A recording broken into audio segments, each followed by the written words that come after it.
relax, unwind, and step into the golden age of radio.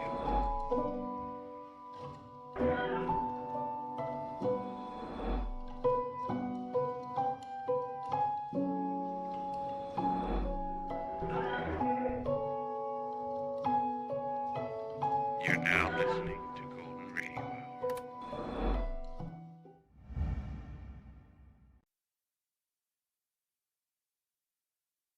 The CBS Radio Mystery Theater presents...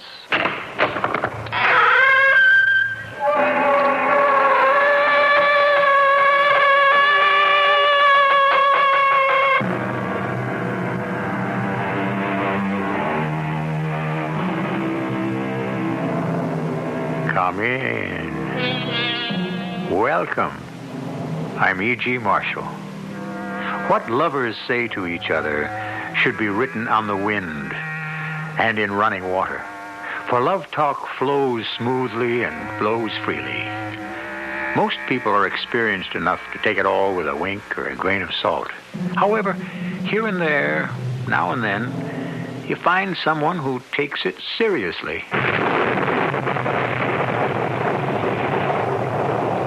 Are you saying we should steal that money? Well, steal is the word, I guess. It's stealing. Myra, this is wrong. I want no part of it. Oh, yes, you do. Your share, 50%. No! I know. You're a sensitive, ethical person. You'll need a certain amount of time to talk yourself into it. Be my guest.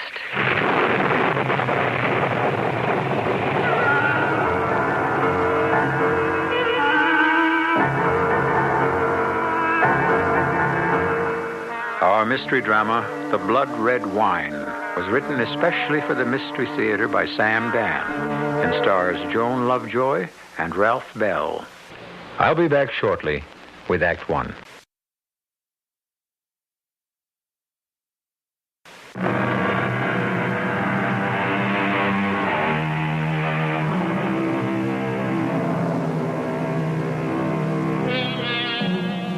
Grow old along with me. The best is yet to be, the last of life, for which the first was made. One hesitates to take issue with that beautiful poetic sentiment of Mr. Browning, but growing old these days can present a multitude of problems, especially in a youth-oriented society. And then, of course, the fact remains that most young fools grow into old fools. Listen to that thunder. Bad storm. I hope the roof won't leak. It's this wind. It gets in underneath the roof tiles. I was hoping you'd fixed it. Well, the truth is, we need a new roof. That ain't all we need. You, said you'd see Frank? Yeah. All he can give me is a job selling on the road. The road? Now, if you think you're going to leave me to be all alone... Myra, I don't have too many options.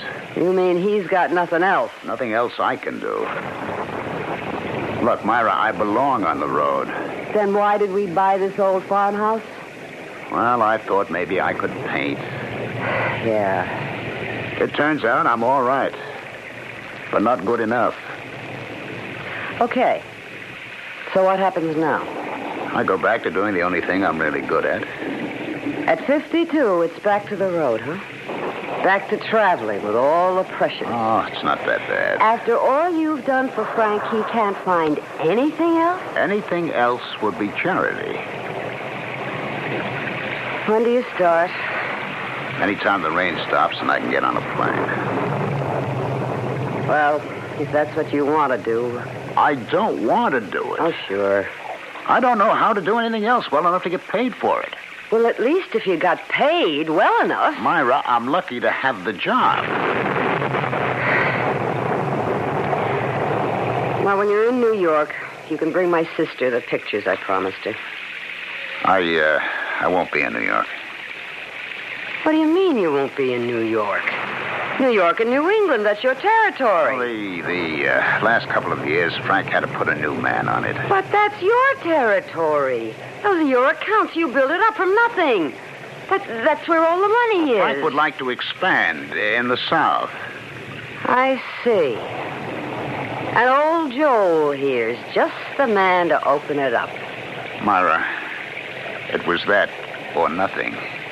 What you could do is pick another line from somebody else and buck Frank in New York. Well, that would be disloyal. That can't be the doorbell.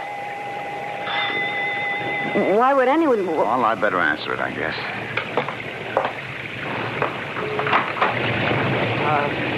Please, may I come in? Shut the door before we get flooded out of here. Well, sure, come on in. Oh, thank you. Hi. Joel, look. This man is sick. Oh, help him out of that wet coat. right. Poor man is drenched through. Put up some tea. Yes, a good cup of hot tea. And meanwhile, pour a glass of that boysenberry wine. That'll perk him up. Mister, what are you doing out on a night like this? I don't know. Here, this is great for you. No, I don't think Hold him up, Joel. I think he's going to fall. I got him. Let me help you get this down, friend, huh? My wife makes it herself. We grow a special strain of boysenberries Be careful, around here. Joel. You'll spill it on his shirt. I can't swallow. Joel, he's in real trouble. What is it, mister? Doctor. I need a doctor. A doctor? I think it's a heart attack. Oh, no. My heart. Pain. Here, I'll hold on to him. You get the folding cot, Joel, quick. All right, right. It's just inside the door of the storeroom. Mister, you'll be all right, honest. I need a doctor. Now, don't say anything. It's a strain to talk. Just try to relax. Don't even move, huh? Joel? I got it. Myra, I got it. Oh, good. Stretch it out. All right. That's it. Oh, that's good. Now, let's help him lie down. Hold on to my arm, buddy. Keep him very still. Now, unbutton his collar. Loosen up his clothes. And remove his wristwatch. See if that ring comes off. Doctor, I need a doctor. Well, there's that young Dr. Kessler. He lives just a couple of miles down the road. The road hasn't been washed out. All right, I'll try him. I was driving north to Philadelphia, and the wires got wet. Look, you better not talk, mister. Myra, What? I can't get a dial tone. Well, try to do something.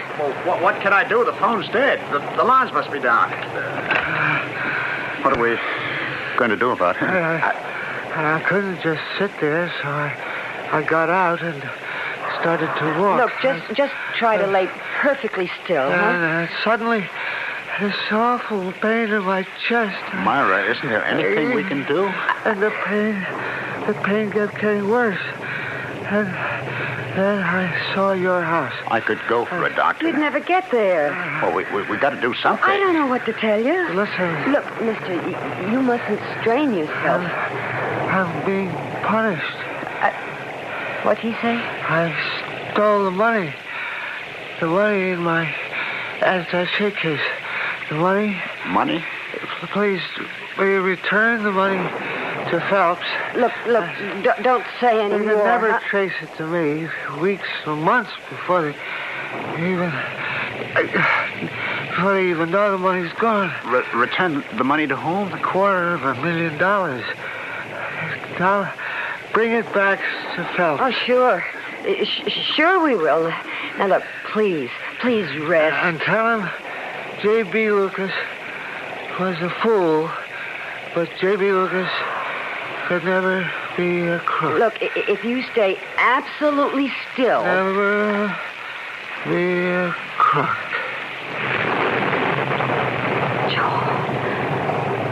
Joel, is he... Yes, Myra. Oh. He's dead. Oh, poor fella. He looks so young. Couldn't be a day over 35. Oh, what are we going to do? Well, there isn't much we can do tonight.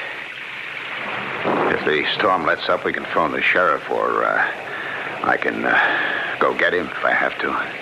What about his attaché case? Oh, we better place that on the cot, I guess. Do you think there's really $250,000 inside that case? Well, if you said so, why not? For all the good it could do him now. Well, nothing can do him any good now, or any harm. Let's, move him out of the kitchen.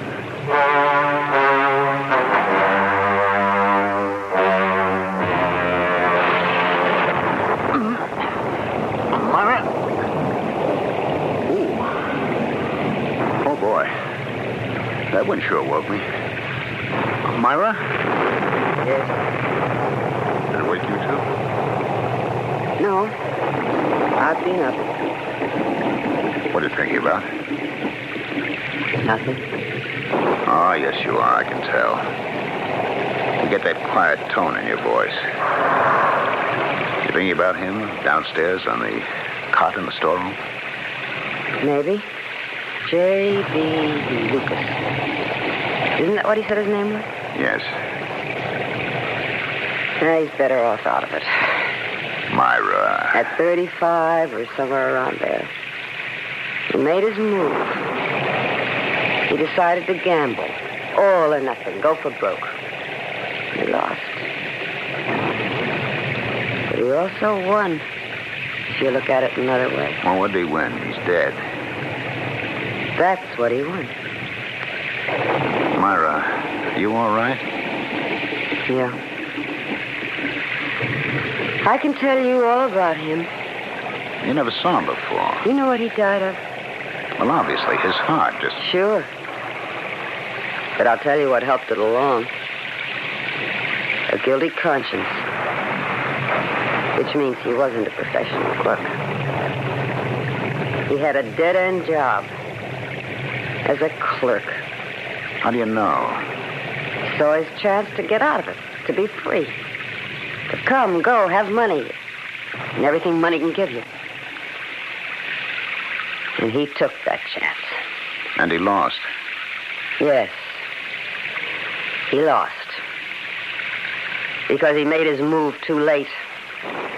After he was all eaten away inside. But he also won. Well, you keep saying that, but I don't see what or how.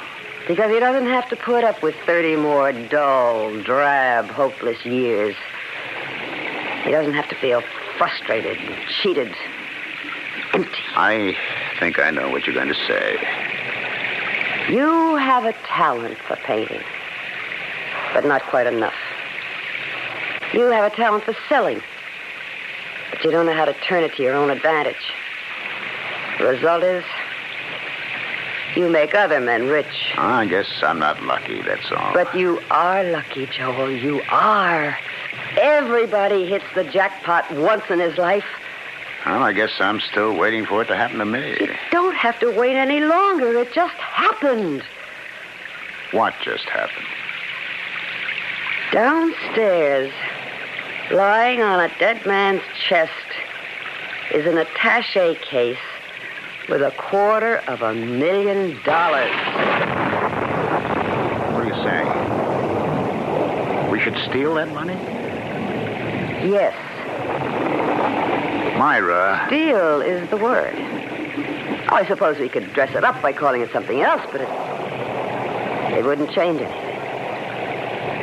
The second that man closed his eyes and died, I knew we were going to take that money. Myra, this is wrong. Joel, honey, if it was right, we wouldn't be having this problem, would we? You've just taken leave of your senses. Oh, no.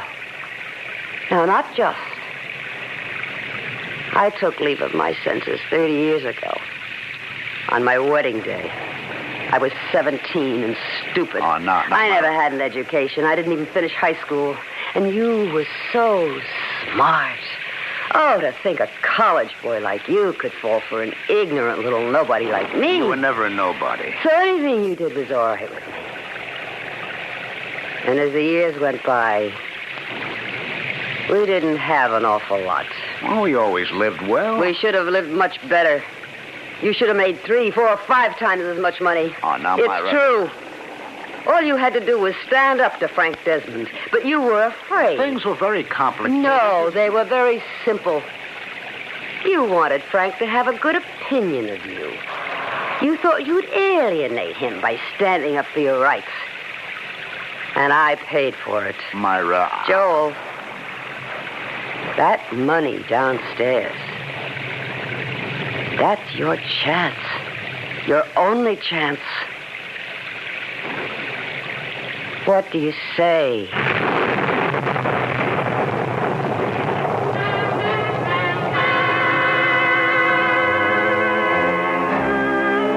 Joel can only give you one of two answers, yes or no. And what answer would you give? Aha. And now, what answer would you give if you could be virtually certain no one would ever find out? Well, you don't have to commit yourself. But Joel does.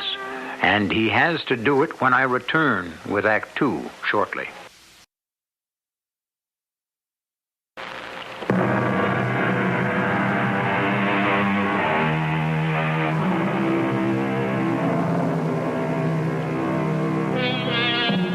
How easy it is to be virtuous when no one is assaulting your virtue. How readily one may resist temptation if the forbidden fruit is completely devoid of fragrance and flavor. Would David have lusted after Uriah's wife had she been elderly and ugly? What can we say? Is morality basically a matter of what one can afford? Who knows? Myra, it's wrong. Sure. I've never done anything wrong in my life. That isn't true. You've done a great many wrong things. I'm talking about sins. Vanity is a sin. False pride is a sin. Lying is a sin. When did I ever lie? Your whole life has been a lie. Myra, I never realized it. You must hate me. No. I love you. How could you love me and say those things? Joel, so far, absolutely no one knows he's been here. We have to get in touch with the sheriff. If we do that, how can we keep the money? No. We don't call the sheriff. We know nothing about But it. J.B. Lucas came here. Who says he came here? Now, it won't be light for 2 or 3 more hours. And if the storm keeps up, maybe more than that. Now, let's get dressed. Why? So we can get him back to his car. We don't even know where his car is. We'll find it. In this weather? It has to be down the road. Well, how can you be sure? He said he was driving north to Philadelphia. It means he was on the turnpike. He felt this heart attack coming on. He had to get off at the Jessup exit and travel east to get here. Now, let's get him dressed. Is this everything he was wearing? I think so. Okay, take the money out of the attaché case and put it in the drawer for now. Myra, Do you have a choice, Joel? But what if someone might see us, Who's going to be out at this time of the night in this kind of weather? Who's around to be out, anyway? Doc Kessler's 2.5 miles to the west, and everybody else is safely tucked into bed.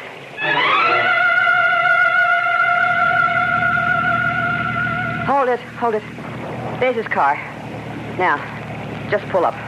Myra, tire tracks. We leave tire tracks. What tire tracks? The rain's washing everything away. Now, let's get him into his own car. How do we know it's his car? Well, who else would have left a car here? Now, come on. Myra? Joel, in a couple of minutes, it'll be all over. Okay. This is everything he was wearing when he came into the house, huh? His watch, his ring. He's got his wallet? Yes. And the attaché case. Leave it on the front seat next to him. Yeah, that's good. Now, that takes care of everything. Let's look closely. Is there anything that can tie him in with us? I don't think so. I don't know. There's absolutely no sign that this man has been in our house tonight. Let's go home. Listen. To what? That's just it. No more thunder. Storm's over. Oh, what a beautiful morning. Come on, let's get up and have a big breakfast. You mean you can eat? I'm starved. You slept, too, I noticed. I was dead to the world.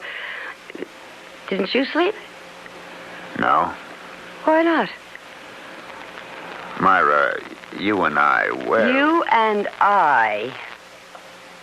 We didn't kill him. I admit it. It's just that I'm nervous. Now, suppose... What if he dropped something around here? Like what? Oh, maybe his handkerchief. Well, that's not worth being nervous about, but take a look around the place. And for a ways down the road. He might have dropped something or lost something. So go on out. Take a look.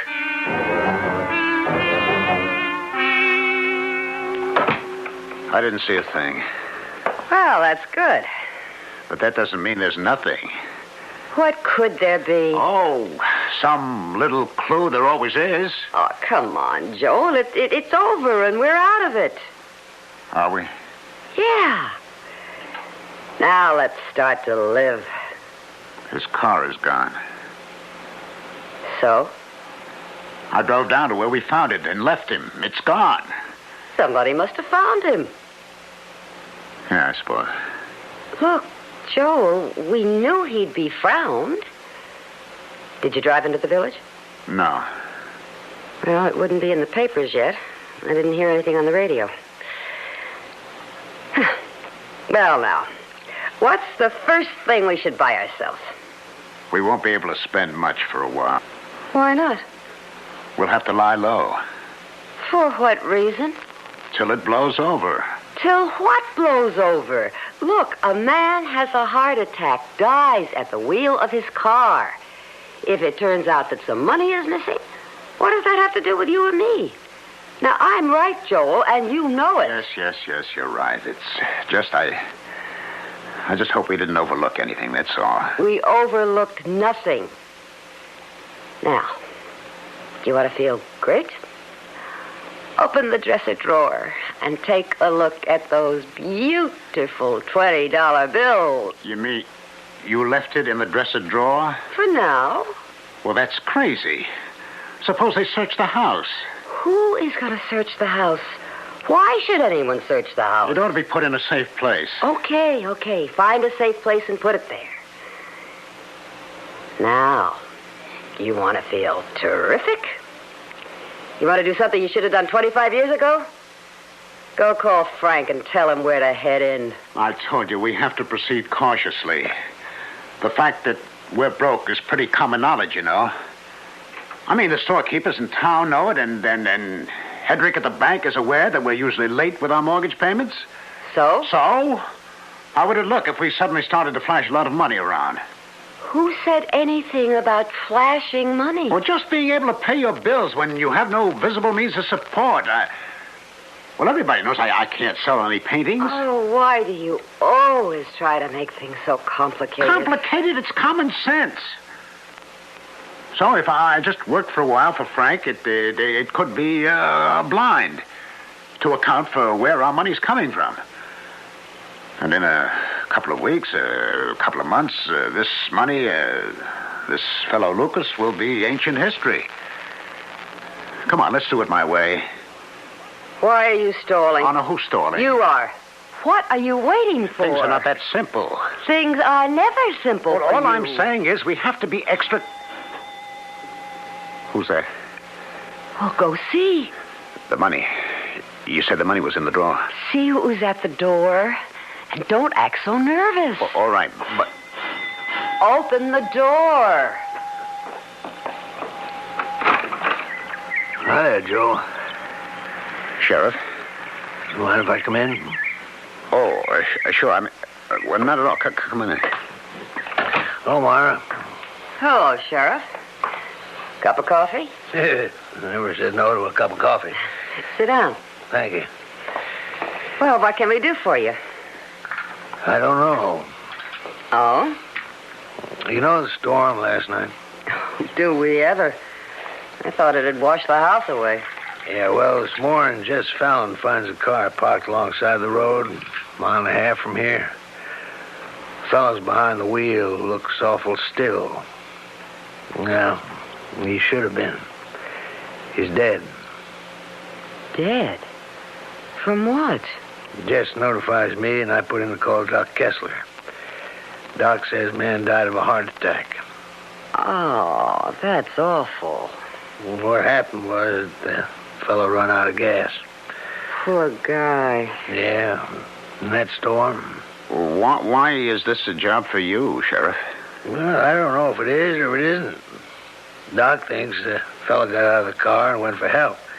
Oh? And that rain? What, you'd think he'd sit tight, huh? I would. But Doc looked him over and said to me, see here, his clothes were drenched, his shoes were soaked. How'd they get so wet? Oh. So he must have gone out. Well, which way? He was a mile from you folks in one direction, about a mile from the Rumfords in the other.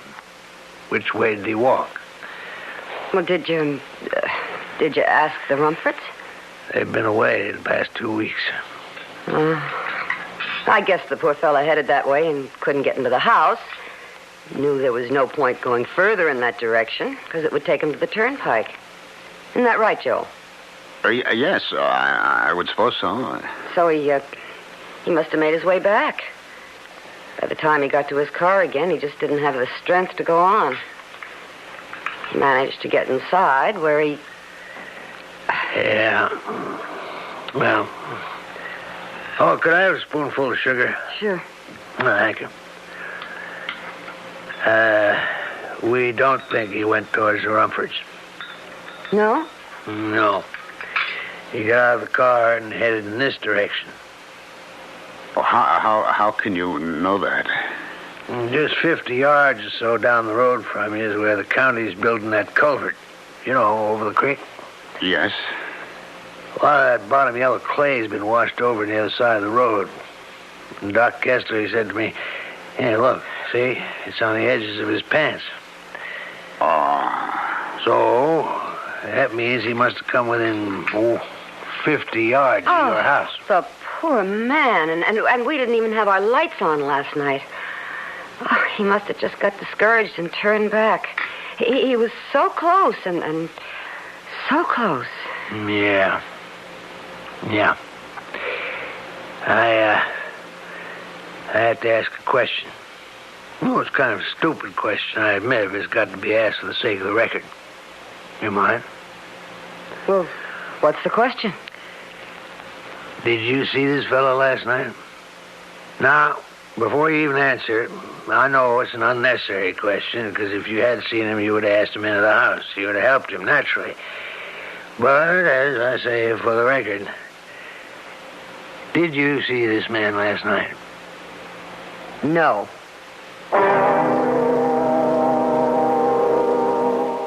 Life is a series of options, and the secret of success is to keep them all open. However, there comes a time when suddenly one approaches a point of no return. Yes or no. And one is committed to a series of consequences that can never be foreseen or even imagined. That one word, no, and Myra and Joel are in it, all the way. Or at least until Act 3, which is on its way.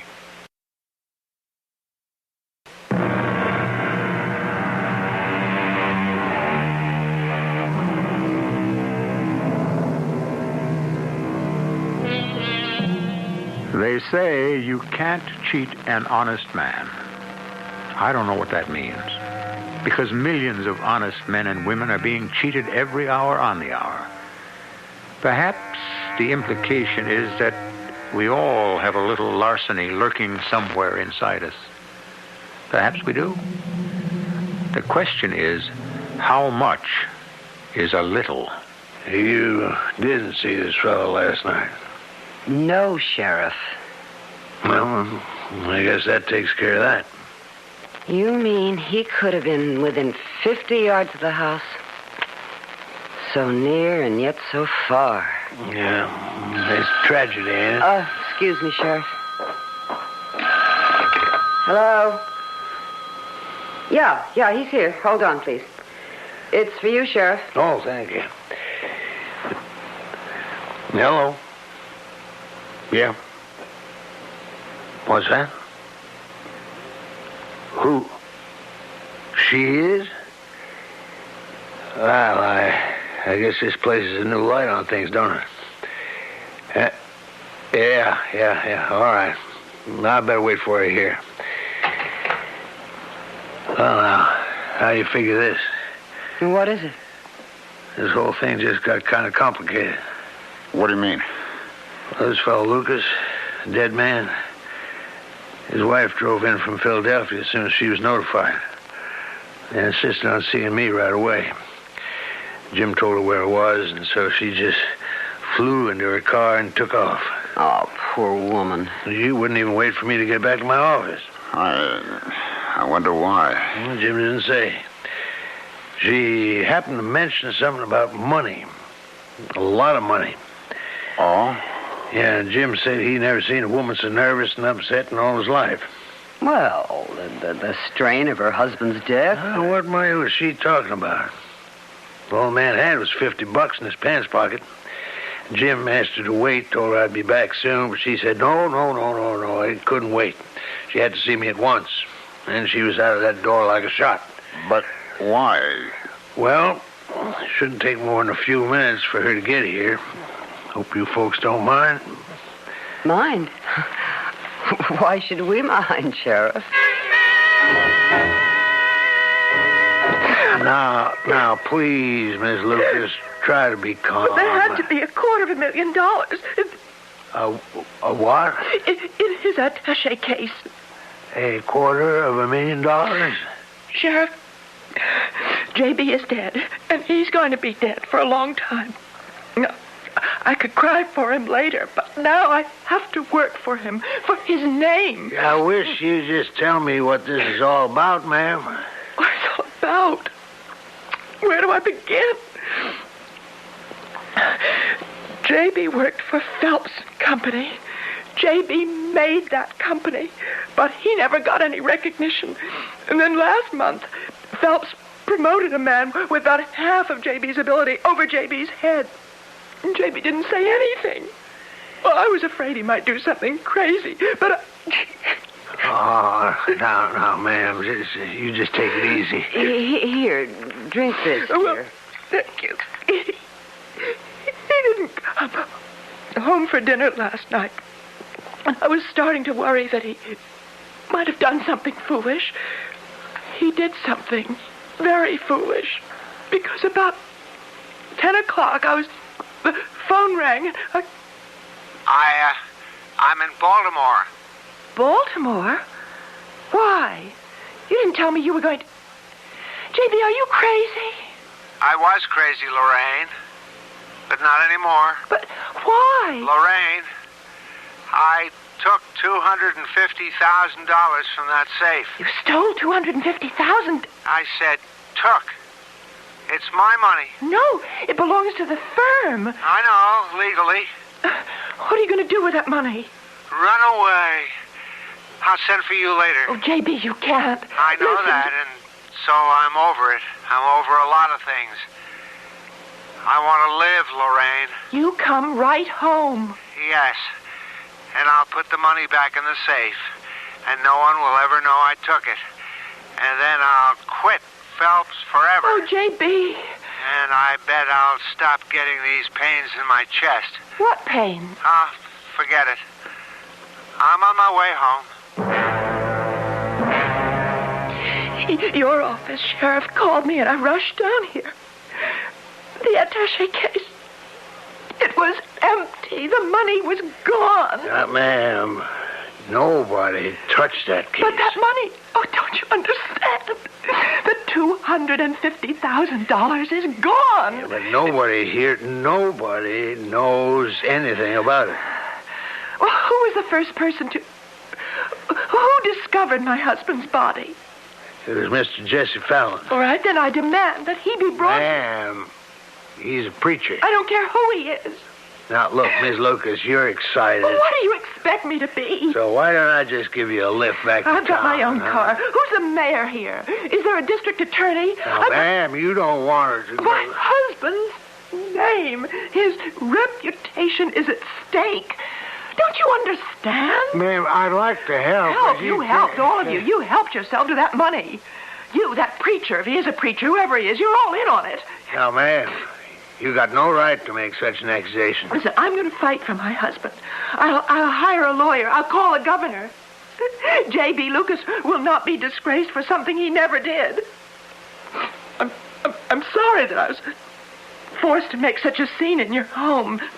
That's all right. But I have to do something. I have to do something. Yeah, Miss Lucas. Yeah, just a minute. Wait for me. Hey, I told you folks there's complications. Myra, what are we going to do? Nothing. Nothing. This changes everything. How?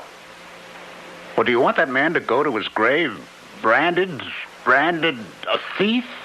When a man dies, does it matter how he goes to his grave? But that poor woman... What could have happened to her? Nothing. I won't stand by and allow you... Yes, you will. That man died for you. Are you out of your mind? He was a man exactly like you. A man who could never get what was due him. If he's looking down on us or up at us, what do you think he'd want us to do with the money? Return it to that miserable boss of his? Never. He'd say, keep it. Do what I never had the guts to do. Enjoy it. But that poor woman... That stupid woman. If she'd worried more about him when he was alive, if she'd shown that kind of anger and determination, where was it all when he needed it? That woman... Her anguish, it haunts me. We decided we'll keep the money. No, we won't. Joel, if you... No, we'll be found out. That's impossible. There's no way. They're closing in on us. What are you talking about? Did we leave a clue? No. We keep telling that to ourselves, but we did. That clay from the covert. So?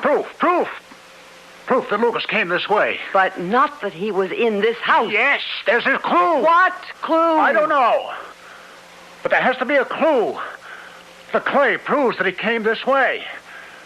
Now, a clue to prove he was in here. Then tell me what it is. I can't tell you what it is, but I know it exists. How do you know? It has to. Joel, when you talk like this, it scares Well, me. you should be scared. You should be scared. We'll be caught, Myra. There's a clue. You keep saying that, but what can it be? When that man was in this house, I know I did something.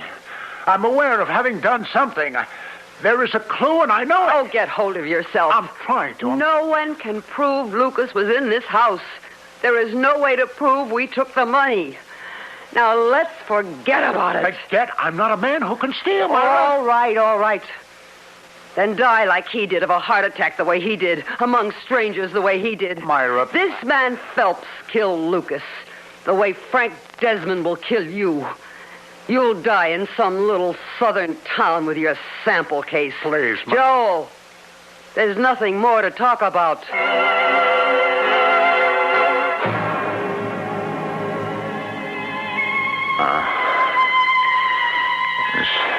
Duty of every citizen. Joel?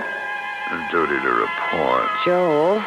Duty to report knowledge. Joel, wake up. Duty to give information. To telephone. Joel, wake up. Wake up.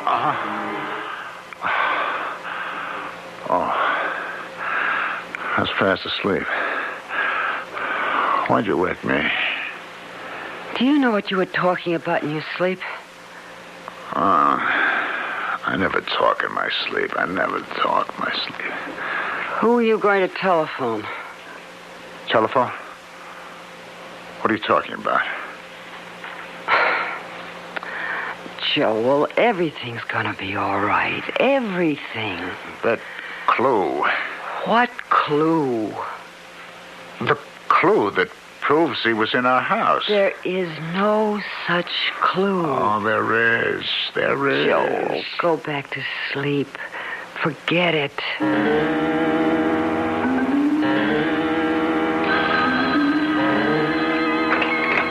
Hello? Yeah. Who's this? What? What did you just say? Well, who are you? Hello?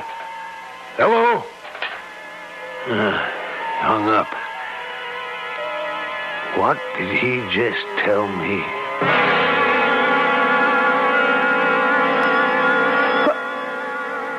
Who can that be? It's late. I don't know. Better answer it.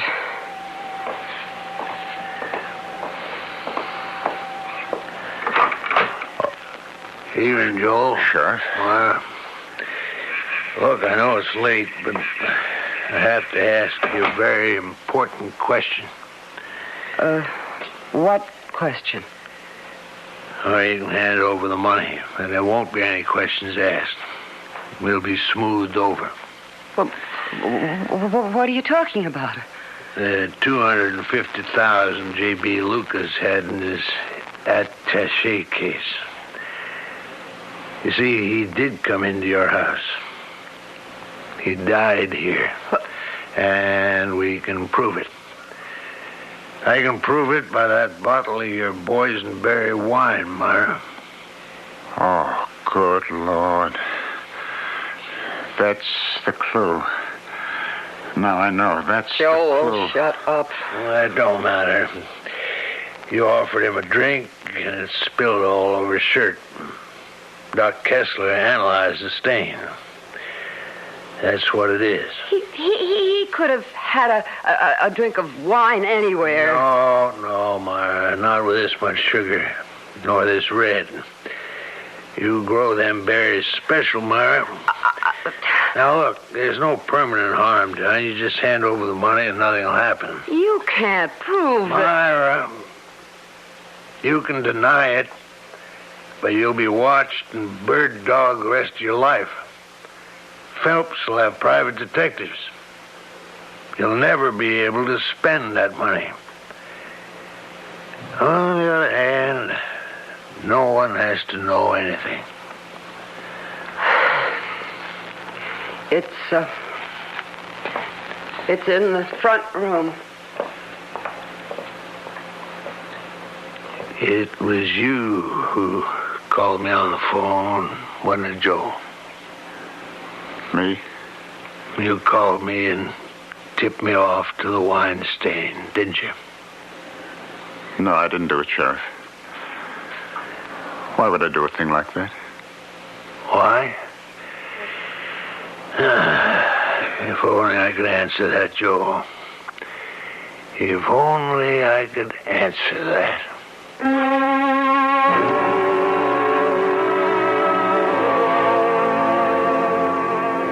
Why? Is it because a man cannot change his morality as easily as he changes his shirt? Or was it the subconscious that dialed the sheriff's office? Or maybe being on the road was more important to Joel than anything else. He may have a good friend out of town. I'll be back shortly.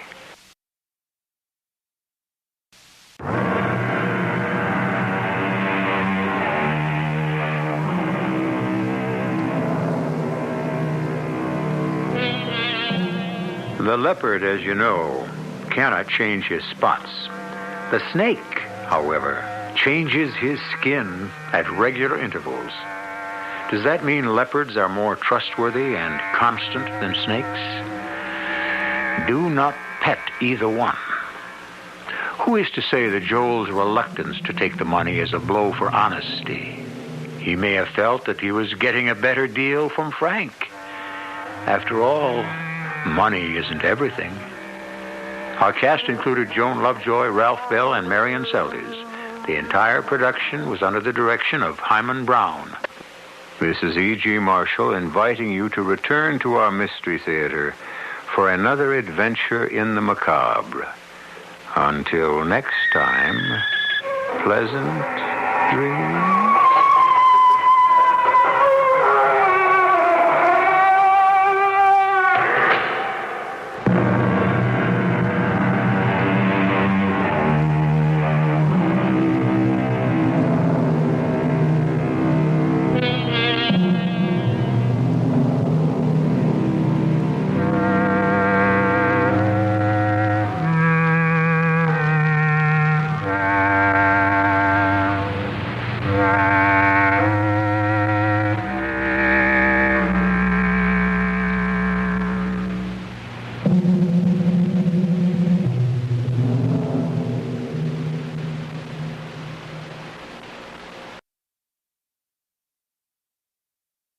The CBS Radio Mystery Theater presents...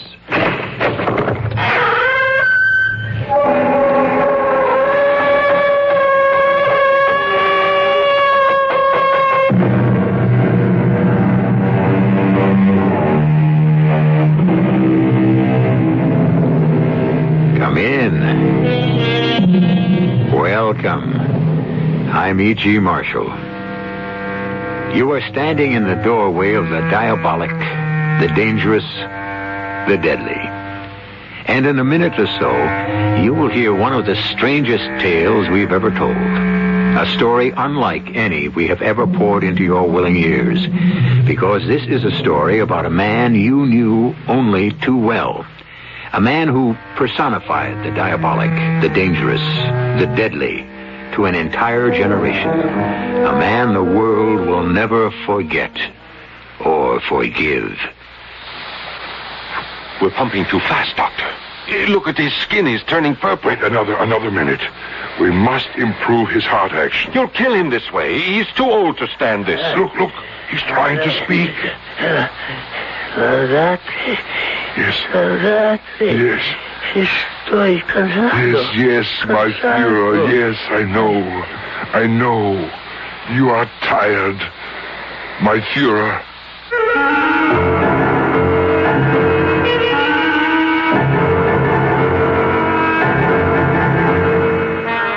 Our mystery drama, The Rise and Fall of the Fourth Reich, was written especially for the Mystery Theater by Henry Slesser and stars Robert Dryden and Paul Hecht.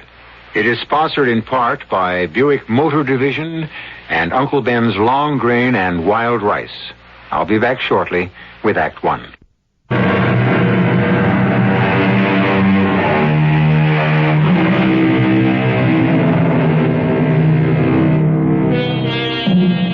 This is Mexico City, a noisy, bustling city, full of people and automobile traffic.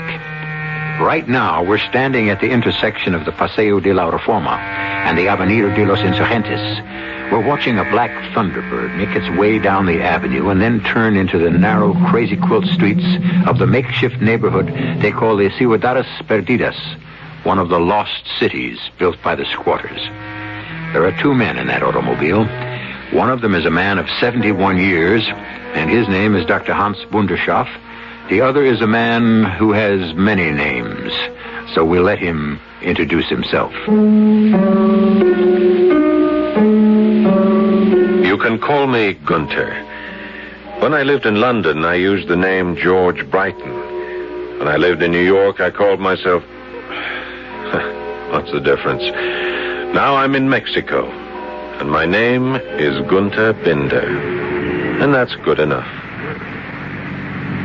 Gunther, is that the building? Yes, looks like it. Do you have the photograph with you? Right here in the envelope. Yes, that's the building, Doctor, but it looks empty, even abandoned. If our information is correct, and if God is with us, there is still one occupant. As we mounted the stairs of the ancient building, it was hard to believe that the information was correct, or that God was even aware of this dingy hovel on the edge of nowhere. But then we were at the door of the third-floor back apartment, and it was obvious that no lock was necessary because no thief could be interested in what might lie behind that door. But we were very interested. We had spent a lifetime seeking it, or rather, seeking him.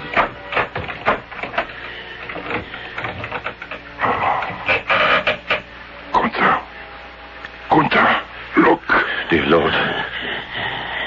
He doesn't look alive. Yes, but he's breathing. You can see him breathe. Doctor, how can we be sure? He doesn't look like... There's barely any resemblance. He's 86 years old, Gunther. What did you expect? But we are sure it's him? There's no question of verification. It's him. The one we have sought for so long. I must try to speak to him. He's unconscious. He won't hear you. I must try. My Führer. My Führer. Can you hear me? My Führer. We have come to take you home. But our work was just beginning. First, we emptied the trunk of our rented automobile, and I brought the heavy black suitcase containing Dr. Bunderschaft's apparatus up the 3 flights of rickety stairs. Fortunately, the man we had found in the third-floor back apartment was the building's only occupant, so our thumping and bumping didn't disturb anyone, not even the man himself, who remained comatose throughout, his breathing growing more labored all the time. We'll have to use the oxygen soon. I think he's suffering from cardiac insufficiency. Are we too late, Doctor? No, he's lasted this long. He'll last until we're ready. We'll have to clean up this place, too. It's filthy. Our informant said there was an old lady who took care of him. Yeah, I've seen her. She came around while we were bringing the trunks upstairs. She asked me about El Ciego. El Ciego? That means the blind one. Is he blind? Cataracts, thick as bottles over both eyes. But don't worry, Gunther. We'll take care of that, too. Our Führer will see again. Our Führer will see the coming glory. What did you tell the old woman? Something that didn't surprise her. I told her, él está muerto. He is dead. Él está muerto.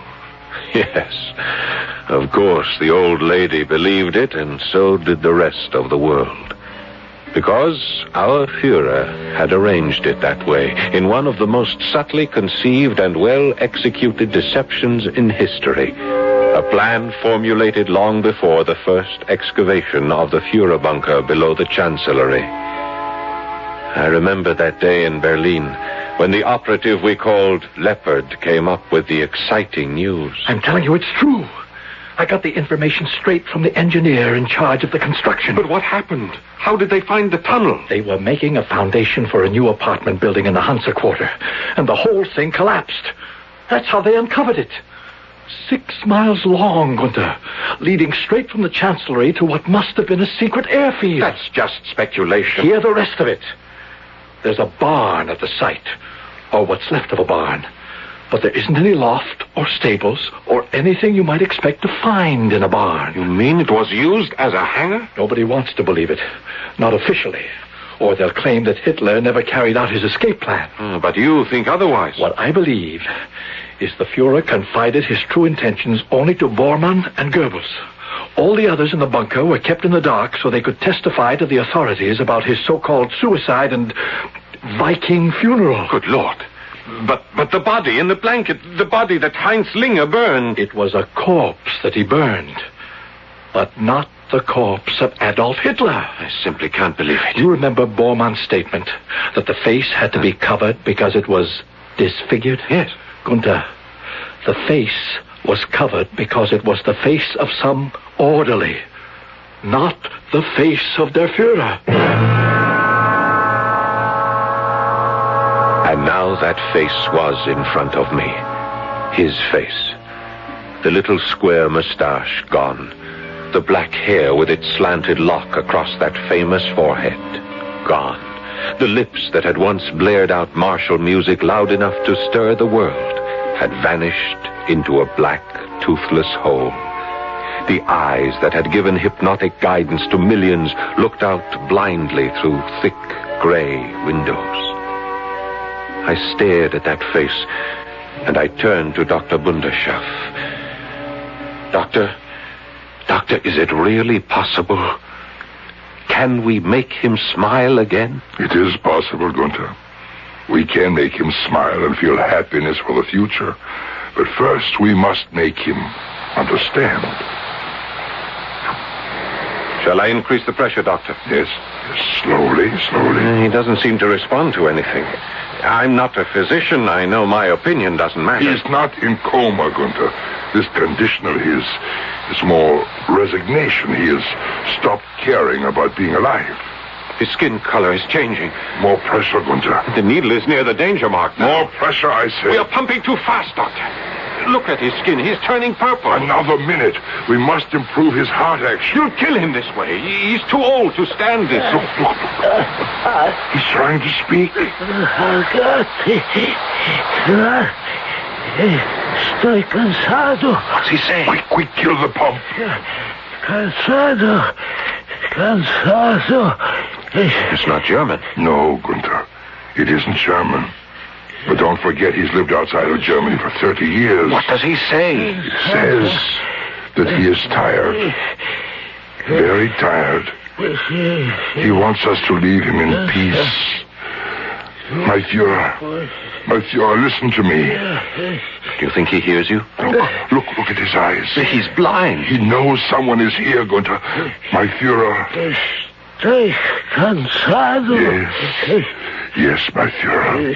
I know you are tired, but now you can sleep. And when you wake, we will give you the future.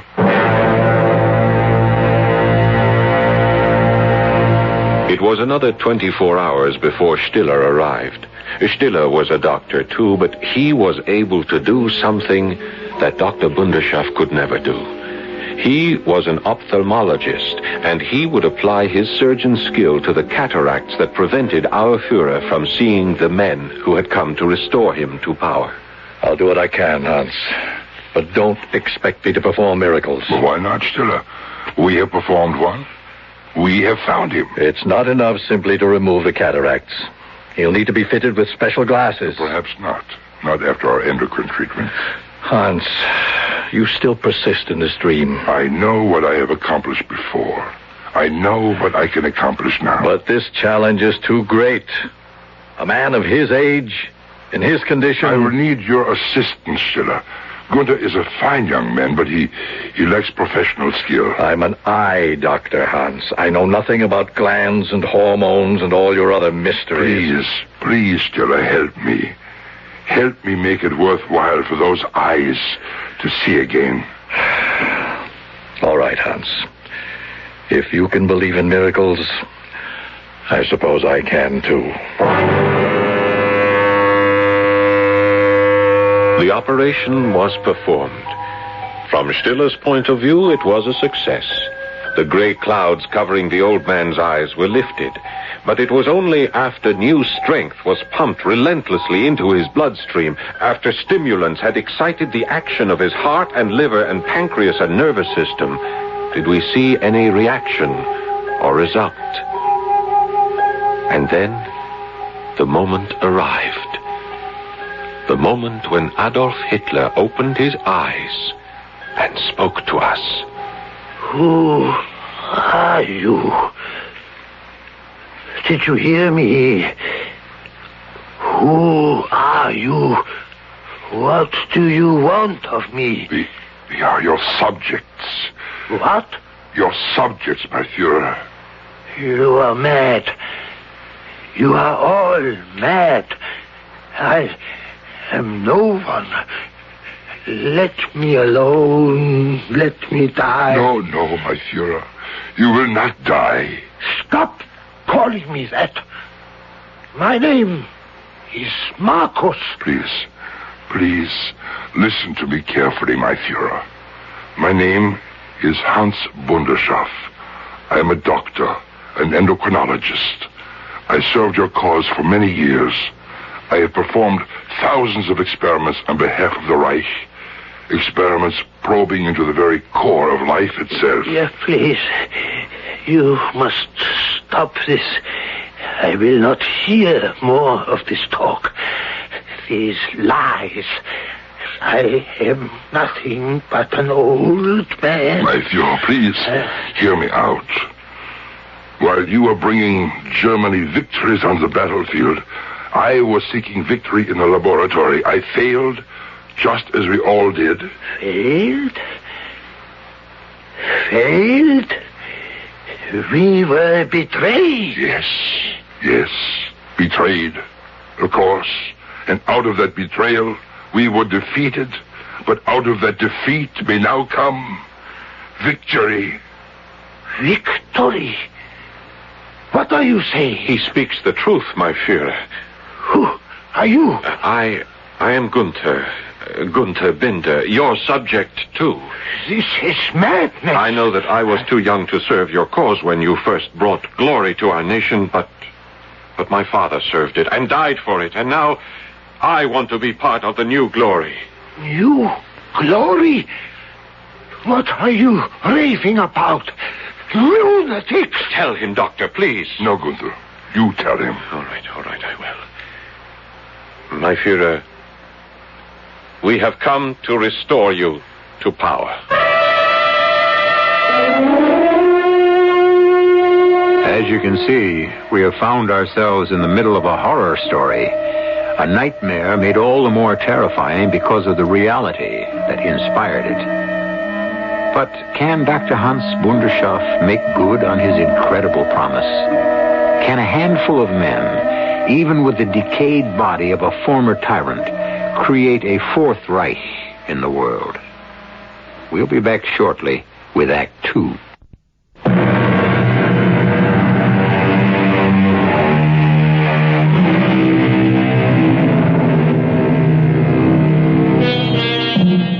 Strange things are taking place in a near-abandoned hovel on the edge of Mexico City.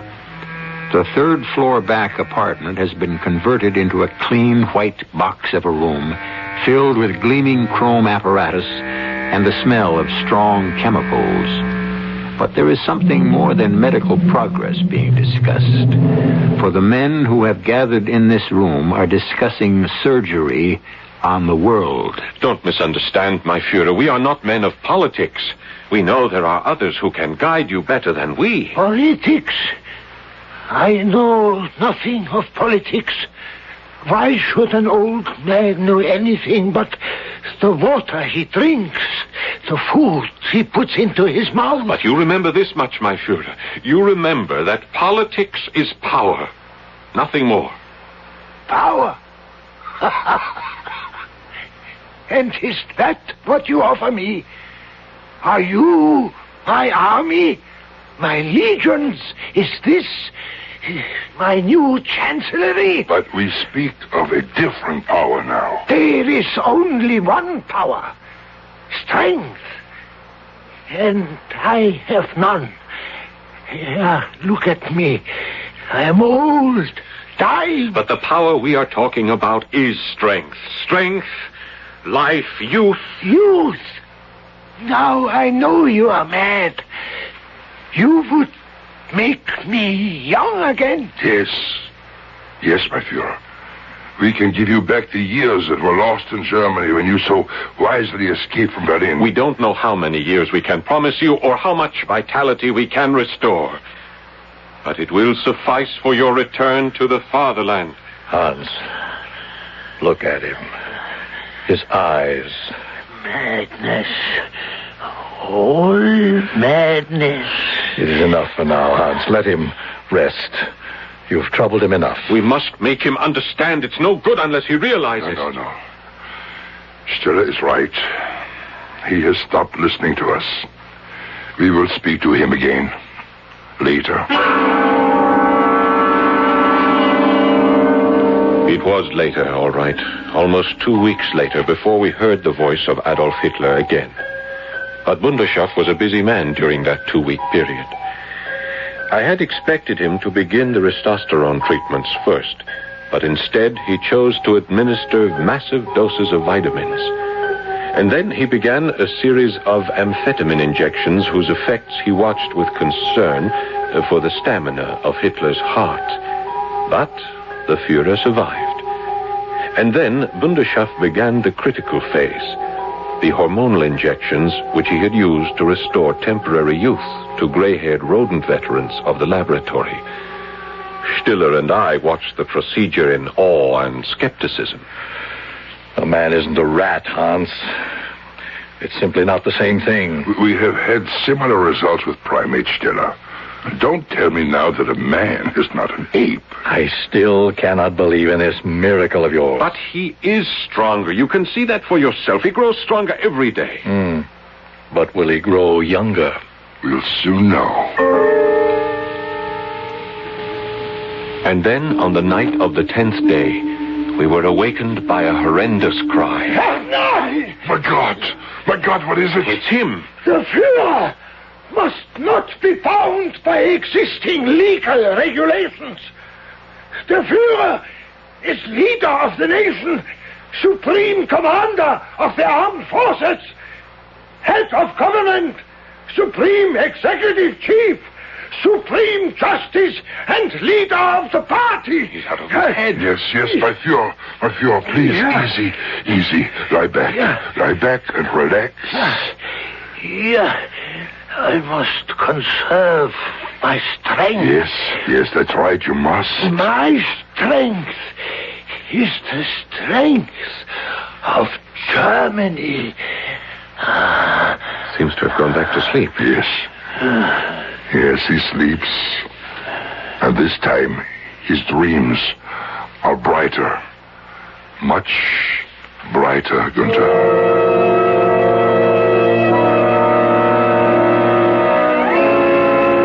Maybe our Führer's dreams were brighter, but Dr. Bundeschaft's dream began to fade as the days wore on. Despite daily massive doses of the hormonal formula, there seemed to be little change in the years that lined the face of Adolf Hitler. And Stiller began to question whether the dream would ever be fully realized. Hans, why do you persist?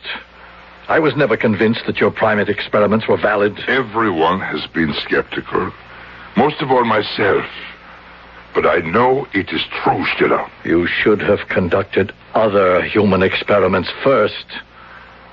To begin with this one. There could not be a more important beginning. Or ending. Didn't you have many deaths? Even among your apes? Yes, there were errors. A sudden change in the androgen balance can sometimes be dangerous. And if such a change occurs now, what will you have? A dead old man? No, this is one thing we must not have. Merely a dead old man.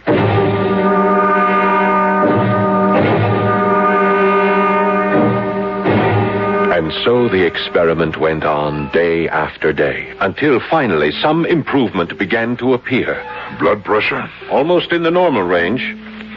Red blood cell count? Not much improvement yet. Muscle tone? And that's hard to say, Doctor. His skin seems firmer to the touch, more elastic. You see, Stiller? One improvement after another. Do you still think we will fail? It's a question of time, Hans. But do you have enough time? Yes, time. Time is the enemy. We're in a race. All right. We will double our efforts by doubling the dosages. But that might kill him. The shot. We will have to try, Günther.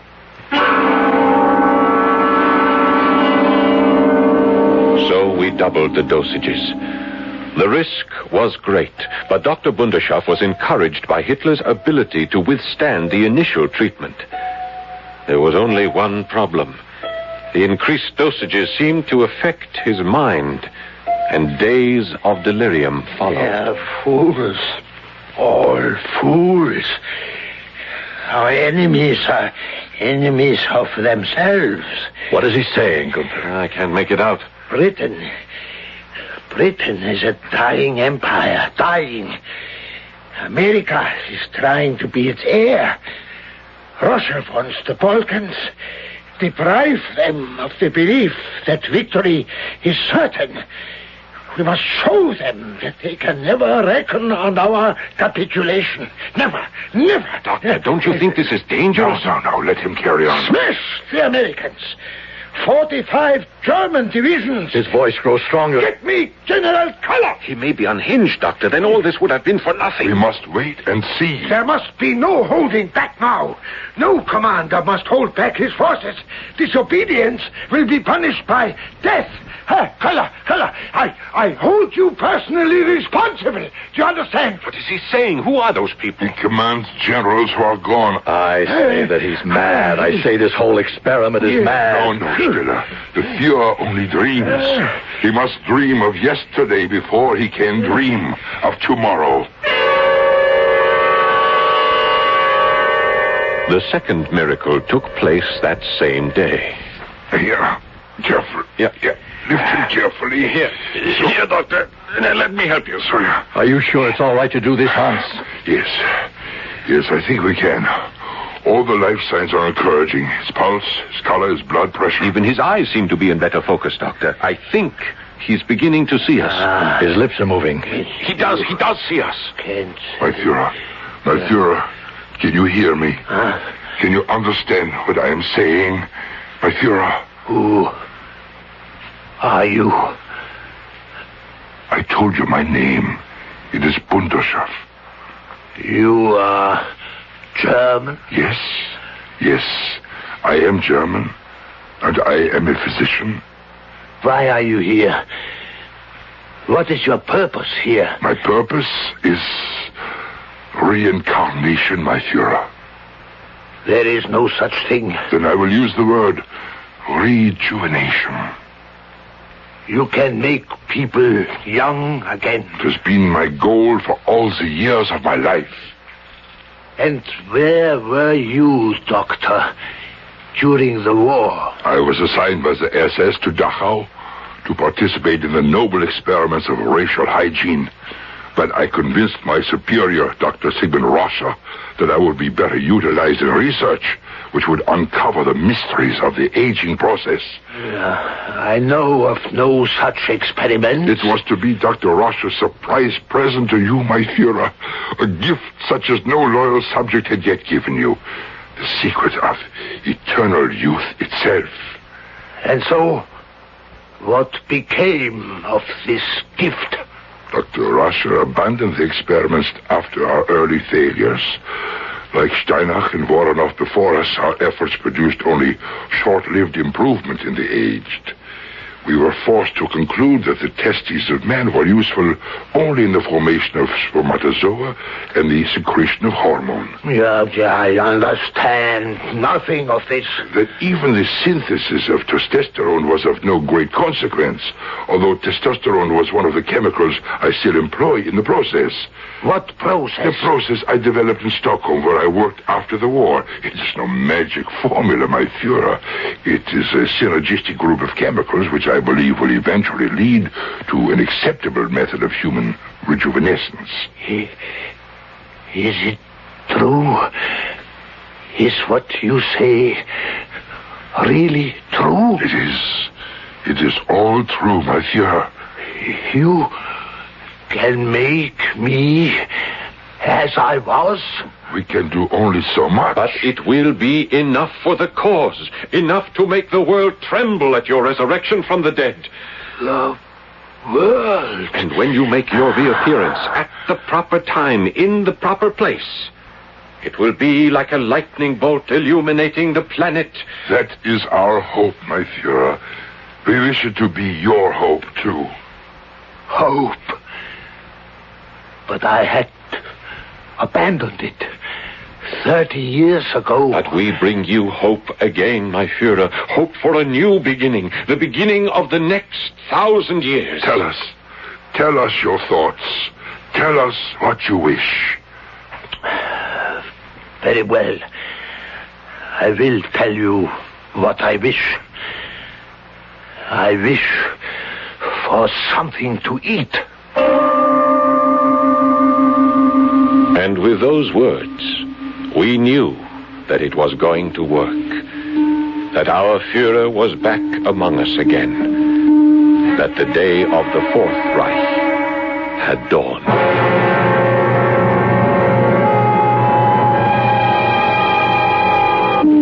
The Fourth Reich sends shivers up and down your back, doesn't it? But the idea has created ecstasy in that small room in Mexico City as three men watch eagerly as Adolf Hitler dines. His appetite used to be greater. He could swallow whole countries at one sitting. Now he seems to be content with a bowl of soup. But if he has a new chance at power, well, let's wait and see what happens when I return with Act 3.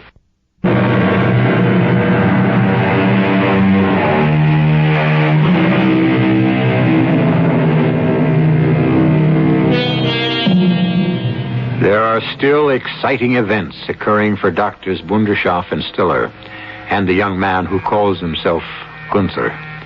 The same excitement parents feel when their child takes his first hesitant step, because now Adolf Hitler is taking his. Carefully now, don't overdo it. My limbs are still so weak. Take my arm, my Führer. No. I can't do it alone. I must do it alone. Good. Only this far, my Führer. Just to the chair. Yes, I can. I can do it. There. Ah, you did it. I knew you could. And now I want to see a mirror. A mirror? You heard what I said. I wish to look at myself. It's all right, Gunther. There's a mirror advisor in my bag. Let him look into that. Yes, of course. Ah, here it is. Here. Is that me?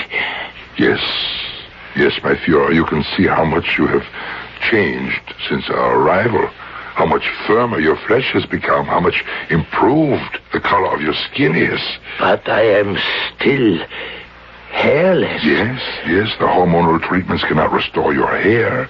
If anything, they do the opposite. But there is still something we can do about that. False hair. A wig? Like a woman? For the image, my Führer. Only for the sake of your image. A wig, a mustache, so that all those who see you will know and remember. Yeah, that must be done. For the sake of my people, I must return to my people the way they remember me. Within the week, it was accomplished. Stiller found the appropriate adornments, a hairpiece that vaguely resembled Hitler's own. The mustache was easier to find. When we looked at the effect, we all shuddered in ecstasy, and when Hitler himself saw the image, it did as much for him as all of Bundershoff's formulas and vitamins and injections. But the Führer became impatient. Now, I tell you, I'm ready now. Your miracle has worked. Dr. Bundershoff, you have done what you claimed you could do.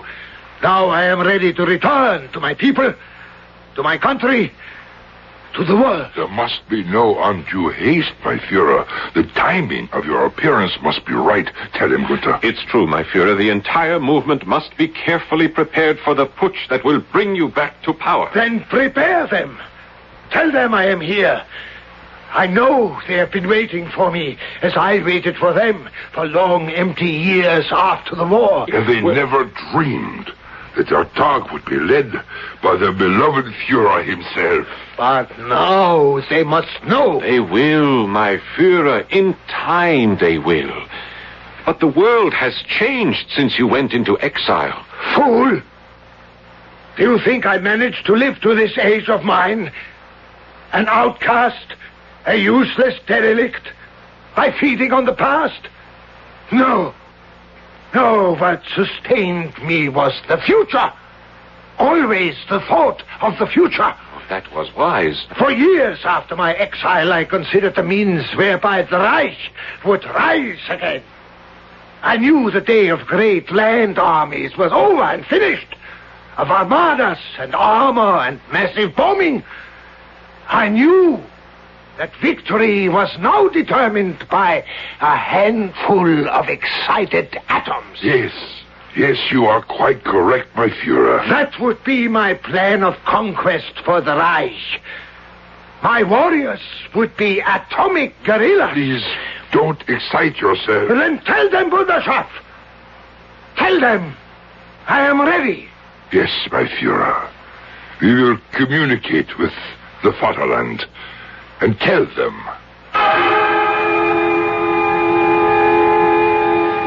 Dr. Stiller left us that afternoon.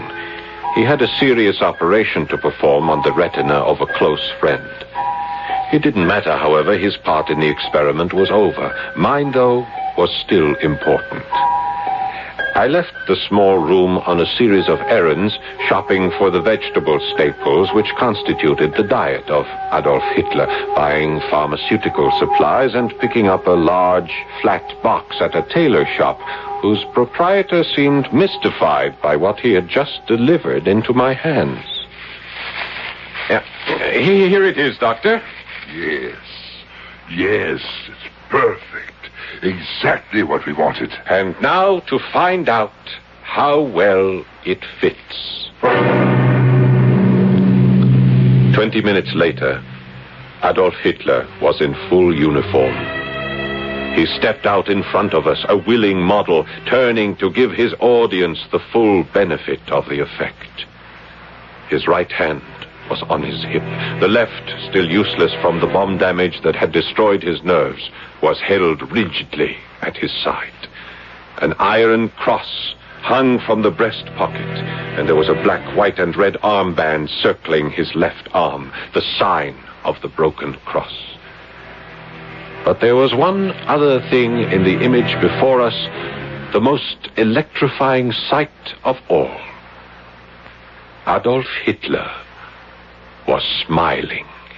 They call you Günther. Yes, my Führer. I will call you Günther, too. Thank you, my Führer. You will be rewarded, Günther. You and Dr. Bunderschaft and Dr. Stiller. You will all three be at my side in the coming days of victory. You will be privileged to witness the birth of true peace in this world. True peace, Günther. You know what that is? No, my Führer. Not the peace of blind pacifists. Peace not supported on the palm leaf fans of tearful pacifist mourning women, but founded on the victorious sword of a lordly people that puts the world to work for a higher culture. Do you understand, Günther? Yes, of course. Why are you sweating? What's the matter? Oh, it's nothing, sir. I am just overwhelmed. My Führer, please, you must not excite yourself. Steiner must counterattack the Russians. The Luftwaffe ground troops must be alerted. Please, you must sit again. You stood too long. Yeah, I must sit down. And you, Günther, you must come here. Go ahead, Günther. Günther, kneel down. Yes, my Führer. I am kneeling. Günther, you must take this. No, my Führer, no, not the Iron Cross. It is yours. No. I wish you to have it. I wish you to have it from your Führer's own hand. For bravery in battle. For exemplifying the ideals of Aryan manhood. Here, Günther, my son, I give you... Wait. What is that? What, my Führer? This chain around your neck. Only a chain, my Führer? But this this ornament hanging from it? It's not an ornament, my Führer. It is a symbol. It is called the Star of David. What? The Star of David? The Jewish Star of David? It was given to me by my father. No, not from his hand directly. He was dead when I received it. Wunderschaft! Wunderschaft! Do you hear this? You are harboring a traitor! A traitor! The truth is, I took it from his body. I was only 5 years old at the time, but I had the sense to take it from him before it was taken by the guards at Auschwitz. Wunderschaft! Do you hear? Kill him! Kill him! We are betrayed! It's taken me 36 years to get here, my Führer. 36 years after my holiday in Auschwitz. 34 years after Dr. Russia froze my mother and father to death before my eyes. My naked mother and father lying on the ground while the guards poured water over their bodies and grumbled that they had to crack the ice before the water would pour. Wunderschaft! Quickly! He means to hurt me! I hear the sound of the cracking ice always in my ears, and the sound of that water splashing, and the sound of my mother's voice begging for a quicker death, begging for something that you won't be denied. Good. Adolf! Oh, stop, that's enough. No, Doctor, not enough! Wunderschaft! He has a knife! A scalpel, Adolf. A scalpel for the final incision. My God! Wunderschaft! Help me! He has cut my wrist wide open. I am bleeding. Gunther, why? Why did you do this? Save me, Doctor! We have been betrayed once again! Betrayed by... Oh, Gunther. Why couldn't you have waited? Why couldn't you let us bring him home and share your vengeance? What are you saying? Wunderschaft, not you too. You are not part of this betrayal. No, my Führer. Not part of a betrayal.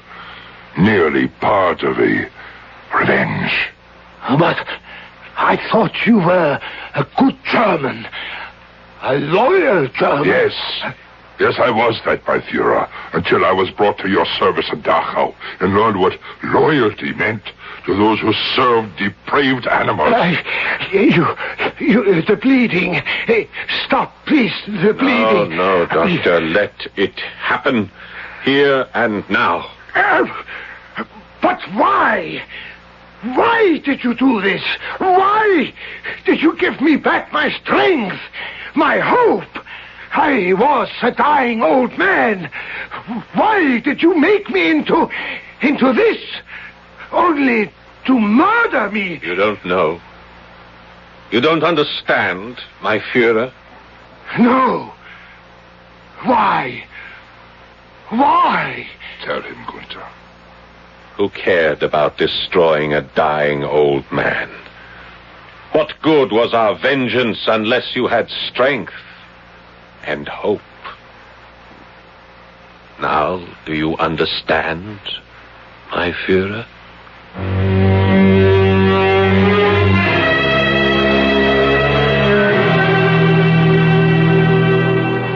And so, Adolf Hitler dies.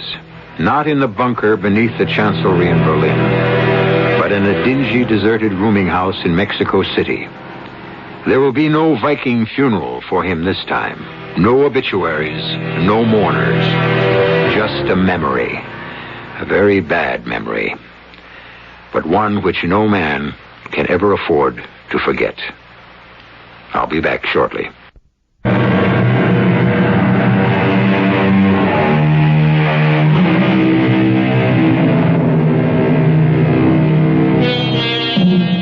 You know, some people might find it hard to believe the story you've just heard, either because they can't accept the idea that Hitler might still be alive, or they can't accept the idea of rejuvenation.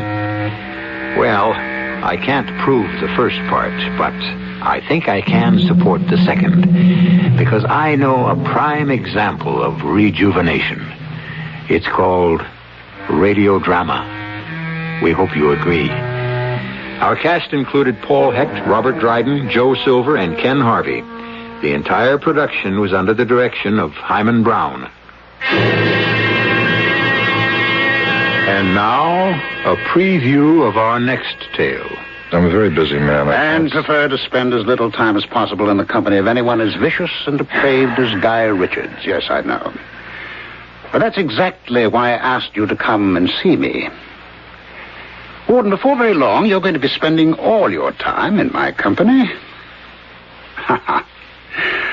I don't blame you for looking puzzled. Let me explain. Yes, do explain. A little more than a year ago, Warden, I was a professor of parapsychology at the university. I was happily married, successful, and deeply involved in my work. And then suddenly, shockingly, for no apparent reason, I became, well, the embodiment, you might say, of a man who has been dead for many, many years. Jack the Ripper. Radio Mystery Theater was sponsored in part by Uncle Ben's Long Grain and Wild Rice and Buick Motor Division. This is E.G. Marshall inviting you to return to our Mystery Theater for another adventure in the macabre. Until next time, pleasant dreams.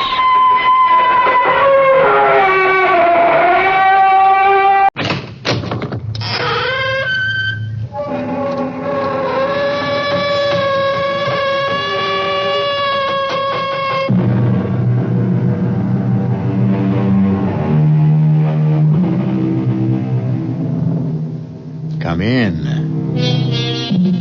Welcome. I'm E.G. Marshall. This is going to be a story that's almost unbelievable. Almost.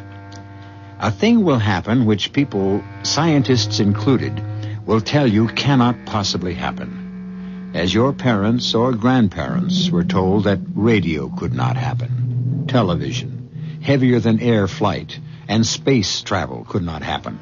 The thing is almost impossible. However, Kathy and Doug Sellers live in a middle-class suburb. Their neighbors are people to whom they say good morning, with whom they discuss the weather and the crabgrass. That's about the extent of the neighborliness. So that Doug is surprised this evening when Kathy says, "Early dinner tonight. We've been invited next door to spend the evening." Oh, the Carters, they invited us over? No, not the Carters. No, next door the other way, the Joneses.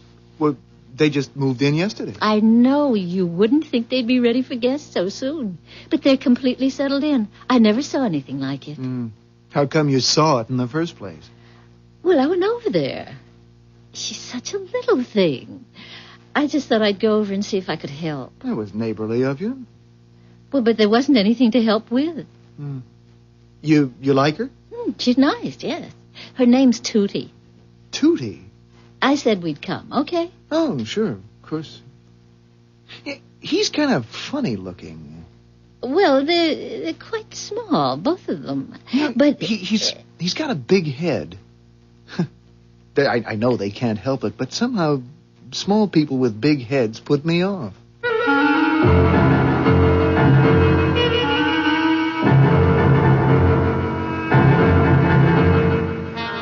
Our mystery drama, Through the Looking Glass, was written especially for the Mystery Theater by Fielden Farrington and stars Anne Shepard.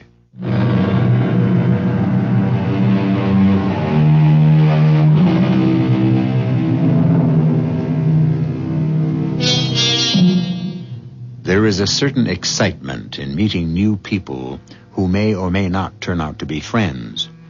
Friendship, not to be confused with acquaintanceship, requires so many parallels of taste, viewpoints, needs, backgrounds, and the like, that it's quite remarkable we see as much of it as we do. Kathy and Doug Sellers are calling to spend an evening with two strangers who obviously would like to become friends. Hello, Kathy. Oh, I'm so glad you could both come. Hi, Tootie. This is my husband, Doug. Oh, how do you do? How do you do? Well, please come in. I want you to meet Sid. Sid? Oh, he's upstairs. Sometimes he's so slow getting ready for anything. Well, won't you sit down? You really are settled in, aren't you? It's very nice, too. Everything looks brand new. Oh, yes, it is. Well, can I get you a cup of coffee or... Oh, dear, I don't think we have anything to drink. I mean, like... Oh, coffee's fine. Hello down there. I'll be right with you. Sid, do we have any... You didn't get any whiskey or anything, did you? No, I'm sorry. I am sorry. I should have thought of that. We don't drink at all, you see. And it's just easy to forget. That's no excuse. I should have Oh, been... that's all right. We don't drink either. Not really. Hardly ever. You see, where we come from, people just don't drink. Oh.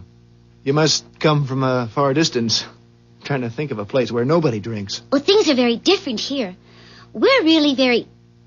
Oh, what is that word, Sid? Backwoodsy. We're very backwoodsy. Yes. Uh-huh. You're putting us on, right? We're... What? You're putting us on, kidding us. Oh. Well, I mean, this furniture looks as if it had been designed for 20 years from now. You know, backwoodsy. Well, the furniture's all new, you know. And you've got it all arranged so quickly. As I told Doug earlier, it looks as though you've been living here for years. And he's right, you know. It's very advanced. Is it? Well, is it too... It's all right, Tootie.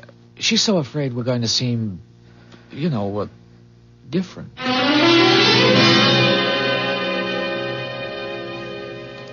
Doug, did you hear what Tootie just told me? Sid's in the same business you're in. No kidding. Are you an inventor, Doug? No, I'm more like a designer, actually. Internal combustion engines. Oh, we're not too far apart. As a matter of fact, I'm working on something right now that may put you out of business. Oh? What would that be? I've got a motor that's powered by solar energy. Oh. By sunlight? Just sunlight? Yes. Well, not the light itself, of course, by the emanations. Does it work? Oh, yes. Would you like to see it? See it? I've got a working model down in the basement. A solar energy motor in the basement? Oh, I see. It doesn't need the direct light. And besides, it stores. Do you want to see it?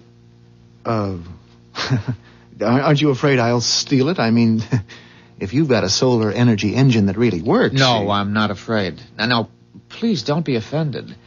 I've had to work out some pretty radical new mathematical concepts that... Well, you wouldn't understand them just looking at the model. Nobody would. Okay. I'd love to see it. Good, come along. The good thing about it is you don't even need a sunny day. All you need is the sun on your side of the earth. Would you like more coffee? If Doug's anything like Sid, they'll be down there for hours. No, I don't think I could handle any more coffee, thank you. You're right about Doug, though. Where did Sid work before you came here? I mean, maybe he worked for somebody Doug knows. Well, he didn't actually work for anyone. He's always been just an inventor. Well, Doug knows so many people in the business. We moved around so much before we went to work for Driscoll Motors. I just thought we might have some mutual friends. No. I mean, it doesn't seem likely. We haven't lived anywhere but, you know, there and now here. Well, where did you live before? It was just, well, like a different world almost. That's why I'm so pleased about tonight. We're the kind of people who just can't live without friends, you know? We were afraid there wouldn't be anyone we could, well, be friends with. So that makes tonight so good. Oh, Tootie, you don't have to worry. We have a lot of friends you'll probably meet. Where we used to live, we knew everyone. Just everyone. Oh, that must have been nice wherever it was. Oh, yes. It was all we knew, of course. In many ways, it's better here. Much better.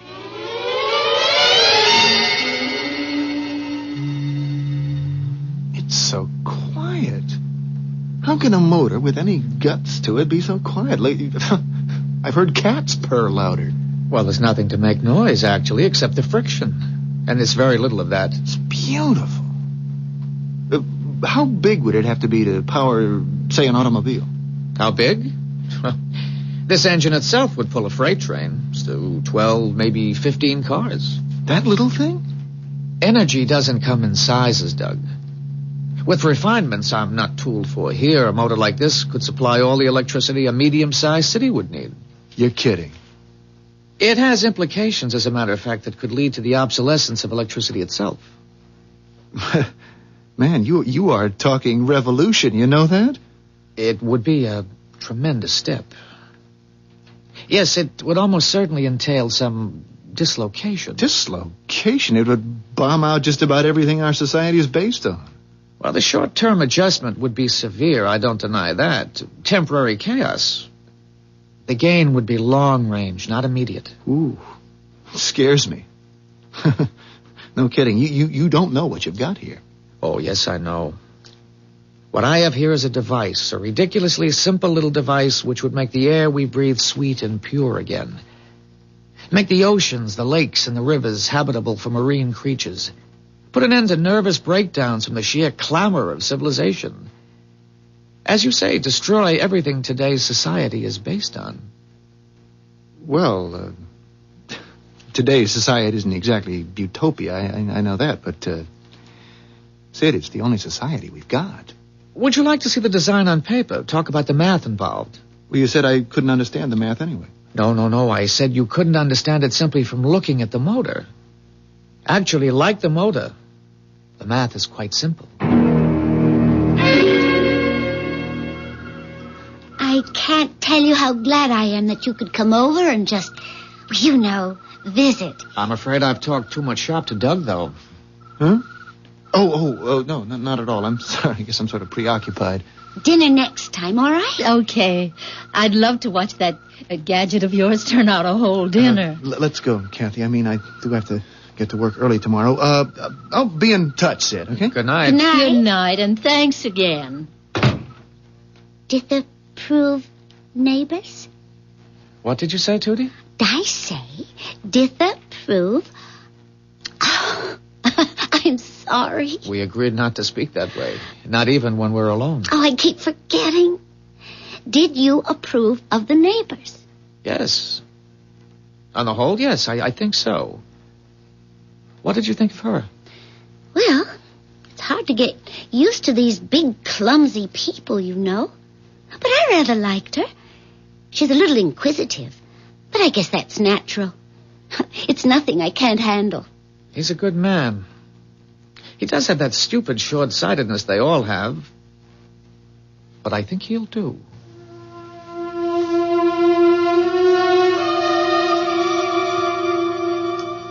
Well, I don't care what you told them about us hardly drinking. I want a good solid slug of bourbon. Okay. Something happened? What? Did he tell you where they're from? Where they moved here from?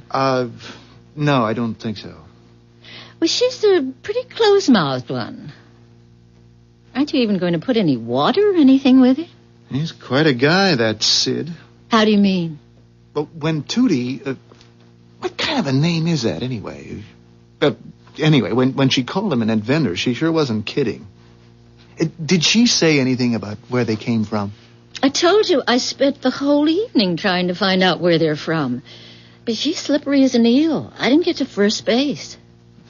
People don't give things away. You have to be suspicious when a man wants to give something away. I think he was completely cracked, except that crazy math of his works. So does his engine. I don't have any idea what you're talking about. He wants to give it to me. Now, you can't tell me there isn't a catch in that somewhere. He just wants to give it to me. The whole thing, no strings attached. Give you what? He's got this machine, this motor, his engine. Designed it, built it himself, he says, invented it. Draws its power from sunlight, sun rays. Now, there's a difference, and it's just gonna blow the whole world up. That's all. A bomb? You mean a bomb? Oh, no. Just the opposite, I guess you could say. Only, good Lord, the mess it could make. It's like we made a wrong turn 100 years ago or so. All of us, our whole society, and what he wants to do is to back up and make the proper turn. But you just can't wipe out. It's a very scary thing. Kathy. What am I gonna do? Well, I don't really understand the problem yet, Doc. Okay. He's got a machine that takes its power from the sun, okay? Okay. Yeah, and that's about the size of a small vacuum cleaner, and it could power a city. It could. I've seen it. I've seen the blueprints. I've learned the math. Learned it, mind you, in half an hour. And all our old math, everything I spent my life learning, it's all just silly kid stuff. Did you say he wants to give all this to you? Now, figure what it means. Everything we know is down the drain. Now, just think about oil. You've got 50 billion or so barrels of oil tucked away, and you're using it to make the world market go where you want it to go. All of a sudden, your 50 billion barrels of oil aren't worth the price of half a dozen loaves of yesterday's bread. It's not going to make you happy. It's going to make you feel very, very restless and insecure. Or you manufacture, or all your money is in something or other power and light company, or you work in a gas station, or you're a coal miner, or I don't care, you're anything. Whatever you do for a living, it's dead. And Sid wants to give the damn thing to me. Maybe I don't blame him. Wouldn't there be a lot of money in it? For us? Millions. Oh, hell, more like billions. Take it. I'm not even sure money would have much value anymore. Apart from everything else, I've got this feeling I'm being used.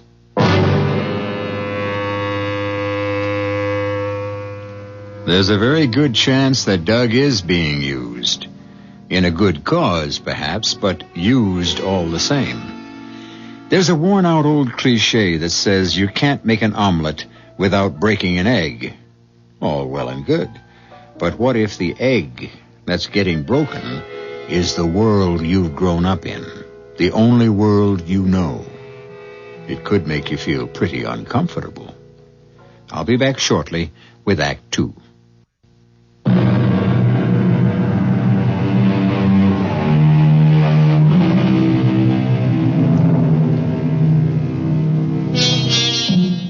Doug Sellers didn't have a very good night's sleep.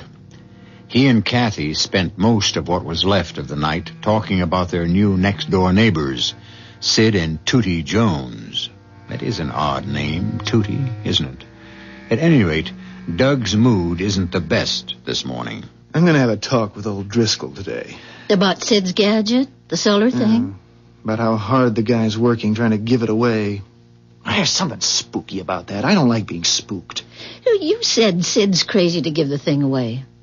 Aren't you doing the same thing if you tell Mr. Driscoll? If I decide to take that nutty engine from Sid, and I haven't made my mind up yet. I couldn't possibly handle it on my own. It's going to take a lot of money to get a solar-powered motor in production. I'm not even sure Driscoll Motors is big enough. But won't you have to give some of it to Mr. Driscoll if you bring him into it? Only if I decide to accept from Sid. And if I do, the whole thing was a gift to me in the first place. Well, I just thought... Oh, well, you know best. If you want the truth, I don't know a damn thing. Except that I'm sitting on a keg of very high explosive, and it's making me very uneasy.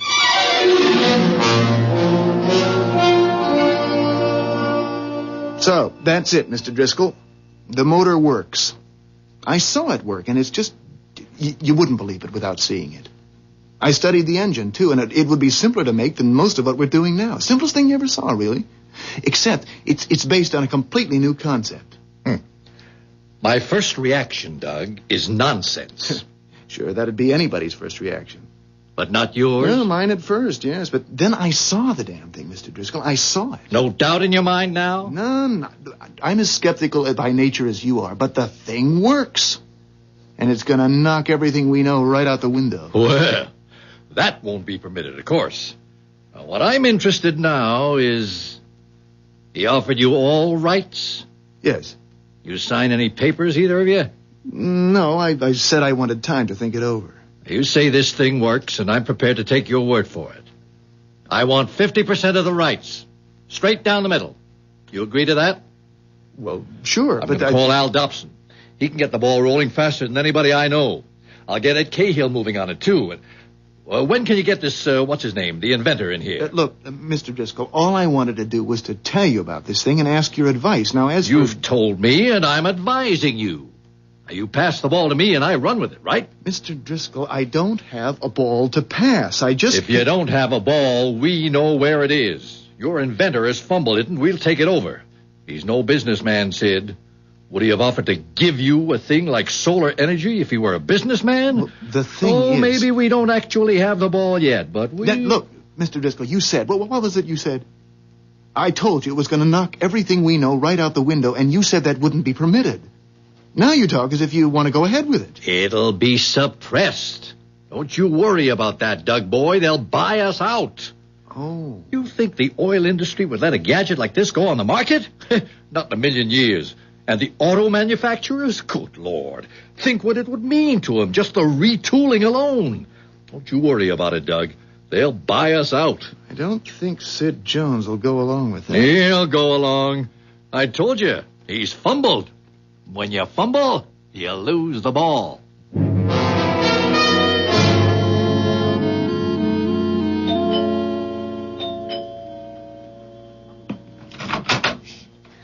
Oh, hello, Kathy. Hi. I washed the breakfast dishes, did 2 loads of laundry, and vacuumed the living room. I figured it was time to take a break. You mind? Oh, mind? No, I'm delighted. Come on in. Let's go in the sitting room. Living room. Oh, which do you call it? Living room. Doesn't matter. Well, anyway, come on in and sit down. I didn't have anything to do either. I was just... Oh, I forgot to turn off the television. That's a television set? Oh, you know Sid. It's one of his inventions. He'll drive me crazy with his inventions one of these days. But the screen's the wrong shape. It's so big. It looks... What it looks like when you turn it off is a full-length mirror. Well, that's the idea, I guess. People would rather have a mirror in their sitting room than a box with that big blank screen staring at them. Oh, I don't know. I don't try to keep up with Sid's inventions. Doug says he's very good. Oh, yes. He's good. Doug says he's way ahead of his time. Ahead of his time? Yeah. You know, inventing things the world just isn't ready for yet. Like that solar energy thing. Well, he is very advanced in his thinking. Yes, Sid is very advanced. And he's worried about what do you call it? The ecology. Yeah. Tootie, Doug was very upset last night. Oh? Sid wanted to give him that solar energy thing. I mean, you just hand it over to him. Let him take out the patents and take all the credit and make all the money. Oh. Sid didn't tell me he'd gone that far. Why would anybody want to do a thing like that, Tootie? You know, it looks funny. Actually, how it looks to Doug is suspicious. Why doesn't Sid apply for the patents himself? That's what anybody else would do. He can't. He can't? We're not, we aren't American citizens. Well, I can't see what difference that would make, really. There are plenty of American patents held by people who are citizens of other countries. Doesn't Sid know that? Well, Kathy, I don't know exactly what they'd call us. Unregistered aliens. Something like that. We're actually not in the country legally. We don't have any papers or any of that. I see. Tootie, where are you from? I can't tell you. Maybe Sid will want to later on. I expect expect he will. But I'm afraid I've already told you more than he'd want me to right now. Damn it, Doug, what is this thing you've dumped in my lap? What do you mean? There's something mighty queer going on. I called Al Dobson and told him to get the ball rolling. Didn't tell him a damn thing except it was a solar-powered motor. And he had me back on the phone 20 minutes later. 20 minutes! Saying the thing was already out of hand and he had to know more. Out of hand? They want it. Everybody wants it. Ed Cahill says... Ed Cahill, the patent lawyer? They called him. The patent office called him. Now, you can believe that or not, but that's what Ed Cahill told me. They'd been hearing talk about solar energy down there, they said, and they called him. Well, it looks like... Somebody's pushing this thing. That's what it looks like to me. Somebody very big. Well, after all, solar power... I want you to see this, whatever his name is, this kook that's trying to give the rights away. I want you to get this paper signed. What is it? Don't waste time reading it. It's a simple release. Later on, there'll be reams of paperwork, but right now, I want that release signed. All right, Mr. Driscoll. And Doug. Yes? If you don't get that release signed, or if this nutty solar thing turns out to be phony, I'm going to bury you so deep they'll never dig you out.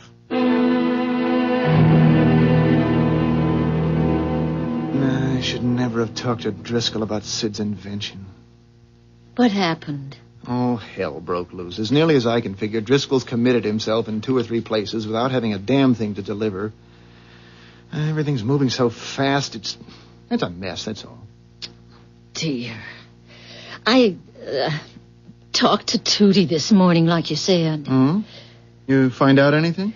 They're what she called unregistered aliens. She said that herself. They're in the country illegally. Oh, good Lord. Doug, what does it mean? I don't know what it means. Trouble, that's for sure. That was why he wanted to turn the invention over to you, Tootie said. He doesn't have any papers or anything. I mean, no ID, no Social Security, nothing. And he knew he'd get into trouble, I guess, if he started messing around with patents and all that. He's in trouble, all right. Why? You going to do something about it? I'm going to call Driscoll and tell him. Oh, Doug, do you think you ought to? Couldn't you just... Oh, poor Sid. What about him, Doug? I'm afraid that'll just have to be his problem. I've got a couple of my own. Well, but do you have to tell Mr. Driscoll? Look, I've been working for Driscoll for over 8 years. I'm one of the top men in the company. I met Sid for the first time last night. Now, which one am I supposed to be loyal to? Yes, Driscoll here. Mr. Driscoll, this is Doug Sellers. Did you get that release signed? Not yet. I just found out something I think you ought to know. The inventor, Sid Jones, the guy's not an American citizen. He's in the country illegally. Say that again. He's in this country illegally. A spy? No, I'm sure it's nothing like that. He's, I know him, Mr. Driscoll. I don't think he's a spy. I might have known. Solar energy, my foot. He's a lousy spy. That thing of his is probably some kind of bomb or something. He's made you believe that... Come on, Mr. Driscoll. I'm not that stupid. That engine that I saw last night was... All right, I'll fix his wagon. You watch me. Thinks he can make a fool of Thomas P. Driscoll, does he? What are you going to do? Never you mind. Oh, boy. What'd he say? He's decided Sid's a spy. I guess he means to blow the whistle on him. You don't think he is, do you? Sid?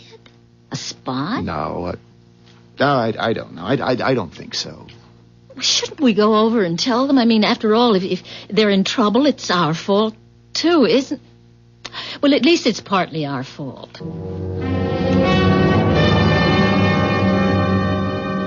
Yes, things seem to be moving along very nicely. Nicely? Sid, he thinks you're a spy. Oh, Tootie, I'm sorry, but... Well, I always tell Doug everything, you know. It's all right, Kathy. Oh, please don't feel badly about it, either of you. It's all right.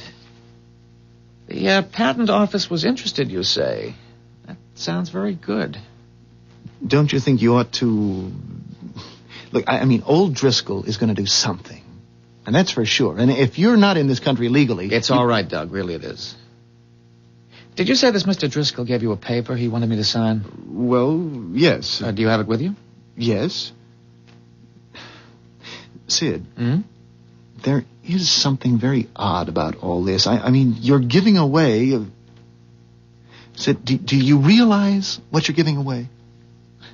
Yes. What? Tell them, Sid. Don't you think they have a right to know after all that's happened? Yes. I want to show you something, Doug. You and Kathy. Oh, the TV. It's another of his inventions, Doug, the television. Did I tell you about that? I don't think so. I don't remember. Actually, it isn't a television set at all, except as you break the word down. Tele for distant seeing. Even so, it isn't that kind of distance. And I get only one picture on it. Always the same picture. Only one picture? Yes, I'll show you. That's the picture. Oh, it's not very pretty, is it? Looks more like a moonscape than anything else. Except for those mounds or domes or whatever they are scattered around. How come it's black and white? There isn't any color there, Doug. In the scene we're watching, you'd see it if there were. It's just gray. There's no color at all. Is it a movie? A science fiction movie or something like that? Oh, no. It's quite real. Well, it can't be the moon unless the other side has put domes up there and we don't know about it. No, it isn't the moon. Tell them, Sid. It's our home. Tootie's and mine. That's where we came from. That's where we've always lived.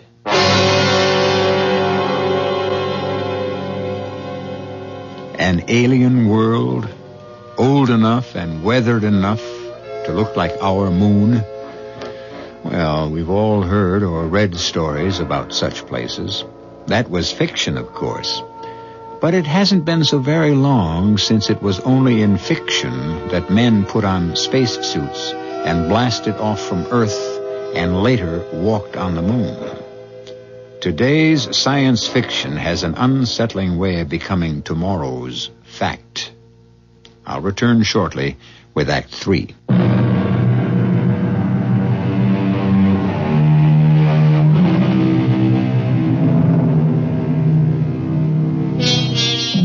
Doug and Kathy Sellers are watching spellbound, but more than a little repelled, a television picture.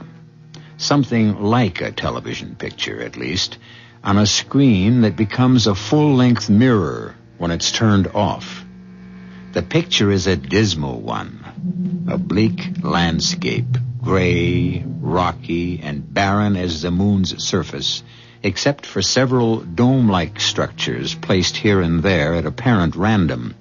This, Sid and Tootie Jones claim, is their home. There's no place like that on this planet, Sid. No place that I ever saw or heard of. It's on this Earth. We're not space travelers. Oh, I don't blame you for wanting to leave it, wherever it is. Well, if you're not space travelers, then what kind of travelers are you? Let's all sit down. It's a long story. Shall I turn it off, Sid? No.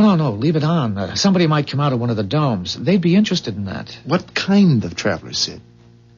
You've already guessed it, I think. Yes, we're time travelers. Time travelers? Then when is that? That picture you've got on the screen. Two questions there, really. Where and when? To answer the first, it's right here, Doug. Right in this very neighborhood, on this very spot. Well, then... When? Yeah. The year you're looking at is 3987. A little over 2,000 years from now. And that's what this neighborhood looks like? That's what the whole world looks like, Doug. Worse. This is a garden spot. Oh, it's some kind of trick, isn't it? I mean, it's just something you invented. More like something you invented. You, all of you, in the next few generations. That's misuse of the Earth's resources. All of your mistakes carried out to their final, inevitable conclusion. You're looking at the end product of your era's short-sightedness. I just don't believe it. Well, there it is. You can see it. Well, then it wasn't it wasn't bombed out? The A-bomb, the H-bomb, all the alphabetical bombs that came after? No, they were never used. Except to waste the Earth's substance and terrify its people. There, on the screen. Somebody's coming out of the B7 dome. Can you see who it is, Sid? No, not to be sure. Forex, most likely. I think it was his turn at B7. What's he wearing that thing for? Looks like a spacesuit. Well, that's what it is. We call them Atmos suits. There's no atmosphere now. None, at least, that's breathable. Except underground, where we convert it. Good Lord. Yes, we live underground. We come out now only to run tests. The toxicity of what's left of the atmosphere isn't very stable. We have to draw it in and purify it, so we need to keep abreast of what we're up against. And pump the impurities back out? Yes. And that increases the toxicity? Yes. The problem isn't solved. We're living by stopgap measures. We have some time, though. There's a lot of air out there, even though most of it is poison. And there aren't very many people to breathe what we salvage. How many? Well, in B7...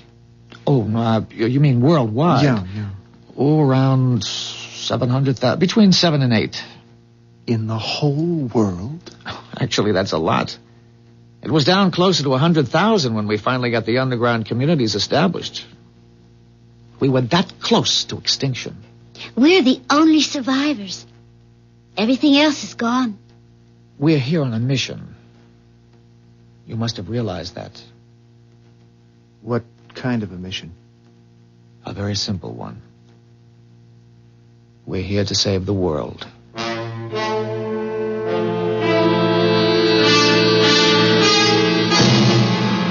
Sergeant Wilson. Yeah, I want to talk to the chief of police. He's out of town. What can I do for you? Listen, I'm Thomas P. Driscoll of Driscoll Motors. I want to report a spy. Report a spy. You'd like to give me the details? I can only give the chief the details. No way, Mr. Driscoll.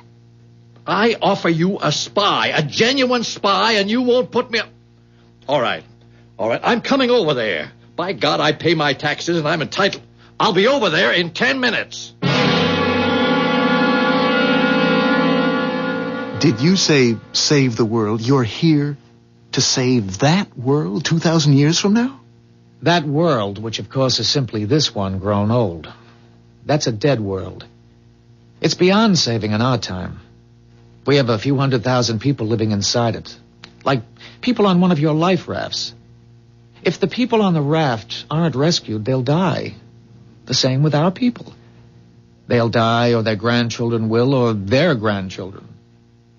We few have survived the catastrophe temporarily. And so you've come back here, back to our time with... With the only treatment that can possibly save the world. We have a cure for its sickness, and we mean to administer it. Call me one of the doctors. There are many of us. Many of you? Oh, yes. One man could never do it. Your Mr. Driscoll was very right about that, Doug. We have many people in this time, some of them in very high places where pressure can be applied, where red tape can be bypassed. Speaking of Driscoll, Sid, I think you ought to... Don't worry about it. It isn't important. Now, will you let me sign that paper he gave you? All right. I've read that the people of your time set great store by pieces of paper with signatures on them. What are these numbers you put under the signature? Oh, that's just to make it thoroughly legal. That's my designation in my own time. 6D48M. We have numbers instead of names, although we still use nicknames. Mine actually is Sid from 6D. My designation is 2T93K. Tootie. 2T. That's kind of a cute name, though, once you get used to it. Well, if you had time travel, why did you wait until the world got into such a state? Time translation is a relatively recent discovery. But why this particular time? Why not earlier or later? Oh, no, irreversible damage has been done at this time. As a matter of fact, it was at this time and point that the depletion of resources began accelerating so rapidly that it got out of control. Any later would have been too late.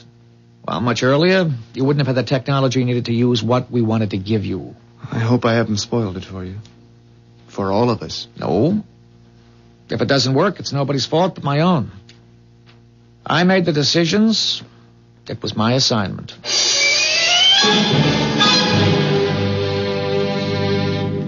I told you I'd get to the chief, and you said he was out of town. Orders, Mr. Driscoll. I still don't know why he took me off the desk and handed me the job. It's FBI work. Well, don't you worry about that, Wilson. You think the two of us will be enough? I mean, if he should decide to shoot his way out or something like that. There are 2 carloads of good men following us. The house will be surrounded when we go in, and there won't be a chance of his getting away. Yes, there's a car stopping out in front now. Tootie, will you turn the screen off? I already did. Oh, Lord, it's old Thomas P. himself. Mr. Driscoll. And the cop. Odd. I thought it would be your FBI. Oh, Mr. Driscoll looks very determined. Mad as a wet hen, that's how he looks. Well, he shouldn't be angry.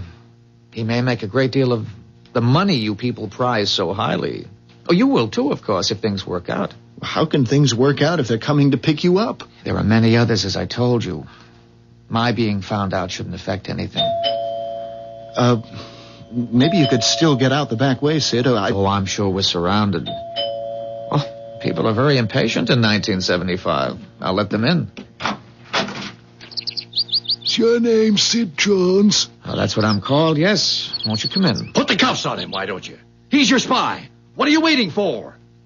Jones, is it true that you showed Mr. Sellers, is it that you showed him an invention of yours last night? Well, yes, it's still down in the basement if you'd like to take a look at it. Sergeant, you'll be making a great mistake if you arrest this man. Have you lost your mind? Sergeant, I can prove beyond any question that I am not a spy. Will you allow me to show you the proof? Watch him, Wilson. He's up to something. We got only your word, Mr. Driscoll. Go ahead, Jones. Thank you. Tootie, will you help me with this? Wilson, are you out of your head? What's back of that looking glass, Jones? What's the glass got to do with this? Well, that's what I'd like to show you. There's no danger, I assure you. No danger, he says. Just don't try anything. Tootie? The 3rd button? Yes, the 3rd button. What's happening? That's no mirror. Look at that thing. It was turning all milky, foggy. Wilson, why don't you do something? He can't get away. Give the guy a chance. I think it's ready now, Tootie. Stop her! For God's sake, somebody stop her. She's disappearing into that looking glass thing. Goodbye, Doug. Goodbye, Kathy. Thank you very much, both of you, for all you've done. Stop right there, Jones. Stop, or I'll... Or you'll what? He's gone, you idiot. You let him walk right through that looking glass. It's changing again. Look, Kathy, it's making a picture. Oh, my God. A park. It's a beautiful park with trees and flowers and people walking around. And not in those miserable spacesuits either. No. It's bright, pretty clothes. And children play... Oh, Doug, it must... Look, there's a dog, a little poodle. For God's sake, what kind of mirror is that? Break through it, you fool. Smash it. I don't care what it is. Smash it. I guess you're right. Now, please stand aside, all of you. What are you going to do with that gun? Just use the butt of it to break the glass, ma'am. Now, please stand clear. There's nothing back there but the wall. Just a plain blank wall. Oh, I almost forgot. Here's that release you wanted Sid to sign, Mr. Driscoll. I don't want the damn thing. I don't want anything to do with him and his magic mirrors. I don't want any part of any of it. I don't think you really have a choice, Mr. Driscoll. That was a park we saw through the looking glass before the sergeant here smashed it. And if they have a park, we have solar energy. We couldn't change it if we wanted to.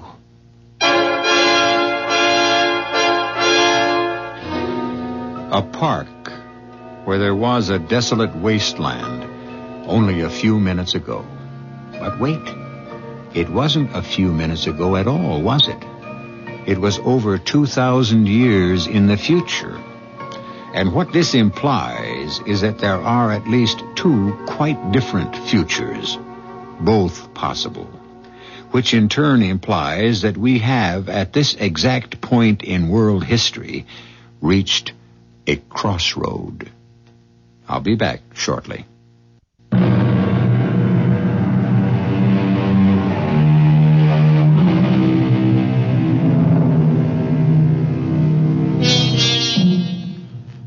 perhaps we shouldn't be surprised if one day, before too terribly long, we hear that solar energy is in the process of being harnessed.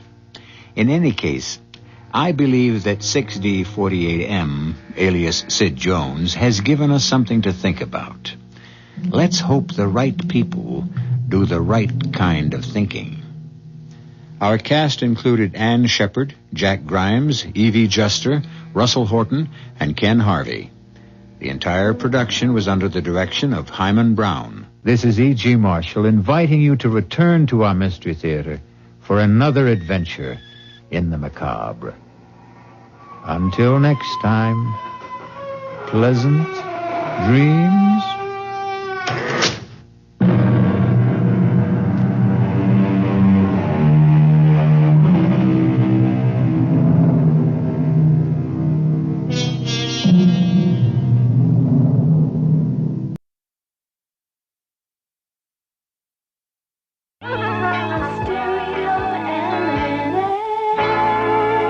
The CBS Radio Mystery Theater presents...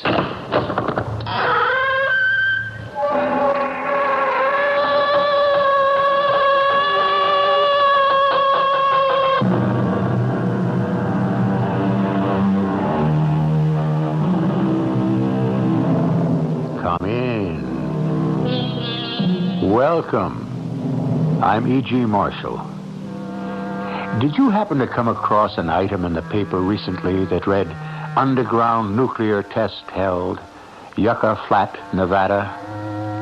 United States scientists detonated an underground nuclear device today that was barely felt away from this Nevada test site.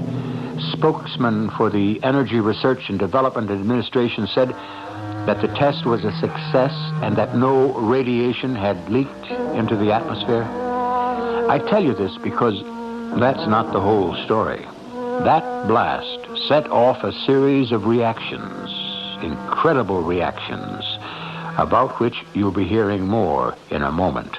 Richard, don't tell me you've actually found what you and I were looking for years ago. I have, Mac, in the flesh. I've actually seen it. Good Lord. It's a real breakthrough, Mac. You know, if it hadn't been for you got me started in the anthropology game in the first place. Well, it's unbelievable. You know, this is going to turn man's history upside down.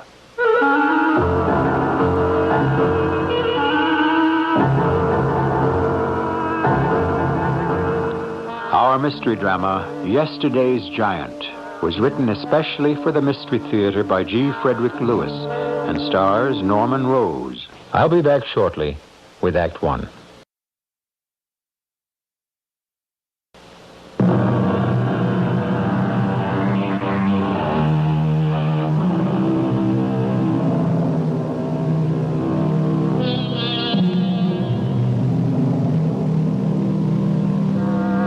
According to the papers, the underground nuclear experiment was a success. Of course, they had to say that. If the truth were known, the hue and cry from every American might have been such that... But I get ahead of myself. What really happened will be told us by James McLean, who knows the story better than anyone on Earth alive today.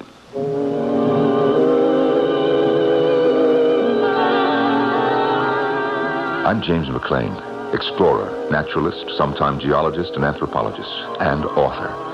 Also an advisor on seismology to Nevada University. I suppose I wouldn't have gotten into this if it hadn't been for the unfortunate scandal of the Utah Man, about which I may go into later. But I want this part of my life known, because it proved to me, when it comes to choosing between being a true scientist, hungry for knowledge, or someone else hungry for money, I did make the choice. It all began with that telephone call. Hello, McLean here. Mac, this is Richard. Richard Gidding. Hey, Richard. Sure is nice to hear your voice after all these years. Mac, how you doing down there in Yucca Flats? Oh, so-so. Not too exciting. Well, congratulations on the book. It's tremendous. The title's just great. Life and Times of Early Man. It's got a great cover illustration. Did you get past the cover? You kidding? I read it straight through. It's tremendous. Well, I'm pleased, Richard. 6 years went into it. Listen, how did you know I was here? Oh, I keep all my old address books, even the ones 10 years old. So I just chanced it and called. Say, Mac, you still buddy-buddy with those energy research boys at the flats? Yeah, I do some seismological research for them from time to time. Good. Are you, very busy these days? Well, I don't have to tell you what it's like being a freelance. An awful lot of time can go by with no money coming in. So you're not working steady, huh? Yeah. You remember that Utah man business? It didn't help me. Well, of course I remember, but that wasn't your fault. Anyway, it's got nothing to do with you being the best in your field. That book of yours sure proves it. How's it selling? That's the old Richard, all right. Always an interest in the financial return, huh? Oh, I'm not ashamed of that. Anthropologists eat like everyone else. Richard, what's on your mind? You didn't call me just to congratulate me. No, I didn't. Have you got a university full-time job to offer me? Better than that, Mac. I'm going to offer you a partnership in something worth millions. What? It's tremendous. No. Don't say no, don't say yes, don't say maybe. Hear me out. I've located what I believe is the greatest anthropological discovery of the age.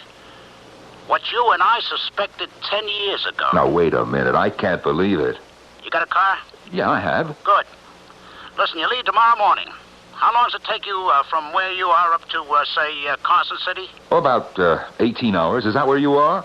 From Carson City, head over to Fernley, then north on 34, past Pyramid Lake.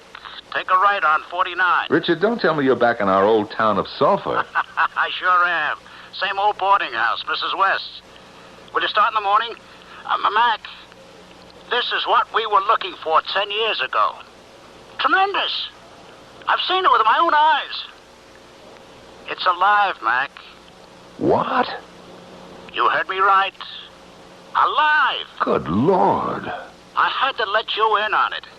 If it hadn't been for you, Mac, well, you got me into the anthropology game. Richard, I did understand you right. Yep. A living specimen of prehistoric man. So you just get up here as fast as your wheels will take you. I couldn't leave till a day later at sunup. Since that phone call, my mind was filled with what Richard had said. The dream of science for 1,000 years.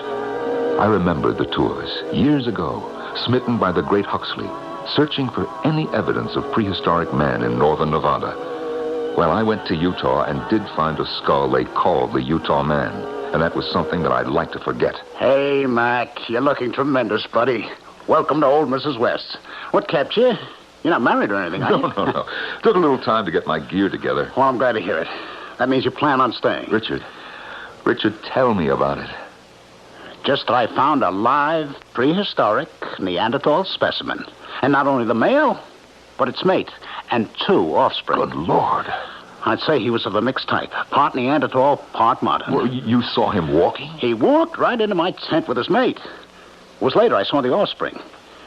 He walks erect, and I don't have to tell you, if he's a Neanderthal, he's every bit as intelligent as you or I. A good deal more, I'd say, to have survived. This family, I think, must have lived in the caves on the far side of the Jackson Mountains. There's 100,000 acres up there that's never been explored. Any idea why they came to you? Oh, very good idea.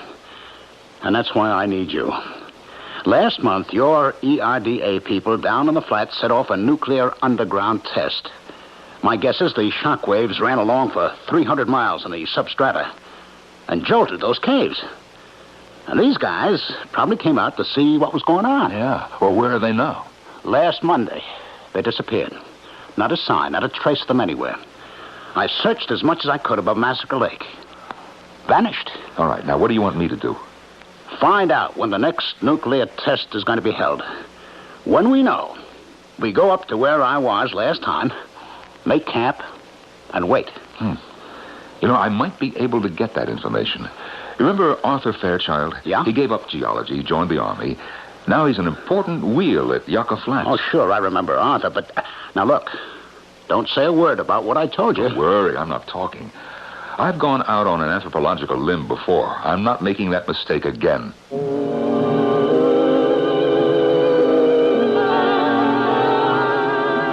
I left what I'd brought up with Richard and shot down to Yucca Flats as fast as I could.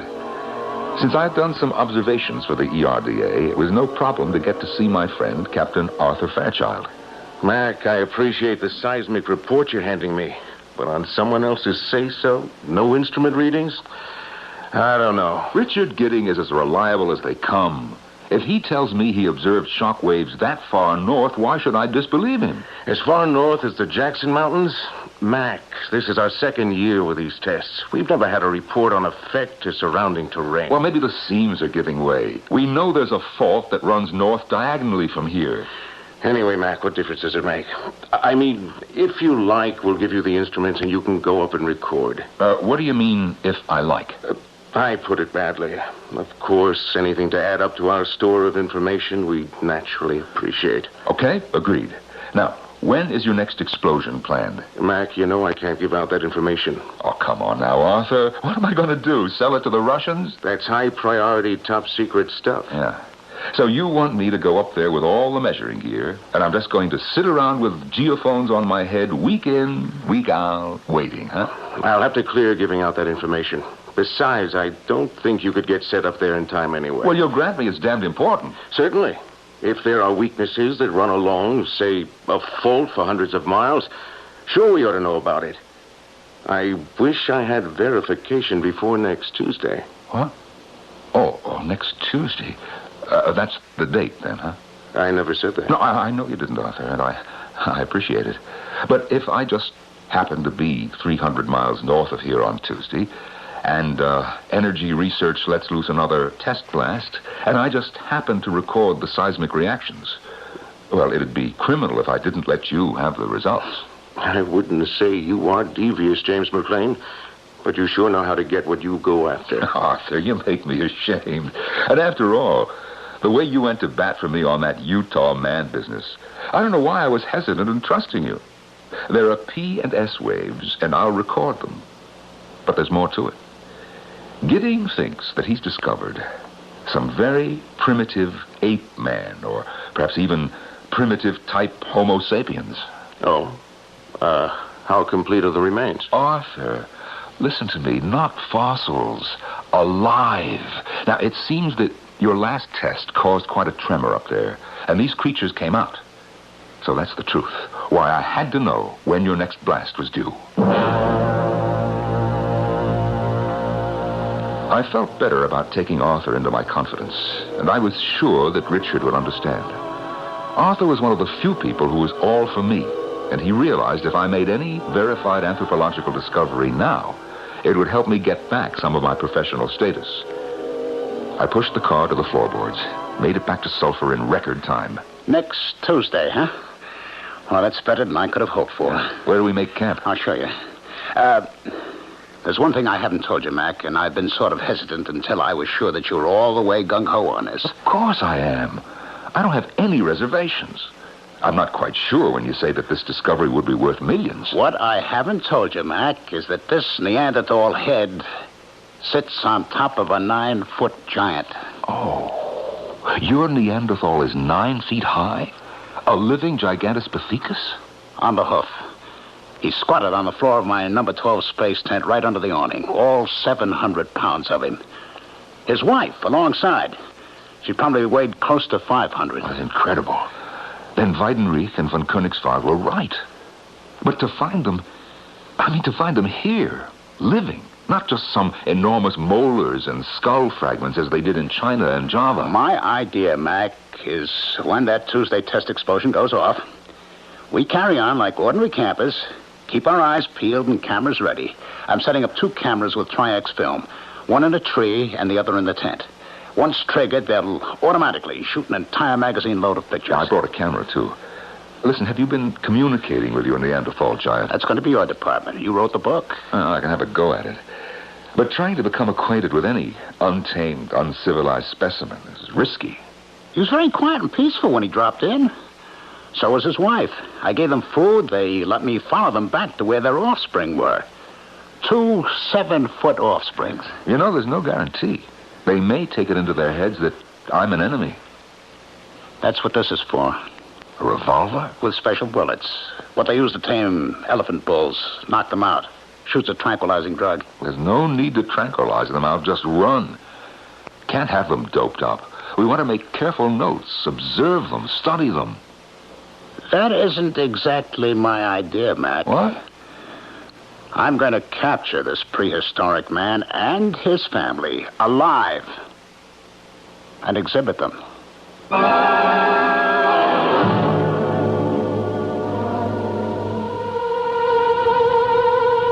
James McLean is shocked beyond measure at what he considers a betrayal of everything science stands for. What can he do now? If he leaves now, he may miss the discovery of a lifetime. If he goes along with exploiting a rare living relic of prehistoric days, he'll be through as a scientist. I shall return shortly with Act 2.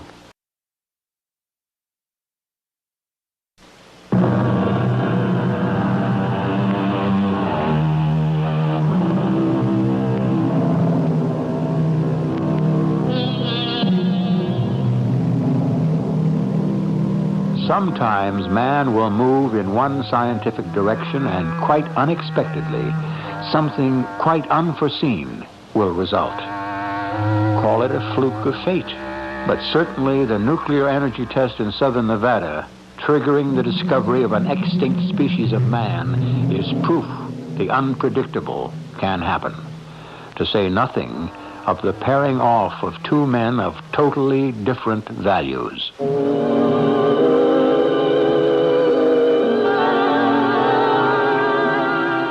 I thought Richard's idea of capturing the Gigantopithecus was such a far-fetched and flamboyant gesture, I dismissed it. By Tuesday, we had made camp. I'd set up my recording gear, and we waited all day for the blast to go off 300 miles south. Beyond where our tent was pitched loomed the jagged mountain cliffs. Far up, out of sight, were rock shelters, caves of limestone and bear caves.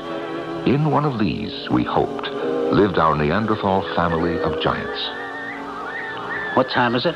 7:10. Oh, boy.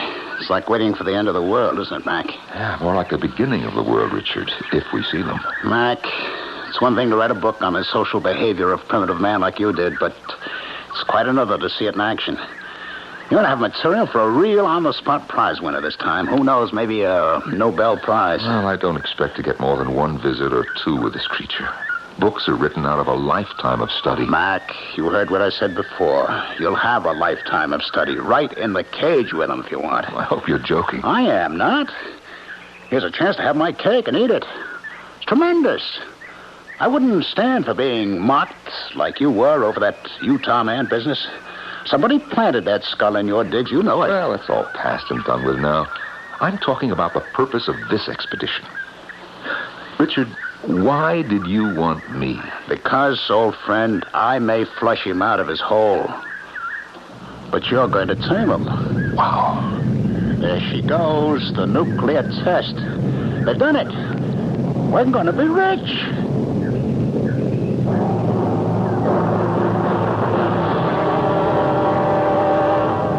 I sat there, holding my flashlight on the seismograph, recording the primary and secondary waves. I figured the P waves were traveling from the flats at 7 miles a second, and the S waves at about half that. We were also getting some Rayleigh waves, which had the capability of traveling around the world half a dozen times before dying out. It was as though an earthquake had hit, about 4 on the Richter scale. The ground lurched. Rocks came spinning off the cliffs. The seismic waves were causing a great deal of slumping and compaction where we'd pitched camp. In 5 minutes, it was over. That was twice as bad a reaction as the last one. It sure should have done it. Done what? Stirred up our Neanderthal friends. They ought to be coming down here. You glad you came back? Well, we all have our reasons and responsibilities. What do you mean by that? The earth shock gave me a record, and that's one of the reasons I came. Perhaps it's also given you what you want. That's fine. More power to you. To both of us, no? As soon as the giant Neanderthal shows up... I will not be here, Richard. You won't be here? What do you mean? Just what I say. As soon as it's light, I'm packing up and going. Tomorrow morning? You can't go now. Oh, yes, I can. I don't belong here. What are you talking about, Mac? I need you. Richard, you're planning to take this creature, whatever he may be, and put him on exhibit.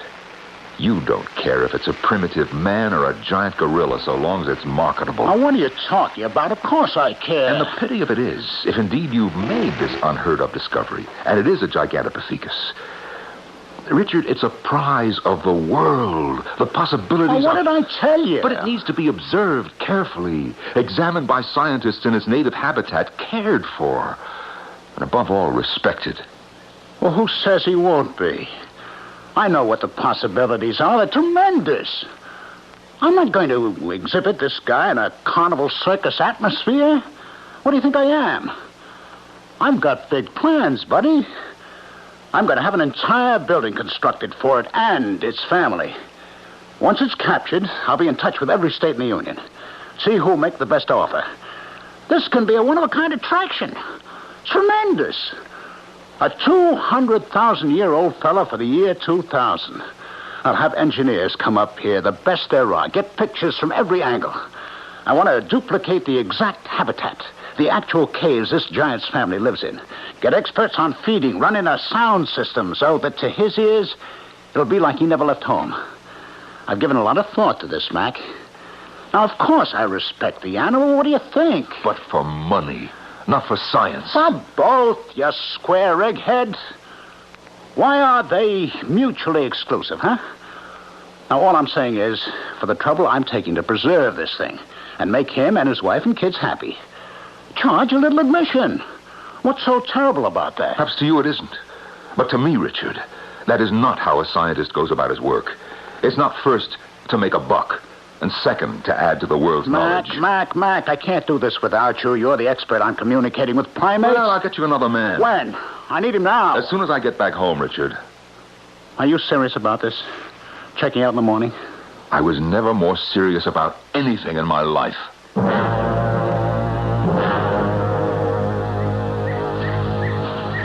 Wake up, Mac. Time to get up. Oh, wow. I slept later than I thought. What time is it? It's almost 6. If you're going, get going. I don't understand why you're so sore about this. I mean, Richard, we're just two different people with two different ideals, that's all. You got your stuff packed? Yeah, most of it. While you're getting your duds, I'll stow your equipment in the car. Hey, wait a minute. Wait a minute. What's your rush? Last night you were begging me to stay. I don't want to get in the way of your ideals, Mac. Besides, I want to get started, hike you up to where I think the Gigantopithecus holds up. So before I leave, I'd just like to give you a hand before you go. Now, wait a minute. How about a cup of coffee for the road? There's a diner in Sophia that'll be happy to serve you. Did you say that you were on your way to the Neanderthal's cave? I'm not going to hang around here waiting for him to visit. If that explosion worked, he may be out there having a look around. Yeah. You know, Richard, I'm not in that much of a rush. Why don't I go up there with you? I can start back later. You sure won't inconvenience you? I don't want you to change your plans on account of me. Richard, you sure are in a funny mood this morning. Well, not half as amusing as you are, old boy. Last night, I was the sinful Neanderthal flesh peddler, the untouchable, the unscientific Mr. Big Bucks.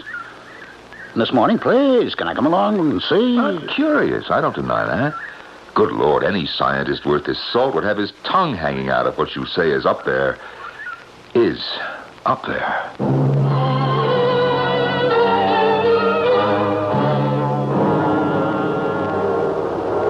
You see that straight wall of granite? Yeah. Well, I figure somewhere up in there must be their cave. Around the side is a big shelf like a ledge covered with bushes and trees. That may be their way in and out. I never got up that far last time. Where did you see them the last time? Right here, right where you're standing.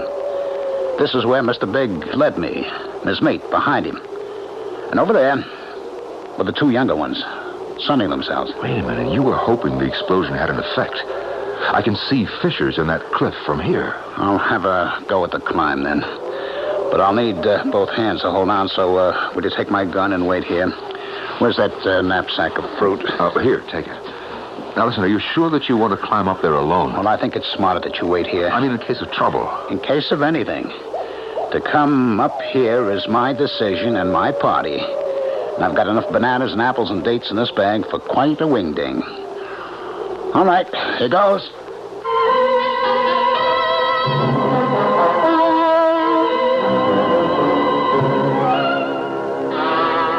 Richard! It's clouding over, Richard! Looks like a storm coming up. Did you see anything yet? I'm almost at the top now. Richard! What in heaven's name is that? I think it's him. Tremendous. My old friend, the Jolly Green Giant. I'm coming up after you, Richard. Richard, can you hear me? Richard, say something.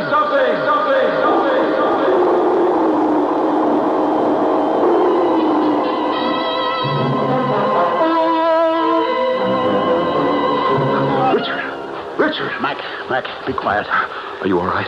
Why didn't you answer me? Get down. If that was the Gigantopithecus, I heard him all right. Oh, yeah. He's got some voice. You think we're safe here? Well, it depends where he is. If this is a prehistoric creature, his sense of smell is highly developed. Hey, wait a minute, I have a thought. If you want to make friends, do what you did last time. Take all the fruit out of your knapsack and line it up on the ground here. If he gets a sniff, it's possible he'll come forward to take it. The way I'm going to work it is, when he reaches for the fruit, I come out friendly-like. He knows me, you know. And then, pow, I give him a shot of the tranquilizer, and he's out. Yeah, but what do you do about the rest of the family? If they come looking for Daddy? I haven't thought that through. I could put them to sleep, too. Richard, you have got a couple of 1,000 pounds of gargantuan flesh up on this plateau. How do you aim to get them to civilization? You haven't thought that through either. Look, don't do it. Let's observe. Merely observe, okay? I got a few more things to work out, yeah. My problem has been I didn't want anyone else to know about this, but, yeah, I'll need trucks, I'll need cranes, who knows what. But don't think about capture. It's unrealistic, and you might get hurt in the bargain. Now, look, I brought my camera. Let's you and me just sit here and wait. No, you can wait if you want. Now that I know he's here, I'm going back down to get organized. I gotta work something out with some road builders. First we build a road, and then we can get a big moving van up to the plateau. Richard, you're absolutely crazy. Don't think of it. Don't start something you'll regret. Mac, the only regret I have is that I didn't think of all this sooner. All right, I'll see you. Richard, come back. Richard! Help, Mac! He's got his arm around me. He's crushing me. Mac, use the gun. I can't find it. Mac, he's dragging me with him. He's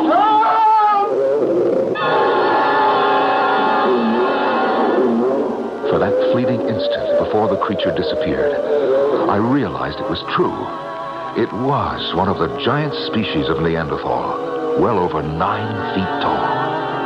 I watched as it took Richard inside its cave and rolled a huge slab of stone across the entrance.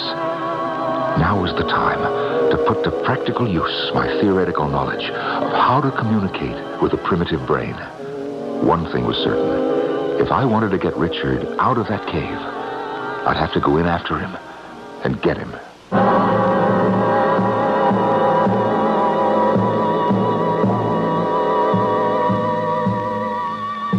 So James McLean is faced with the problem of spanning hundreds of thousands of years, dealing with a member of the human race who has been able to remain on Earth centuries after he was supposed to have disappeared.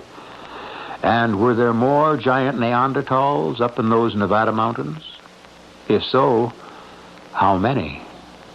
I shall be back shortly with Act 3.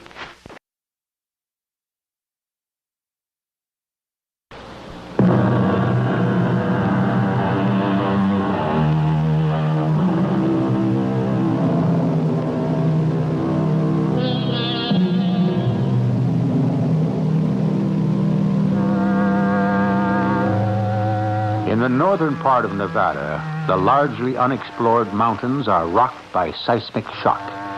A giant humanoid, resembling a Neanderthal man, had taken a modern man captive.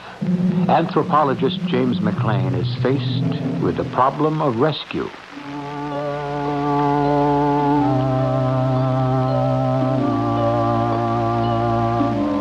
irony of it all was, Richard, who thought he would capture the giant alive, was himself captured. I needed help. The only person I could entrust with the secret, and who would get us maximum help in minimum time, was Arthur Fairchild. I put in a long-distance call from the nearest town. Incredible what you tell me, Mac. Arthur, we've got to get Richard out of that cave if he's still alive. Heard anything?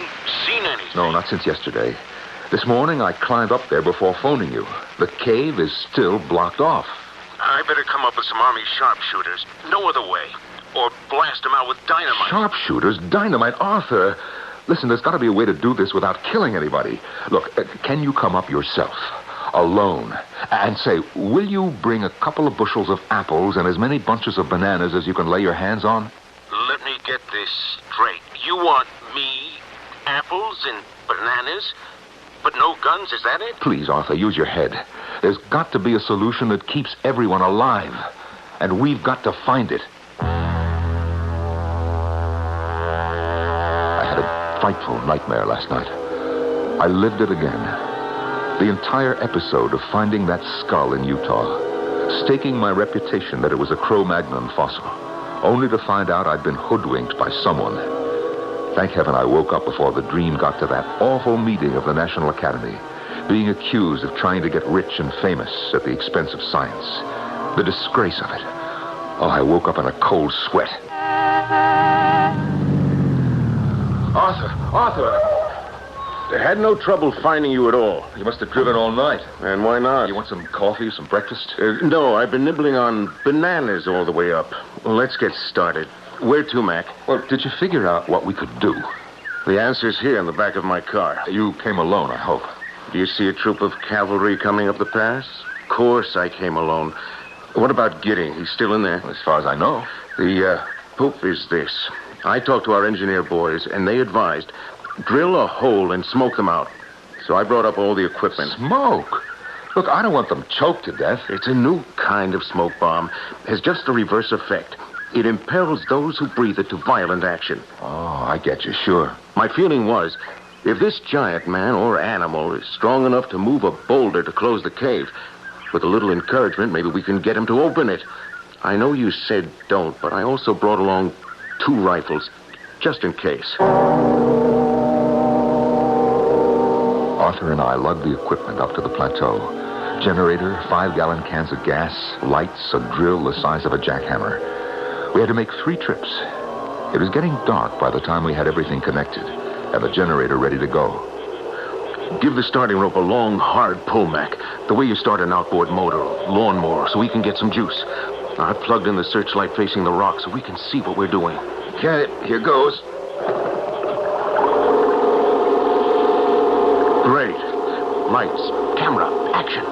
I'm going to try for a hole near the bottom.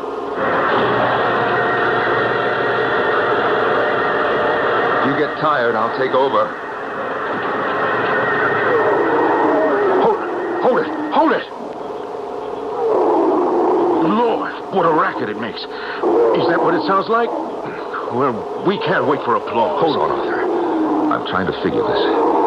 This primitive fella may react violently if he thinks he's being attacked. Otherwise, he's really a peace-loving jet. In 2 minutes, I ought to be able to drill through this boulder and shove in the smoke bomb. 2 minutes. I'm worried about what he may do to Richard. Richard Gidding? Richard Gidding! Can you hear me? Hello? I can hear you. Thank God he's alive. Richard! We're coming in for you.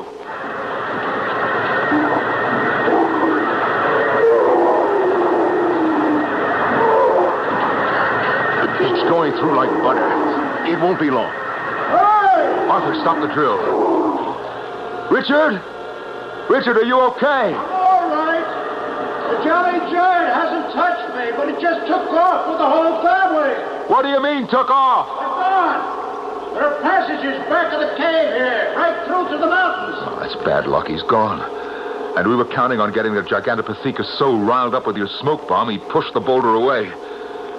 Now, how do we get Richard out?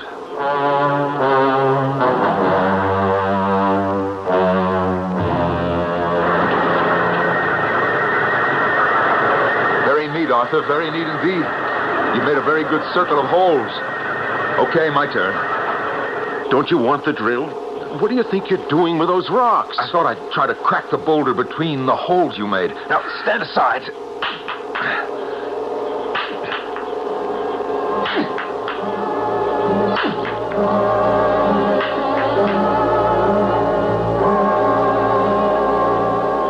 Mac, no way. It's getting daylight. I'm rested now. Going to start up the drill. How's it going? We're going to do some more drilling. Hey, Mac, listen. Listen, don't start up yet. I think I hear the old man coming back. Richard, now listen, don't panic. I tell you what I'm going to do. I'm going to shove some bananas through some of the holes that Arthur drilled. I'm not hungry. No, I'm hoping to appeal to the big man. Richard, duck into some corner and make yourself scarce. Okay, Mac. He's coming. I can hear him very plainly now. 8 holes. That makes 8 bananas. I hope this works. Now we'll take the apples you brought, Arthur, and the rest of the bananas and spread them in a circle in front of the cave. There. That's right. That's nice.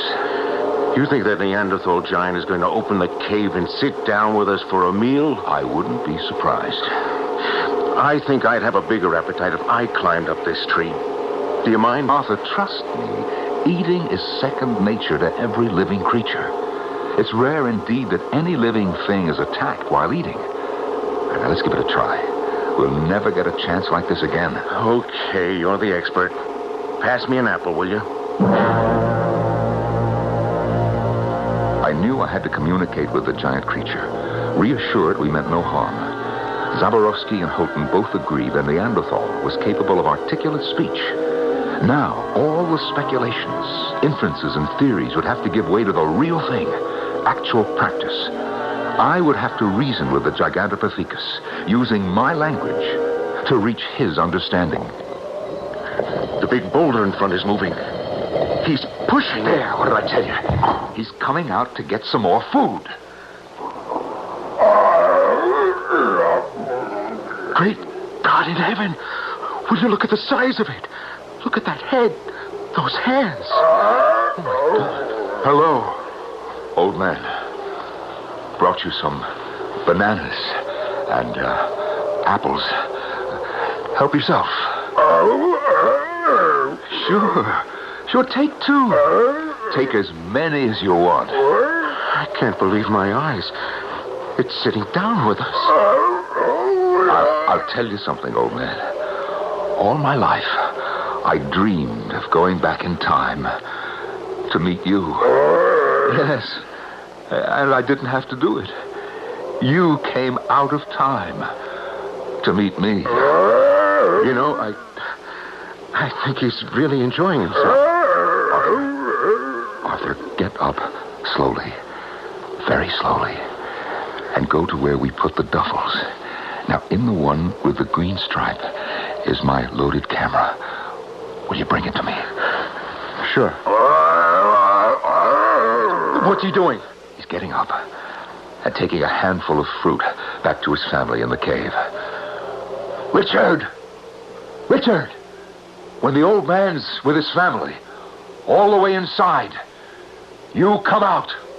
Okay, I get you. Here's your camera, Mac. Am I glad to get out of that cave? Hey, Richard, are you all right? Nothing broken, huh? I was more scared than bruised, believe me. Yeah, listen, you remember Arthur Fairchild as Richard Gidding. Oh, yeah. Arthur was the man behind the drill. Well, I saw the big man go for those bananas. That's tremendous. Yeah, now, in a minute or two, I expect the whole Neanderthal family will be out.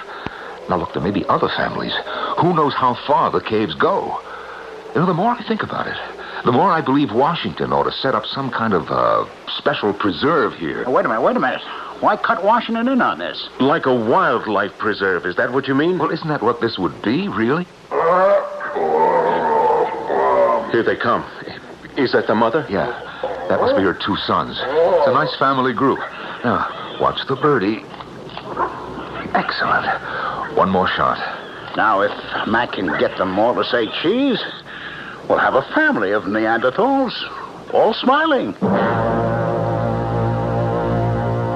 When we ran out of film and fruit, it was time to go. The giant Neanderthals returned to their cave. The sun was high now. We were pretty tired. We'd been up most of the night. We carted the gear down, hand over hand, down the side of the cliff. And then one last climb up to the plateau to make sure that nothing was forgotten. Arthur? Where's Richard? I was going to ask you. He's not down below. Richard! Hey, Richard! That's strange. Where could he have gotten to? Isn't that him? Coming out of the cave? Oh, yeah. Wait a minute. What's he got in his arms? Hi, folks. Meets baby Neanderthal. Richard, are you crazy? You can't steal their baby. They'll kill you. They'll have to catch me first. I'm going to put it in my knapsack and carry it over my shoulder all the way back. You put that baby back where you got it. Do you hear me? They're not going to miss him, Arthur. Here, hold the kid while I strap on my knapsack. You're mad, absolutely mad. Now, look, you put it back, Richard, or I will not be responsible. The whole family's out foraging or something, so I went into the cave and helped myself. This kid is worth a fortune. You know, I said, give it to me. I'm ready for it. I'll give it to you. Oh. Phew. What a wallop. He went down like a stone. He sure wasn't ready for that. We put the Neanderthal baby into the cave and went back to camp. Most of the rest of the day, we tossed around the idea of a national preserve. Would Washington guard the area with access only to bona fide scientists and researchers? Richard was very quiet and hardly said a word to us all day, all evening. The next morning, he was gone. We walked clean back to the cliff and not a sign of him. He's some character. Well, he could have gotten lost. Good Lord. Look up there. Pass the boulder. Let's go. He fell over there. Which way now? Keep going. Just around these trees. There he is. Richard! Oh, wow. He's dead. That's a broken neck, all right. Falling all that distance. He was up on the plateau. What was he doing up there?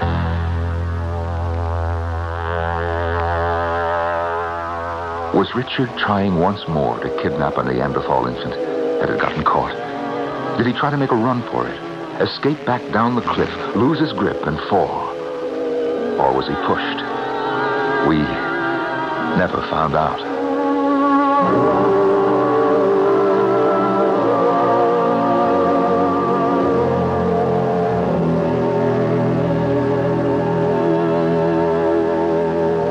More than anything else, Richard's stubbornness and tragic end convinced Mac and Arthur of the hopelessness of their cause. Even if Washington agreed to a guarded national preserve, there would always be a Richard, someone who didn't really care and who would do anything to exploit these ancient giants.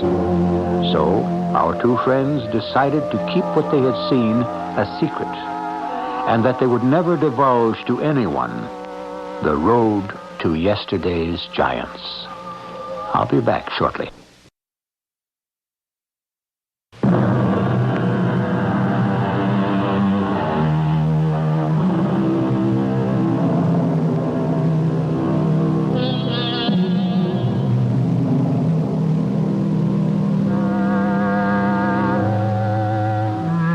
If, as some historians and anthropologists believe, the Neanderthals, that intelligent species who inhabited the earth thousands of years before we did not all disappear, then this story could be true. And as for Arthur and Mac, every time an experimental blast was touched off, Arthur would wonder how the old man and his family were taking it up there on that hidden plateau. James Mac McLean, he's writing another book, actually revising his old one, The Life and Times of Early Man. Only this edition will contain some extraordinary photographs. Our cast included Norman Rose, Ralph Bell, and Howard Ross. The entire production was under the direction of Hyman Brown. This is E.G. Marshall inviting you to return to our Mystery Theater for another adventure in the macabre. Until next time, pleasant dreams.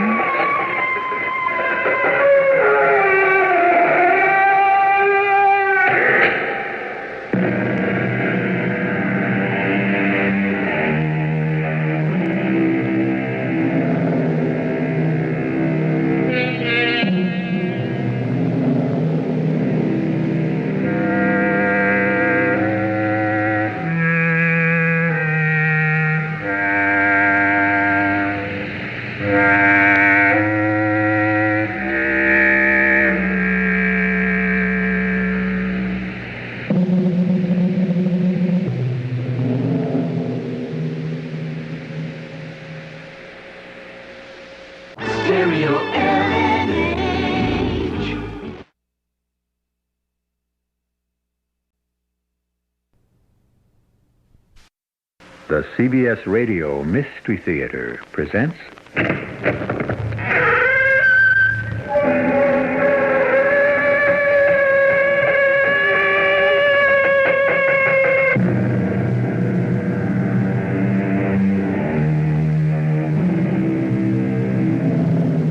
Come in. Welcome. I'm E.G. Marshall. One cannot be wise and in love at the same time, said the poet. And what is the implication? That love, obviously, is a pastime and an occupation for fools. Poets in general seem to have had a sorry time of it with love, when you consider most of their verses on the subject. And yet, there would seem to be a melancholy strain of truth in their singing. After all, how many deliriously happy lovers do you know? Lizzie, you have to give him up. I can't. But he's a liar. Yes? A thief. Probably. He'll betray you. Most likely. He could even kill you. It doesn't matter. How can you say it doesn't matter? Because I love him.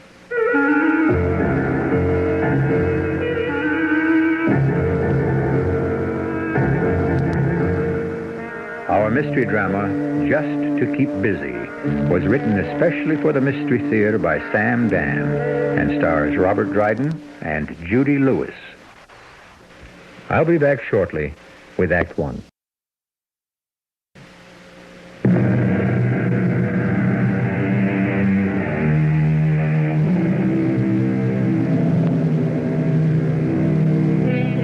A hunter went walking in the fields with his gun one morning, and he saw a seagull. Having nothing better to do, he shot her. The line is from a play by Anton Chekhov, and it gives one pause. How true it is that so much of the harm that is done in this world does not result from an evil motive or a bad intention, but just out of sheer boredom, or, as the dramatist said, for lack of anything better to do. I'll buy that, Mr. Marshall. It's the story of my friend Woodrow Wallace, or Woody, as everyone calls him. Whenever you ask him why he's doing whatever it is he happens to be doing at the moment, why, Woody just gives you that, yes, I suppose I have to say it, that radiant smile of his, and replies, "Oh, just to keep busy." Just to keep busy. Well, this particular day dawned uneventfully enough. The morning was filled with routine chores when... Mr. Gilmore, Mr. Woodrow Wallace is here to see you. He doesn't have an appointment. It's all right. He doesn't need one. Yes, Mr. Gilmore.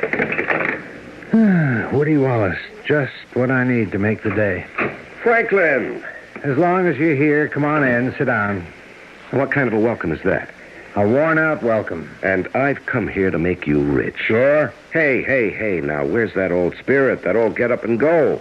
You know, I don't even know why I bother with you. Woody, I have just this moment come to a conclusion. And what is it? I'm finished with you. Now, you don't mean that. But I do. How can you mean a thing like that? Woody, it happens to all of us. We realize it's time to put away the toys of childhood and assume the attitude of maturity. Oh, now, that sounds deep, old pal. Woody, you and I, we've outgrown each other. Now, just what does that mean? When we met, we were children. What have you been smoking, old buddy? We met over in Vietnam. We were both 21 on the same day. Don't you remember? We celebrated our birthday in a foxhole.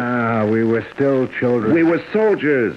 What do you suppose soldiers really are? Oh, I knew this was going to be deep. It's a very special bond that holds soldiers together, the shared danger, the absolute dependence on each other. Oh, I need a drink. But with the return to civilian life, that special bond disappears. And the reason, the basis for the friendship vanishes, which is why most of them peter out. But not ours, Frankie. Not ours. Now, Frankie, did I say I came up here to make you rich? Forget it. It's gone and forgotten. Not just rich, Frankie. I'll have you rolling in wealth. No. Money to burn. No. I refuse to listen. I am deaf to any offers, deals, proposals, propositions in any form, shape, manner whatsoever. Okay. Just to show you there's no hard feelings, I'll take you to lunch. I can't go. I'm expecting a call from a client. He can call back. It's important for him to talk to me. You know, Frankie, I was counting on you. Now, you know how I hate to eat alone. I'm sure something will occur to you. Something just has. That girl you've got out there. The new one. What's her name? No, Woody. What do you mean, no? She's different. Frankie, come on, they're all the same. She's a very naive, sweet girl. They're the best kind. What are you saying? Do you know what's wrong with our society? We've lost our innocence. People are too jaded, cynical. What a joy to go with someone who's fresh and sincere. Yeah, but Woody, you're engaged. Sure. And Sally's in Europe. Lizzie is a very quiet... Lizzie, is that her name? Yes.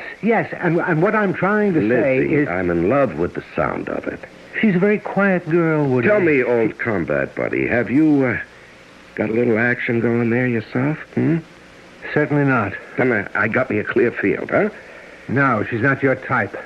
Is she or is she not of the female gender? What I'm trying to tell you is that she's a very vulnerable girl. Uh-huh. Well, tell me, is she old enough to vote? Of course. All I'm doing is just giving her an opportunity to cast a ballot. Woody, a thing like this, what do you want to start it for? Just to keep busy. Yes? It's Mr. Timkins. Oh, yes. He's extremely anxious to talk to you. Yes. Lizzie. Yes, Mr. Gilmore? Well, old buddy, I will leave you here to toil in the salt mines. Bye-bye. Lizzie, Yes, Mr. Gilmore? What is it? What indeed? What could I say to her? Woody Wallace, a notorious rake. They still use that word? Would she laugh at me? Woody Wallace is going to ask you for a date. Say no. Well, I mean, she's only my secretary. Besides, old Mr. Timkins wanted to talk to me. He had $2 million that he wanted me to invest for him. I couldn't keep him waiting. Besides, Lizzie is a highly sensible girl, and she would spot Woody for exactly what he is. Or would she? She certainly wouldn't go out to lunch with him. Or would she? Oh, you're back from lunch. Yes, Mr. Gilmore. It's 1:45. Did you have a nice lunch? Very nice. Really? Where'd you have lunch? Oh, I just had a salad and iced tea downstairs in the coffee shop. Oh, that's fine. Your friend, Mr. Wallace? He asked me to lunch. Oh, did he? Yes. I said no. Well, that was very, very... But I am going to have dinner with him. You're going to have dinner with him? This evening. Lizzie, you shouldn't. Mr. Gilmore. Now, I realize I may be talking out of turn, but I feel responsible. Responsible? Why? Well, he's a friend of mine. And? And if he hadn't come up here to see me, you would never have met him. And I would have been the loser for it. How can you say that? He's so handsome and so charming. Now, Lizzie, please, listen to me. You've heard of collectors, stamp collectors, book collectors, art collectors. Well, Woody Wallace is also a collector. Really? What does he collect? Women. To him, every woman he sees represents a conquest. When he's made his conquest, he drops her. Do you believe me? Why would you lie to me? Besides, I knew it. And knowing, you'd still go out with him? Of course. Oh, I understand. You think you're going to be the one who can conquer him, Well, forget it, Lizzie. All we're doing is going out to dinner. Lizzie, he's engaged to be married. I know that. In other words, Lizzie, there's nothing I can tell you. They went out to dinner that night, and the next night, and the one after. They had lunch together every day. Saturday afternoon, I went to the club. They were playing tennis. Sunday morning, when I went to the club, they were playing golf. And Sunday afternoon, Woody asked if he could borrow my sailboat and take her sailing. Well, the change in Miss Lizzie Wentworth was marvelous to behold. She'd always been efficient, but now she was effervescent. Mr. Gilmore, isn't it a fantastic day? It's not bad. Do you know who knows how I feel? Or I should say knew? No. Who? Robert Browning. Browning? You never heard of Browning? Oh, you must mean John Browning. He invented the machine gun that bears his name. Robert Browning, the poet. Oh, wonder if they were related. I always loved poetry, even though I never really knew what it meant. Until just now. Really? You never knew? My favorite. From Pippa Passes by Browning.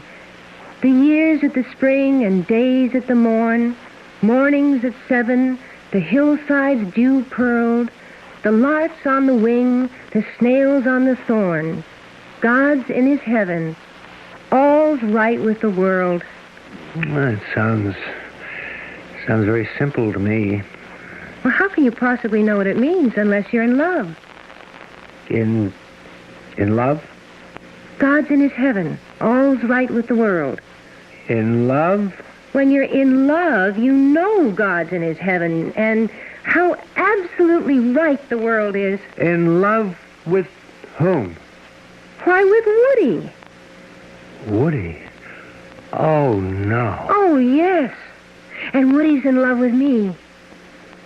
Well, how do you know Woody's in love with you? How do I know? Oh, Mr. Gilmore, how do I know the sun is shining? How do I know my heart is beating? You have misjudged Woody. I have? Well, now, Lizzie, just let me tell you this. Why must you tell me anything? I don't want you to get hurt. Hurt? By whom? By Woody. Oh, how little you know Woody. Woody and I were soldiers together in Vietnam. Nobody knows Woody better than I do. You know the outside of Woody, the front he presents to the world, the cover that hides and protects the real Woody. Real Woody? The real Woody.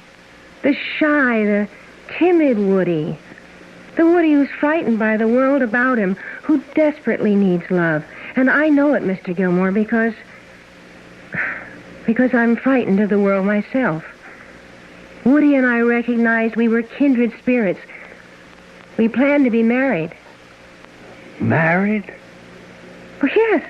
It's what happens when two people are in love. You and Woody are getting married? You find it hard to believe.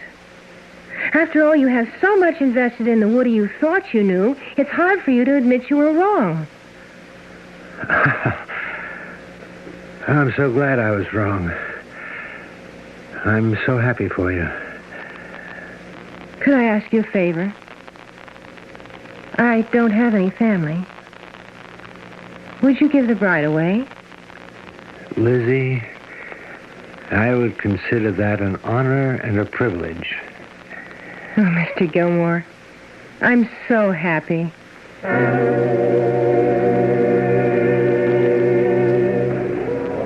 Woody, I came as soon as I got your message. What's up? Frank, I want you to be my best man. Well, then it's true. You are getting married. Why else would I need a best man?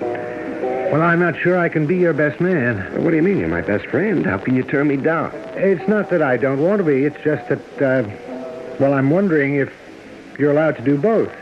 Both? Both what? Can you be best man and give the bride away? Well, why would you give the bride away? Because she asked me. I don't understand. We only decided this thing a few hours ago on the transatlantic telephone. You mean she just called you from Paris and asked you to give her away? What about her father? Now, Woody, wait a minute. What are you talking about? Who are you going to marry? Well, what kind of a question is that? I'm going to marry Sally, my fiancée. Sally? Well, of course, Sally. Who else?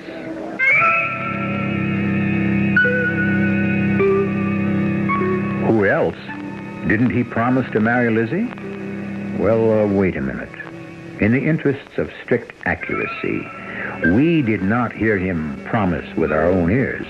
We heard Lizzie say something about the two of them planning it. Or maybe Lizzie heard what she wanted to hear. Well, we'll all hear more about this thing in Act 2. And for those of you who are waiting for someone to get killed, stick around. You know how quickly the game of love can become the game of death.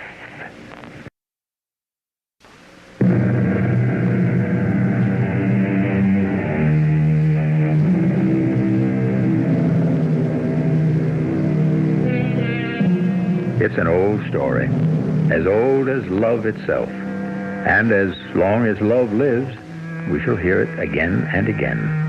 There are those who give their hearts away too slowly, and there are those who give them away too quickly, and those who never give them away at all. There are those who were born to break hearts, and those who were born to have their hearts broken. And what can be done about it? It's the way of the world. You're going to marry Sally? Well, Frank, to whom have I been engaged on and off these past 5 years? Yes, but... Well, just this noon, she called me. She said, "Darling, my show is a success. They're wild about my designs. I've finally arrived. I'm selling like mad. I can now afford to support you. Let's get married." Yes, but Woody... She's flying in from Paris on Saturday. Wedding is Sunday afternoon, 2:30 sharp at St. Bart's, so be there. Woody. What about Lizzie? Oh, do you think Lizzie would like to come? Why don't you bring her along? Why, you dirty...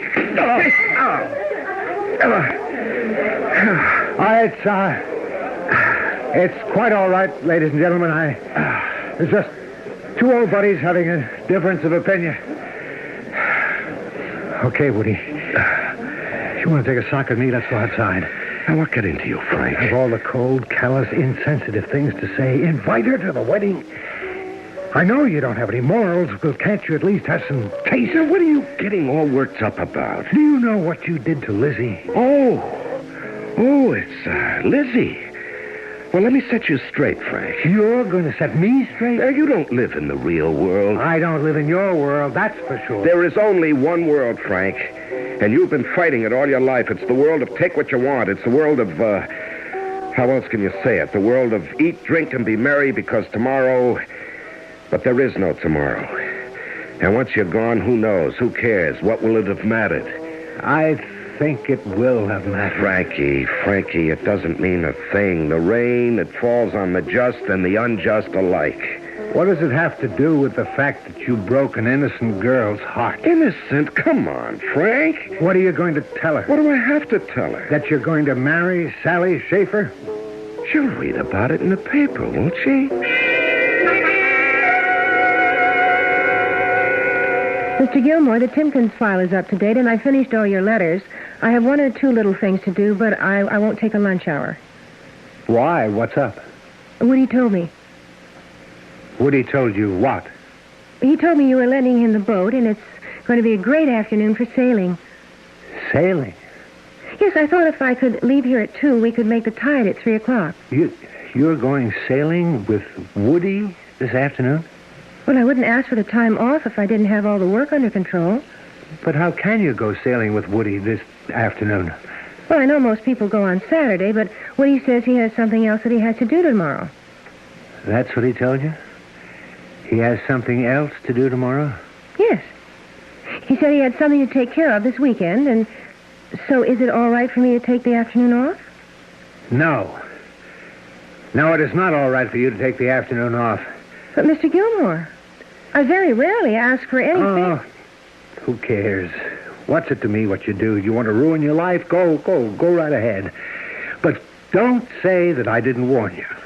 Well, I appreciate your efforts to shield me from the sad, bad, wicked world, but I'm your secretary, not your daughter.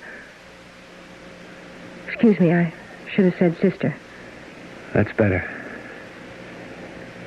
You have an idea in your head about Woody Wallace. Well, you're wrong. I told you Woody and I were getting married. May I ask when? When? Well, if I'm to give the bride away, I want to put this on my calendar. When are you and Woody getting married? Soon. Soon. I see. Well, I have to make a call on my private line. I don't want to be disturbed. Yes, Mr. Gilmore. What kind of alleged human being are you, anyhow? Oh, I know who this is. You're taking her sailing. Of course, sailing. And then dinner and dancing at the club. And she doesn't know what's happening on the weekend? Now, why should she know? It would spoil her evening. And you're not going to tell her? Well, that would spoil mine. I'll tell her. You would do that to a pal? I never want to speak to you again. You know, you've been saying that every day for 10 years, but we're still buddies. We always will be. Now, let me give you a true buddy's advice. I don't want to hear another word out of you. You tell her. You know what'll happen? She'll blame you. Me? You know what they used to do with the messenger that brought the bad news in the olden days? They'd cut off his head. You know why? Because it was his fault. So go ahead, tell her. She'll hate you for the rest of her life. You're the most unscrupulous, contemptible... Go on, lay it on. I love it. Woody, I was the one who brought you into the club. For which I thank you from the bottom of my heart. It's a very conservative place, and you've been bringing Lizzie there constantly. Why not?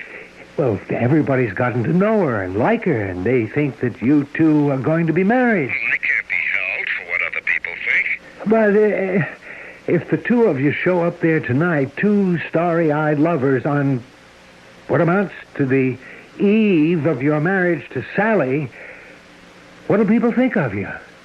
Frank, I've never been concerned with what people think of me.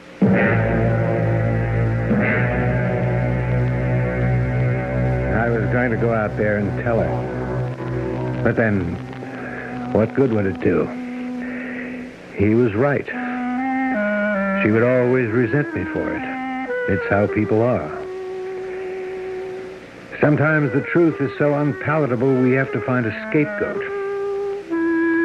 Well, I'd warned her about him in no uncertain terms. What more could I do?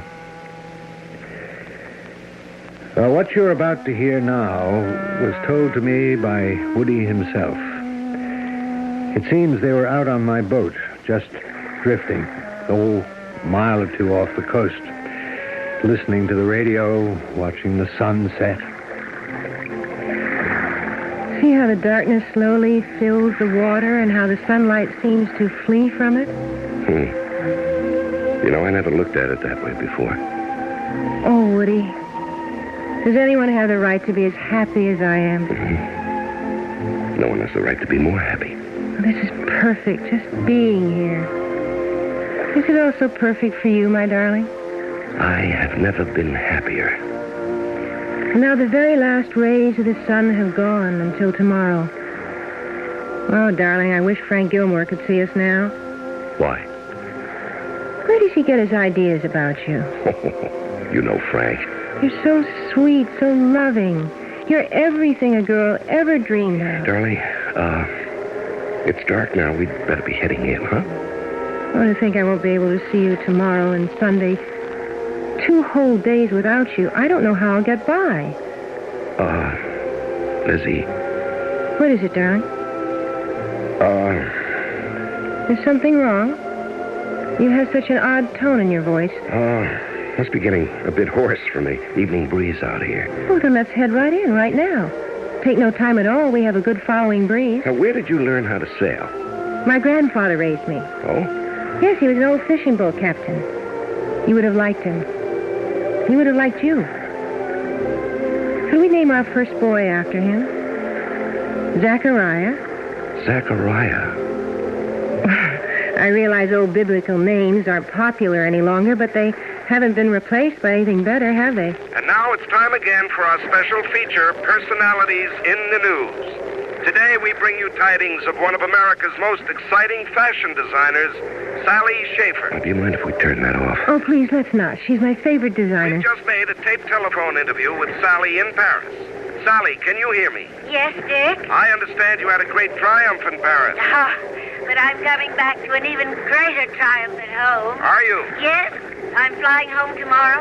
And can you guess why? No, but I'll bet it's exciting. I'm getting married on Sunday. You're what? I'm getting married to the great love of my life, Woody Wallace. Why did you turn that off, Woody? Oh, these celebrity interviews are a bore. What does she mean she's marrying Woody Wallace? Oh, is that the name she said? I didn't hear. Woody Wallace. Well, could be a lot of guys by that name. Is that what you're going to be busy doing this weekend? Getting married? Well... The answer is yes, or the answer is no. It isn't, well. Lizzie, let me explain. Explain what? Everything. Now, this thing was arranged before I met you. Didn't you say you were going to marry me? Well, you know, being absolutely literal, I said we would always be together. I never actually said the word marry. I see. I have to marry Sally. You have to marry Sally? Yes. You see, she has a lot of money. And now she'll have more than ever, don't you understand? I need a lot of money. Lizzie, I have expensive tastes. It's not my fault. No. It's really my fault. Now, I want you to believe one thing. I love you. But you're going to marry her. Well, it doesn't have to be the end of everything. It doesn't? No, she doesn't need a husband. She only wants one for what the kids in school call show and tell. You know what I mean? We haven't been married till now because she's too wrapped up in her career. You're going to marry her on Sunday. Yeah, it's all set. But afterward, Please, darling. Woody, don't marry her. Now, Lizzie... Marry me. You're the only man I ever... Marry me, Woody. Well, I can't. Don't you understand? I'm broke. I love you, Woody.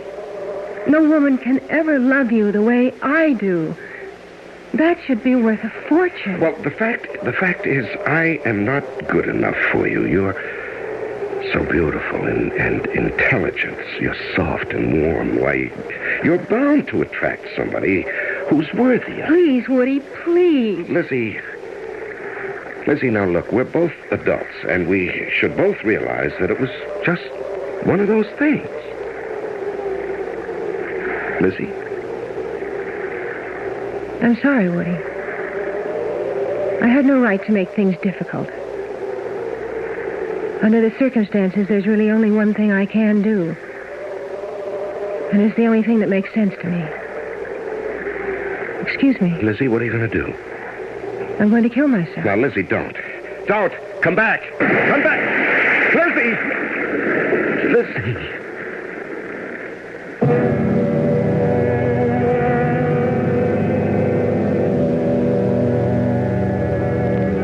The cold, dark waters of the Atlantic Ocean close over Lizzie Wentworth. Desperately, Woody Wallace tries to bring the sailboat about in the freshening breeze, and he peers into the blackness of the night. How can he find her? What can he do? Well, what you can do is just try to relax and wait patiently for Act 3.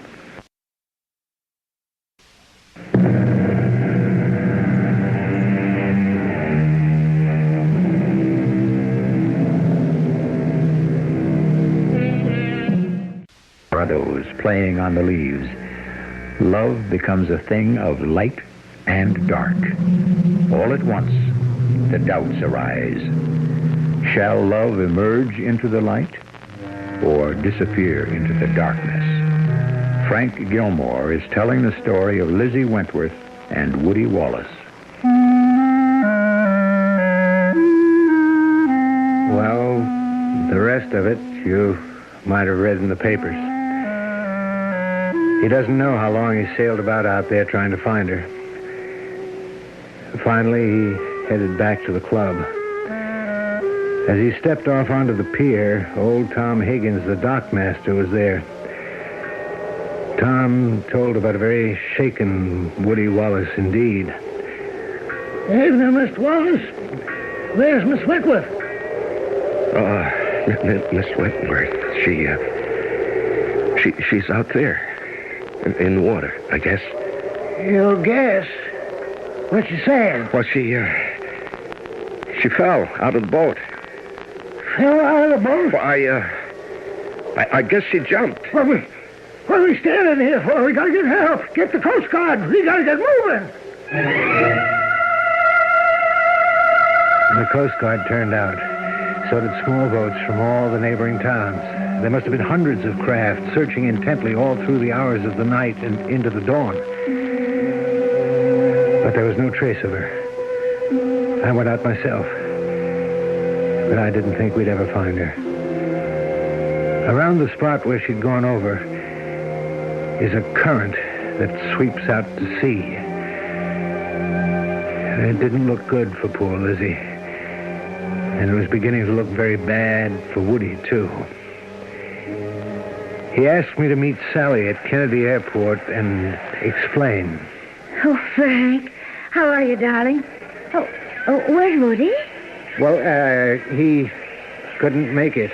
Couldn't make it? Yes, Sally, he... I smell a cover-up. The old faithful army buddy is here to sell me a Mother Goose yarn about my Woody. No. I'm not here to cover up. It's too serious for that. Serious? Well, where is Woody? He's in jail right now. In jail? Oh. Well, what is it? I told her on the way into the city. I held nothing back. I was in no mood to protect Woody, not this time. I told her all about Lizzie, the full story from beginning to end. She listened. Her face betrayed absolutely no emotion. The poor girl committed suicide. It's regrettable. Well, I know it doesn't make Woody look like a hero exactly. He really didn't commit a crime. That is a legal crime. So on what charge is he being held? Suspicion of murder. Murder?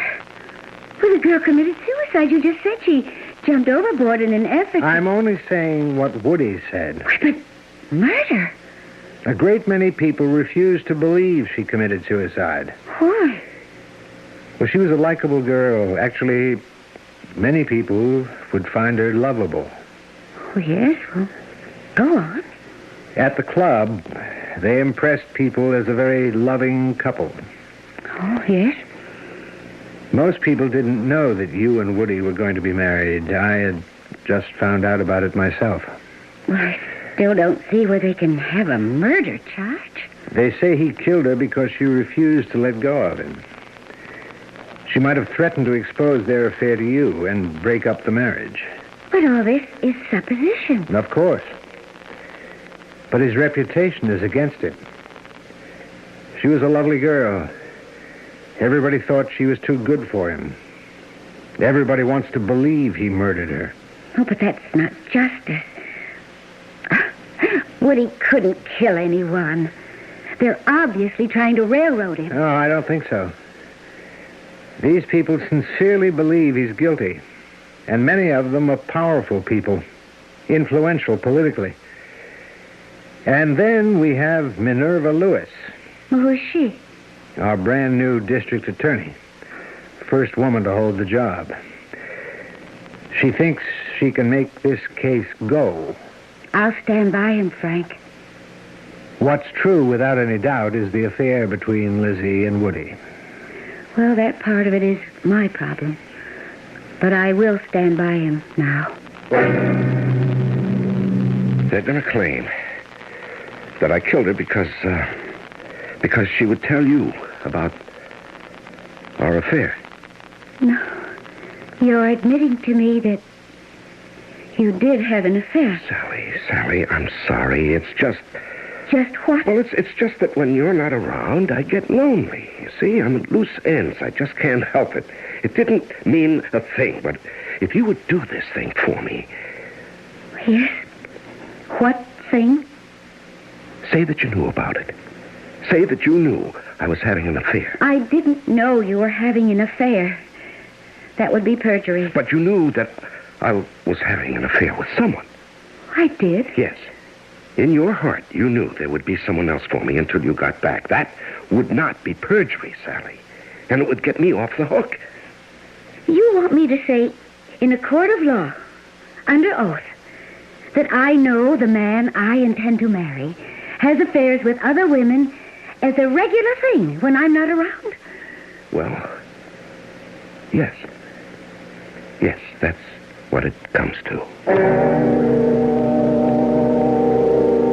She looked at him very closely, and I think she saw him for the first time. Not as a charming, exciting rogue, but as someone who would bring her nothing but misery and heartache. What did she need him for? And so she just walked out of there, walked away from him forever, and took with her any real chance he may have had of saving himself. The indictment was handed down, the trial began, and the district attorney obviously knew what she was doing. Mr. Wallace, you had finally decided to marry Sally Schaefer because she had become suddenly famous and wealthy. No, that isn't true. You've been engaged for 5 years. Why marry now, suddenly? Never mind. Your silence has answered the question. But meanwhile, there was a problem. You had seduced Lizzie Wentworth. You had promised to marry her. No, I made no such promise. You did not promise to marry Lizzie Wentworth? No. In that event, you may step down. And the people call as their next witness Mr. Frank Gilmore. Mr. Gilmore, isn't it a fact that Mr. Woodrow Wallace promised to marry Lizzie Wentworth? That's what she told me. Isn't it a fact that she asked you to give her away? Yes. And isn't it a fact that he jilted her? Well... And isn't it a fact that this made you so furious that you had a fist fight with him at the bar of the Ensign Club? Isn't it a fact that you were heard to say to him, "Do you know what you did to Lizzie?"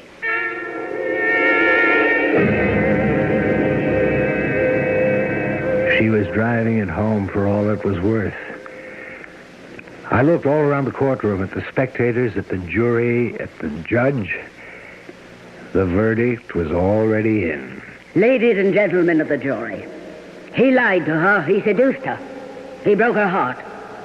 And then, having no more use for her, he tried to cast her aside, but she refused to go quietly. She told him she would expose him for what he was to his fiancée. She made the mistake of telling him that on a boat, where he could kill her and throw her body overboard. He has also made the mistake of trying to lie his way out of it, and so stupidly, so clumsily, so obviously.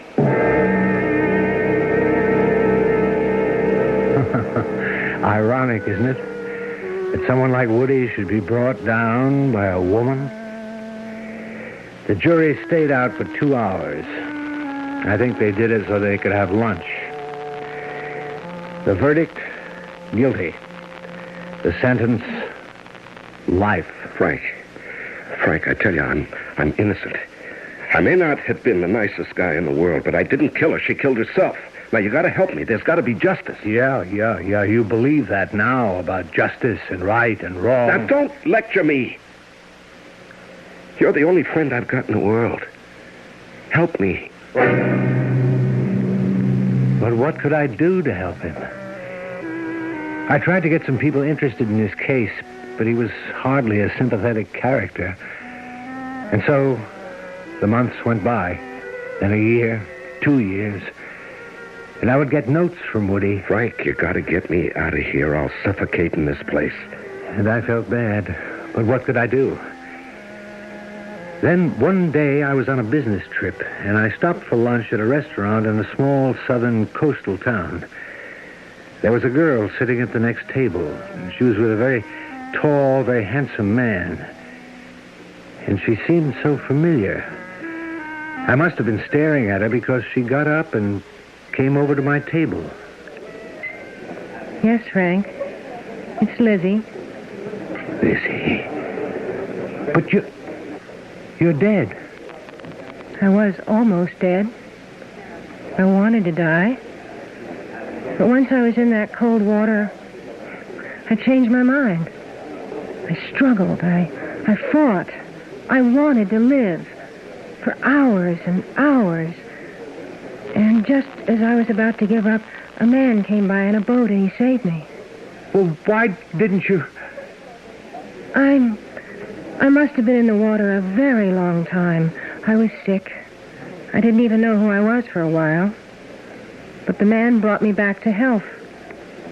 The man who's at the table with you? Yes. We fell in love. Love, Frank. Not the delusion of it that I'd known with Woody. Not that awful, self-destructive madness. But love, as it's meant to be. And now, God's truly in his heaven, and all's right with the world. Well, God may be in his heaven, but Woody's in jail. I know. You could come forth and he'd go free. I know. But Lizzie, he doesn't belong there. Doesn't he? Lizzie, I could tell the authorities you're alive. You're not saying that with very much conviction, Frank. Besides, you couldn't prove it.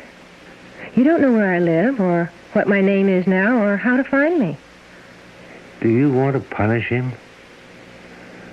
Someone has to. If he were at large, there would be other Lizzies. Not all of them would be as lucky as I am. You going to let him stay there for the rest of his life? Probably not. How long will you keep him in prison? Oh, I'll think about it.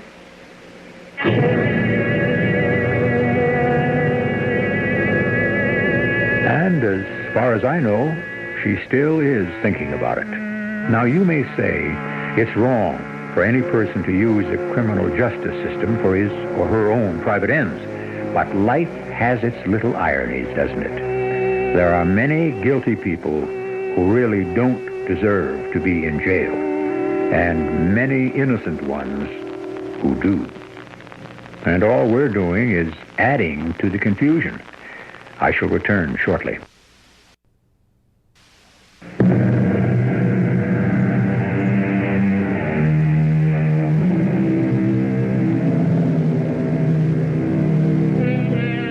Just to keep busy. It used to be that keeping busy was never a problem. People worked at back-breaking, spirit-crushing labor from dawn to dark. Time never hung heavily on the hands. There were those who said that if people were freed from constant toil and were given leisure, they would become philosophers and poets. Why hasn't it worked out that way? Well, you can spend some of your leisure time profitably with us. Our cast included Robert Dryden, Judy Lewis, Larry Haynes, and Evie Juster. The entire production was under the direction of Hyman Brown. This is E.G. Marshall inviting you to return to our Mystery Theater for another adventure in the macabre. Until next time, pleasant dreams.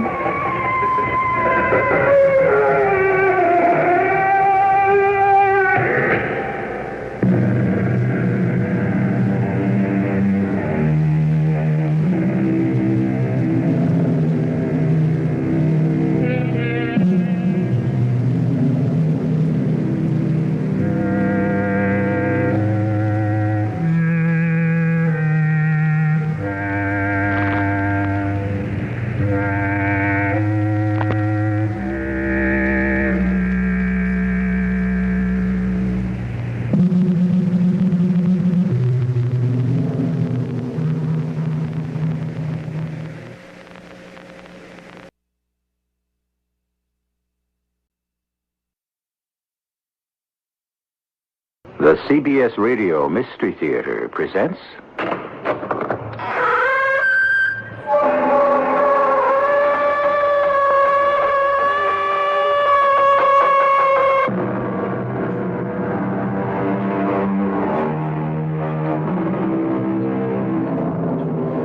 Yes. Welcome. I'm E.G. Marshall. The Yucatan in Mexico is a land of great scenic beauty and of extraordinary, unforgettable legends. The enigmatic wonders found in its caverns below the surface of the earth often excel the beauty and strangeness found above. And the incredible tales told by those who explore them, cavers or spelunkers as they're called, are a challenge few of them can resist. For it can truly be said that what is seen and heard below is indeed wondrous strange. Oh, I'll miss you when it's time to go back home, Maria Val. Grandfather Hunak say maybe you and Mr. Carling stay in Yucatan. Where would he get an idea like that? Grandfather speak with dead ancestors. They tell him many things. But that's impossible. And no one can talk with the dead. Grandfather not like other people. He descends from Mayan priests and prophets. When Grandfather Hunak speak, the dead answer.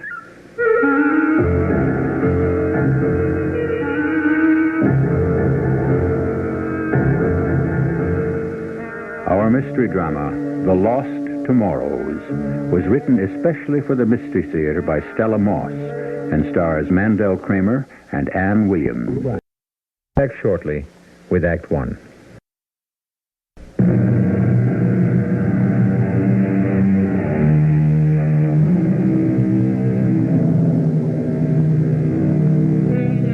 For most serious cave explorers, penetrating deep into the bowels of the earth is a challenge impossible to resist. The very thought of a dangerous caving expedition sets the heart pounding. Rena and Matthew Carling are two such cavers who have come to a tiny town in the lake territory of Yucatan. They have only one thought in mind, exploring little-known caves where they hope to find ancient Mayan relics. They are living in a temporary structure of palm leaves set up between two large trees. Two Mayan servants, Hunak and Maria Val, do their housekeeping. We've never found this many pieces so quickly, Rena. And how beautiful some of them are. Look at this piece of jade, Matthew. A Mayan princess might have worn it. And the pottery shards intrigue me. The eating utensils, all those curious patterns on them. I wish we could take the candlesticks home. They're so beautifully crafted. Seems a pity to have to give all these fascinating things to a Mexican museum. Well, just be glad they let us go into the caves to look for them. Yeah, these pottery pieces are offbeat. In what way? Hey, have a look. Each piece has the same pattern of a small bird on it. Poised in a sort of lunging position, head down, wings spread wide, sort of a tack stance like a toy dive bomber. What do you suppose the Mayans had in mind? Yeah, we'll have to find out. Meanwhile, into the museum box they all go. Well, let's hope we do as well as this in the Cave of the Lost Tomorrows. Matthew, did you notice that Hunak and Maria Val both seemed upset as they served our breakfast? When we talked about tomorrow's caving trip, I mean. No, not particularly. They kept looking at each other in an odd way all the time they served us. I'd be a lot more comfortable if I knew what was on their minds. Well, I'll ask them. Hunak, you come in here for a minute. Hunak, come at once, Mr. Carling. And take it gently, Matthew. Life in this godforsaken place would be impossible without those two. Don't worry, trust me. Mr. Carling wish for something? Or Mrs. Carling? About tomorrow's cave trip. Hunak and granddaughter take care everything. If Mr. Carling not wish to change plans. Why should we change our plans? Well, if our luck holds out, the Mayan artifacts we found in other caves will be nothing compared to the Cave of the Lost Tomorrows. I may speak, Mr. Carling? Of course. Things you take from caves belong to dead ancestors, do not belong in living world. Privacy of dead must be respected. Hunak, we are scientific cavers. We believe that things like these belong where they can be studied. But for living to take from dead, Hunak not understand. Well, that's the difference between science on one hand and legend and superstition on the other. Please, Matthew. Hunak knows Cave of Lost Tomorrows well. Many time Hunak go there, not same as other caves. In what way? Cave of fear and terror. Sacred cave of Mayan gods. Well, you don't frighten me, Hunak. Please pack the usual equipment. We'll be leaving early in the morning as scheduled. Maybe Mr. and Mrs. Carling permit Hunak to go with them. Well, thank you for the offer, but we prefer to go alone. And please tell Maria Val to pack us a good lunch. We're planning a long day.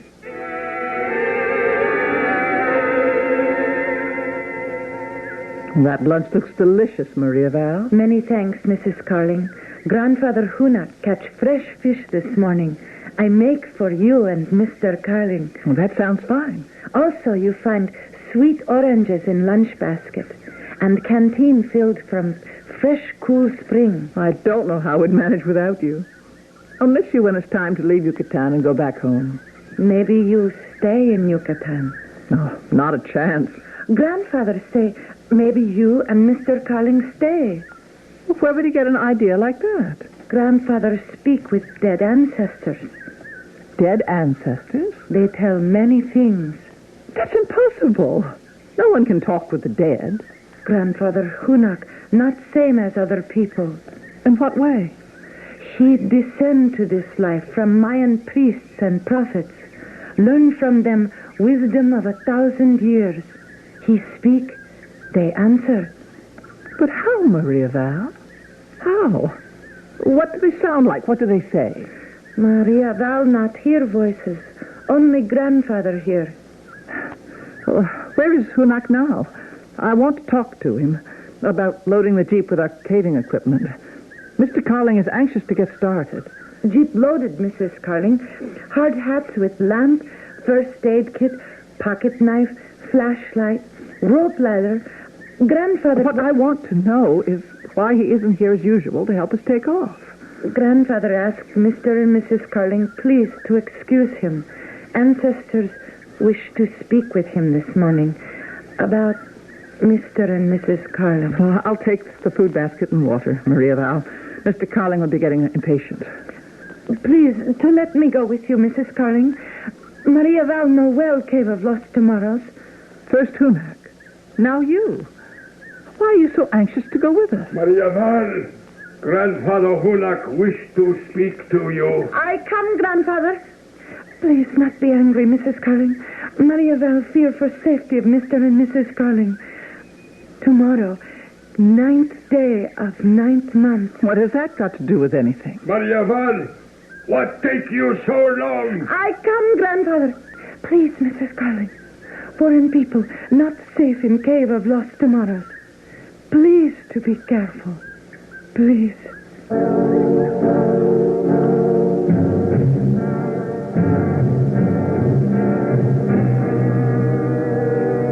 I can't believe this cave, Matthew. I feel almost as if I've lost my sense of reality. What kind of remark is that for an experienced caver? It's so deep, so enormous, so quiet. And there's such a maze of passageways and chambers. I have to struggle to keep my sense of which way is up and which way is down, which way is in and which way is out. Oh, I'd hate to get stranded here. Yeah, now just stop worrying about it. I've been making a careful map of every small cave inside the large one and every connecting tunnel. Now, we've been through 8 passageways and inside 8 cave chambers. Is it possible there's a total of 9 passageways and 9 cave chambers? 9 was a sacred number to the ancient Mayans, and today is the 9th day of the 9th month. What's got into you? Between Hunak and Maria Val, they've really managed to upset you. Matthew, do you realize our only link with the outside world is a thin stream of daylight coming through a narrow cave entrance 8 chambers and 8 tunnels away? I've even lost my sense of time. I'm not sure if we've been here minutes or hours or days. Rena, trust me, we've never yet failed on a caving expedition. Look, I'll make a bargain with you. What's that? The minute we find a really good piece for our museum box, We'll do a right-about face and go back to camp. Fair enough? Now, if you'll just let your searchlight sweep over the darkness for a second or two, I'll be my old self again. The darkness here is different somehow. Like black, paper-thin glass. Well, I'd rather save my batteries and stick with the light from the lamps on our hard hats, but if it'll make you feel better, on goes the flashlight. Oh, Matthew, how simply awful. Take it easy now. That's a human skeleton over there, with a huge rock resting on the leg bones as if it fell on him from above and pinned the poor man down. I'm turning off the flashlight. Oh, please don't. All right. But I don't want to hear that we shouldn't have come to this cave. Look at that enormous dead tree on the right. Mm-hmm. As if its branches were woven into a gigantic kind of spider's web. And all the human skulls and bones caught in it? Ooh. How do you suppose that happened? We'll check it out when we get back to the States. Some expert will have a perfectly good archaeological explanation. I'm afraid, Matthew. And I don't know exactly of what. Rena, any caver who isn't afraid is dangerous. Usually winds up forgetting how important it is to be cautious. Now, we try this next passageway and see where it leads. Oh, I suppose so. We better take this one with a crouch walk. Mm-hmm. I'll go first. If things get too cramped, we may have to do a belly crawl. Stay close. Now, just be sure your knee pads are in place and your gloves are on snugly. Don't want any blistered knees or bleeding hands. Well, don't move too fast. I feel better when I can reach out and touch you. And remember to relax now. It's easier to adjust your body to the narrow parts of the crawlways. Oh, it smells like damp earth in here. It doesn't seem quite so black as in the cave chamber we just left. Well, your eyes are getting used to the darkness. You know, you might be right, Rena. It does smell of damp earth. It's getting muckier underfoot, too. We should be heading for a wet cave this time. Just be careful you don't slip now and twist an ankle. Matthew? The lamp on your hard hat. Did you put the light out? Why would I do that? Your hat light just went out, too. Damp batteries, maybe. Well, our flashlight is certainly a godsend. Use it, will you? Be careful around this bend, Rena. Our movement seems to have loosened some falling stones. There are no stones overhead, Matthew. It's all level clay ledges. What's that yellowish light just ahead? Aren't caves usually dark places? It's probably the entrance to the next cave chamber. I'll be darned if something that looks like yellow sunlight isn't glowing in there. Please, have a look around before we go in, Matthew. Just be a second or two. Great. Where on earth do these birds come from? Keep away from me, you crazy creatures. What's the matter, Matthew? They're birds, hundreds of them with beaks like small knives. Birds? Actually dive bombing right at me as if they didn't want me in there. Hey, can I put my eyes out? Oh, I don't hear any of them anymore. Gone as suddenly as they came. How? What kind of birds, Matthew? Well, they look like those small birds on some of our Mayan artifacts. Must we go in there? Well, I don't see why not. Because the idea of hundreds of birds in a cave this far underground bothers me. I don't understand it. And why would they want to attack you? Well, there's only one way we'll ever find an explanation. Now, are you coming with me, or am I going in there alone?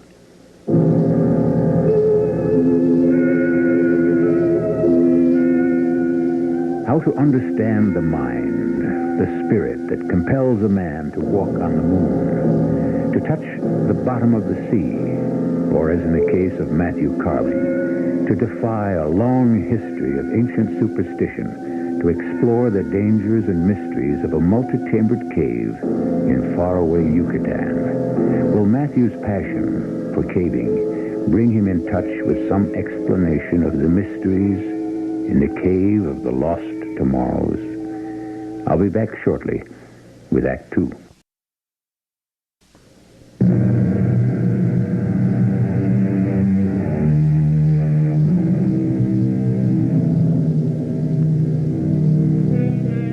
An old Yucatan legend tells us that 9 was considered a sacred number to the ancient Mayans. Rena and Matthew Carling Two Americans whose caving obsession has brought them to Yucatan have just crawled through the 9th passageway and are about to enter the 9th cave chamber in the Cave of the Lost Tomorrows. It is the 9th day of the 9th month. Oh, Matthew, what a breathtaking sight. All those elegant stalactites hanging from the roof like delicate Venetian chandeliers.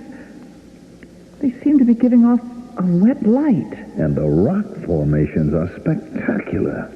Wish we could figure out where all the bright light is coming from. Well, we'll find the explanation. Just give us time. Matthew, Mayan legend tells us that some of these subterranean caves were inhabited by gods and spirits who were called the illustrious dead. That living men and women were actually cast into caves like this one as a sacrifice in time of drought. Do you suppose... What's that? That crater directly below us. It's filling with water. The bottom is covering completely. It's not a crater anymore, Matthew. Turning into a lovely shallow lake. Thousands of silver water bubbles with bright-colored fish. Lena, look what's on the edge of the shore. A dugout from way back when. You need any help through that muck underfoot? I want to have a closer look. I can manage. I'm glad thick boots are a part of caving gear. Look there. There's a pair of handcrafted paddles resting on the dugout. They look like beauties. We'll be the envy of every caver we know when we add them to our collection. Well, we haven't got them yet, Matthew. The dugout's being pushed from the shore into the water. Well, how on earth do you explain that? I can't see anyone, can you? And yet no one seems to be in the boat. The lighting here has changed, Matthew. It's getting dimmer all the time. Hey there! Whoever you are, I want to talk to you. Come back here. Here. Matthew? The dugout is standing on end, absolutely upright, on top of the water. It's going under, prow first. Slowly, as if a magnet is pulling it down. Harvey, it's disappeared completely. I can't take anymore. Please, Matthew, let's get out of here.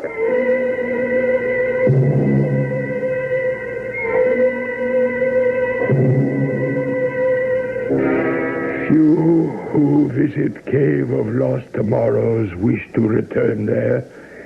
Sacred cave can destroy man's mind. Then why do you keep going back? Hunak, born of ancient priests and prophets.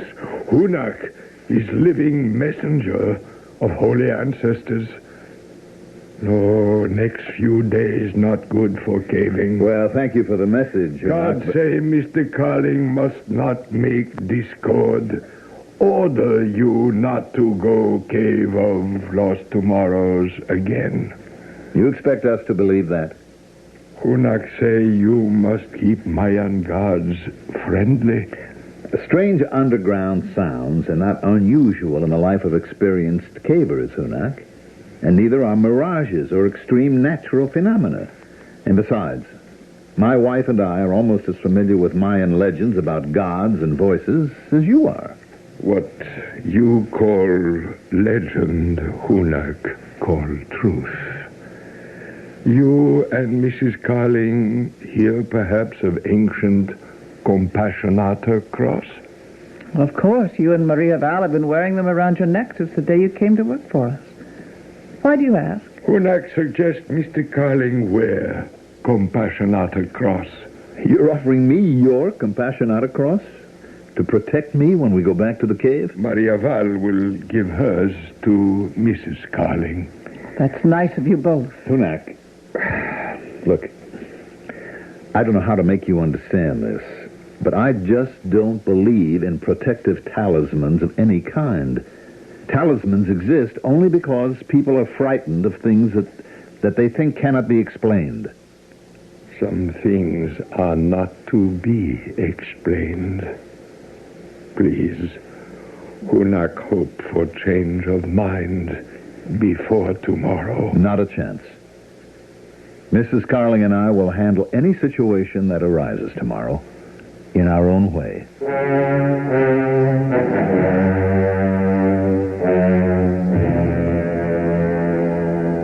You're a good sport to have another go at this cave with me, Rena. I thought I might be coming back alone. I'm glad the water's almost completely gone from the crater. So shallow, it's hard to believe what it was like when we left here yesterday. Well, you watch your step just the same. Hey, yellow light still bother your eyes? No, I feel comfortable. I even enjoyed eating Maria Val's Mexican picnic lunch, sitting on a hard stone throne. I tell you, I married the right girl. You know, Rena, sometimes... Ooh. Anything wrong? Yeah, I tripped on something. Something is sticking out of the muck under my feet. What is it? I'll tell you in a second. Fairly large pottery shard. Let's scrape off the mud, see what we have here. Yeah. Another prize for our Yucatan collection. Pattern on it, Matthew. Mm-hmm. Their ancient sacred monkey. Funny little creature. Yeah. So small, such a long tail. Why do you suppose? What's all that racket up there? Well, we left our things. A pack of small monkeys helping themselves to what's left of our lunch. Well, they can have it. Well, doesn't it strike you as rather odd? Those birds that tried to attack you yesterday were the same as the sacred bird on some of our artifacts. And now these monkeys... Look at the pottery shard you just found. The monkeys on it are exactly the same as those stealing our lunch. Where did they go? Yeah, they're probably picnicking at Maria Val's good cooking in one of the smaller cave chambers. Rena, look at the water. What an incredible blue it is. A golden light overhead, translucent blue light underfoot. What a place. Matthew, have you been noticing that school of large pink and red fish over there? Carrying water plants in their mouths? And what about them?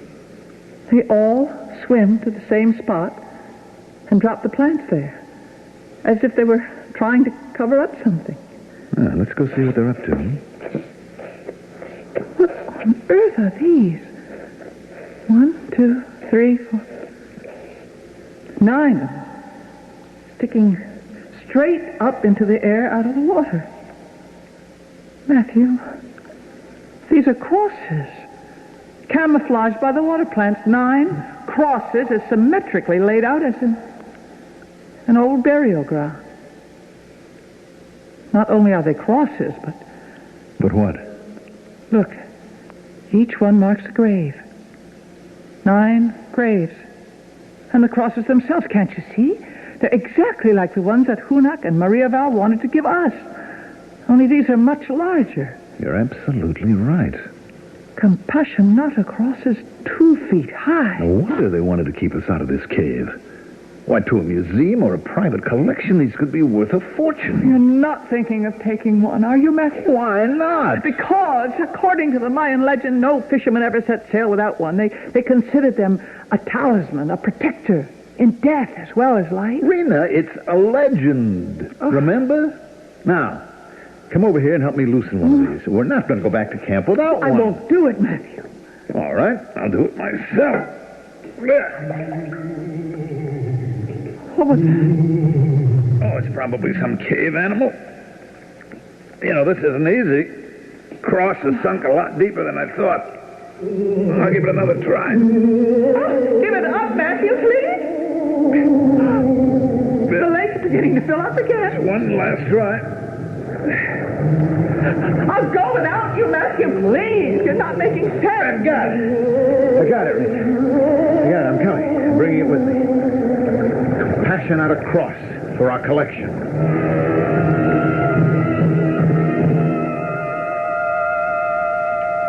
Please, Mr. Carling, Mrs. Carling, do not go inside your room. Why not? Something happened here at camp while you were both at Cave of Lost Tomorrows. Well, tell us about it. What is it? Please, wait here. Maria Val returned with Grandfather. Not be long. Grandfather explained. I'm going into our room. You coming, Rena? Of course. Only I can't imagine what's in there that could shake her up so. Nothing serious, you can be sure.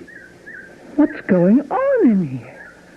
Candles, dozens of them, burning on every surface. It's like a church, burning votive offerings in memory of the dead. Look at these over here. burning in the candlesticks we brought back from our caving.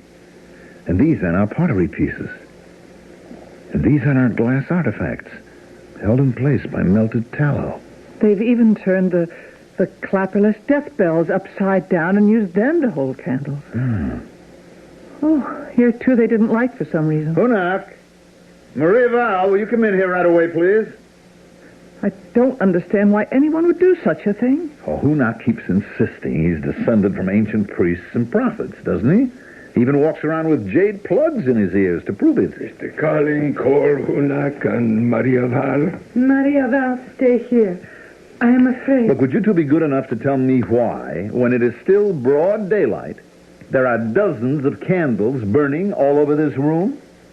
Hunak not light candles. Maria Val not light candles. Well, then who did light them? Please observe candles closely, Mr. Carling, Mrs. Carling. Well? 2 near your bed, not burning. Same size, same color, smooth and even. Hunak buy those for camp at store. And the burning candles? Not same. Those Hunak did not buy. He's right, Matthew. The ones burning are irregular in size, shape, and color. They have a coarse, primitive look. Well, who brought them here and lit them? How about it, Maria Val? Will you take care of this room for us? Maria Val not understand these things. Hunak? Mr. Carling, you remove sacred objects from Cave of Lost Tomorrows. You must return. Dead ancestors honor each other. It is they who bring ancient candles. It is they make them burn.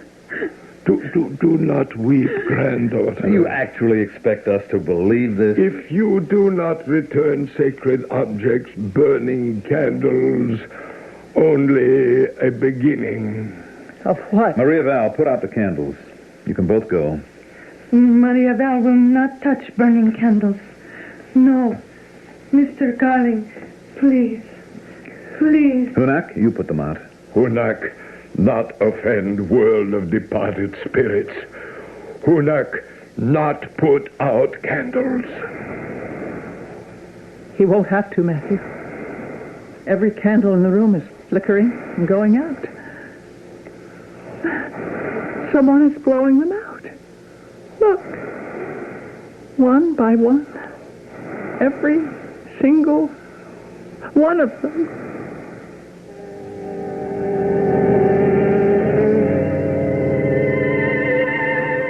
Hunak stands motionless a moment, his eyes closed, his head bowed, his lips moving silently.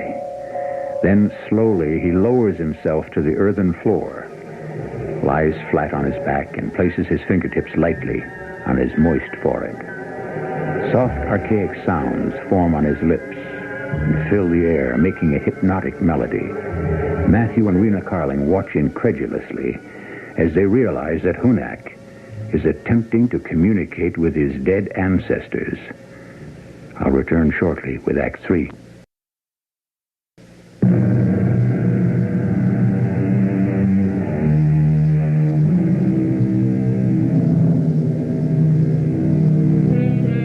Can the living make contact with the world of the dead? Is it possible to hear them, see them, ask their advice, carry out their bidding? Matthew and Rena Carling have met such a man in Yucatan. He calls himself Hunak and claims to have brought them a warning from his dead ancestors. Matthew and Rena are sitting in a coconut grove on the edge of a small bay. What exactly do you make of Hunak, Matthew? Oh, I'd put him in a category with people who consider themselves wizards, witch doctors, medicine men, that sort of thing. Whatever he's up to, Rin, he doesn't intimidate me one bit. I think it's the compassion out across that concerns him the most. Well, I won't give that up, Rena, no matter what. I mean, that is the most... Matthew, are you all right? Well, I think so. That whole cluster of enormous coconuts missed me by a hair's breadth. If they had landed on your head... Matthew, those coconuts, they're absolutely green. I always thought coconuts never dropped from a tree until they were ripe. Very ripe. Let's see which branch they fell from. This lower one, I think. Well, what are those marks?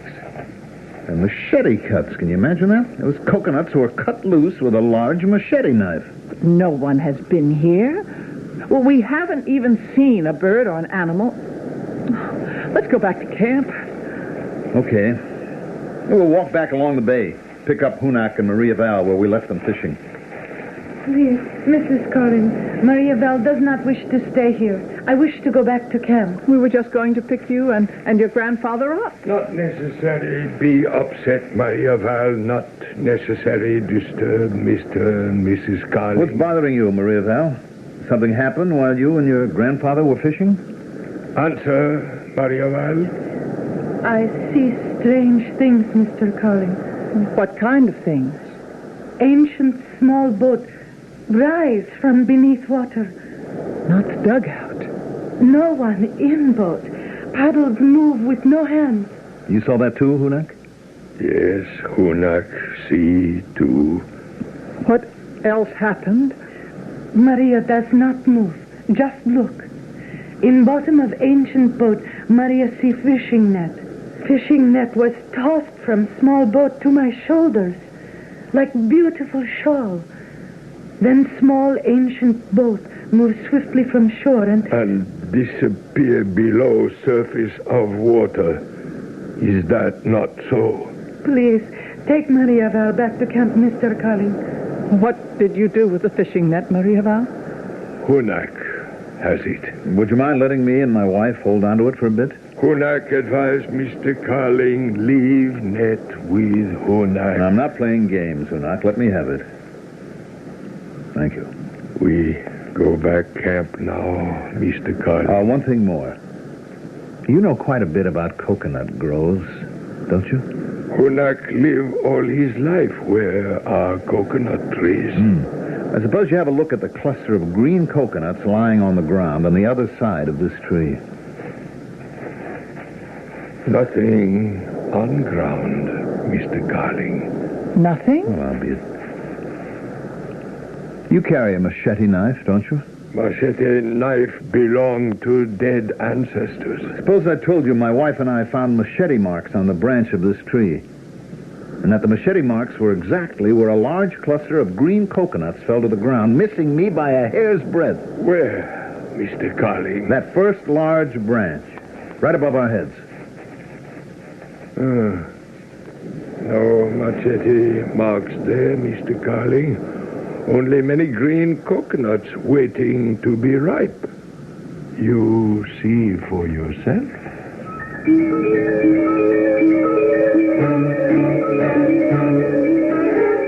I can't seem to understand what goes on here, Matthew.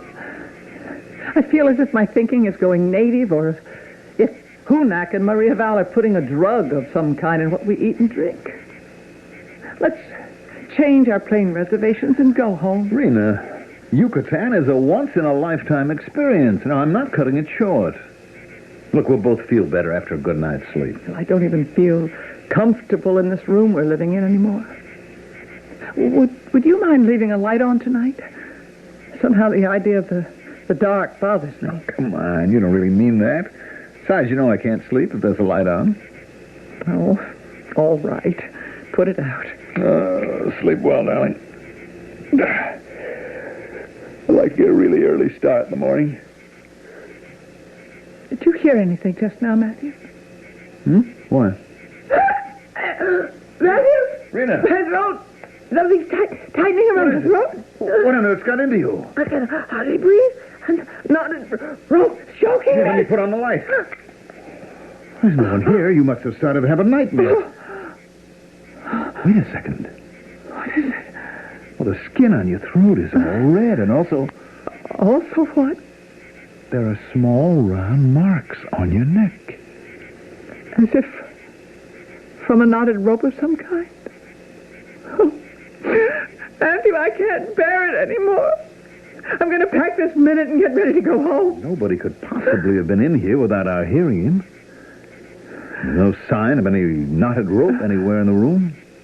Look, on the floor at my feet. the fisherman's net that I took from Hunak.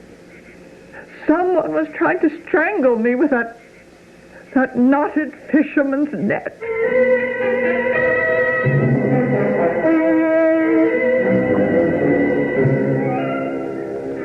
The room. It's a mess. Suitcases wide open, things scattered all over the floor. Someone's been here looking for something, probably after we fell asleep. What I don't understand is why we don't ever see or hear anyone. Rena, look at this box. It was full of our best relics. Absolutely empty. The pieces with the sacred birds and monkeys, the candlesticks, the death bell. Every one of them gone. They even took the Compassionata cross that I had right under where I was sleeping. Well, why didn't they touch this other box here? It's full of the other artifacts we found.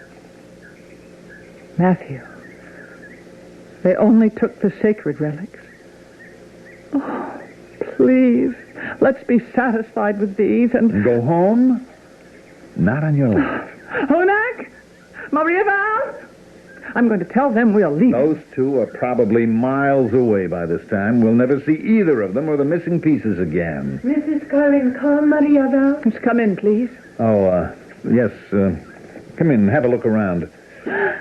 Why are things all over the floor? Maybe you can tell us. Mrs. Carling wish see Hunak. Some awful things happened in this room last night. First, someone tried to strangle Mrs. Carling. And then later, they managed to steal all of our sacred relics. Dead do not steal from living, Mr. Carling. It is living who steal from dead. Well, what became of those relics and our Compassionata cross? Now, where are they, Hunak? Do you have any idea? In sacred cave of lost tomorrows, where they belong. If that's so, who put them there? Hunak not know. Dead ancestors tell Hunak only that they are there.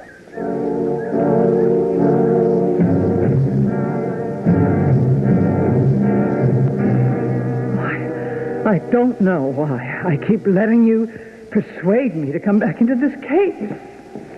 Happily, the lake is shallow today.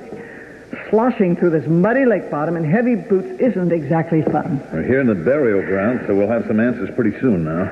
Look, count the Compassionata crosses, like I just did. This is 2, 5, 6. 9 upright crosses marking 9 tidy graves, including the one you dug up the last time. The cross is back where you took it from. Yes, and I'll bet Hunak has a pretty good idea of how it... What happened? Stubbed my boot against something. Oh, can you see what? Yeah, I see an old metal box. Pretty heavy. What's in it? Well, how do you like that? All our stolen cave pieces. Every single one. Plus what? This pair of jade earplugs. We had no jade earplugs in our cave collection. No. But our friend Hunak wears a pair to prove that he's descended from Mayan priests and prophets. I wonder how they got in there. We'll figure that out later. Here, you hold the box, Rena, will you, while I dig up one of the crosses. Oh, don't do it, Matthew. We've had nothing but trouble since we found this burial Rena, ground. please move back a little bit, will you? For this crowbar, it should take no time at all. I'm not going to let you do it. Rena, let go of me. You're not going to dig up that cross. Not again. Mr. Carling, please talk with Hunak. Look who's coming to join us, Hunak and Maria Val. To stop us, you mean? Now, stay where you are, you two. I mean to finish what I started. Please, talk with Grandfather. What's on your mind, Hunak? We come say goodbye. Not work anymore at your camp. Oh? Hunak bring farewell present to wear round Mr. Carling's neck. Maria Val bring one for Mrs. Carling, too. Please, lower your head, Mr. Carling. Now, wait a minute. What's on that chain? You offered me that miniature Compassionata cross once before, Hunak, and I thought I made it clear that I don't believe in things like that. Put it on my neck, Maria Val, and thank you. Mrs. Carling wise to accept farewell gift. Make Mr. Carling take it, too. Please, Hunak. Get away from me, Hunak. I don't need it. I'm taking one of the large ones for our collection. Do not struggle, Mr. Carling. Hunak put this on your neck. So I'm taking it off. Can't you just accept it? It won't come off. Can't get it off. Why is that? The lake, Grandfather. Beginning to fill up again. I gotta finish digging up that cross. Oh. Rena, don't just stand there. Either help me or get out of the way. Oh, I am afraid, Grandfather. We go quickly to shore. There is not much time. Come to shore, Mrs. Carling. Please, do not stay there. Let's go with them, Matthew. It's almost loose, Rena. We're gonna have one of these large compassionate crosses after all. I don't think we can make it. Not with the way the water's rising. Hold on. Hurry about. I've got it, Rena. It's out. Look behind you, Matthew. The dugout just came out of the small cave chamber behind you. The dugout? Yes, you're right. It's heading straight for us. Keep that thing away from me, do you hear? Keep it away. What are they up to? Rena, I'm being pulled into the dugout. I can't see anyone or hear anyone, but I'm being pulled in.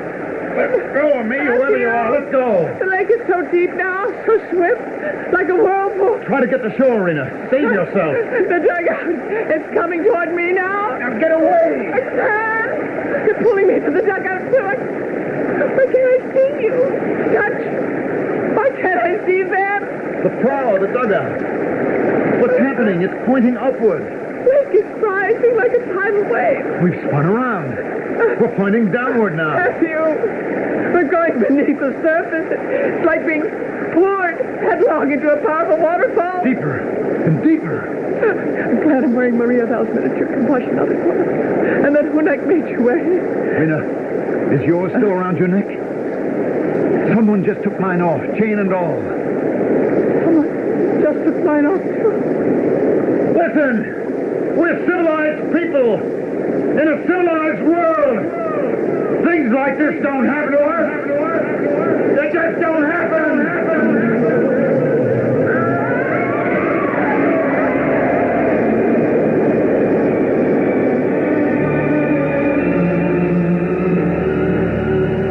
As the underground lake subsides, Hunak and Maria Val look down at two familiar bodies, drenched, lifeless, lying close to the mysterious burial ground. The miniature Compassionata crosses are gone from their necks and hung innocently on the necks of their rightful owners.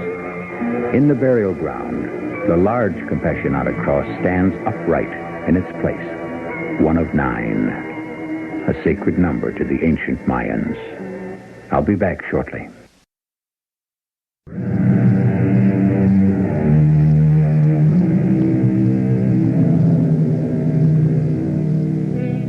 The story you have just heard is based upon a legend told in Acumal, in Yucatan. A small museum there displays among its ancient Mayan treasures several Compassionata crosses, said to have been found on the floor of a body of water close by. The large ones are like those which mark the graves in the Cave of Lost Tomorrows. The miniatures are identical with those worn by Hunak and Maria Val. Our cast included Mandel Kramer, Ann Williams, Arnold Moss, and Elizabeth Latham. The entire production was under the direction of Hyman Brown. This is E.G. Marshall inviting you to return to our Mystery Theater for another adventure in the macabre. Until next time, pleasant dreams.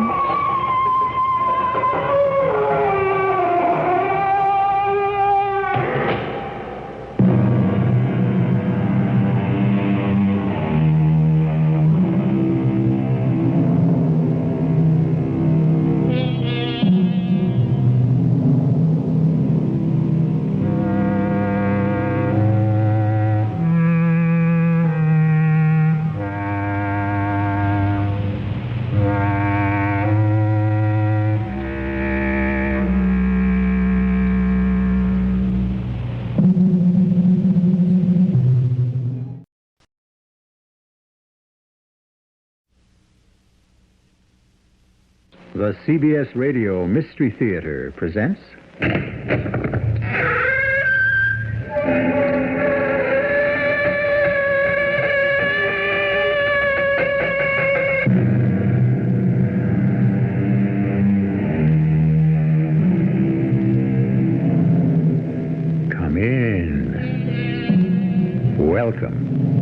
I'm E.G. Marshall.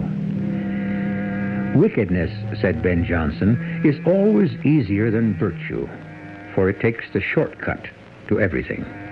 But that's only one kind of wickedness, the quick, open, obvious wickedness, like snatching a purse. There's another kind of wickedness, the slow, scheming, devious wickedness that silently coils on itself like some gigantic serpent and waits with infinite patience for exactly the right moment to strike. You wouldn't commit murder? Why not? Because you and I are friends. Oh, I like you, Mr. Markowitz. I like you a lot. But business is business. But you're asking me to commit a crime. No, I'm only asking you the following question. Would you rather be dead and poor or alive and rich?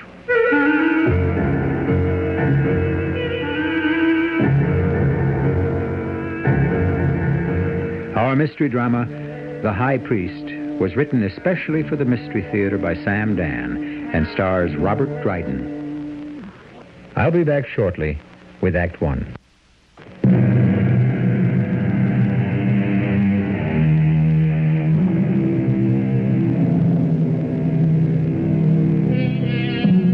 Today, we're to make the acquaintance of a Mr. Bennett Markowitz, a venerable gentleman, well in his 70s. Mr. Markowitz is very tall, very thin, with long white hair, a flowing white beard, and piercing black eyes. He looks for all the world like a prophet out of the Old Testament. However, he is actually an authority on art, specifically the paintings of Rembrandt. Bennett Markowitz is more than just an authority. Somehow, somewhere within him seems to be the spirit of Rembrandt. As you know, Rembrandt painted many biblical characters, and so many of his models were the humble Jewish people of the Amsterdam ghetto. But enough. If you wanted a lecture on art, you would have gone to a museum. You tune us in for murder. And do we ever disappoint you? At 4:30 on Friday afternoon, November 18th this year, Mr. Martin J. Hollenbeck rang the bell of the premises of 598 East 54th Street. Mr. Hollenbeck. Well, it's 4:30, Miss O'Neill, and here I am right on the button, primed and ready for the verdict. Won't you have a chair? Thank you. Yes, there is the painting set up on the easel. Aaron, High Priest of Israel. Oh, how those eyes seem to bore into your very soul. Oh, Mr. Hollenbeck is here, Mr. Markowitz. No one could do eyes like Rembrandt. You know, I get chills just looking at that painting. Has Mr. Markowitz arrived at his decision? I believe he has. Oh, and what do you suppose it is? That's for Mr. Markowitz to say. Mr. Hollenbeck. Good day, Mr. Markowitz. Good of you to come. Mr. Markowitz, I must know immediately, for better or for worse, the painting. Oh, yes, the painting. The painting you have brought to me, which purports to be Aaron, High Priest of Israel, by Rembrandt von Rijn. Purports to be? The painting is a fake. Oh, no, sir. The most unique fake I have ever seen. But Mr. Markowitz... It is the work of a genius, but it is not a work of Rembrandt. But the style, the shadows, the light, and the paint and the canvas, authenticated by carbon testing to be over 350 years old. No, these things can be faked if one is clever enough. Who is the artist, Mr. Hollenbeck? Oh, what do you mean, who is the artist? He's Rembrandt. No, there are so many things out of joint in this painting, Mr. Hollenbeck. We shall start with the trivial and proceed to the serious. The breastplate ornament of the high priest. It should have 12 precious stones to represent the 12 tribes of Israel. There are only 10. Rembrandt was a serious scholar. Well, two of the tribes were lost. Not when Aaron was the high priest. Now, the face on the left, it's Ephraim Bonus, who was also painted by Rembrandt. Yes, but it's a known fact that Rembrandt used actual people in the Amsterdam ghetto as his models. Not Mr. Bonus, who was a wealthy merchant. It's as if this artist devoured a host of details from scores of Rembrandt paintings and set them down. However, I might still accept it as a Rembrandt, were it not for one thing. Oh, yes? A painting is more than form and line and color arranged on canvas. A painting that lives has something above and beyond all that. It has the breath of life, the spirit that the artist has breathed into it. Surely there's spirit in this painting? Yes, of course. But it is not the spirit of Rembrandt. The spirit which animates each artist's work is so uniquely his own. You see the things I have in this room? It was not necessary for Franz Hals to sign that portrait. We know, beyond the shadow of a doubt, that this dish was created by Cellini. On another level, this beautifully embossed matched set of pistols embodies the spirit of Hans Rasmussen. Mr. Markowitz, it's almost sundown. Well, oh, yeah, but thank you. Mr. Hollenbeck, I fear I can only reiterate my statement. This painting is not the work of Rembrandt. Well, perhaps, but... I'm also sorry that I must terminate our discussion. The Sabbath is about to begin, and it is not permitted to do or even to talk about business. The Sabbath? I'm an Orthodox Jew. I fear we have nothing more to talk about.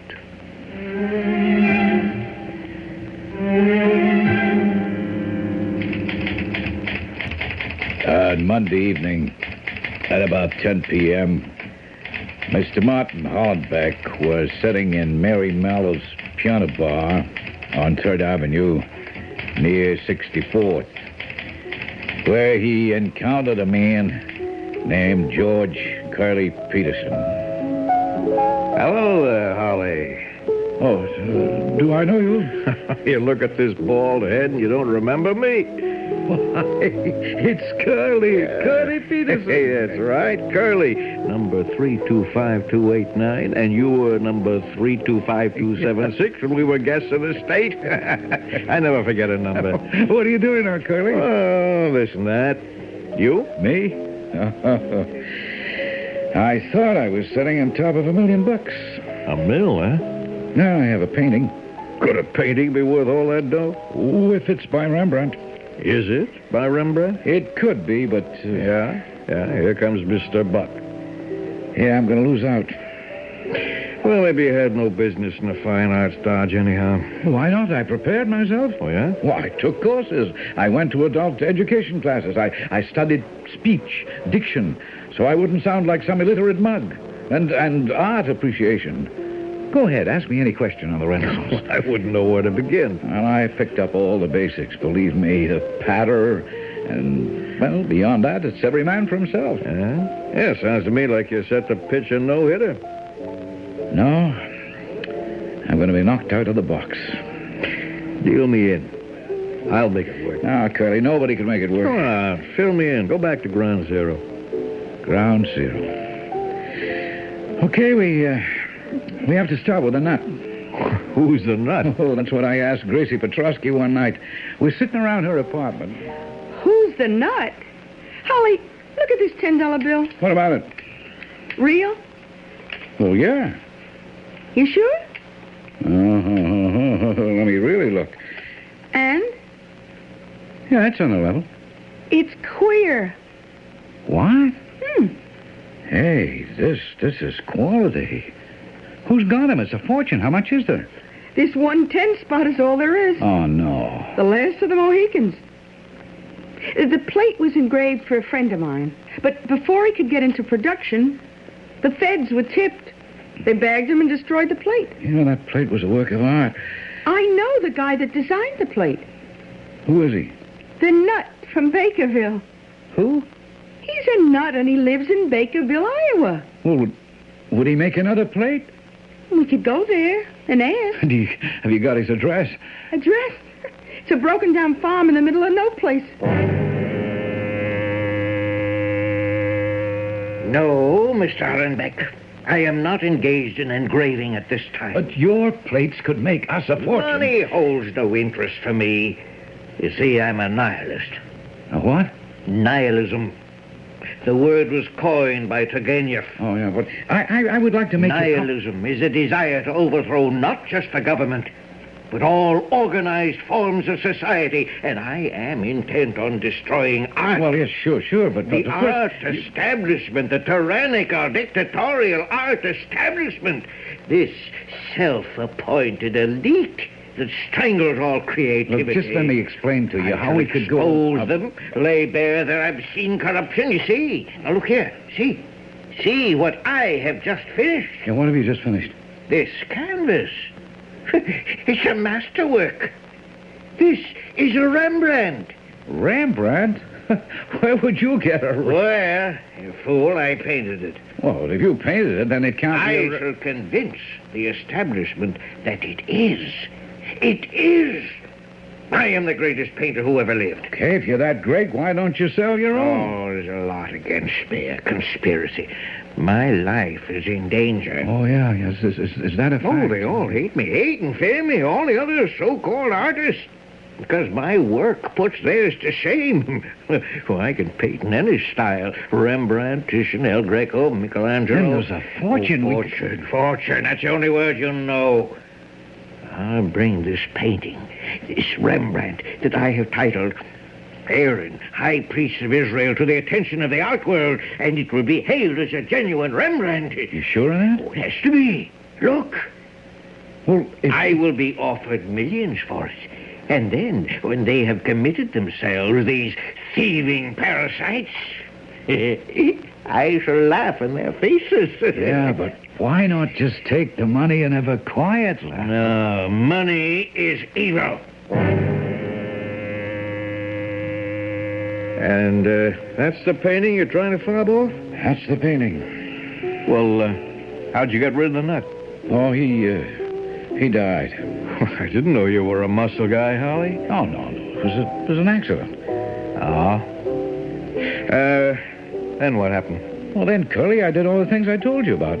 Going to school so I could fit in with the art crowd, and let me tell you, the nut was right about most of them. Well, how'd you explain the way you found this painting? Oh, I made a deal with some dame who lived in Leiden. Leiden? Yeah, that's in Holland. Oh. She was to claim she found it in her attic. And then I just happened to come along. And how would she know it was a genuine Rembrandt? So she sold it to me for $2,000. Well, where do we stand right now? Oh, you got a lot of experts in Europe, and they all say, well, yes, perhaps, yeah, maybe, it could be. But before they'll jump, they're waiting for one man. Who? A certain Mr. Bennett Markowitz. Okay, when do we go up against Mr. Markowitz? I've already been there. And? He said no, which means the ball game's over. What? Just because one solitary guy says no? He's the expert. You mean you just went in to see him cold? What else could I do? You didn't offer him a piece? Curly, the man is not on the take. How do you know? Well, because he has an international reputation for integrity. Every living human being has his price. Well, he's different. Including your man Markowitz. Let's find out his price.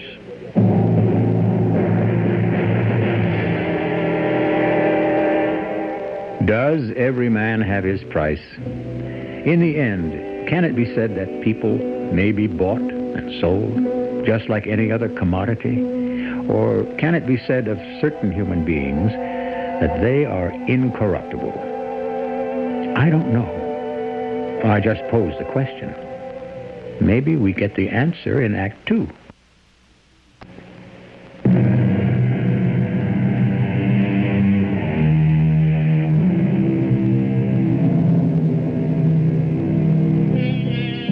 Well, now, we were talking about buying and selling. And the product involved is honor. Yes, a man's honor. Would you bet your life on the absolute integrity of any human being? If you would, there are cynical people who'd say that you love to live dangerously. It was at the aforementioned Marion Mallow's piano bar that Martin Hollenbeck and Curly Peterson proceeded to create the scheme to be employed against Mr. Markowitz. Curly, I tell you, Mr. Markowitz is not on the take. How do you know? Did you ask him? Ask him? Well, it's the only way to find out. Curly, you don't know how far off base you are. There's only one way to find out. I do not wish to seem inhospitable, Mr. Hollenbeck, but I did say my final word on the subject last week. Well, you may have said yours, sir, but I haven't said mine. Oh? Now consider one single word from you. That small but unbelievably powerful word, yes. And Aaron, High Priest of Israel, will be accepted as a genuine Rembrandt. Oh, you overestimate my influence. One word from you, sir, and a painted canvas worth perhaps several $100s as a curiosity becomes valued at several million as a masterpiece. Who is to say that the age of miracles has passed? Life itself is a miracle. Yes, indeed. And may I propose an arrangement? You want to bribe me? Oh, I offer you $500,000. For what? For that one word, yes. Yes, that's the word. That's not the word. What do you mean? How can I put this? I believe in God, Mr. Hollenbeck. Well, don't we all? And in the covenant each of us makes with him. If we keep this covenant, we are rewarded, not only in the next world, but in this world as well. Do you know what that reward is? Well, actually, no, but There's so many ways to explain it, describe it, but for me, it's all contained in one word, and that word is peace. And that's the word you want me to sell. How much is that word worth?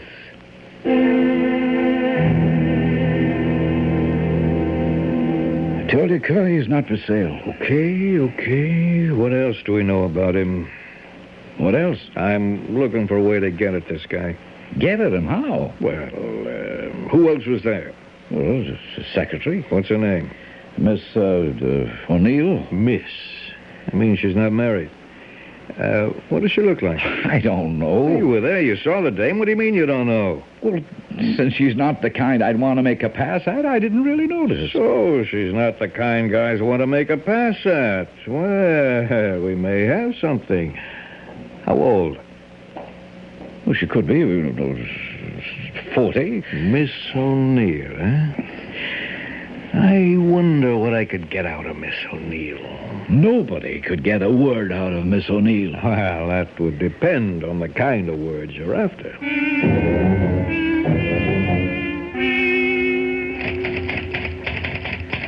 At noontime, Monday, November 28th, George Curly Peterson rang the bell of the Markowitz establishment and thus became an active participant in the conspiracy.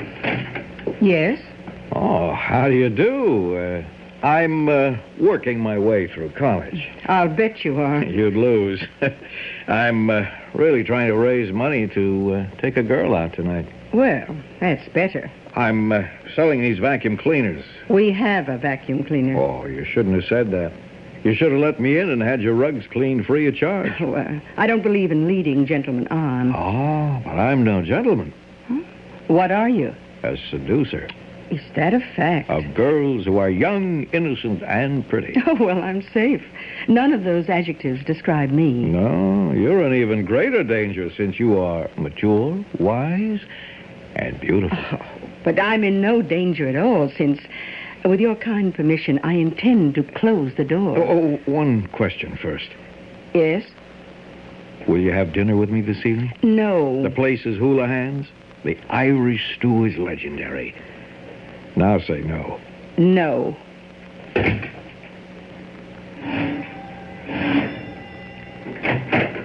I forgot to tell you the address. The answer is still no. 9th, near 23rd, in case you should change your mind.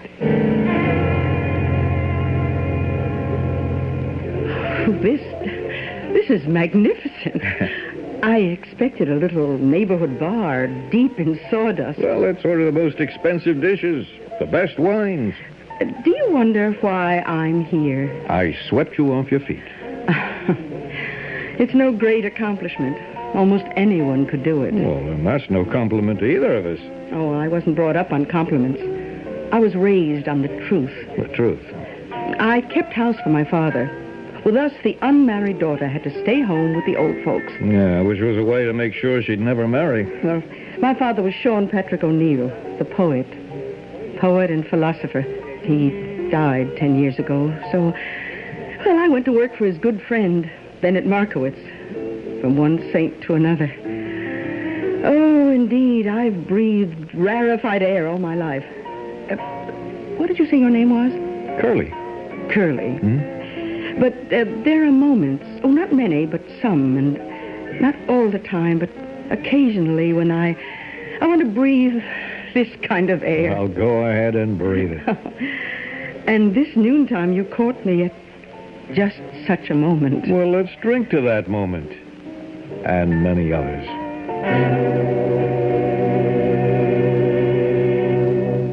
I'm very happy for you, Maggie. Oh, isn't he wonderful? He knows nothing at all of poetry or painting or philosophy. Well, I can learn. You do, and you'll have seen the last of me. Well, maybe it's too late. It's never too late to learn some of the greatest philosophy in the world. And now, Bennett, you're going to get started and spoil it for us. It's also the shortest philosophy. How short?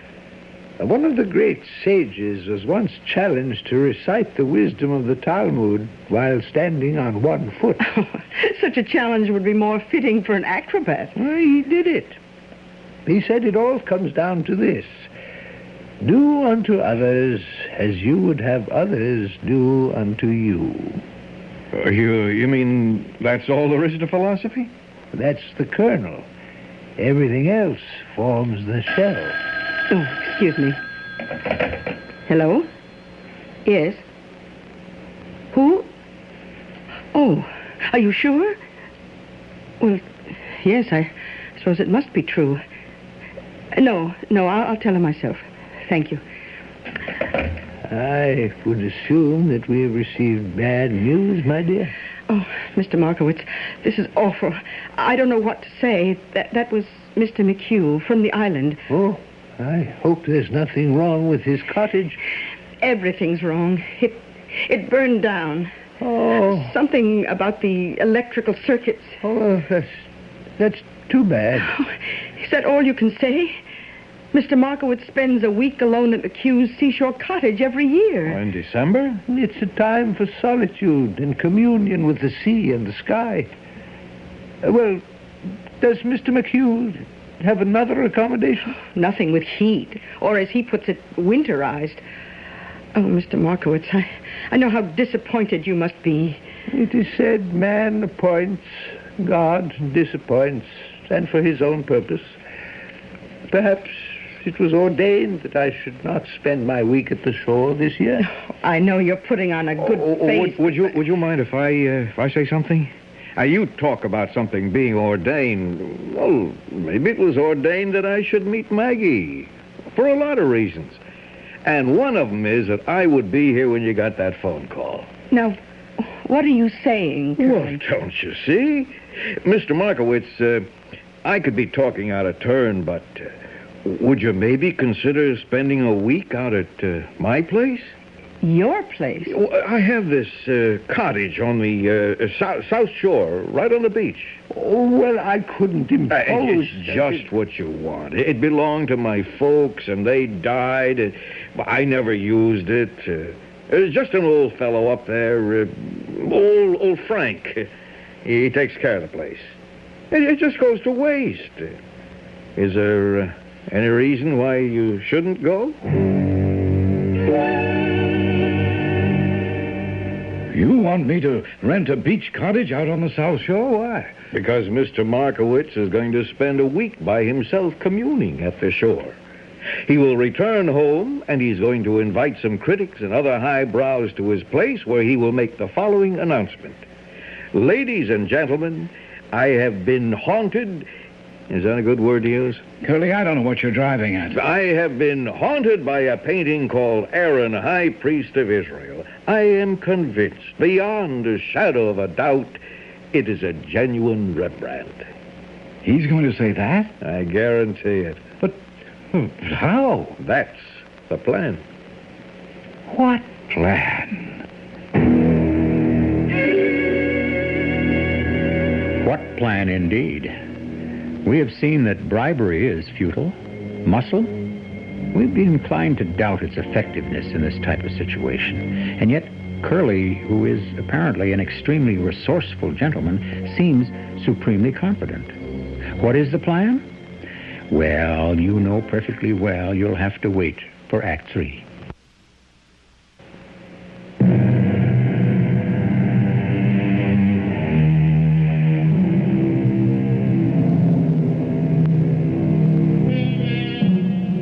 He harms himself who does harm to another, and the evil plan is most harmful to the planner. Perhaps. Another way to put it is, you can't get away with murder. But unfortunately, there are those who obviously do. Up for our consideration is a plan, certainly an evil one, being concocted by Curly Peterson and Martin Hollenbeck. All of it is a part of a record.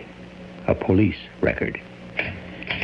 On December 15th, the perpetrators, Hollenbeck and Peterson, met in Peterson's apartment to plan the next stage of the plot against Bennett Markowitz.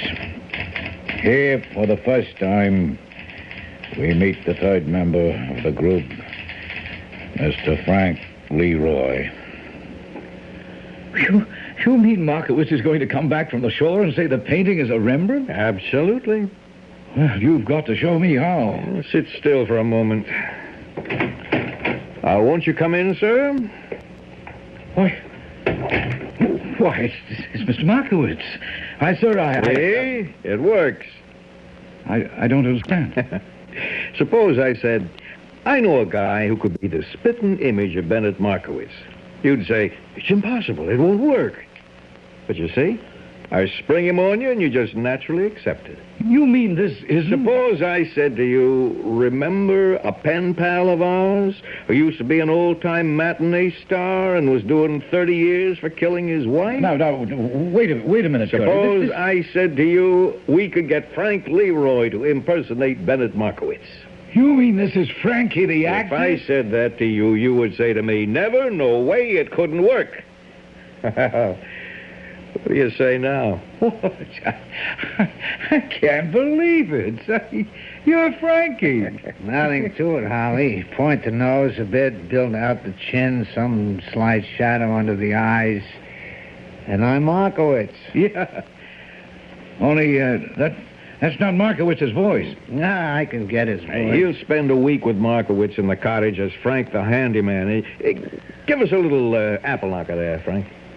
Can I offer you a cup of tea, Mr. Markowitz, with just a touch of Jack? Hey. He'll study every move, every gesture. He will actually become Bennett Markowitz. Sure. It sounds good, but... But what? Well, I don't know. A great many people know Markowitz. I mean, Frankie can't be prepared for everything, for everybody. Oh, that's where you're wrong. Practically nobody knows Markowitz. He's, what's the guy who stays by himself? A recluse. Yeah, but the girl, Maggie, can he fool her? Well, he can, for 5 minutes. What do you mean, 5 minutes? Well, that's as long as the show lasts. 5 minutes, that's all we need. I don't understand. All right, step by step. Markowitz leaves for the seashore. A week later, Frankie returns to town as Markowitz. Where's Markowitz? He's still at the shore. Doing what? Looking down the barrel of a gun you're holding on him. Oh, well... All right, now just stay with me. I call Maggie. I say Markowitz asked me to drive him back to town. He wants to call a press conference. She's to invite the critics, reporters, experts, whoever. Yeah, but I still don't follow. I show up with Frankie, the actor, who plays Markowitz. I think he's good enough to fool even her for a while. But the insurance is, I keep away from her all week. She misses me terribly. That's what it all rests on. She misses me so bad, she only has eyes for me. She doesn't really care about Markowitz when we walk in. Oh, come on, Curly. What are you talking about? I find it hard to accept. Hard to accept that she can't wait to be alone with me. Oh. So Frankie hears Markowitz makes the announcement, and he's very tired, wants to retire, wants to go back to the seashore and commune some more with wild and savage nature. He exits, and he's never seen alive again. What do you mean? Well, a couple of days later, Frank the handyman is in a state. He warned old Bennett Markowitz to keep away from the boat, even though the sea may look calm. Sudden squalls spring up. Well, the boat is found, drifting, empty, and later on, poor Mr. Markowitz's body is found washed up on the shore. Yeah. We have to kill him. If he lives, he'll blow the whistle. Such a nice old guy. Yeah, how much longer could he last, anyhow? On December 19, Martin Hollenbeck rented a cottage from Gaia Realty in Closet, Suffolk County, Long Island. Well, what do you think? It's magnificent. I knew you'd like it. The sea, the sky, the sun, the air. How clear, how clean. Oh, this beauty. This is what God gives us. And to what purpose do we defile it? And the house. Wait till you see the inside. I see Frank has a fire going. Good. I'll call him. Frankie? What a charming place. This is the gentleman who's going to be staying? Mr. Markowitz, this is Frank. How do you do, Frank? May I offer you both a cup of tea with just a touch of Jack? Frank, let your conscience be your guide.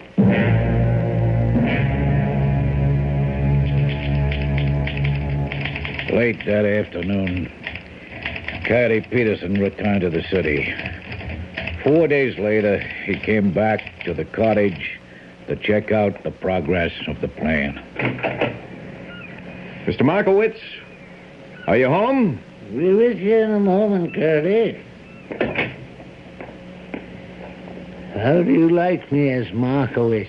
Frank, then it was you who just answered me? Yes. I cannot tell a lie. It was I. Where is Markowitz? Out somewhere, communing with nature. He's having a great time. Yeah, but when you said, be with you in a moment, Curly, Frank, I could have bet my life. What can I say? I'm the old master. You got him. Perfectly. If only you knew how perfectly. He's got that slight upward inflection. He speaks in balanced phrases. Sometimes as if he's had a conversation with himself. He asks questions and answers them.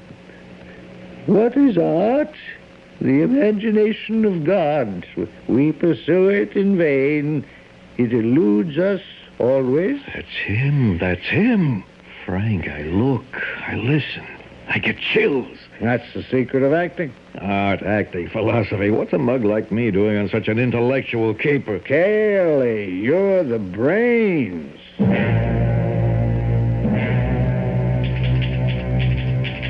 On December 29, Martin Hollenbeck and Curly Peterson drove out to the cottage. They were convinced they were now fully prepared to place the final stage of the plan in operation. Hello, Curly. This is an unexpected surprise. I see you brought a guest. I believe you know Martin Hollenbeck? Well, we meet again, Mr. Markowitz. Martin Hollenbeck?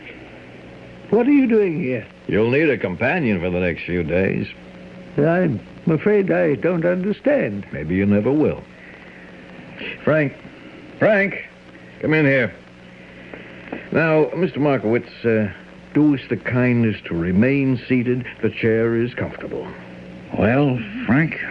Who is he? You can see. He's your alter ego. You from tip to toe, Mr. Markowitz.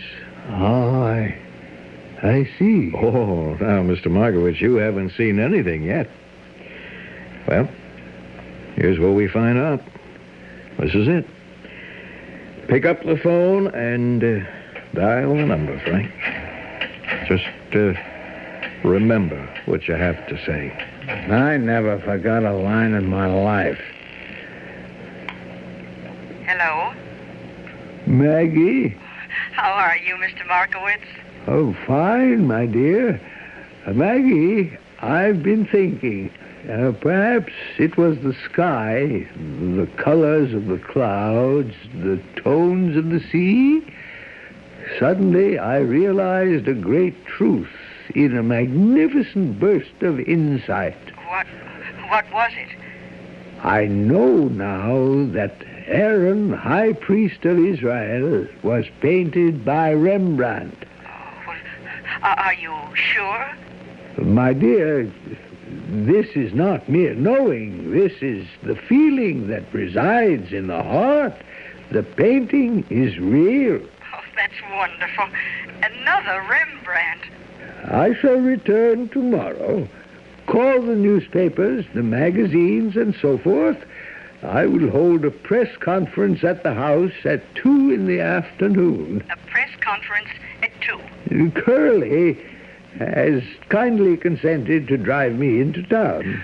Then I shall get to see Curly tomorrow. Of course. Well, until tomorrow, Mr. Markowitz. Until tomorrow. Do you think you can get away with this monstrous charade? Look at Frank. Listen to Frank. Do you know any way we can miss? Maggie knows me too well. She'll look at him and see something wrong. Maybe, but she's not going to be looking at him. She's going to be looking at me.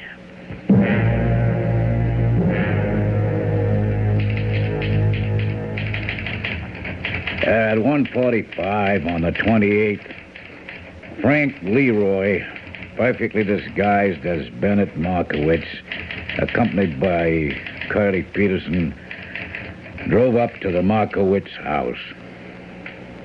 My dear, have you notified the press? Yes, Mr. Markowitz. They'll be here. Curly. How have you been, baby? Oh, lonesome. Maggie, my dear, do you suppose I might have a small glass of wine? Oh, of course. I'll be right back. Well, fantastic. She bought you. Is there ever any doubt? Oh, this crazy scheme is going to work. We'll be worth millions.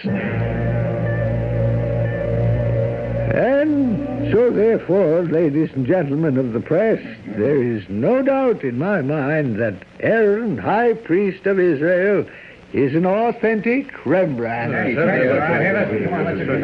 Ladies and gentlemen, if you will excuse Mr. Markowitz for the present, I'm sure you understand. Oh, yeah. Curly? What is it? What's the matter? Something wrong? No, I don't think so. It's just... Just what? Is, something bothering you, my dear? No. You sure you're okay? Well, yeah, I'm okay now. Great. For a minute you had me worried. Mr. Markowitz, while you were gone, a man called about those Rasmussen pistols.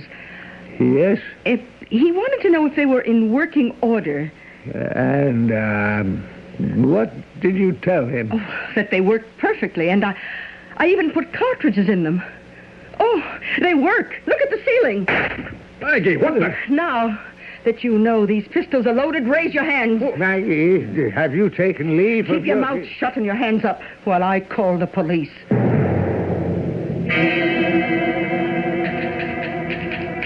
At 2:35 p.m., a patrol car responded to a call for help from Miss Maggie O'Neill, who was holding the perpetrators at the point of a pistol. Suffolk County Police were notified. Mr. Bennett Markowitz was released, and the perpetrator, Holland Beck, taken into custody. I asked Miss Maggie O'Neill, how did you know Frank Leroy was not Bennett Markowitz? Well, at first, I didn't. But suddenly something bothered me, and it kept bothering me. I didn't know why. He looked exactly like Mr. Markowitz. His voice, his mannerisms, everything was Mr. Markowitz. Still, something bothered me. What? And then I remembered. When I opened the door to the street to let him in, he entered the house without pausing to touch the mezuzah. The what? The mezuzah. It's a tiny metal plaque fixed to the doorpost of every Orthodox Jewish house. Now, inside it is a parchment inscribed with a text from Deuteronomy and the sacred name of the Lord. And, he didn't touch it? Well, it is the custom to bestow a kiss upon it when entering or leaving the house. The fingers brush the lips and then lightly and lovingly touch the mezuzah. A man who did not do that could not be Bennett Markowitz.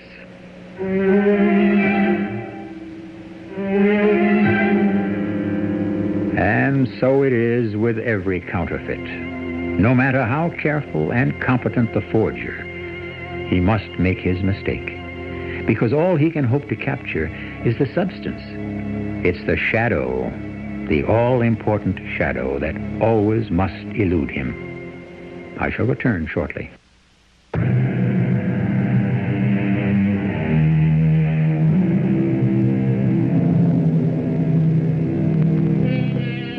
The sudden stab of recognition, the flash of insight that illuminates every detail of the hitherto hidden landscape. This is how a complex plan was revealed to Curly Peterson. The absence of a familiar routine gesture. This is how a truth was revealed to Maggie O'Neill. I understand that Curly was only sent up for 10 years. He writes to Maggie every day, and she returns his letters unopened. Our cast included Robert Dryden, Bryna Rayburn, Ian Martin, and William Griffiths. The entire production was under the direction of Hyman Brown. This is E.G. Marshall inviting you to return to our Mystery Theater for another adventure in the macabre. Until next time, pleasant dreams.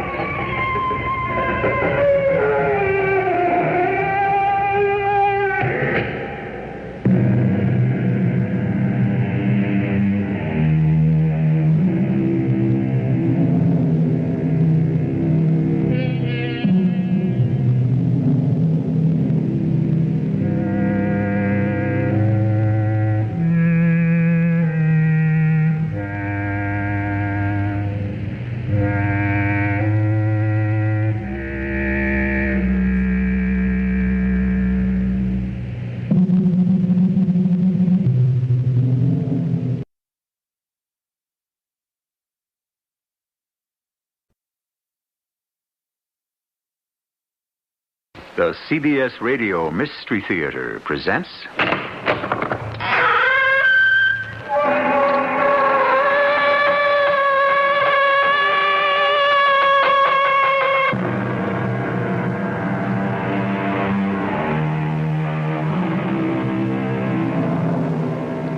Come in.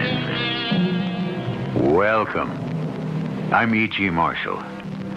Webster's definition of coincidence is, in part, a group of concurrent events remarkable from lack of apparent casual connection.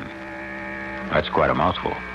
Somehow it seems to me a simpler definition might be that coincidence makes half, at the very least, of the best stories in the world possible. This, then, is a story founded on people and the accident of coincidence. Sergeant Quinn, We've got to nab him soon before he meets some babe who won't go his route and he flips bad enough to wipe her out. Well, do you suppose, Lieutenant, his wife, if he's got one, knows what danger she's in? What I wonder is, does this guy know how sick he is?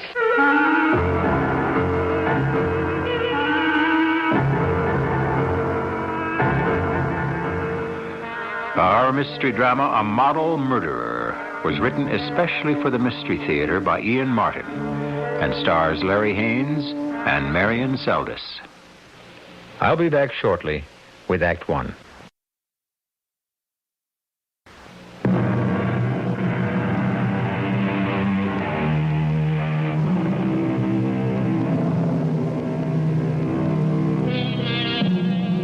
Is filled with men of all stripes and colors, driven by an inner compulsion to maintain a macho image.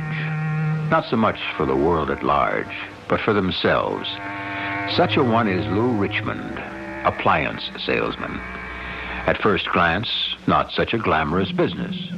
But then, at first glance, neither is Lou, except that for some inexplicable reason, this 40-odd-year-old man with a receding hairline and slightly paunching has his own special magic with women, and the luck of the devil getting away with it until... But that's the story, isn't it? Excuse me, but will you just permit me to say how exquisitely lovely you are? How can I stop you? You've already said it. You know, I've been watching you from the other side of the bar. Watching. My eyes have been glued. It would have been hard not to be aware of it, particularly since the bartender tells me you bought me this. Oh, the drink. You haven't tasted it yet. I don't usually accept drinks from strangers, and one is my limit anyway. Well, you don't have to drink it. I'm sorry if I was out of line. It was only meant to be a gesture to beauty, which I hadn't meant to follow up. Forgive me. I should say thank you. I didn't mean to be ungracious. Oh, you couldn't be ungracious if you tried. You come on very strong, don't you? Well, I didn't mean to. It's just that as a professional photographer, my eye always leaps and is caught by the exceptional. But I should leave you. You're obviously waiting for someone. Waiting is the right word. It's become a rather annoying avocation. Well, I just can't believe any man would stand you up. It wouldn't be the first time. I don't think I'm going to give him the chance again. You said photographer. Yeah. Oh, I should introduce myself. My name is Philip Evemont.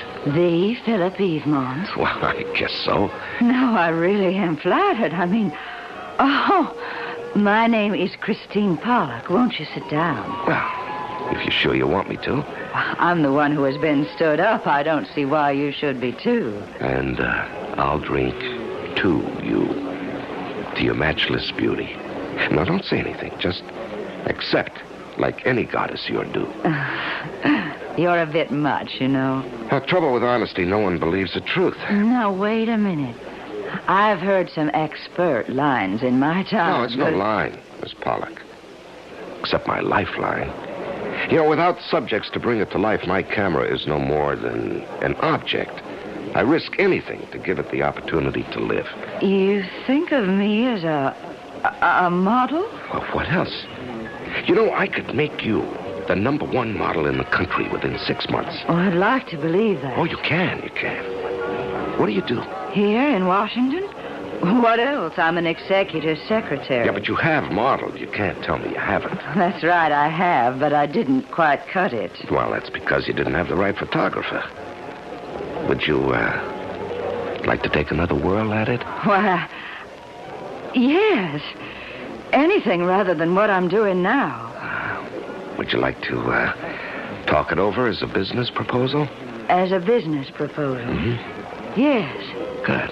Well, this is hardly the place, but, see, I'll be gone by tomorrow morning. And you say you have a date. I had a date, Mr. Evemont. I consider it broken as of 5 minutes ago.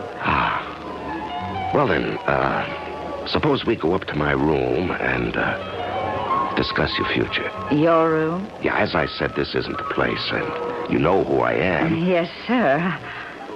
I realize I may not get a break like this again. I don't have that kind of money. I don't have any money at all. Well, there's got to be some way to raise it. If you can get me work, I'll plow back every cent I make. Yeah, I know, baby, and I'd help out, but you have to have something to make a start. I mean, it's got to be L.A. or New York for the big run. You need a wardrobe and just to be there.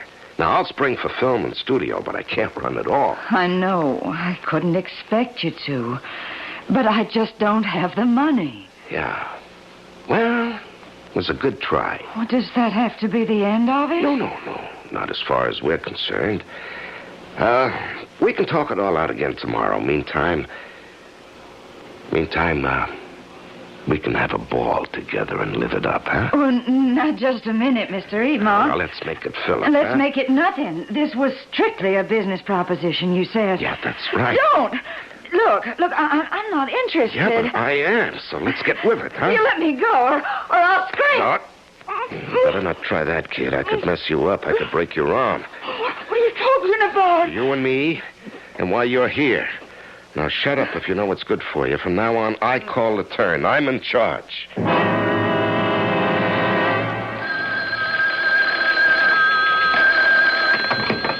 Yeah? Who? Oh, sure. Put him on. Hello. This is Lieutenant Matthews, 45th Precinct. Who's there? Detective Sergeant Bill Quinn, D.C. Police. I just wanted to cross-check with you in New York. It looks like we got Phil the Flash on the loose again down here. You sure, Sergeant? Well, Mike, it fits his style of operating. How much did he take this babe for? Well, nothing in cash, but she got beat up pretty bad. Now, he's got to be nailed before he goes for something big. You get any further make on him? Same description, nothing new. I'm sending up all the poop by telex for cross-reference. How do you figure him, Mike?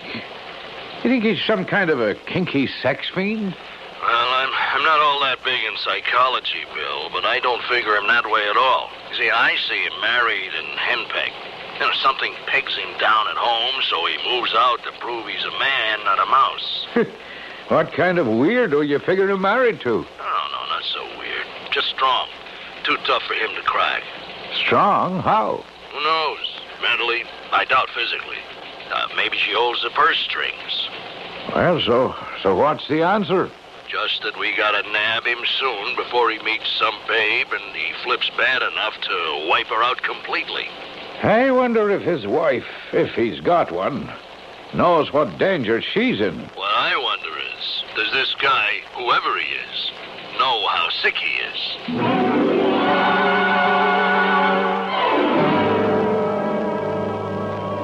It's like a hobby with me, see? I mean, other guys go for antique cars or old stamps and like that. I go for women. Now, what's so bad about that? I mean, beautiful women. I always had them, even before Phoebe. Half the fun is the line, the technique, the way to break them down. They all go for my line. I never figure them not to. And I can use the dough. Phoebe sure keeps me on a short leash and demands the old paycheck right on the line. So a guy's got to have a little outside income somewhere, right? Sometimes I have to laugh. She only knew. I mean, like, if she only knew how close she is from the truth. And how far. I thought you were supposed to be on the late shuttle last night, Lou. Well, you know how it is with business, Phoebe. Things came up. What things? You really want to hear? I really would, for once. If it was the truth. Now, that's what knocks me. What? Always the needle. You don't believe me, No. Huh? Well, that's that. Not quite. Let's lay it right on the line, Lou. I've had it up to here. I want a divorce. Oh, that's nice. You want me to give you one? That's right. You've lived off me for too long. Now, wait a minute, Phoebe. No, not even an instant. I've had it. You can go tomcatting around all you want. I don't care anymore. But you better take care. Because you're not going to have it so free and easy from now on, one way or another. I'm keeping tabs on you. All right, what does that mean? You better look out for your pickups. Because sooner or later I'll find you out and I'll stick you, my big macho butterfly. When we break up finally, you're going to take all the blame.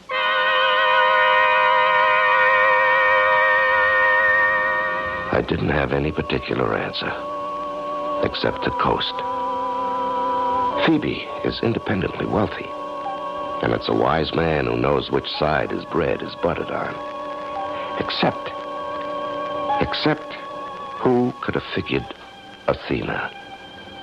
Oh, that was the thing that blew everything 6 ways from nowhere. Athena, the goddess of justice. But who knew she would weigh the scales on me?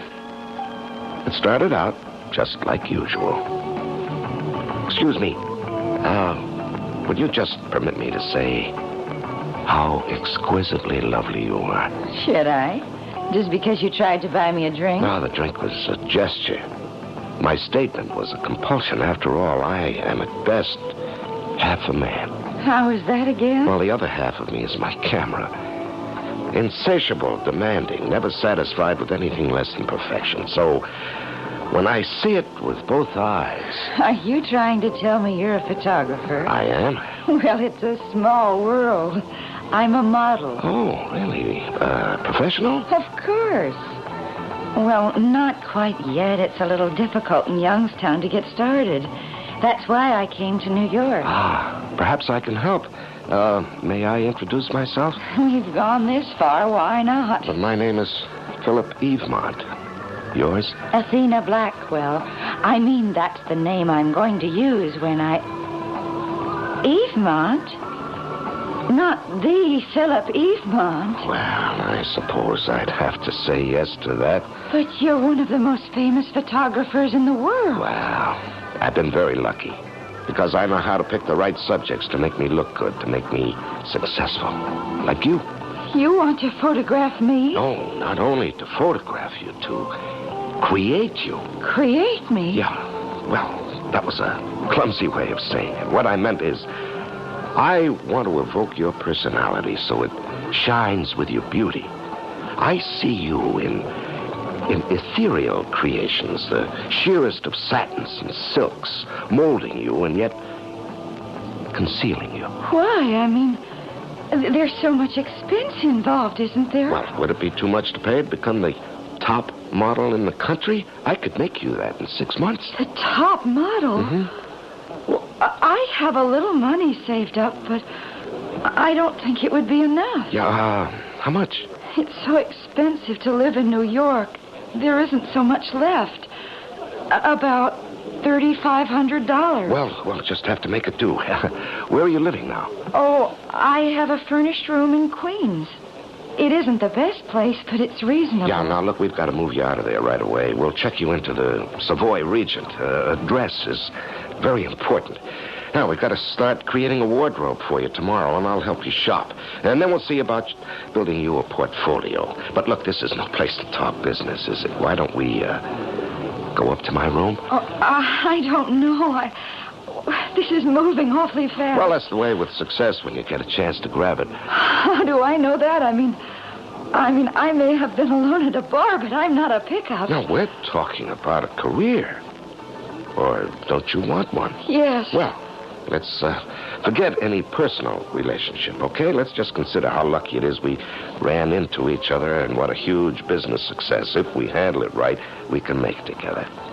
Now, shall we go upstairs? Plan the future? I had her hooked, and obediently she came upstairs. $3,500 was a nice little bundle. And for the 10 days I'd had to spend in New York, it would serve us very nicely. The fringe benefits would come soon enough. It's a nice little setup, I thought. How the devil could I know it was the beginning of disaster?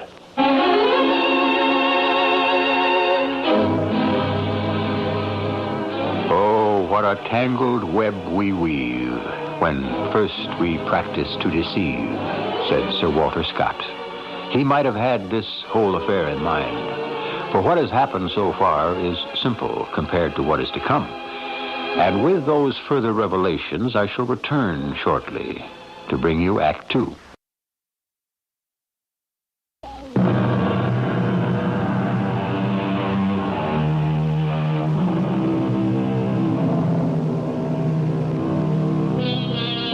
Some people never learn, and Lou Richmond is typically one of them. This little masquerade he's conducting in New York proves to be the last straw for his long-suffering wife, Phoebe. And the new chapter in his life story that he has opened may very well prove to be his last. And not only because his wife has decided to close the book on him. I just can't take it anymore, Dennis. So I'm going to lower the boom. I'm going to take your advice. Well, it's about time, sis. The only thing that gravels me is that it's going to be expensive. My own brother's going to run up legal fees on me? Now, don't be silly.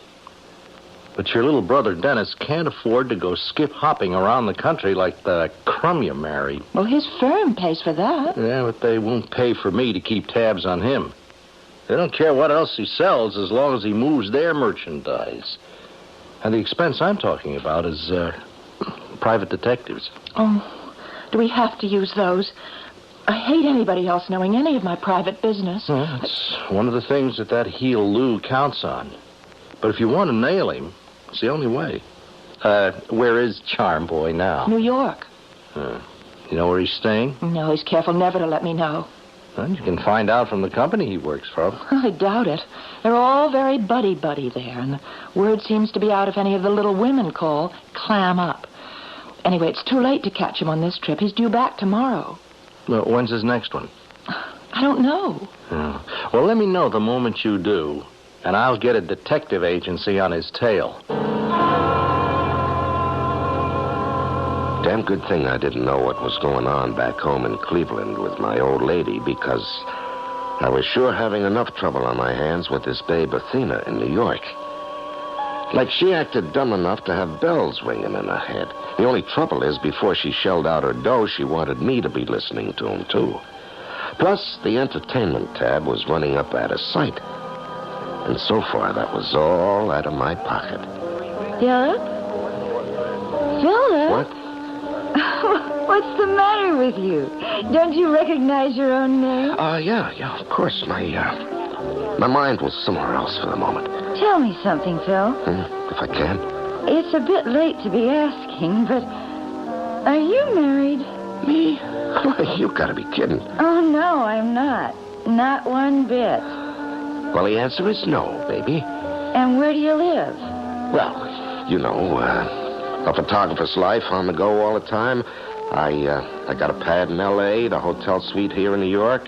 In Europe, I sponge on friends who are happy to have me around. You know, Cannes, Antibes, London, Paris, wherever the smart people gravitate. You're so famous, I'm surprised that right here in New York, nobody yet has walked up to you and recognized you as the Philip Evenmore. Wow, that's because I'm the man behind the camera. They see the women I've made the glamour queens, not me. Just as they'll remember you, not me. When I make your face known around the world. Phil? Yeah? You are going to make me a glamour queen, aren't you? Oh, you know it, Athena, honey. But when do we start making the pictures for my portfolio? Hey, first things first, huh? Now, we gotta get you settled at the right address, and we gotta build that wardrobe. The apartment deal's all set, and the couture place is holding all those clothes. When are we gonna lock everything up? It's so much money. Almost all I have. Is that all that worries you? I'll call the coast tomorrow and have them transfer some of my funds. You mean you'd be willing to cover it all? Well, why not? After all, my interest in you is a little more than just professional. How much more? Well, let's settle up here and go back to my hotel suite. I can explain so much better there. Oh, Phil, I want to believe you. I want to believe you so much. Hey, what was that? Well, someone took a flashlight picture. Something for your scrapbook, a moment to remember. Practically instant result in less than 15 seconds. Well, who told you to snap it? Was it you, Athena? No, No, I had nothing You can to do tear with that up right now, Flash Gun Casey. Don't you want to see it first? No. Oh, Phil, please, can't we just look at it? Clear as a bell, warm as love. You make a nice couple. Oh, it is a good picture. Can't we have it? Oh, all right. Here. I'll get you change, sir. Keep it and blow. Yes, sir. Give me that. Please don't tear it up. Okay. I'll shove it in my wallet. It's a nice picture, Phil. We do make a nice couple. Yeah. Come on, let's get out of here. My place. Where you can really relax. Figured as long as I was here, I'd drop in and meet you in person. Well, that's great. Here, grab yourself a seat. Prisoner? Not our boy. Phil the Flash? No, more's the pity.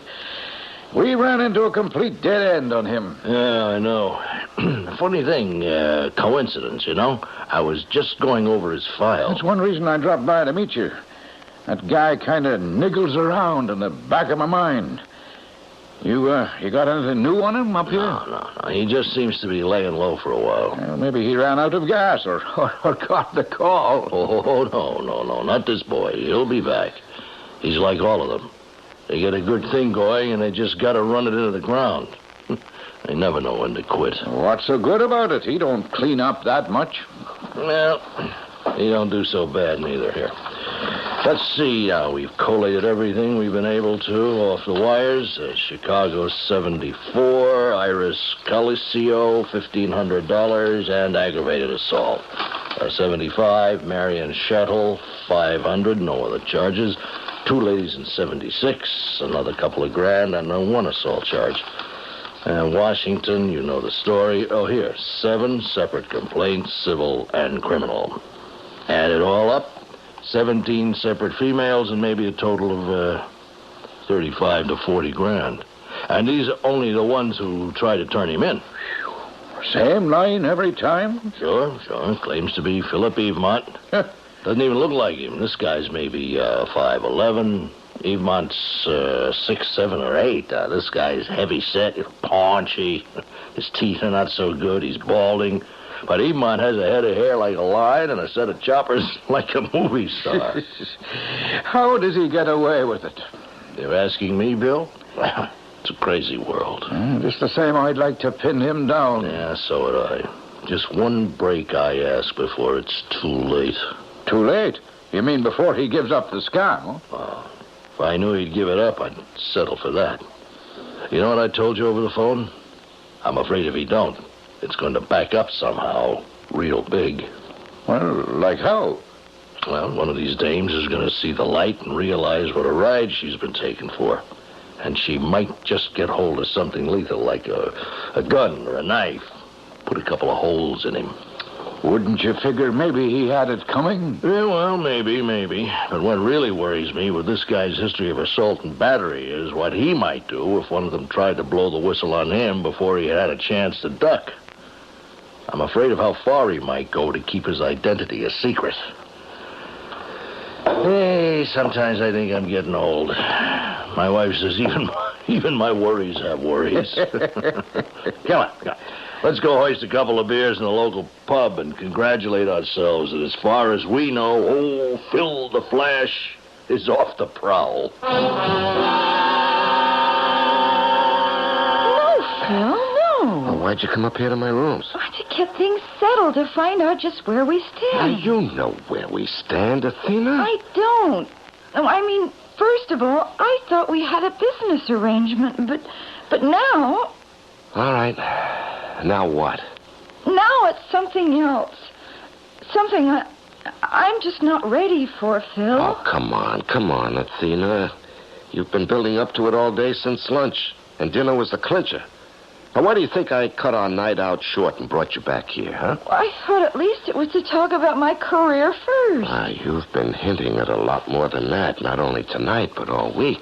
You just don't understand me, Phil. I understand that you don't trust me any way at all. I never said that. If you mean the money, it's just that it's all I have. Everything seems so expensive, and it's all so rushed. Now, you thought you'd just make a little play for me and see if maybe I wouldn't foot the bills, carry the ball all by myself. No, No, that's not what I thought. Sure. Maybe it even went a step further. You thought, why don't I go for the whole ball of wax, tie the sucker up completely, make him marry me so I got a real lock on him? Oh, I didn't. I did no such Are you going to thing. tell me that wasn't what you were after tonight, making sure I was single, lining up a photographer to take a picture of us? I didn't order that picture. Or maybe you had. Now, what'd you think you could do? Hold me up for another little bundle to hide in your security blanket? I don't know what you mean. How could I hold you up for... Oh, I see. You lied. You are married. Well, that wouldn't make any difference to you. Nothing you could do about it anyway, since I was smart enough to pack the photo away in my wallet. All right, babe. The party's over. Out. So, it was all true. You were just using me, just trying to get money out of me by pretending that I could be... I'll bet you're not even Philip Eve'mont at all. Okay, that's enough. Out. What? Wait, you're nothing but a cheap con man. I bet this isn't the first time you've done this sort of thing.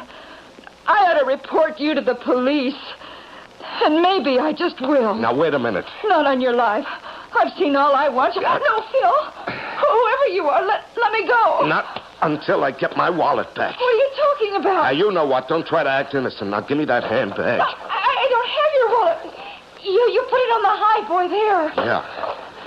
Where is it now? I don't know. What are you doing? I'm looking for my wallet and that picture you thought you were so smart getting. You can see it's not in my pocketbook. All right. Where have you got it? I haven't got it. Have you gone crazy? I want that picture. I haven't got it. If you come any closer to me, I'll scream. Oh, no, you won't. You're going to keep your mouth shut. Keep away from me. Huh? Oh! I told you to keep it shut. Oh, no, Now, where is it? Ow! I haven't got it. You bit me. No. Be quiet. Just be quiet. Be quiet.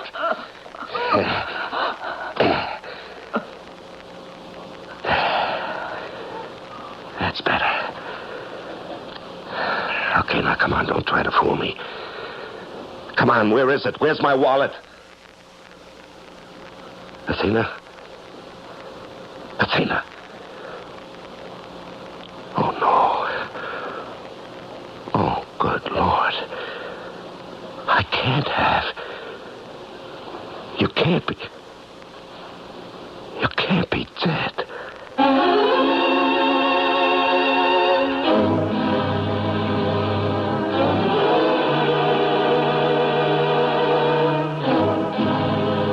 Experience is a matter of instinct about life, said Oscar Wilde, or words to that effect. No one is more experienced than a veteran police lieutenant, and Lieutenant Matthews' instinct was right. Lou Richmond has finally gone too far. But will he get away with it?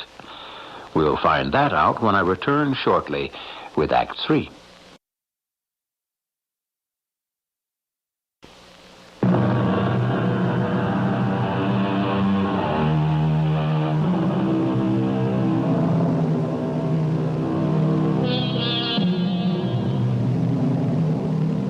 At the climax of Gilbert and Sullivan's operetta, The Mikado, the three principals sum up the dramatic tension of the moment in these statements.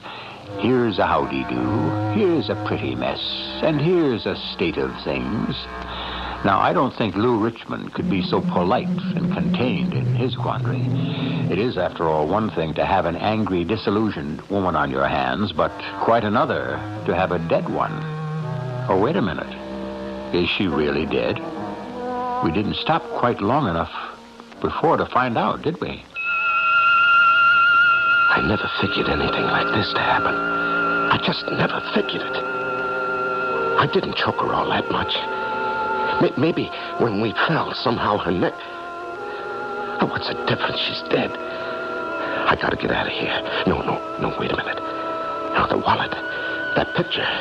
That's her only tie to me. I gotta find that first. And let's see, where could it be? It's crazy. I had my wallet when I came in here. I put it on top of the high boy there. It's not back, under. It's not anywhere. Now, what could have happened? Now, let me think. Let me think now. We came out of the restaurant. I was putting my wallet in my pocket. Maybe I dropped it there. Or maybe in the cab. Or getting out. Yeah, getting out. That must have been it. Getting out. That's what it must have been. It sure ain't anywhere in the suite or I'd have found it. Well, kiss your luck, Lou Richmond. And hightail it out of here fast.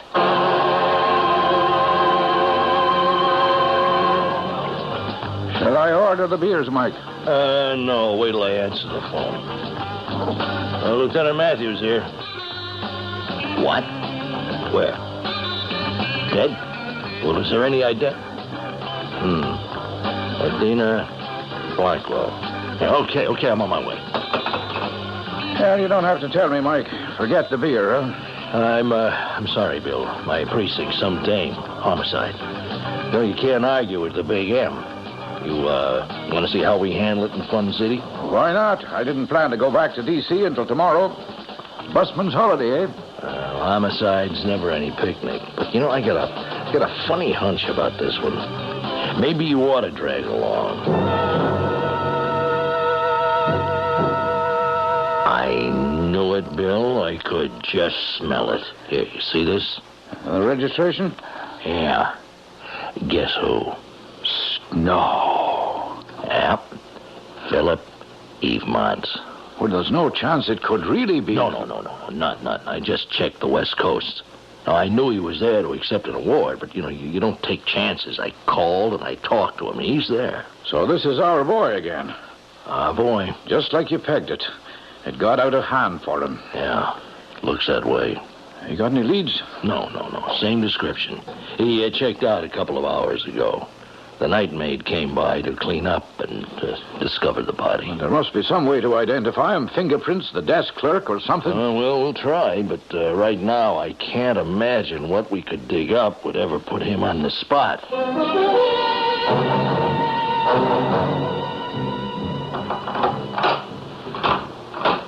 Who is it? Who is that? It's all right, Phoebe, honey. It's just me. Lou? Who else? Why, I didn't expect you back until late tomorrow. Yeah, well, my plans got changed. My business was all finished, so I took the chance to get on home to you as fast as possible. What's the matter? One of your lady loves walk out on you? No, it wasn't like that. I just wanted to get back home. You what? Well, that's a switch. Now, look, Phoebe, honey, I'm sorry. I'm tired and it's late.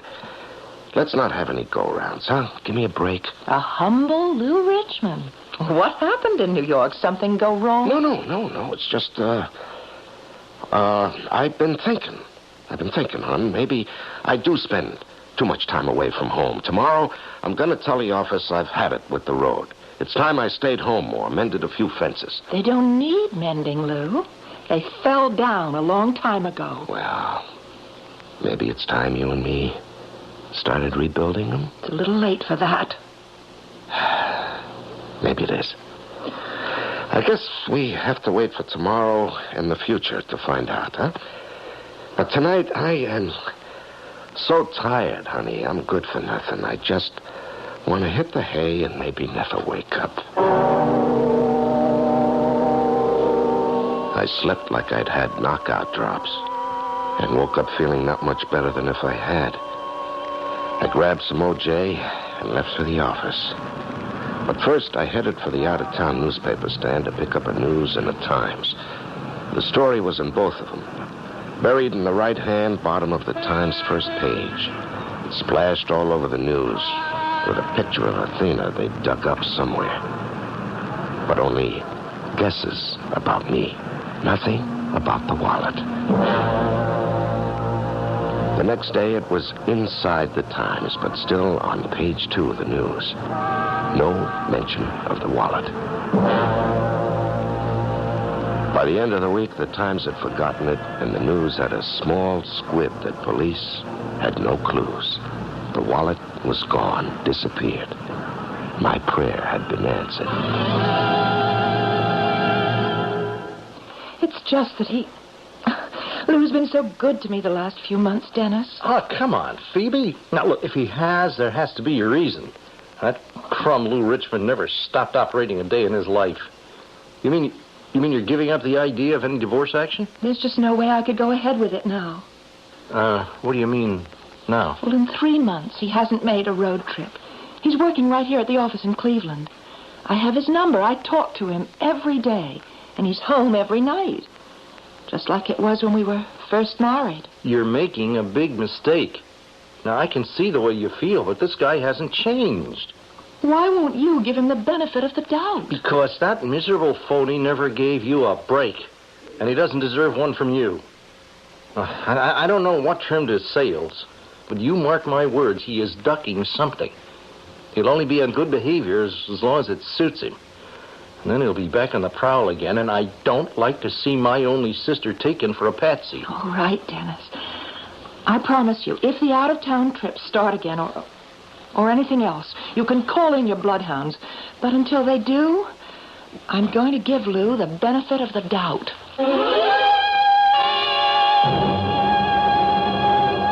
The next months really drove me up the wall. The office routine had me grinding my teeth. And all the forbidden women around me with their skirts blowing in the wind really chimed my bells. What was worst of all was Phoebe suddenly making dove's eyes at me again. So I made my decision. It was safe now. I'd gotten away with it. It was time to take the act on the road again. Sergeant Gwynn? Speaking. Who's this? Your New York buddy, Lieutenant Matthews. Hey. Hi, Mike. What's doing? Where you calling from? Where else? New York. Don't tell me you got a break on our old friend Phil the Flash. No such luck. Matter of fact, there's been no action for nearly 6 months. Now, I was just sitting here cleaning up the files, and I pulled his. Nothing new at all, huh? Not from here. You think killing that girl really brought him up short? Yeah, it seems that way. Anyway, we got too much else on the books to keep this active. Now, I'm going to have to bury our friend in the hold file. I hate to think of that bird getting away with murder. So do I. But what can I do without any evidence? If I can't find him, I can't move against him. You don't think sooner or later he'll pop up again? Between you and me, yes. Somewhere. Sometime. I just wish they hadn't ridden me off the case from upstairs, because my hunch is stronger than ever. What hunch? You remember I told you this boy was headed for big trouble to begin with? Well, now that he's committed murder and got away with it, one will get you 100. He's going to try it again. You're not going back on the road, Lou. I've got to. The office insists. Then quit your job. I can't do that. Why not? I have more than enough money for both of us. You've always half lived off me anyway. Well, I'll tell you one thing. It'll never be all the way. I'm not quitting, and I'm going back on the road. Dennis was right. You haven't changed. You just can't wait to get back to chasing again where it's safe. Well, you're not going to get away with it. Now, what are you talking about? You go back on the road, and I'm going to have a private detective on your heels wherever you go. You so much as look at any other woman, and he'll have the goods on you, and I'll divorce you so fast and clean, you'll be wiped out. So that was it. She meant every word she said. And I knew right at that moment that Phoebe had to go.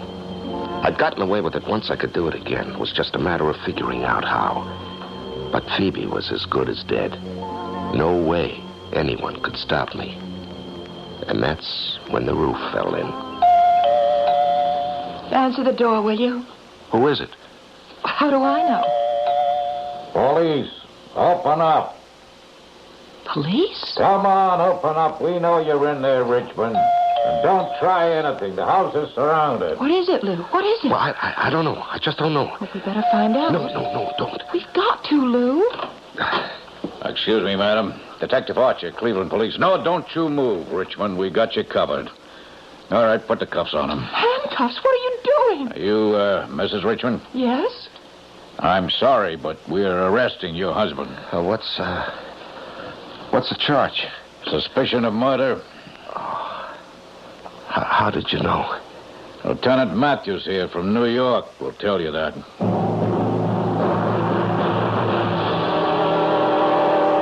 But I looked behind the high boy. So did we at the time. We missed it, too. Where was the wallet? Behind the wooden backing. It was loose at the top. The wallet slipped down inside it, behind the drawers.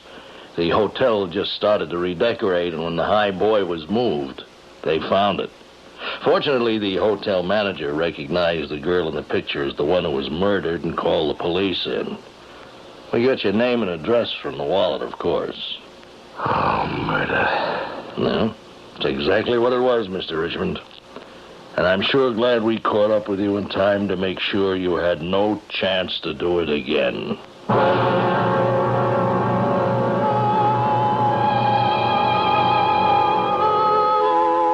Coincidence. As I said in the beginning, if it weren't for coincidence, half the best stories in the world would never have happened. A picture taken at the wrong time, a damaged highboy, a lost wallet, and a hotel's decision to redecorate. If it hadn't been for all of them, Lou Richmond might have gotten away with murder as easily as he did with his impersonation of the famous photographer. I'll be back shortly.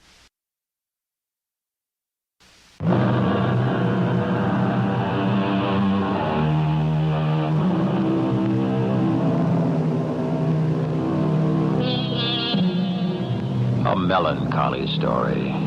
What makes such a tawdry and despicable man? Perhaps all of us must share the blame a little. Day after day, the newspapers chronicle stories of human beings like you and me taken in by the flimsiest of schemes. Why? How? Who doesn't, in his heart of heart, dream of being rich or famous or powerful? Of all the 7 deadly sins, greed is the most insidious. But of course, you and I will never be taken in. Or will we? Our cast included Larry Haynes, Marion Seldes, Catherine Byers, Earl Hammond, and Ian Martin. The entire production was under the direction of Hyman Brown. This is E.G. Marshall inviting you to return to our Mystery Theater for another adventure in the macabre. Until next time, pleasant dreams.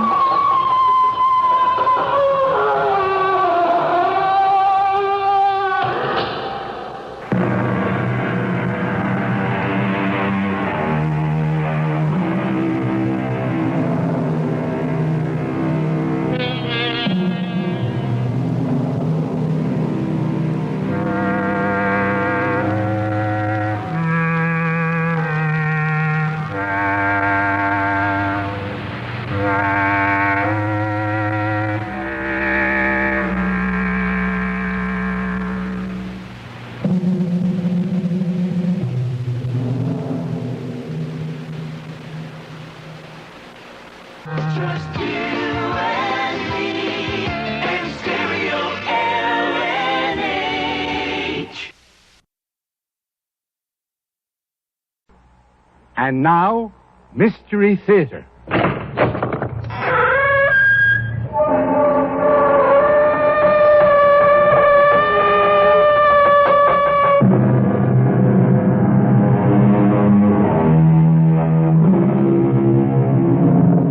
Come in. Welcome. I'm E.G. Marshall. We have a drama for you. An adaptation of a story written long ago. A lady by the name of Mary Wollstonecraft, dead now for a century and a quarter, accomplished in her lifetime 2 things for which she is well remembered. She married the poet Percy Bysshe Shelley, and she composed the novel Frankenstein. The first brought her misery, the second brought her fame.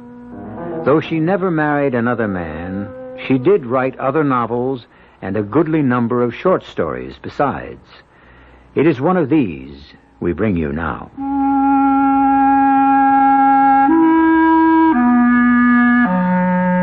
Why tell a tale of impious tempting of providence and soul-subduing humiliation? Why? Answer me, you who are wise in the secrets of human nature.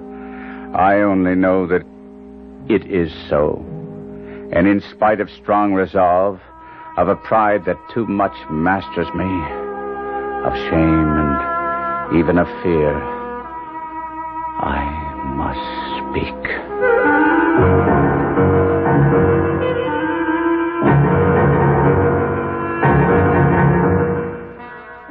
Our mystery drama, The Transformation, was adapted especially for the Mystery Theater by Elspeth Eric and stars Kevin McCarthy.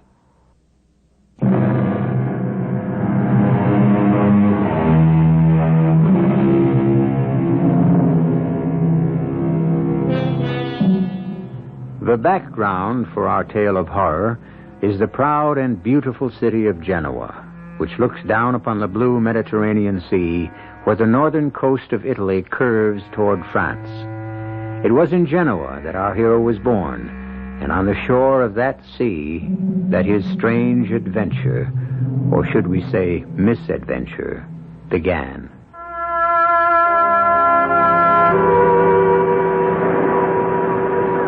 I walked the shore.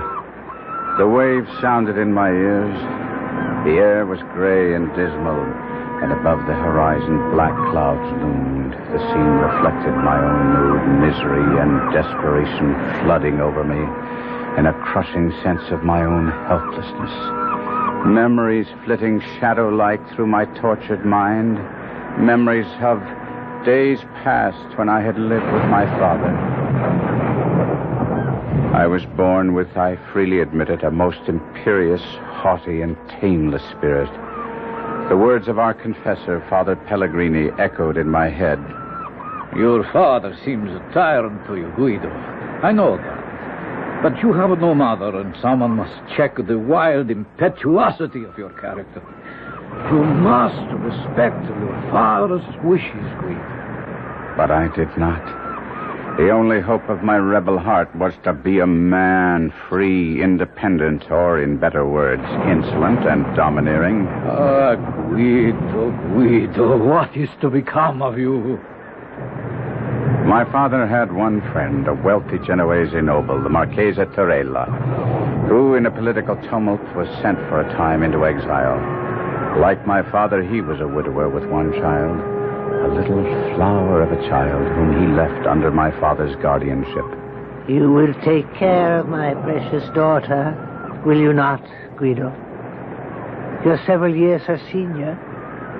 You will be her protector, her defender, will you not? I had only nodded my head, but my heart had said much more. My heart had given glad shouts that this exquisite child was to be put into my care. Though words would not come to my lips, this little child, this Juliet, had held out her tiny hand and placed it in mine with such simple trust and affection that then and there I knew I had met my fate. Guido? We grew up together, she and I. When I was 11 and Juliet 8 years of age, a cousin of mine, much older than either of us, he seemed to me to be quite a man, took great notice of my playmate, and one day he called her his bride and asked her to marry him. And when she shrank from him, he insisted and drew her towards him. I had watched the odious scene, and with the emotions of a maniac, I threw myself upon him. Guido! I strove to draw his sword. Failing in that, I clung to his neck with a ferocious desire to strangle him. Guido, no! Boys! Guido, loosen your hold! I'm ashamed of you. No, don't try to explain. I know the bully was trying to force himself on our little Juliet, and I know you had to come to her aid, but Guido, had you not been too small to draw his sword from his scabbard, who knows what you might have done? Father? Your actions were a great sin. Come with me to the chapel, and we will pray for your impetuous soul. This I did, and that very night I returned to that same chapel, holding little Juliet by the hand, and in that holy place I profaned her child's lips with an oath that she would be mine forever, forever only mine. Well, those days passed away. After a few years, the Marchesa Torella returned from exile and became wealthier and more prosperous than ever. When I was 17 and Juliet a blossoming 14, my father became gravely ill. As he lay dying, Terela, Juliet, and I stood by his bedside. I know what you seek of me, my friend. That I will take your son to my heart and into my home. You have my word on that. But there is more, is there not, my friend? Yes. You wish me to bestow upon your well-loved son the hand of my equally beloved daughter. That is your wish, is it not, my dear friend? And so it was done. The beautiful child I had so loved from childhood was promised to me against the day when I should be so situated as to claim her for my wife. And now on the rocky and rain-swept shore, as I walked bent over against the rising wind, the memory of these early feelings returned to mock me, torture me, drive me to a distraction I thought I could not bear. My dreams had vanished. Hope had abandoned me. I had been willing to die there on the shore, to let the rain and the cold congeal my blood and freeze my marrow and end at last a life which had become unbearable. Then, all at once, a gigantic flame pierced my eyelids and made me lift my head to look seaward. The spot where I knelt was locked on one side by a rugged promontory. Round this cape suddenly came, driven by the wind, a vessel. In vain the mariners tried to force a path for her to the open sea, but the fierce gale drove her on the rocks. With a frightful shock, the vessel dashed upon her unseen enemy. In a brief space of time, she went to pieces. I covered my face with my hands and wished with all my heart that I could have sunk beneath the waves with those unfortunates. Then, all at once, I looked up. Something was floating towards the shore. Was that a human form? A human being bestriding a sea chest? A fellow creature saved from a watery grave? Was it human? Surely never had such existed before.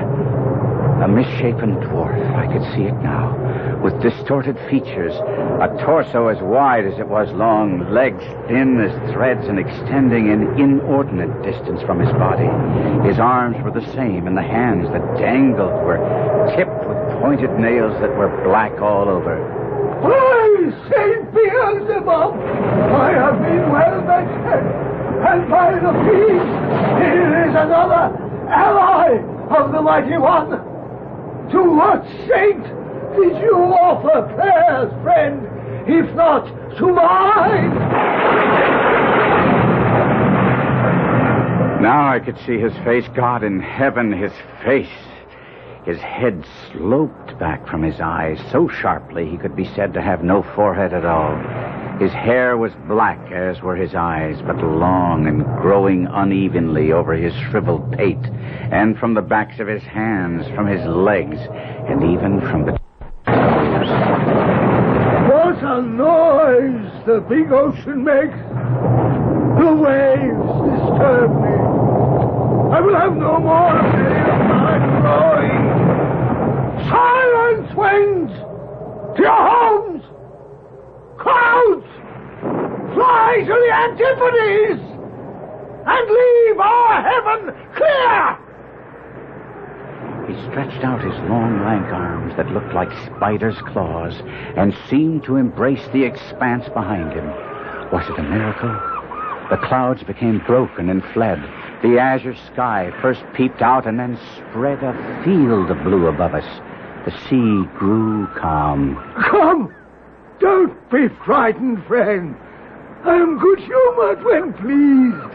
And something does please me in your handsome face, though you look a little woebegone. Shall we be friends? He held out his hand. I could not touch it. Oh, well then, companions. That will do as well.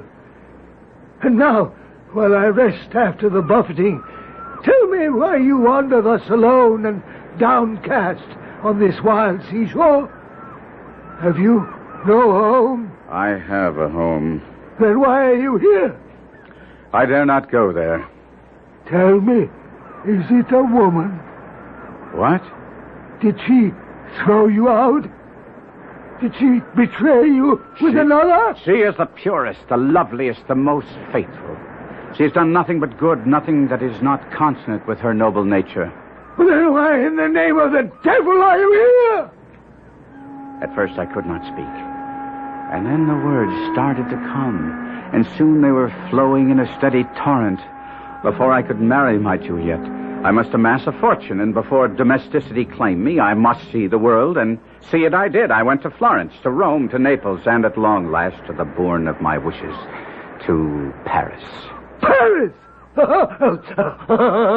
I was arrogant and self-centered. I loved display, and above all, I threw off all control. I became a spoiled child. Who could control me? Not the letters of Tarela. No, only strong necessity in the shape of an empty purse. Oh, poor, handsome boy. Acre after acre, estate after estate, I sold. My dress, my jewels, my horses were unrivaled in Paris, while the lands of my inheritance passed into the possession of others. Well, go on. I'm caught up in suspense to hear the outcome. I thought that I would come home to Genoa. I was nearly a beggar, yet I would come home and rebuild my fortunes. I knew the moment I went to claim my bride, the world would know me for what I was. Not only a beggar, but one who had beggared himself, a wastrel, a fool. Knowing myself unfit to marry Juliet, according to the proper precepts of Genoese law and custom, how could I have contemplated such a thing? I abducted her. Good, brilliant, inspired. Huh? You think so? You think so? I had planned to marry her, carry her off to France, but my plot was discovered. What property I still owned was put in the hands of commissioners to pay at least partially my mountain of debts. Alone, friendless, I came to this shore, and so you see me now. How can you laugh so? How can you humiliate me even further? Do you mean to starve on these rocks and let the birds peck out thy dead eyes, huh? While your betrothed is possessed by another? What would you have me do? Revenge thyself, man. Humble thy enemies. Set thy foot on the old man's neck. Possess thyself of his daughter. Oh, had I gold, much could I achieve, but poor, I am powerless. You have noticed the sea chest on which I am seated. It was on that chest that you floated to shore. I shall now dismount. See? A common sea chest, would you say? I have seen many such. But when I press here, when a spring lurks beneath, see what happens. It flies open. Come, closer. Behold. I approached the chest. And, Holy Mother, what a sight met my eyes. Blazing jewels, ruby, diamond, sapphire, emerald, beaming gold, pale silver. I trembled head to foot. A wild passion swept over me to possess this treasure which gleamed and glittered within the chest. I looked helplessly at the hairy monster who stood watching me through half-closed eyes. His look, his very attitude told me that he had read my deepest thoughts.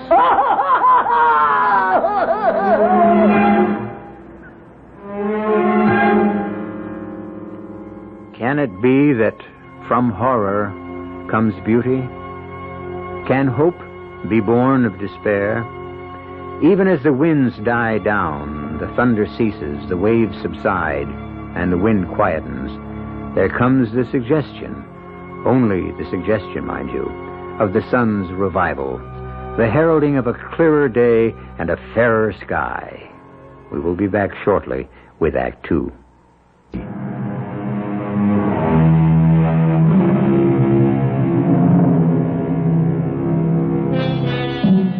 You will remember that we left our despairing hero on the shore of the Mediterranean Sea below the city of Genoa. He had poured out the story of his wasted life, his extravagance, his self-indulgence, his profligacy, into the ear of a misshapen monster who had survived a shipwreck by floating to land on a small sea chest. It is this chest which the monster has just opened for our hero's inspection.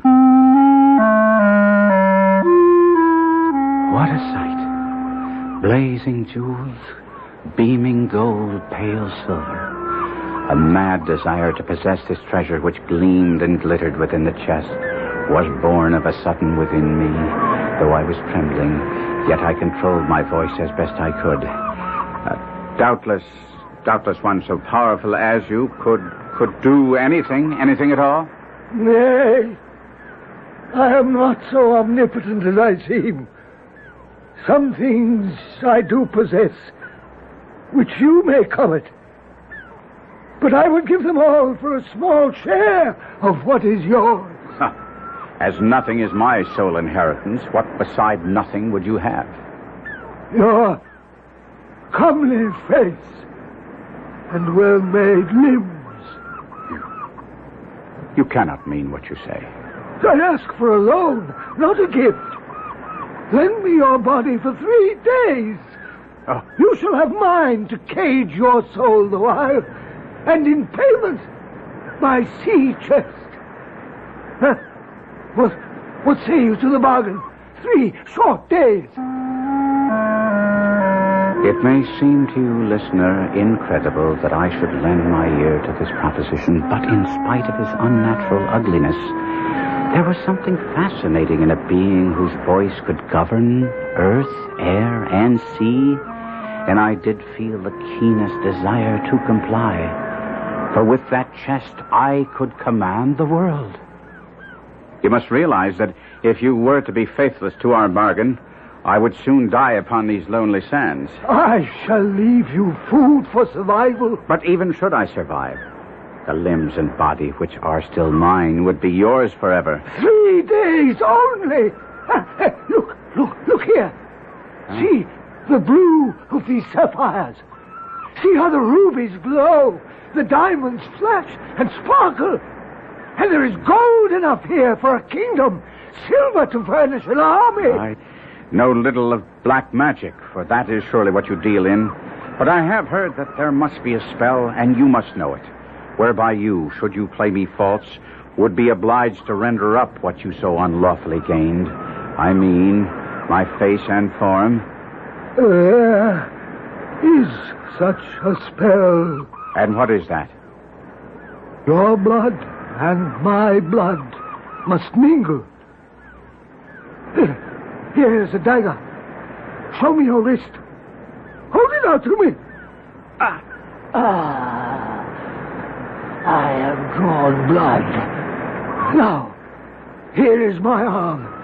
Take the dagger and cut. I hesitated. It was possible that I contemplated driving the dagger into his heart instead of his wrist, then making off with his treasure, leaving him to die upon the shingles, his with the sand. Or was it that the sight of that bony wrist, that hand with its elongated fingers and their black nails, seemed too repulsive to touch? Cut! Cut I did. I held the horrid hand and drew the dagger across the skinny wrist until the blood flowed freely. Good. Now our wrists must lock together. Let our bloods become one. And so we did. In horrid fascination, I watched his blood and mine mix and mingle, yet not quite did they become one. For while the blood from my wrist flowed crimson, the blood of the monster flowed black. I scarcely knew when he separated himself from me. My eyes were fixed upon the treasure chest. I let the jewels run through my fingers. I caressed the gold. I stroked the silver. But as I did so, I saw my hands. Could they really be mine? Long, black, emaciated fingers with long, black nails? Yes, they were now mine. But I comforted myself only for 3 days. I thought to retire to a cave nearby and there wait out the little time before the monster's return. I picked up the chest awkwardly. So unused was I to my new arms. I entered the cave, set down the chest full of my fortune, and ruminated on my future conduct. I felt a surge of joy, of confidence, and a glad cry escaped my lips. Thank you, my Lord God. Oh, Horror of horrors. The voice was the voice of the monster. He possessed not only my face, my limbs, but he had taken my voice itself.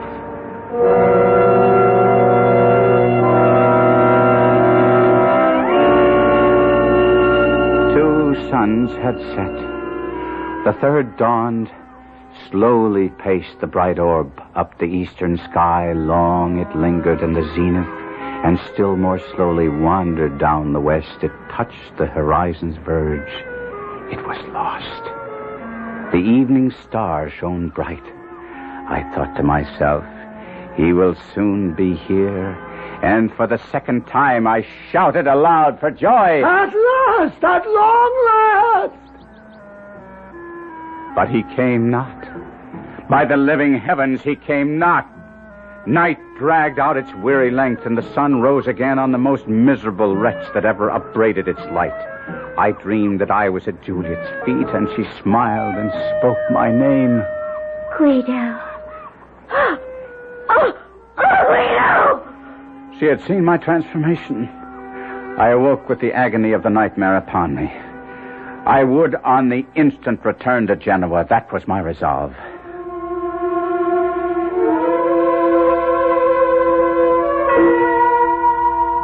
I began to walk towards Genoa. I was somewhat accustomed to my distorted limbs. None were ever so ill-adapted for straightforward movement, and it was with infinite difficulty that I proceeded.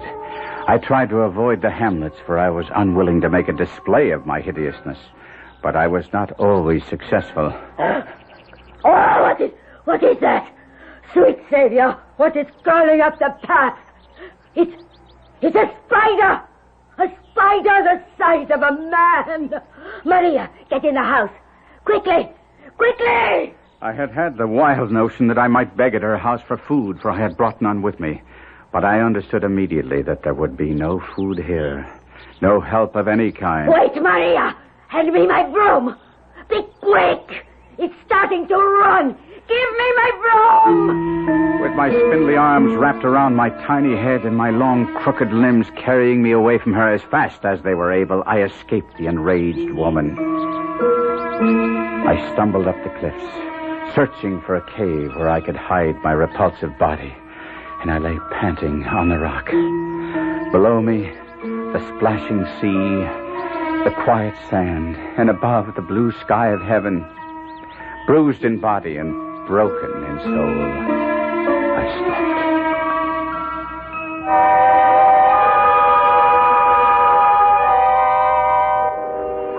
I rose next morning with the sun and continued my journey. I walked as best I could, but it was dark before I approached the outskirts of Genoa. The weather was so balmy and sweet that I conjectured that the Marchesa and his daughter might have left the city for their country retreat. It was from this Villa Terela that I had attempted to abduct Juliet. I had spent many an hour reconnoitering the spot and knew each inch of ground well. It was beautifully situated and bosomed in trees. As I drew near, it became evident that my conjecture had been incorrect. The Villa Terela was lighted up. Strains of music were wafted toward me by the breeze. The country people were all flocking about. I longed to address someone, to inquire the occasion of so much festivity. But I thought I might, from some hiding place, hear others discourse, and in some way gain intelligence of what was going on. So, entering the walls that were in the immediate vicinity to the mansion, I found one dark enough to veil my excessive frightfulness. There, amid the shadows, quivering with fright and dread, I heard footsteps.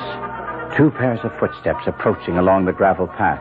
A beautiful night for the gala, Father. A happy omen of tomorrow's ceremony, Marchesa. I do believe it will be a blessed union, Father Pellegrini. Do you not? By all the saints, my friend, I sincerely believe it. Guido has changed, Father. He is truly penitent, truly reformed. I feel that. He is the prodigal returned, Marchesa. Father Pellegrini, it brought tears to my eyes when he so humbly, yet with such dignity, asked permission to call himself my son. And you pardoned him? Ah, with joy and love in my heart. and fast upon the pardon bestowed on him the gift of my lovely child, my Juliet. You have acted nobly, Marchesa, with magnanimity. Wisely, too, I trust, Father. I believe so. My heart died with horror. I had done all this. On the morrow, my once-promised bride was to pledge her vows to a fiend from hell, all because of me, oh merciful God. The anguish was too great to bear, and scarce knowing what I intended, I grasped the dagger that the monster had used to sever both our wrists, and I plunged it in my breast.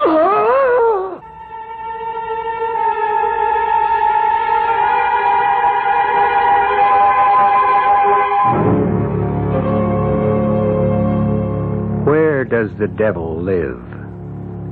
How does the devil speak? What does he look like? What powers does he possess? And how may he be disarmed?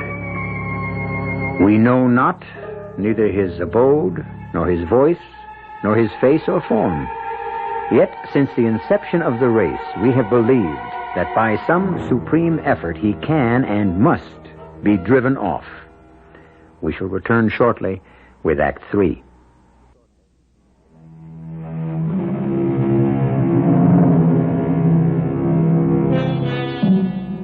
Recall with me now, dear listener, how we left Guido, our gallant cavalier, transformed now into the shape of the most repellent monster, hiding in the shadows of the Villa Torella, where he heard the Marchesa Torella and Father Pellegrini discuss the marriage on the morrow. His long-loved Juliet was to marry the monster who now appeared to be, and everyone believed to be, Guido himself. The anguish was too great to bear, and scarce knowing what I intended, I grasped the dagger and plunged it into my breast. I know not how long I lay there in the darkness, but I sensed somehow that the dagger had not pierced my heart. I had not ended my agony, only prolonged it. Then I heard voices. Father Pellegrini and the Marchesa Torella were returning along the gravel path. I had wounded myself badly, and too weak to move, lay directly across the path where they could not fail to see me. Father, look here. There, on the path. Oh, my sweet Savior, what can it be? Is it an animal? Certainly it is nothing human. It's some dead thing, some beast who dragged itself from Lord knows where to die in my garden. But what shall we do with it? Don't touch it, Father. But I must make sure. It is foul and putrid. Let it lie there where it is. I'll fetch a servant to take it outside the walls and bury it. Poor creature. Whoever or whatever you are, God have mercy on you. Oh, what? Did I see you still? Is it possible to... Do you still live? There, you moved again. You need the doctor for Reich. Hold fast to whatever life is in you, and I will return. My wretched body had somehow, without my wishing it, responded to the kindness I heard in Father's voice. Despite my self-inflicted wound, I somehow raised myself and staggered toward the villa. Wild thought races through my brain. Could God permit the foul union slated for the morrow? I hid myself among the trees. The garden grew deserted. The gates were closed. I staggered about and came under a window. Well did I know it. A soft twilight glimmered in the room. The curtains were half drawn. It was the temple of innocence and beauty. I saw Juliet enter, approach the window beneath which I lurked. Oh, she clasped her hands. She raised her eyes to heaven. Guido, mine own Guido. Then, as if overcome by the fullness of her own heart, she sank on her knees. Oh, Guido, my only love. What joy the dear Lord has conferred upon me. Oh, let me live only for my life's love, my Guido, my best beloved. I heard a step, a quick, firm step, and soon I saw a young man richly dressed, young and graceful to look upon. Yes, by heaven, he was handsome. He had the lithe body, the fine features of oh, God in heaven, of myself. I crouched closer. The youth approached. He paused beneath the window. She arose, and again looking out, she saw him. Guido. Oh, my love. The guests have gone. My dearest, you must go too. It is not seemly that we should be together like this until after tomorrow's happy meeting. I will not go. Ah, sweet, could I press one kiss upon thee, I could repose. And then he approached, and I thought he was about to clamber into her chamber. I had hesitated not to terrify her. But now I was no longer master of myself. I rushed forward and threw myself upon him. I cried, "Oh, loathsome, foul-shaped rat! Guido! Heaven protect us! The dagger was in my hand. I knew that soon the monster and I would be separated. In the midst of my frenzy, there was much calculation. I must fall upon his sword that he did not survive.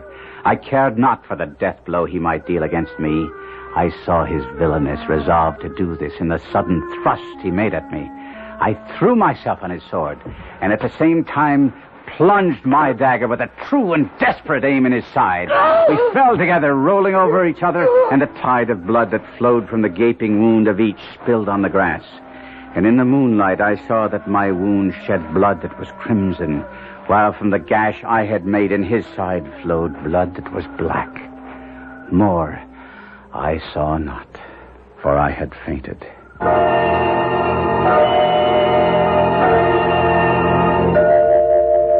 I returned to life, weak almost to death. I found myself stretched upon a bed. Juliet was kneeling beside it. My Guido. Oh, thank heaven you live. Juliet. My love. The voice in which I spoke was mine own. Mine. Not the horrid screech of the monster, but mine own. My dearest one. My sweet love, I have a strange request to make of you. Anything, my heart. Bring me a mirror. A mirror? I must have a mirror. Oh, do not agitate yourself, my darling. I will fetch you a mirror. But you must not be shocked at what you see. Quickly, quickly. Here it is. Give it to me. You are wan and pale after last night's encounter. How? By the mass, I think myself a right proper youth. Your color will return.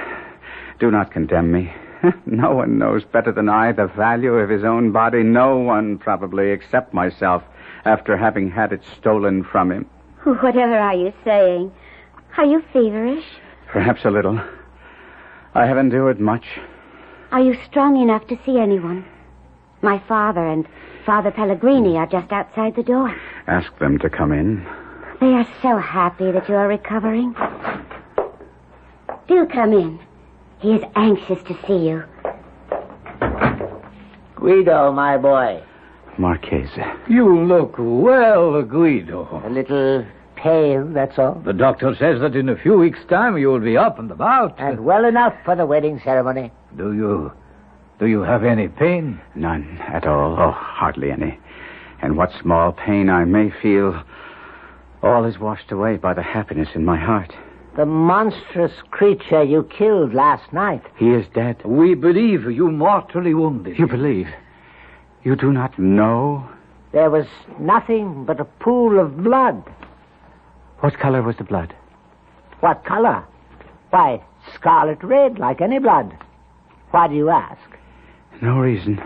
There's no reason that I can give you on the instant. And then we heard Juliet calling for her father, and we hurried to a room. And outside her window, we found you. 2 deep wounds in your breast, but, praise God, still breathing. I told them how this black monster had sprung out of the darkness with a dagger in his hand.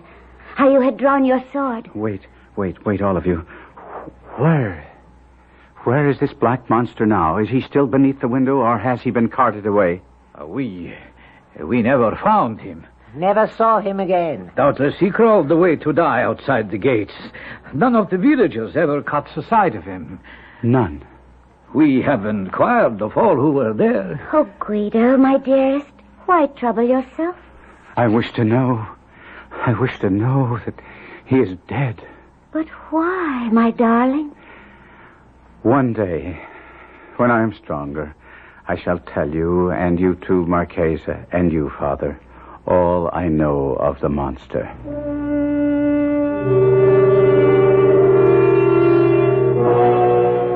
And so I did. Incoherent as it may have sounded, some weeks later, I talked first to Juliet of the monster and his crimes. But you are raving, Guido. You are still suffering from your wounds, your encounter with the beast. You nearly married him. Hush, my darling. Speak no more of that dreadful encounter. It has left you fevered and distressed. But do not fear, my heart. I shall tend you and nurse you back to health. And once we are wed, you will forget the black monster forever.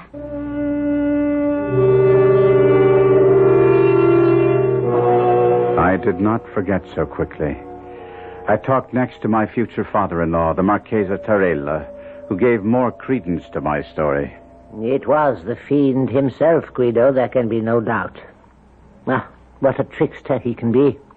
We all know that. Indeed he can.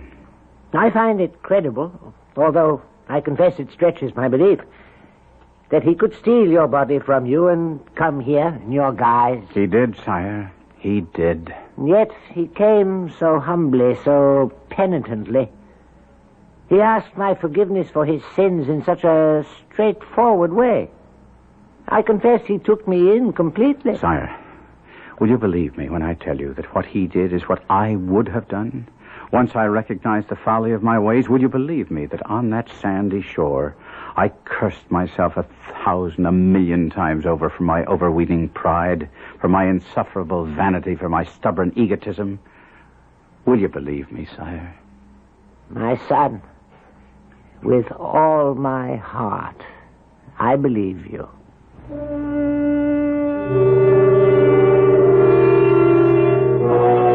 But when I told Father Pellegrini the story entire, his idea differed from either Tarella's or Juliet's, and it is his interpretation of the strange events that I most favored, and favor to this very day. I am of the opinion, Guido, that it was not the fiend, nor any demon, who made the fateful bargain with you that day, your body in exchange for his wealth. No, I think it might rather have been a good, not an evil spirit, sent by your guardian angel to show you the folly of your pride.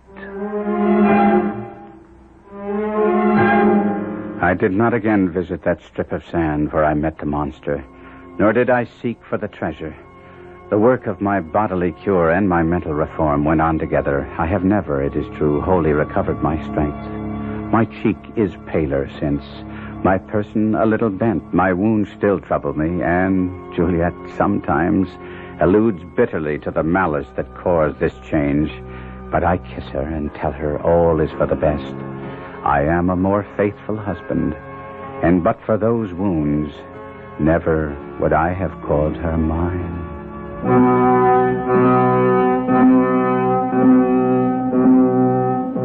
Which interpretation of Guido's story do you favor?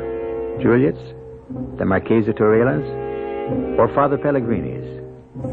Was it all the product of a fevered brain, or was the monster in truth a demon from the netherworld bent on destruction? Or was he sent by Guido's guardian angel, a kindly spirit in hideous disguise, to restore to the young man his sanity and good judgment? We leave it to you. I'll be back shortly.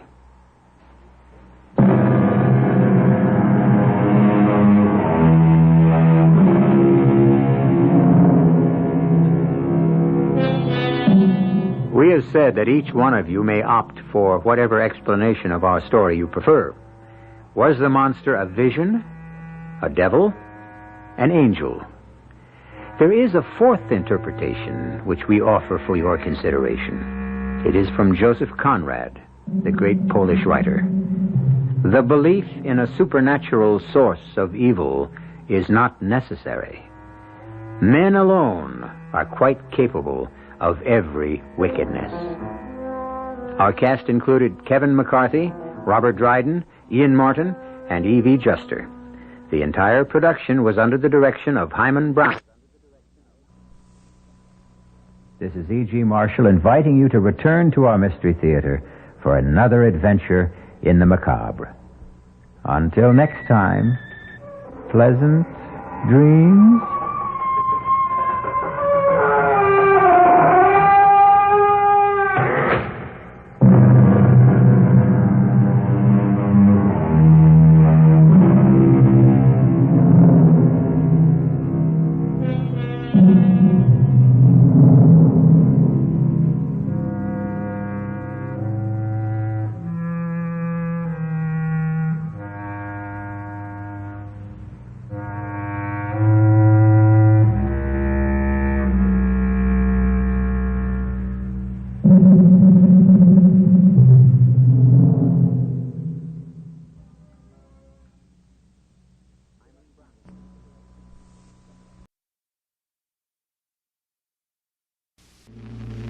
The CBS Radio Mystery Theater presents...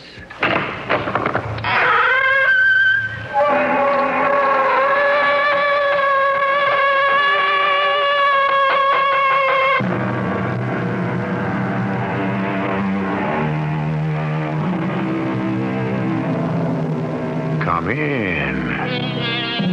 Welcome. I'm E.G. Marshall. But before you come in, stop a minute and look up at the night sky. Familiar? But there are those who will tell you that our sky is not all that familiar.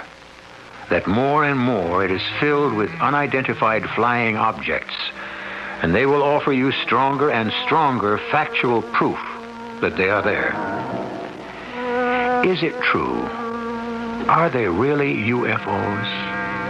Or to use the less scientific phrase, flying saucers? Well, Pete, did I steer you wrong? What do you mean, Bryce? A spacecraft. You just sighted it, didn't you? One way or another, I've seen quite a few stars tonight. Including your first UFO.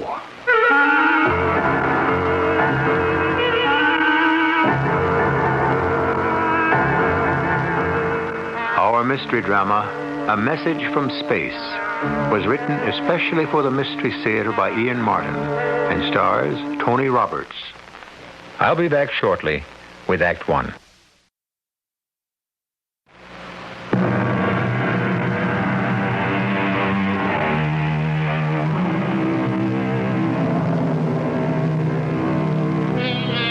The term flying saucer was first used by a Texas farmer who saw one over his ranch in 1878. That's right, 100 years ago. For this information, I'm indebted to Arthur Shuttlewood, one of the foremost authorities in the world on UFOs.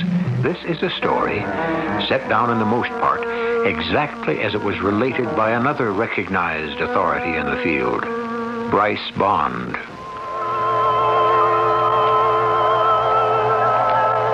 Of course, you must decide for yourself.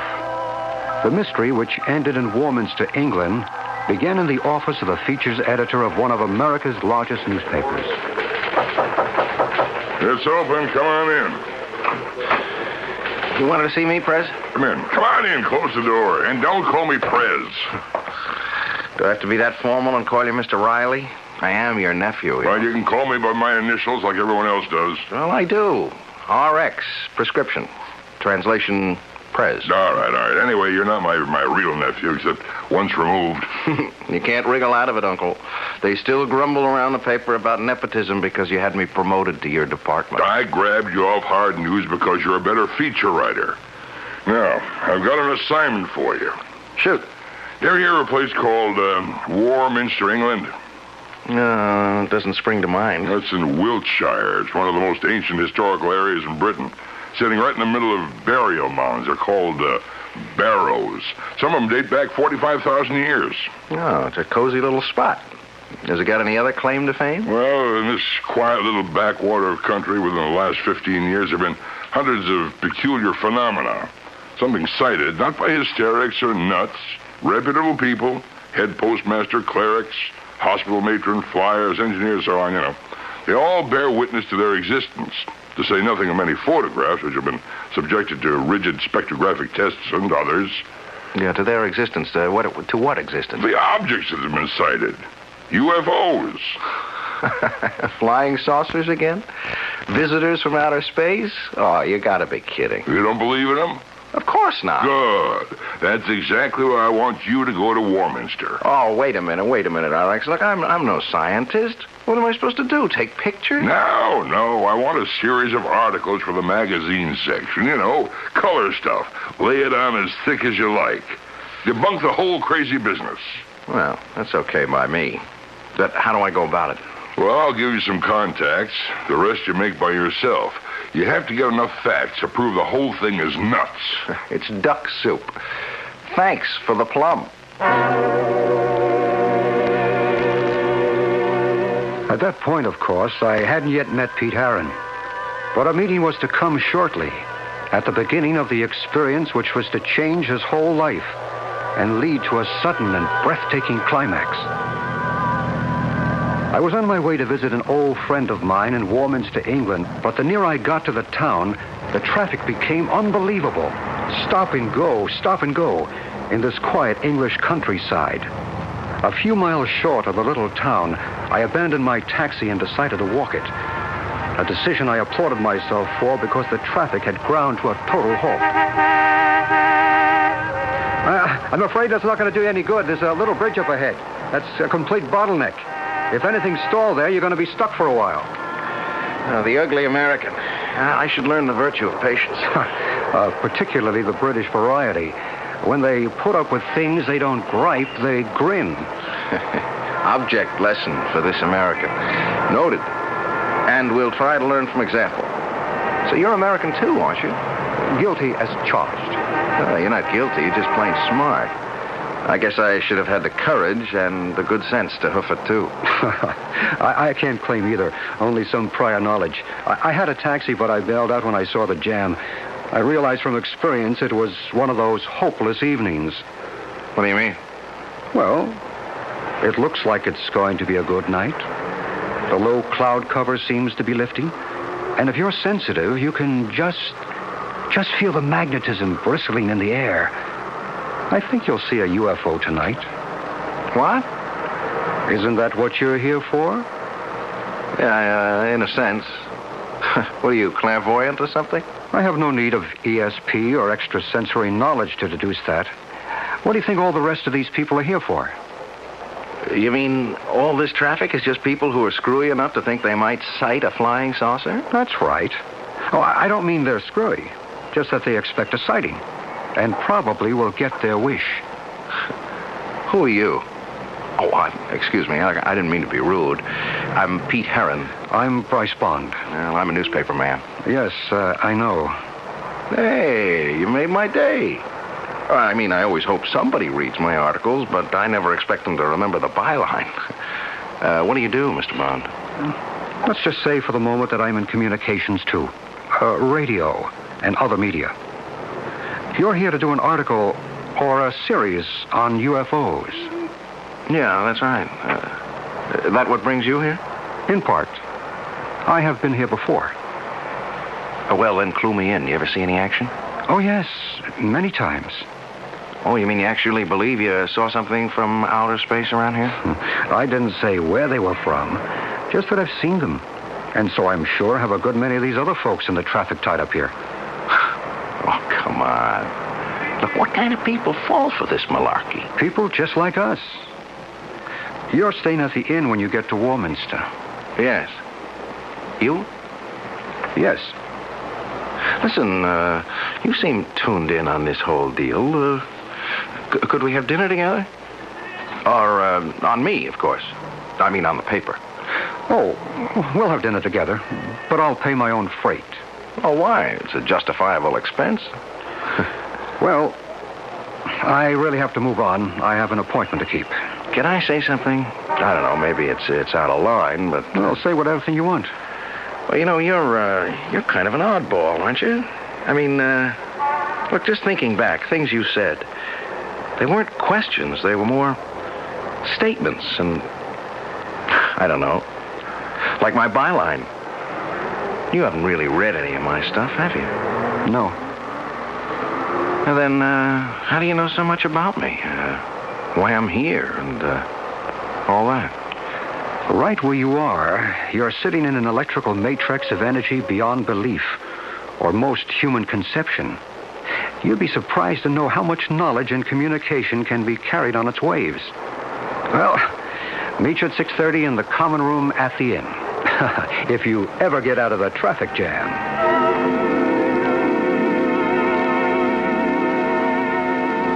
How about a brandy, Bryce? No, thank you, but don't let me stop you. Oh, I'll pass that, too. Look, please go on. Look, you were telling me about the magic triangle. Well, it's formed if you draw lines, say, from Glastonbury to Avebury to Salisbury and back to Glastonbury. Warminster lies right in the middle of it, at a point where all the ley lines intersect. The what? The ley lines. Invisible lines of electromagnetic energy. How do you spell ley? L-E-Y. It's an obsolete Old English word for a flame or a blaze or a fire. You can see the obvious derivation. Ancient people knew about these ley lines? It seems incontrovertible. This was a cradle of early English civilization. The burial mounds everywhere attest to that. King Arthur is supposed to be buried in Glastonbury. The Druids built their temple at Stonehenge. More than a temple as we know today, scientifically. Really a giant computer from which the date, star shifts, eclipses, equinoxes, and solstices can be reckoned. Heaven knows how many other universal discoveries that we consider modern discoveries were common knowledge to these people 2,000 years before the birth of Christ. There's an even bigger one at the north of the triangle, at Avebury. And right in the center is this matrix of energy. But what is this energy?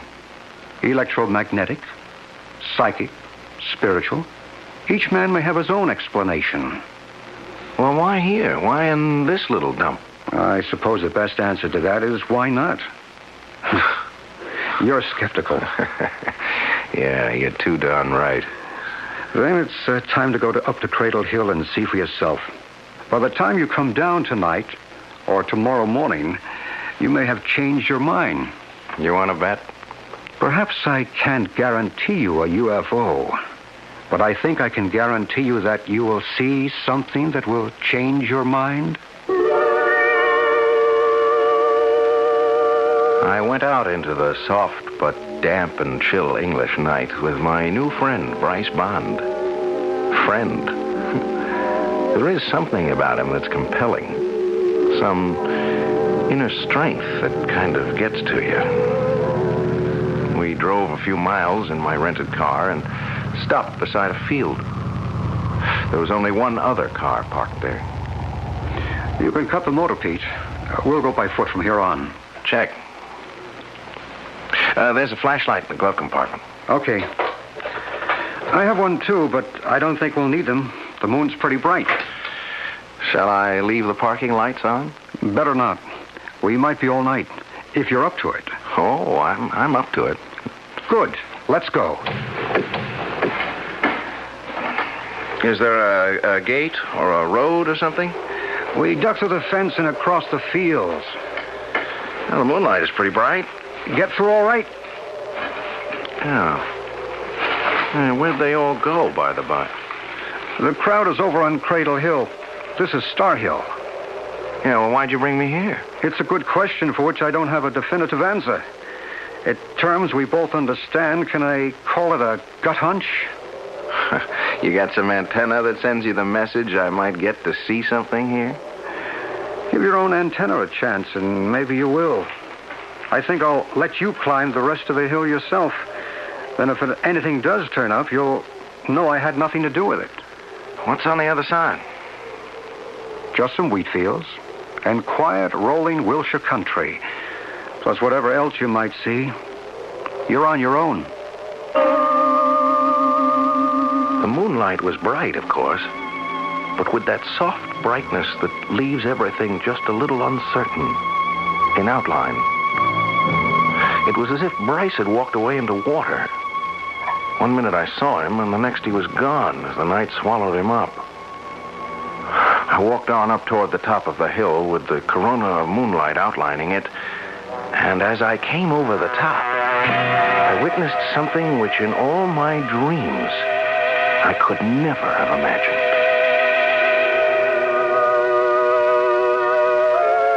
Now, what do you suppose Pete Heron, success-oriented, skeptical, but otherwise completely normal and totally adjusted to life as we live it, saw on the other side of that hill? Well, you're an intelligent listener, and you have probably gone way ahead of me since we have been building to this moment. But don't be too sure. There is something unexpected beyond the supernatural, at least for Pete Heron. I shall return shortly with Act 2.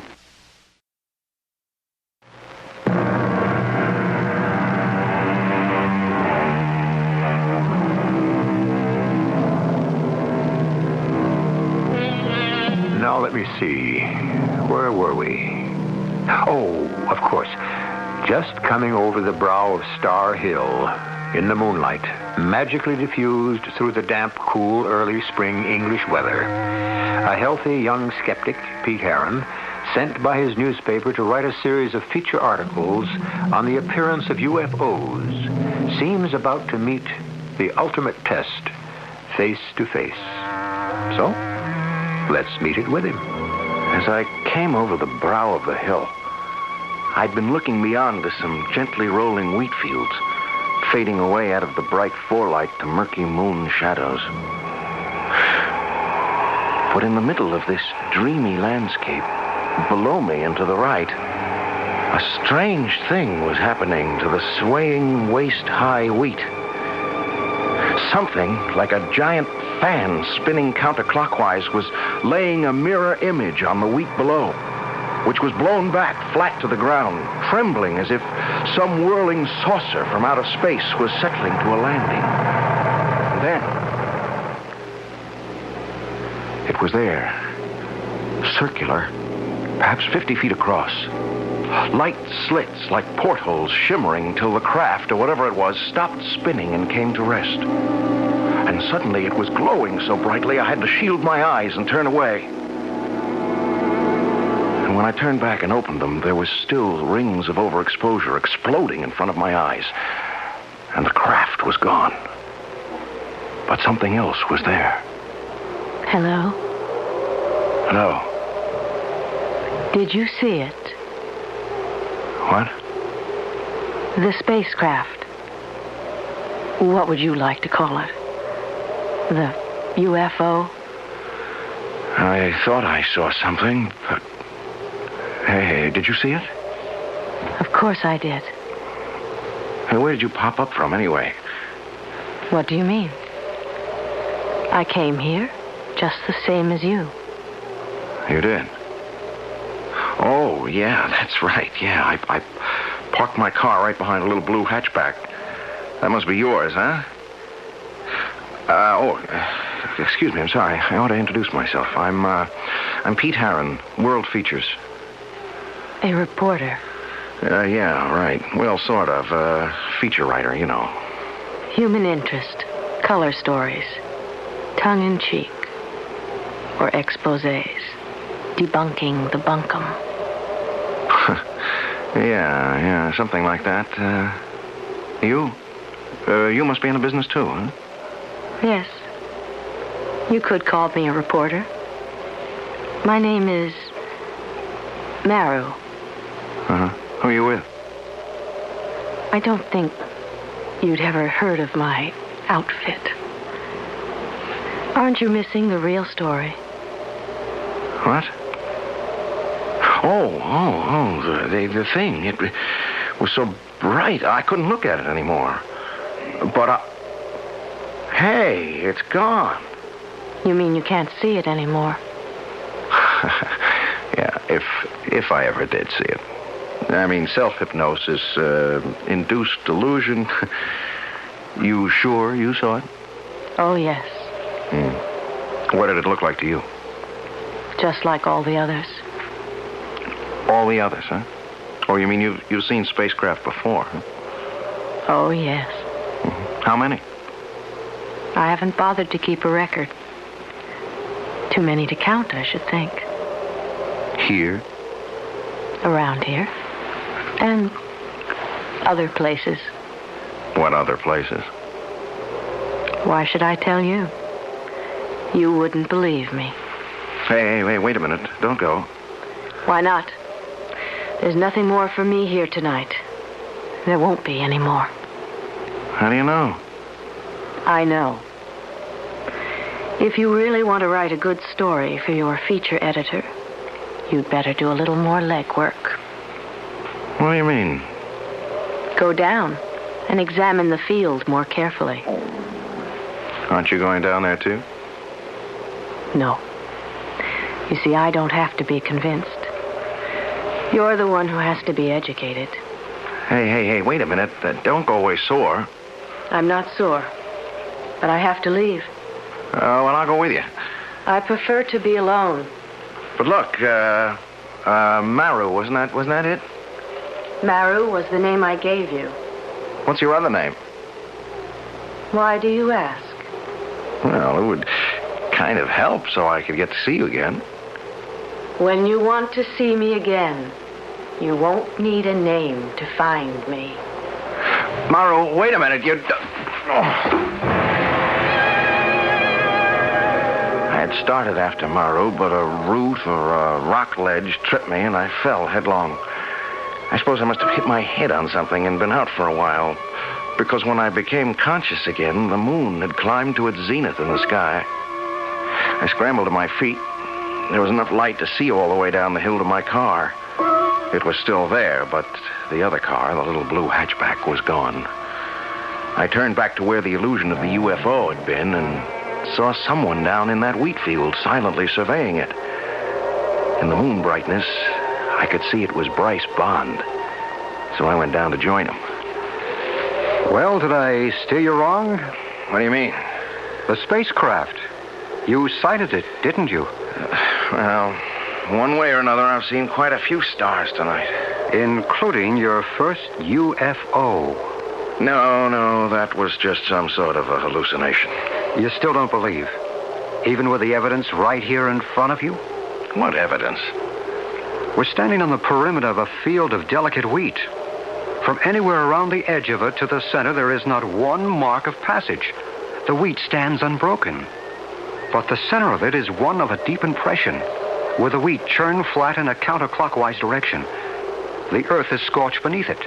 If something didn't land there, how do you account for it? Oh, a sudden squall, or the wind. In an English summer? Even so, the edges would have been affected, too.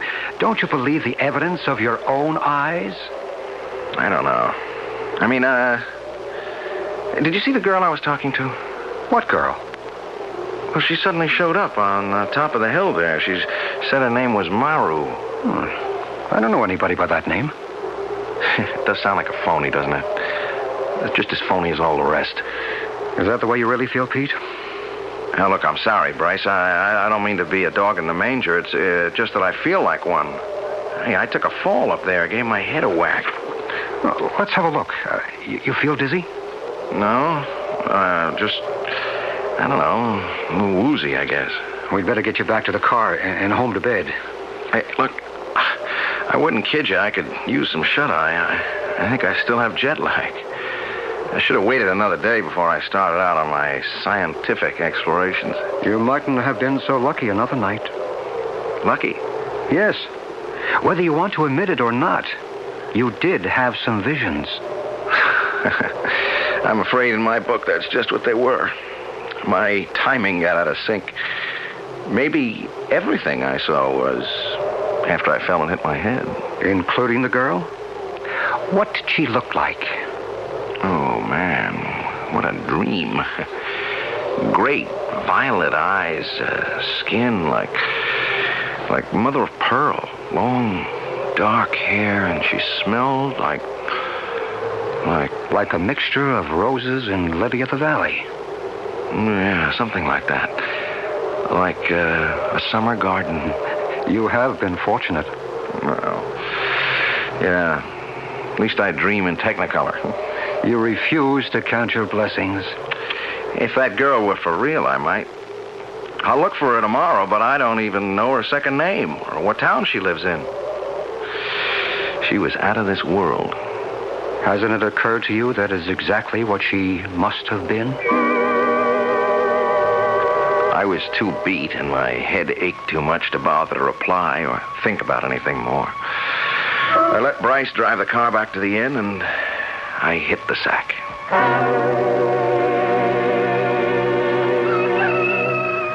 Some gung-ho rooster woke me up at sunrise. I looked at my watch. I'd had just about 5 hours rest, but I knew I couldn't get back to sleep. I was going looking for Maru. I didn't have any luck, which was why I was back in the car after dark and headed again for Star Hill.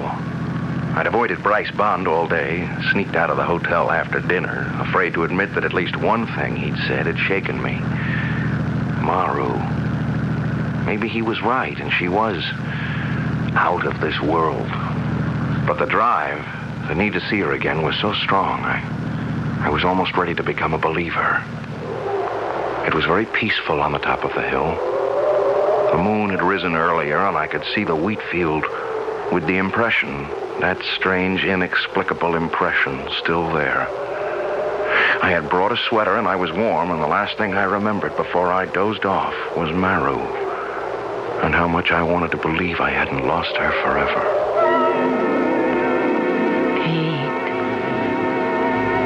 Pete. Oh. Maru. Where did you come from? I told you. When you wanted to find me, you wouldn't need a name. I've been hunting for you all day. Everywhere. You must have been looking in the wrong places. Well, at last I found the right one. Where two worlds meet. What does that mean? Just what it says. A point in time where the lines cross. What lines? Force, energy, communication. Maru, are you for real? I'm just as real as you. But you're not a reporter. Oh, yes. I've already written my account. That's where I've been today. What about you? I haven't had time. You were more important. Why? I don't know. Yes, I do. It's crazy. It doesn't make any sense, but I guess I'm in love with you. It makes all kinds of sense, Pete. What? You mean... You can't mean that you love me? And of course I do. That's what it's all about. I think you're putting me on again. Oh, no. I have to go now. No, wait. Where? There. The UFO. It's in the depression in the wheat field. But where did it come from? It's been there all the time. If you only looked hard enough. You see, the portal is open. They're waiting for me. Oh, no, but you can't go away. I must. They're calling me. What? Oh, what are you? What are you, some kind of a prisoner? Oh, of course not. Yeah, but who are they? What are they? What's inside that thing? Knowledge. Peace. Love. I don't believe it. Come see for yourself. Take my hand. I can't. I'm afraid. When you're filled with love, there's no room for fear. I can't, Maru. I'm still afraid. You are not yet ready. I must go now. Will I see you again?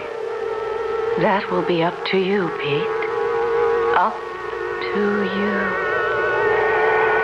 With lightning speed, Maru was suddenly through that strange portal that closed like a mouth and became an indistinguishable part of the hull. Immediately, the thing glowed with a light so intense I had to shield my eyes. I heard a great whoosh, and the hum like a dynamo drummed in my ears, spinning away like some giant top into the vastness of space. When I could look again, it was gone. There was nothing left but the depression in the field, and I started to run towards it like a madman. I've never felt so alone in all my life. These words of Pete's, reported to me by Bryce Bond, still ring in my ears. The presence and reality of that strange UFO sends tingles up and down my spine. A reaction to the unknown. But nothing in this eerie otherworld tale could have prepared me for the astounding climax. I'll return with that shortly, and the rest of Act 3.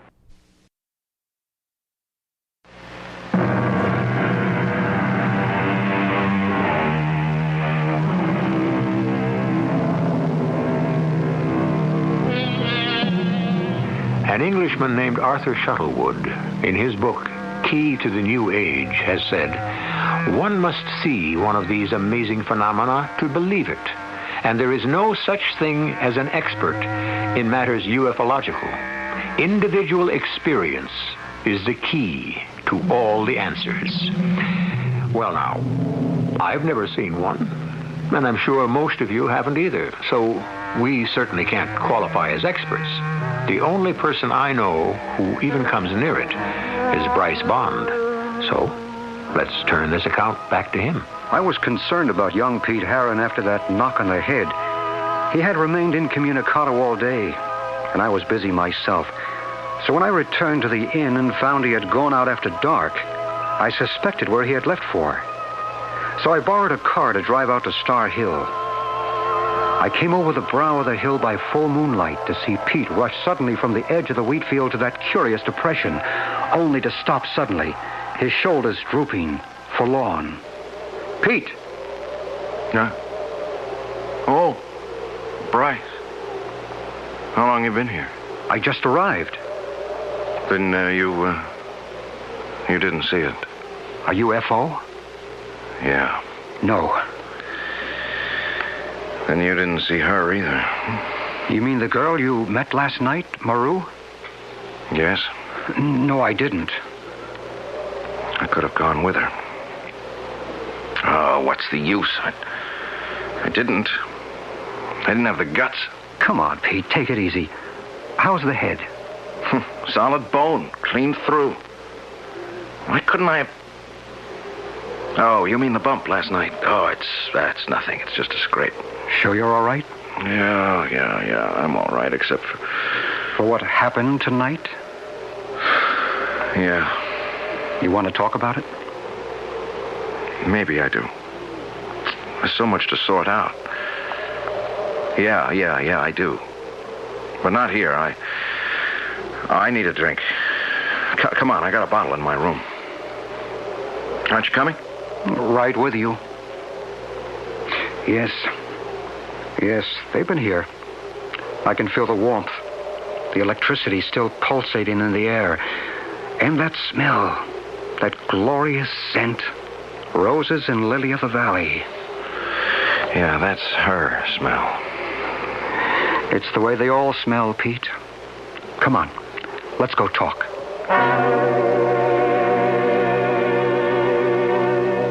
What am I going to do, Bryce? I never should have come up here. No way you could have stopped it. Oh, sure I could. Sure, RX is a tough man to cross, but he's not wholly unreasonable. I didn't mean because of your uncle. Oh, now have a heart. I mean, you're not going to tell me it was my karma or my fate or something, are you? Look, pick your own word. It all adds up to the same thing. Look, Bryce, I can't believe any of this mumbo-jumbo. Come on, it's against everything I've ever been taught, I've ever learned, I've ever believed in for myself. Then what are you so upset about? Hang it, Bryce, I have been through a wild set of hallucinations or nightmares. Sure, I'm shook. Why? If that's all they were, just write them off. Well, how can I do that? I'm beginning to think I've gone around the bend. That I'm a nut. Then what do you think caused these hallucinations? I don't know. What are you going to write about in your article?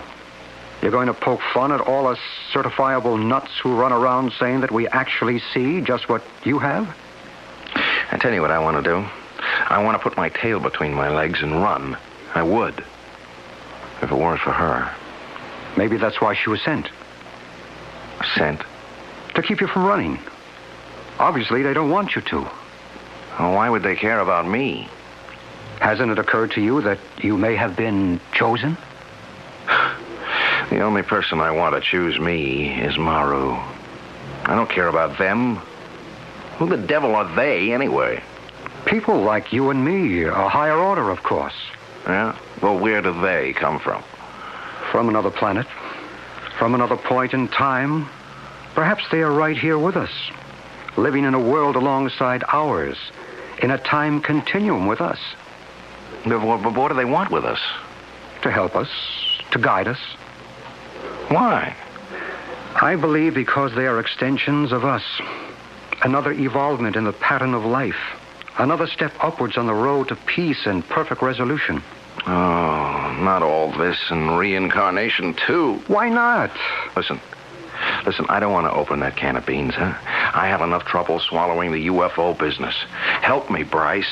If I can. Well, all right, tell me, why now? Okay, why at this point in time do they suddenly start showing up? Well, there are a lot of theories on that. I won't go into them because I don't believe it is only, as you say, at this point in time.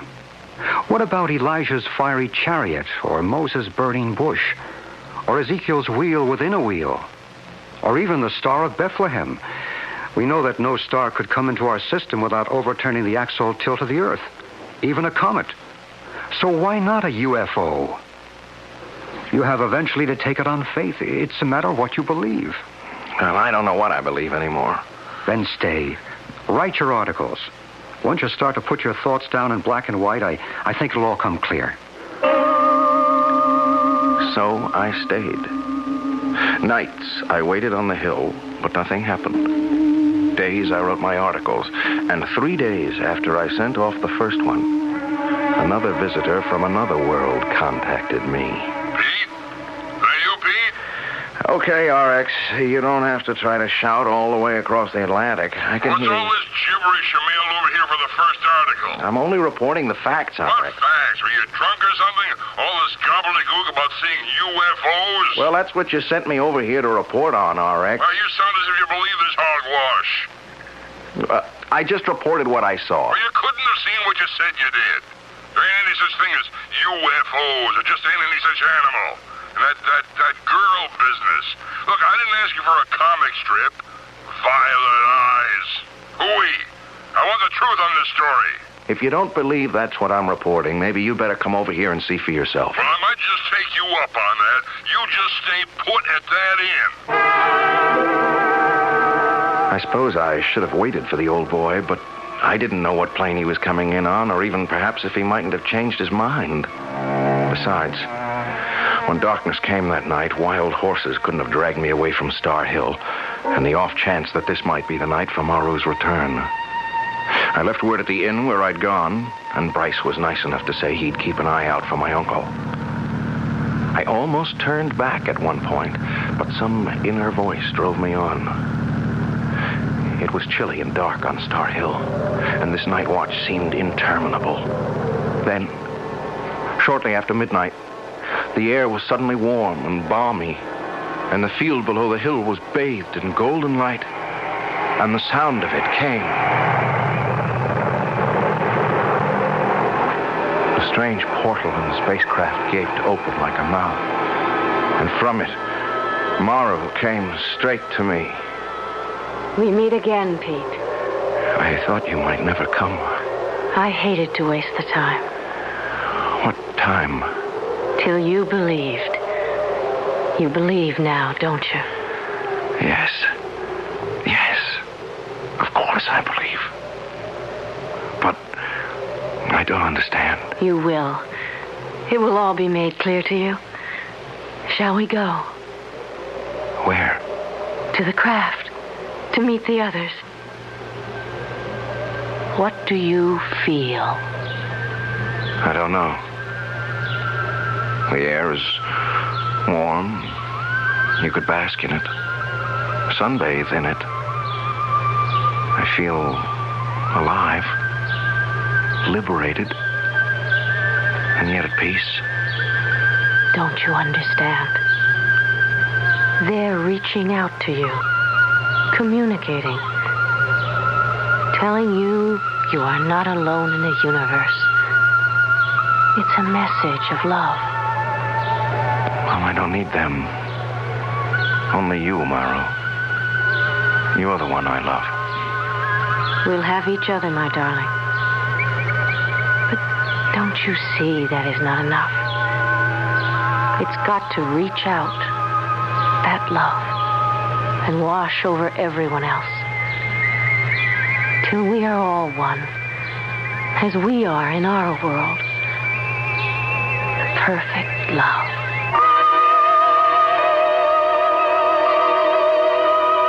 Confound it, Mr. Bond. What's that reckless young fool doing up there on that Devil's Hill? What are you people trying to do to him, anyhow? That's a sensitive boy for all he tries to act hard-boiled. Whoever we are, we're not trying to do anything to him. What's happening to him is within himself. Ah, don't give me that double talk. How do I get to this witches' carnival? If you like, I'll take you there myself. I don't like any of it, but I'll make the best of it. Well, what are we waiting for? The top of the hill wore a corona of light, which I thought was the rising moon, and never afterward could convince him was anything different. For as we breasted the rise, we saw totally different things. There he is. Pete! Pete! Stop! What's that young fool doing? He's walking to the middle of that wheat field by moonlight by himself. He's not by himself. Can't you see the girl with him? I may be old, but there's nothing the matter with my eyes. There's no girl. He's alone. Where does he think he's going? To the spacecraft that's waiting. The door is open for them. What are you talking about? What spacecraft? You out of your mind? That's an empty field. Don't be too sure. Watch. What I saw was Pete and Maru, hand in hand as they walked to that shining ship, outlined in the aura of golden light as they stepped through the portal. And suddenly... Good Lord. He disappeared. Like that, into thin air. Not into thin air, Mr. Riley. Listen. Listen to what? I don't hear anything. I suppose not. But then you didn't see either. Well, there's nothing to see. An empty field and Pete just vanished. What kind of a trick is this? No trick, sir. He just chose to go with a girl and love. Chose and was chosen. There was no girl. He was alone. Oh, no, Mr. Riley. He will never be alone again.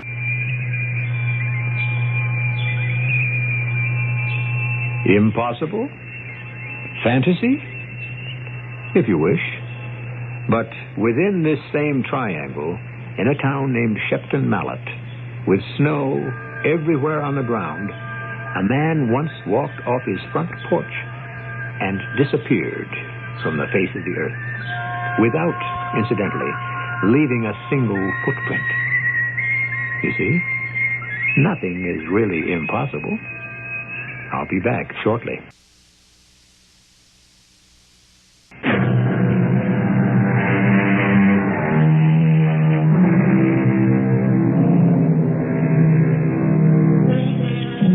If it's a nice night tonight, wherever you are, or if not this one, the first one, when you can see the stars, step outside and look up. Is it the same familiar sky, or can you spot any unidentified flying objects wheeling with the stars? Perhaps you can't. But remember, you have many fellow human beings who think they can, and who are sure we are not alone. Our cast included Tony Roberts, Bryce Bond, Jana Rowland, and Joe Silver. The entire production was under the direction of Hyman Brown. This is E.G. Marshall inviting you to return to our Mystery Theater for another adventure in the macabre. Until next time, Pleasant dreams.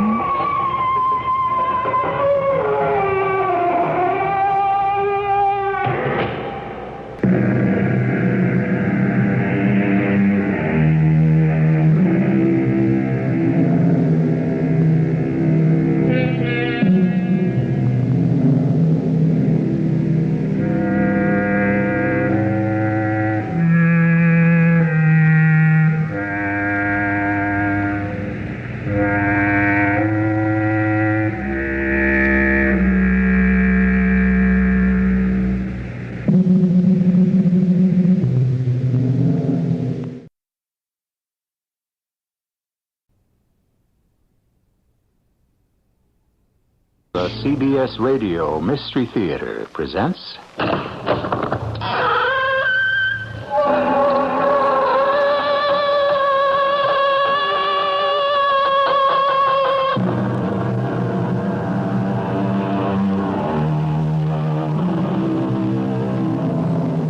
Come in. Welcome, E.G. Marshall. Mystery Buff long argued over what constitutes the most mysterious of mysteries. I suppose there can be no definitive answer, but I plump for the unexplained disappearance. Certainly the question surrounding the how, why, and where of the missing person never ceases to intrigue. For instance, even today, people wonder what happened to Judge Crater, the New York jurist who vanished without a trace more than 30 years ago. I've had it with you, Mr. Smith, or whatever your name is. I'm going to the police, the FBI, and everyone else I can think of. You've already been to the police, and it didn't do you much good. How the devil did you know that? That's beside the point. All you have to do... All I have to do is find the girl I love, and come hell or high water, that's just what I'm going to do.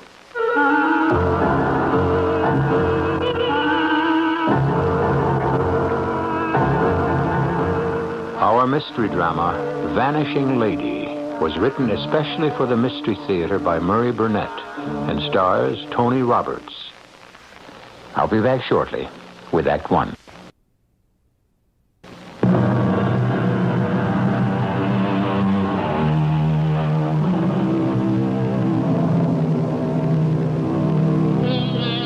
Almost everyone loves the hocus pocus that's the stock-in trade of a good magician. We're delighted with his feats of legerdemain and applaud happily when he demonstrates his skill with now you see it, now you don't, and the object vanishes. However, it's quite different when the object that vanishes turns out to be the girl you love. Hey, Lois. Hey, when I proposed to you, I didn't know you were hard of hearing. Come on, open the door. It's funny. Lois? Lois? Oh, this is ridiculous. She's got to be home. I'd better check with the super. As I went down to the superintendent's apartment, I was concerned, but not terribly worried. I couldn't think of any reason why Lois wasn't waiting for me as we'd arranged. I knew she'd been looking forward to this evening because we were planning on setting the date for our marriage. In the place where we'd honeymoon and... Well, we were supposed to have dinner at Adano's, her favorite restaurant. Yeah? This is Peter Carlson, Mr. Horstman. I was wondering if Miss Free left word with you for me. I do not see Miss Free at all this week. Well, but she said she'd meet me here tonight. Yeah, she tell you, but she tells me nothing. Goodbye. I called Adano's on the off chance that I'd made a mistake and arranged to meet her there. But Jimmy, the maitre d', hadn't seen her either. With a growing sense of unease, I called her mother, thinking that perhaps some emergency had come up with her parents. Hello? It's Peter Carlson, Mrs. Free. How are you? Oh, just fine, Peter. It's so nice of you to call. How is Lois? Oh, great. But as a matter of fact, she's the reason for my call. I think I have a beef with Lois. I think she stood me up. She's finally come to her senses. I've been warning Lois about you for a year. No, seriously, Mrs. Free. We had a date tonight, and, well, she isn't at her apartment. I thought maybe you'd... She has to be. She told me you were going to O'Donnell's. Well, I've been to her place and she's not there. Well, that's strange. It's not like Lois. You don't think something's happened? No, well, let's not panic. I mean, there's probably some simple explanation. I'll go back now and find her there, all apologies. Now, you call me the minute you get there, will you, Peter? Yeah, I will, but I'm sure there's nothing to worry about. I wished that I could have really believed what I told Lois's mother. I went back to her apartment, but there was still no sign of her. I decided I'd better go to the police. So, as much as I disliked the idea, I found myself talking to a sergeant in the 22nd Precinct. Mr. Carlson, there are no accident or hospital reports on any woman of the age and description you give of your fiancée. Well, thank the Lord for that. What do I do now? You got two choices. Either you can make out a report for the Missing Persons Bureau, or you can sit tight. Sit tight? Mm-hmm. What do you mean, do nothing? I've seen too many guys like you end up looking foolish. I don't get that. I don't get it. And neither did any of the others. I've given up trying to figure out women. But they do have the privilege of changing their minds. And in my experience, an awful lot of them abuse that privilege. You're telling me that Lois has changed her mind about marrying me? Could be. No, it couldn't. Look, I know this girl. We didn't just meet last week. I love her, and I know she loves me. Now, something's happened, and I want to find out what. Okay, pal. That's your privilege. All I ask is that you think about what's going to happen if you fill out a missing persons report and then it turns out that either she wanted to be missing or she doesn't want to get married and hasn't the guts to face you or what? Skip it. It'll only make you more angry. Look, Sergeant, I realize you've seen a lot of guys who've made a mistake about how much their girls love them, but you don't know Lois. She's different, I know. Uh-huh. Still, you don't know where she is, and she skipped, so... No, never. No. She'd never leave her goldfish to die. Goldfish? That's a new one. What a goldfish got to do with it? Oh, I forgot to tell you. She has a beautiful and an expensive aquarium in her living room. It's filled with fish who have to be fed to stay alive. Now, no matter how she felt about me, she'd never forget the goldfish. Yeah. Look, pal, you got a problem. Make up your mind what you want to do, and do it. I've got other things to do. That was Friday night. On Saturday, Lois was still missing. I had my hands full trying to calm Mrs. Free and Lois's father, and I went back to the police precinct and reported her missing. Well, then there was nothing for me to do but go home and wait for the phone to ring. I was sure it wouldn't, but I was wrong. Hello, Lois? Oh, no, Peter, I'm sorry. Oh, Mrs. Free. How are you? Just fine, thank you. You're fine? I've heard from Lois. She's all right. Well, where is she? Why didn't she call me? She didn't? Oh, my, that's strange. I got the impression that you knew something I didn't know. Mrs. Free, at this point, I don't know what's going on. I haven't heard a word. What did she say? Well, that she's all right and not to worry. Did she say when she'd be home? Not definitely. But she said soon. And you were satisfied with that? Peter, I called because I wanted you to stop worrying. Please believe me, Lois is fine. Well, that's great news, Mrs. Free. You tell me Lois is fine and you're fine, but I'm not. That's why I called, to reassure you. Don't you believe me? I'll tell you what I believe, Mrs. Free. There is something going on that I don't know about. And nothing is going to stop me from finding out. I spent the rest of Saturday night thinking and decided to pay another visit to the police precinct and talk to the sergeant I'd spoken with the first time. Naturally, he wasn't on duty on Sunday, so I spent the rest of the day telephoning all of Lois's friends. Well, none of them had heard from her. I decided to take Monday off. Bright and early, I was back at the precinct. Good morning, Mr. Carlson. I have a report from Missing Persons. They've been to your girl's apartment, found everything in apple pie order, some clothes missing, Absolutely no violence indicated, and... And they got in touch with her parents and were told that she's fine. Yeah, that's about it. I'm sorry, but you might as well face it. Uh-huh. And what will the police do about it? Come on, pal. What can we do? There's been no crime, no evidence of abduction. Everything we know points to the fact that the girl just took off. Missing persons checked with her employer. Yes, I did too, and they told me she took an indefinite leave of absence. Well, you gotta admit, it looks as if she knew she was going somewhere, and if she wanted you to know, she'd have told you. That's certainly the way it looks. But things are not always the way they look. I felt as if a wall of glass surrounded me and separated me from the rest of the world. I could see and even hear what was going on, but I couldn't reach out and touch anyone. Not enough to convince them I was right. I suddenly found myself outside Lois's apartment building. I thought, I got nothing to lose, and I went to the superintendent's apartment.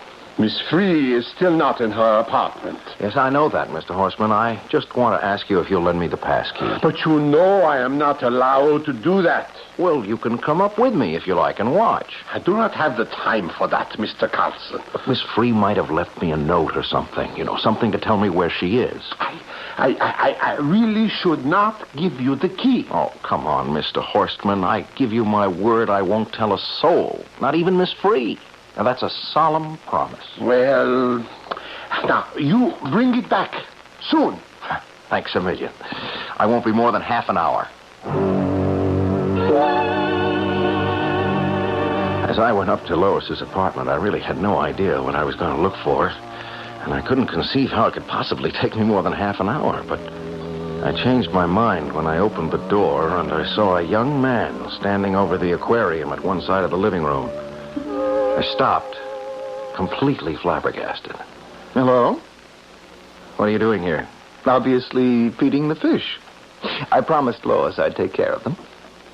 Who are you? You must be Peter Carlson. I was meaning to give you a call. I apologize. It's accepted, but I asked you your name. Oh, Leonard Gray. Most people call me Len. You know Lois? Oh, for years. Went to high school back in Woonsocket together, then we sort of lost touch till recently. Uh-huh. And Lois asked you rather than me to feed the fish. Well, you see, since she was going away for a while to think over her forthcoming marriage, she felt she could hardly ask you to do her any favors. That's a lie. What have you done with Lois? Nobody has done anything with or to your girl. She's perfectly safe and well. You don't believe me? I'll believe you if I can talk to her and hear her tell me that. I'm sorry, that's not possible. Why not? Use your head, Carlson. If she went away trying to make up her mind about you, she wants to think it through for herself. You're the last person in the world she wants to talk to. You say you lost touch with Lois after she left high school. Where did you go to college? Georgetown. Oh, and Lois went to Wheaton. Oh, come on, pal. That's the oldest trick in the world. We both know she went to Brown. Who was her best friend at Brown? Now, look. I'm doing her a favor. I'm happy to help her out, but it doesn't include a cross-examination from you. I've told you the truth, and I'm through answering questions. You told me a pack of lies, and if you're through answering my questions, maybe the police will have a few for you. And if they don't, there's always the FBI. And if you try to leave, you'll have a scrap on your hands. You've already been to the police. It didn't do you much good. How the devil do you know I've been to the police? Let me give you another suggestion. I'll call Lois's mother. If she doesn't check me out, you can call the cops or even the president.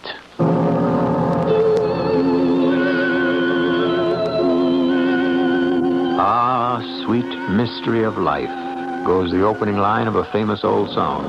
But in my experience, most mysteries turn sinister rather than sweet. It would most certainly appear that Peter Carlson's fiancée has gotten involved with something with sinister overtones. We'll find out more when we continue with Act 2 shortly.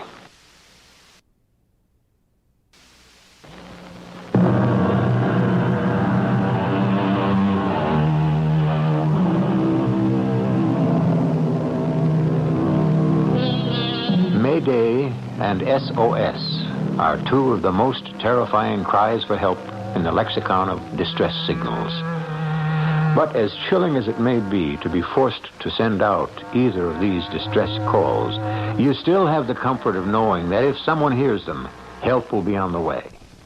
I ask you then, how much more terrible is it to send out a cry for help and realize that no one is going to answer? That is about the situation that Peter Carlson finds himself in as he visits the mother of the girl he loves. Mrs. Free, what's happened? Everyone's tried to tell you, but you don't want to believe any of us. We always used to be able to level with each other. Well, nothing's happened to change that, Peter. Oh, okay. Then you won't mind if I ask you a few questions. Well, not as long as I have the answers. Oh, you have the answers, all right. Now, first, how long have Lois and I been talking about marriage?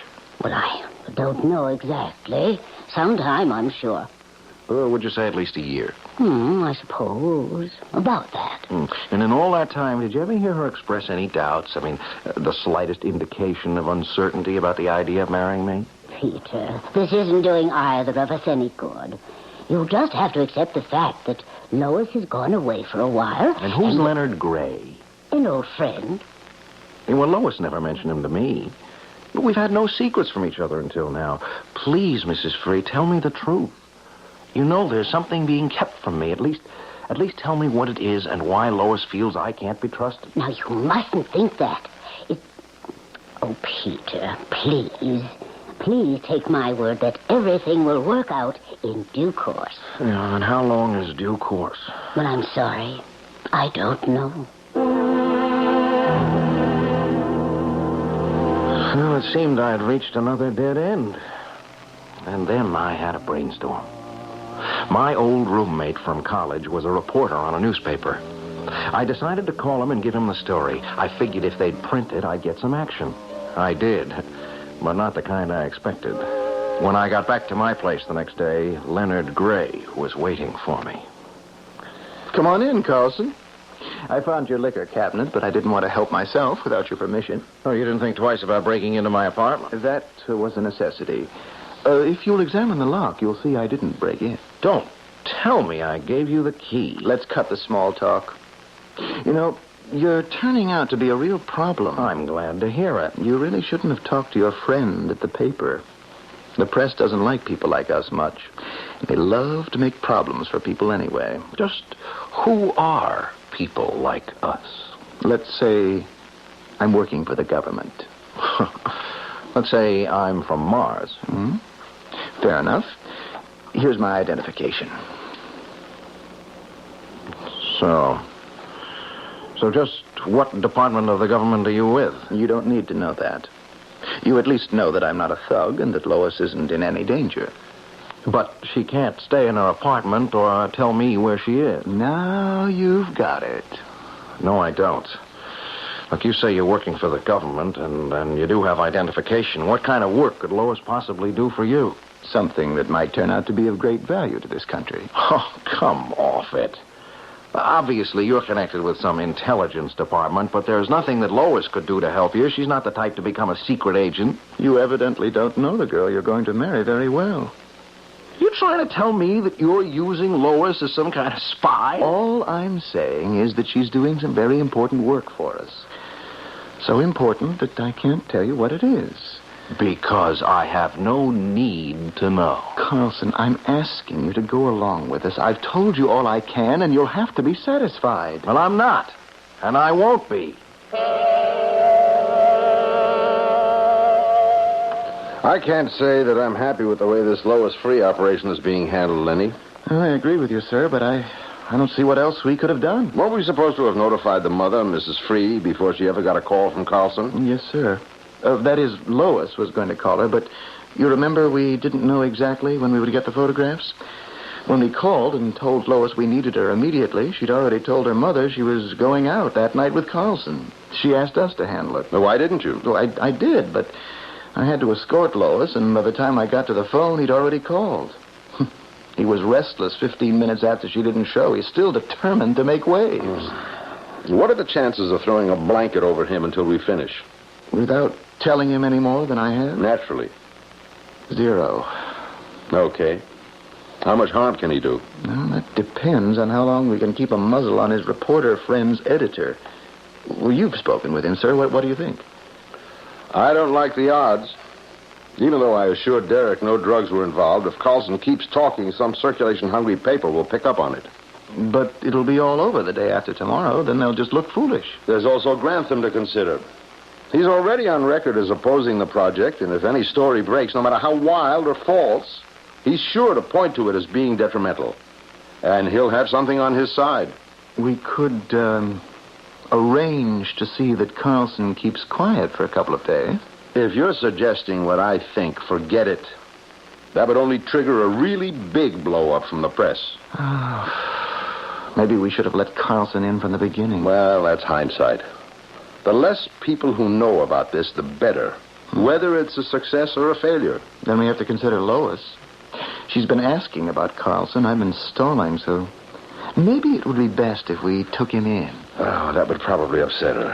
And that's the last thing we want to do, because she has to be 100% composed for this thing to have a chance. Well, it's up to you, sir.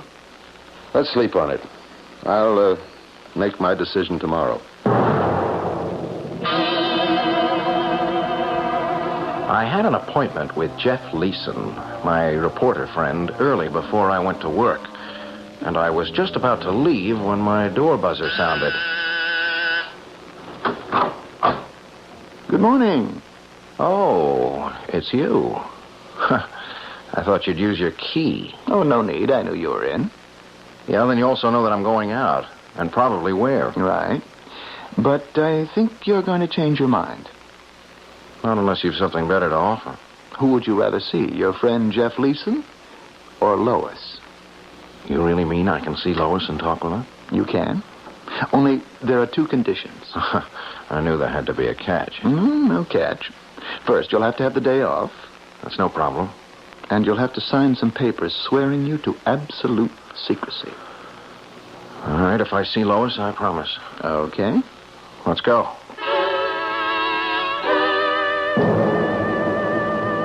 Gray had a limousine waiting downstairs. Very discreet. I don't know whether people could see in, but I surely couldn't see out, and there was a similar glass screen between me and the driver. Gray told me to make myself comfortable because we had a bit of a drive. At first, I was too excited at the thought of actually seeing Lois to do anything but think about her, and then I finally fell asleep. I don't know how long it was before Gray nudged me awake. Carlson, wake up. I'm up. Where are we? Almost there. Now listen, it is very important that you don't upset Lois. Upset her? Why would her seeing me upset her? I don't know, but my boss's neck is on the block for bringing you here. Now, after you talk to Lois and find out what she's being asked to do, then you'll understand why it is important her mind be perfectly clear. All I saw as Gray hustled me out of the car was that we were at some sort of large farmhouse. Then I was taken into an office and told to wait. After about 5 minutes, the door opened. And Gray brought Lois in. I guess you two would like to be alone. I'd appreciate it, Carlson, if you'd remember the favor I asked. Oh, darling, I'm so sorry. They told me how upset you've been. I never dreamed it. It's okay. None of it was your fault. Oh, I was stupid to believe them when they told me they'd take care of everything. Well, they tried, and they did bring me here to see you. That favor Len Gray mentioned just before he left, that was to ask you not to say anything to upset me, wasn't it? How did you know that? Oh, I just figured it out. It only stands to reason. Are you going to tell me what you're doing with these people? They said I could. Well? Oh, dear. This is going to be difficult. Oh, now you're not going to tell me you've been leading a double life and you're some kind of Mata Hari, are you? Oh, I do love you, Peter. I knew you were a romantic the minute I met you. I love you, too, but I've been told I didn't know very much about the girl I love, and it seems that's true. Oh, no, darling. You know everything about me. Except how you landed in this place.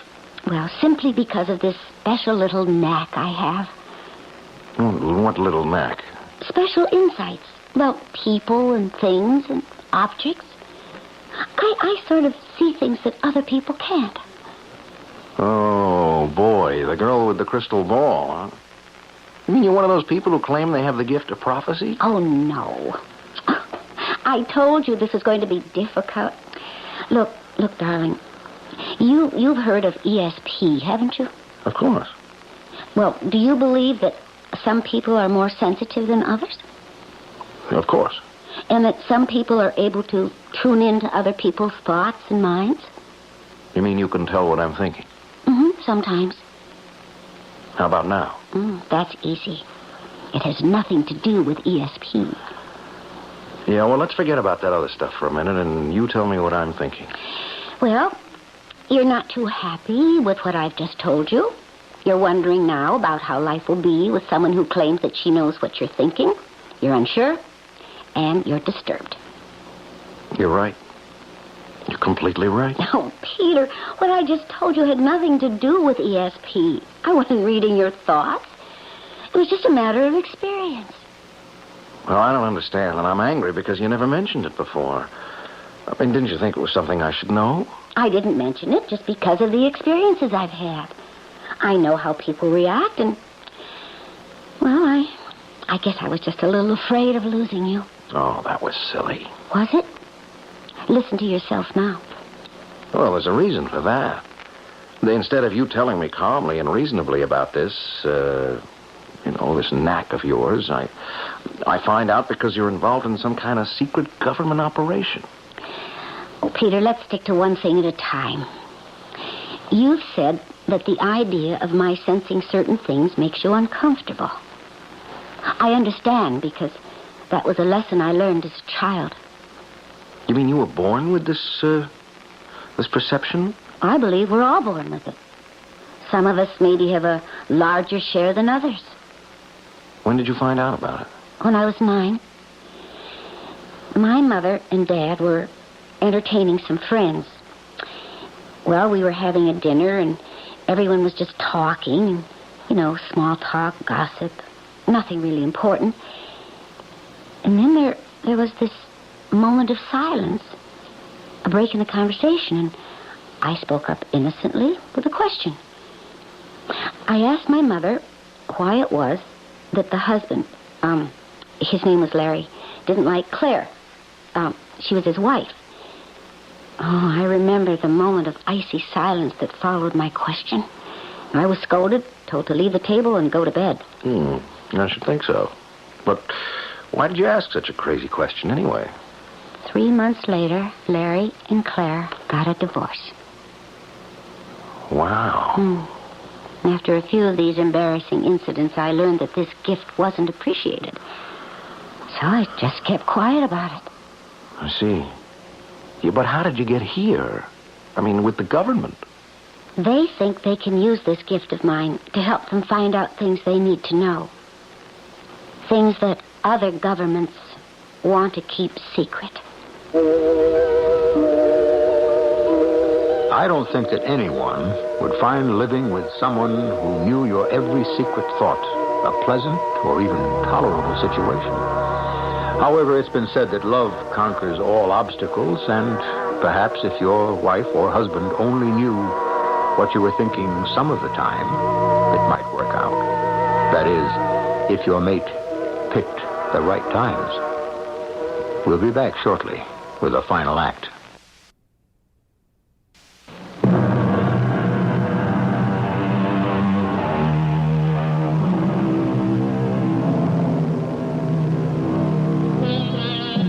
To believe in ESP or not to believe in ESP is a question that's agitating the minds of millions of people in the world today.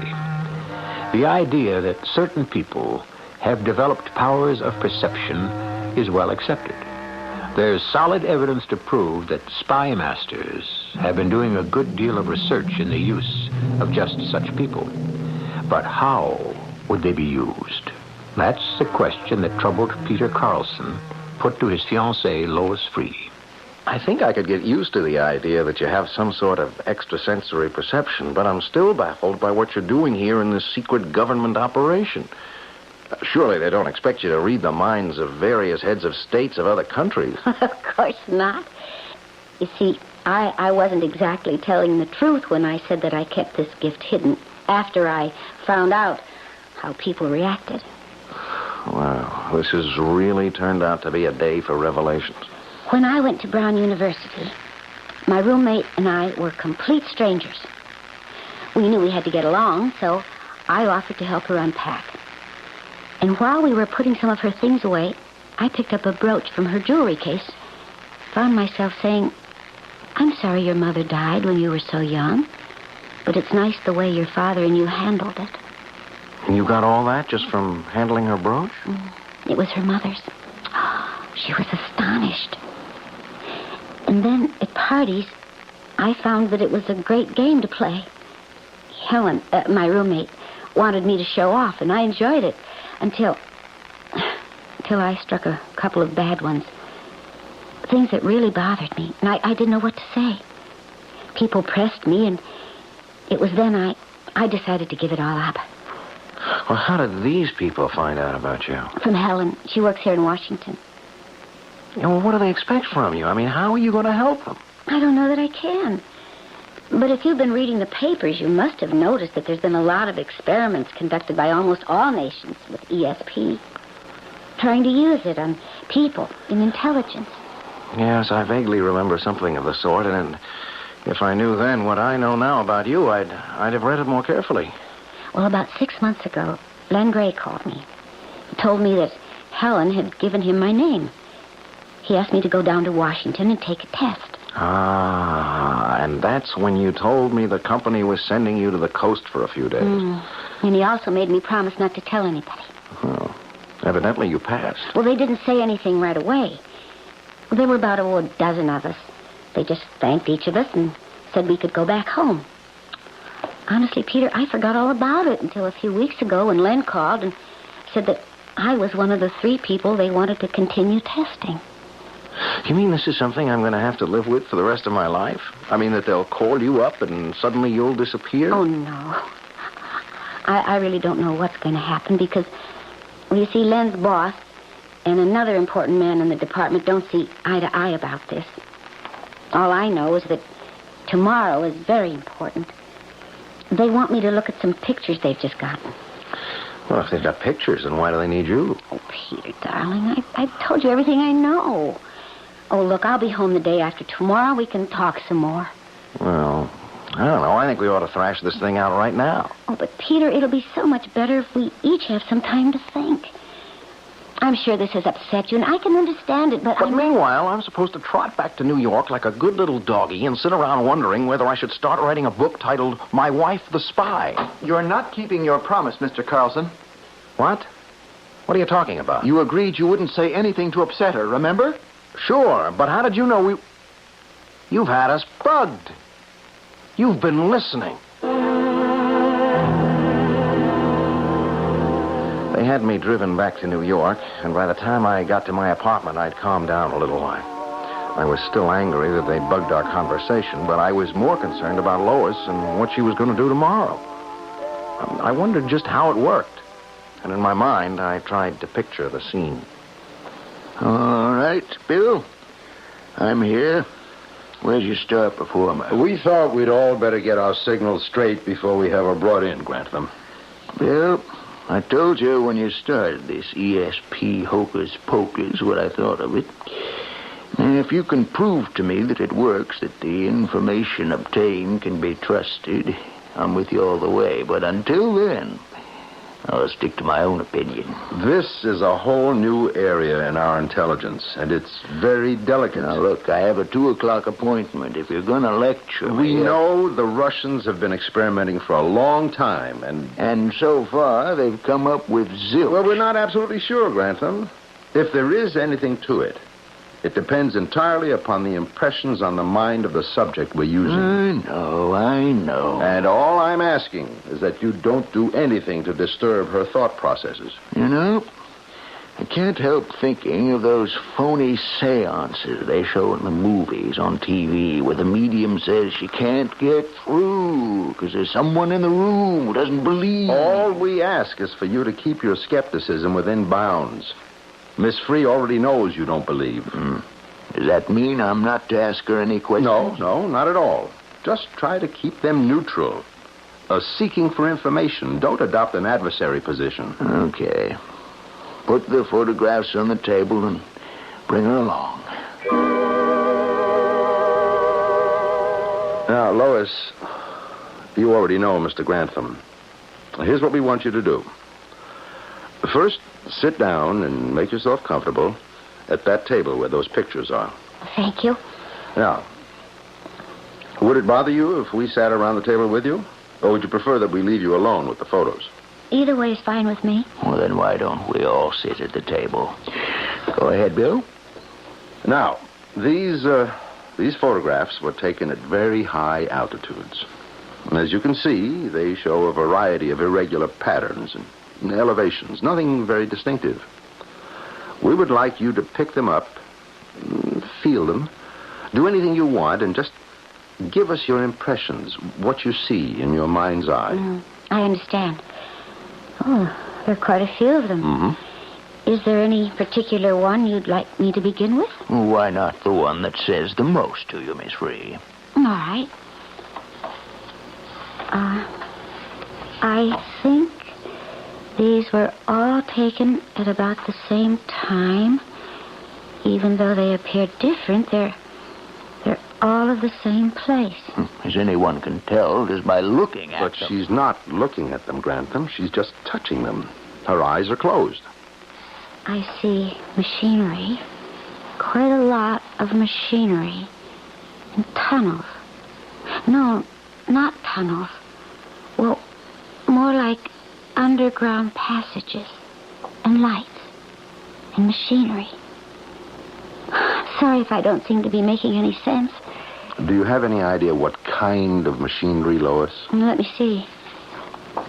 Oh, definitely some very large things. Computers. Yes, computers. But there are other things. I feel a lot of activity. Men, women, working on papers. You, see something funny? I'm sorry. It's silly. But I see a lot of letters, like a crazy mixed-up alphabet. Do you see the letters clearly enough to spell them out? Some of them. Can we hear them? I can't be quite sure, but this is the way they shape up in my mind. C, L, F, A, T, P, X, B, R. I'm afraid that's all I get for now. You mean you might get more another time? I can't be sure, but it's possible. Well, then why don't you rest in your room, and we'll see you back here in an hour. I still say if she guessed computers, then we can throw out most of the other stuff. Because it's only natural that where there are computers, there are people and paper. And underground passages. Well, that could have been picked up and indicated by the pictures. And the scrambled alphabet? Now that, the code gibberish, is the only thing that makes me doubt my own theories. I suggest we have her back in and see if she's picked up on anything more like that. And if she has? And we'll cross that bridge when we come to it. Do you feel like having another try at the pictures, Lois? Anything you say. Fine. They're still on the table. I still get the same impression. Except now I just see empty spaces. Oh, it's the sky. I'm sorry. That's about all I'm getting. Miss Free, would you do me a favor? Of course. Pick up the photograph marked number 5. Fine. Now there, without any extrasensory perception, you can see a building. It's definitely a building. Could you, using your powers, tell us something about that building? I'll try. Fine. I'm not getting anything clearly. Well, how about vaguely? Any impression at all? Well, it's difficult. It seems to be more than one floor. And then again... Oh, I don't... Oh, yes, I think I have it. It's used to house some of the men and women that I saw in the underground passages. Thank you very much. Mr. Gray will drive you back to the city whenever you're ready. Grantham, I think we should give Miss Free our sincere thanks for her time and effort. Oh, of course. I didn't mean to be rude. It's been, well, different. Goodbye. Bye, Miss Free. I enjoyed meeting all of you. Now, Bill, you can say what you intended to say when I interrupted you. All I ask is, do you think we cut it off a trifle too soon? No way. We were all out in cuckoo land till she said that building was used to house personnel. That's one fact we know. That building is an old, unused barn. What do you mean they threw you out? Well, that's a little bit of an exaggeration. But I must say, I felt I was given the most gentlemanly bum's rush in history. They are fools. What do they know? Oh, Peter, darling, it's all over. I thought that was what you wanted. Well, they scared the living daylights out of me and disrupted our lives, and then they threw you out like yesterday's newspaper. I mean, it riles me to have you treated that way. Well, they did say thank you. It's nothing to fret about. Oh, come on, let's start talking about our marriage plans. Unless you've changed your mind. No, not on your life. No, I'd rather be married to you with or without ESP than any other girl in the whole world. Oh, Peter, that's the most wonderful thing you ever said to me. Oh, you ain't heard nothing yet. Hey, when do we go on our honeymoon? Hey, that reminds me. I know we can't have a cat because of your fish, but I do insist on maybe a very large dog. Of course, darling. I love them. Peter, that's it. You clued me in. On what? On what that building in the picture was. The answer I gave that turned everything around. See, I should have trusted my feelings. When I held the picture, the only thing that came to my mind was animals. And I thought that was ridiculous. But now I know what it was. It was a barn. And what did you tell them? I said I thought it was used as a building to house people. Do you think maybe I should call and tell them about my mistake? Lois, come here. Did you hear what I asked you? What do you think I should do? Forget it.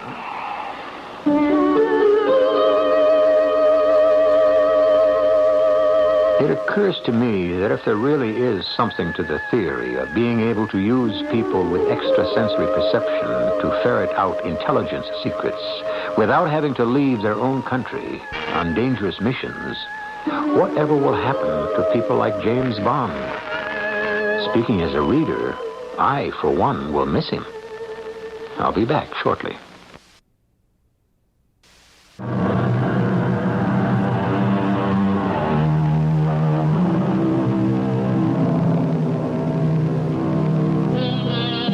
Most of us have heard about the experiments in ESP being conducted at Duke University by Professor Reich, but perhaps you all aren't up to date on the latest results of tests done with decks of cards and the success of people in naming the card that's to come up next. Just to keep you abreast of those things, let me tell you that the persons tested who were supposed to have ESP came out a shade better than the law of chance. Our cast included Tony Roberts, Evie Juster, Russell Horton, and Nat Poland. The entire production was under the direction of Hyman Brown. This is E.G. Marshall inviting you to return to our Mystery Theater for another adventure in the macabre. Until next time, pleasant dreams.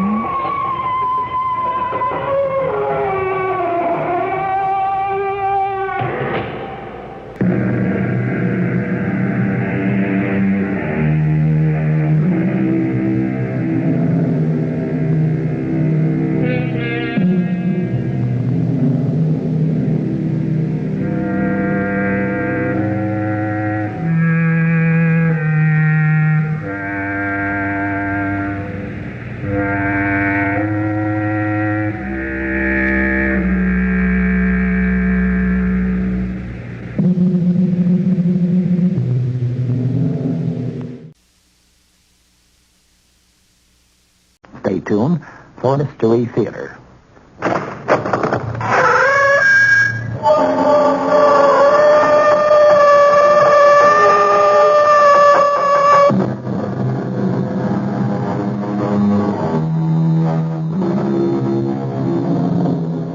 Come in. Welcome. I'm E.G. Marshall. Something that men have been pondering since the dim beginnings of time has been the question of poverty and riches. Why are some men destined to be wealthy while others seem fated to be poor?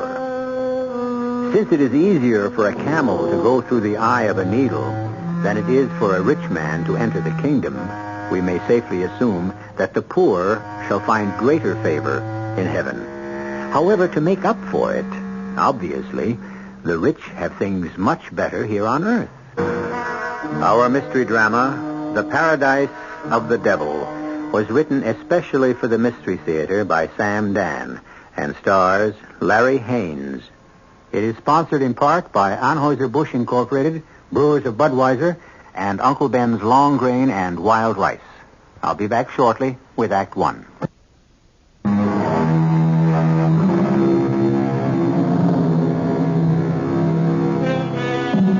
There are those people who will always make money, whether times are good or times are bad.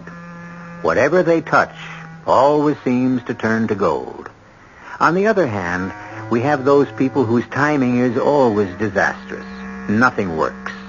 Whatever they touch shrinks and shrivels, declines and dwindles. However, there are always exceptions, which is why we have stories. Let us begin ours in a warehouse, a large public warehouse, where many types of merchandise are stored. Everything from food to textiles to appliances to building materials. We are in a remote corner of this huge cavernous compound, and we hear steps approaching. Who is it? Why, the night watchman, of course. His name is Bert Ledoux. He's a very pleasant man in his 60s. But we shall not get to know him well. He is about to be killed. Waiting for him, and hiding behind a huge stack of cement bags, are 3 men. Here he comes now. Let him turn the corner and give it to him. Ready, Louis? Now. Very good, Louis. You popped him right between the eyes. You get better every time. Let's get out of here.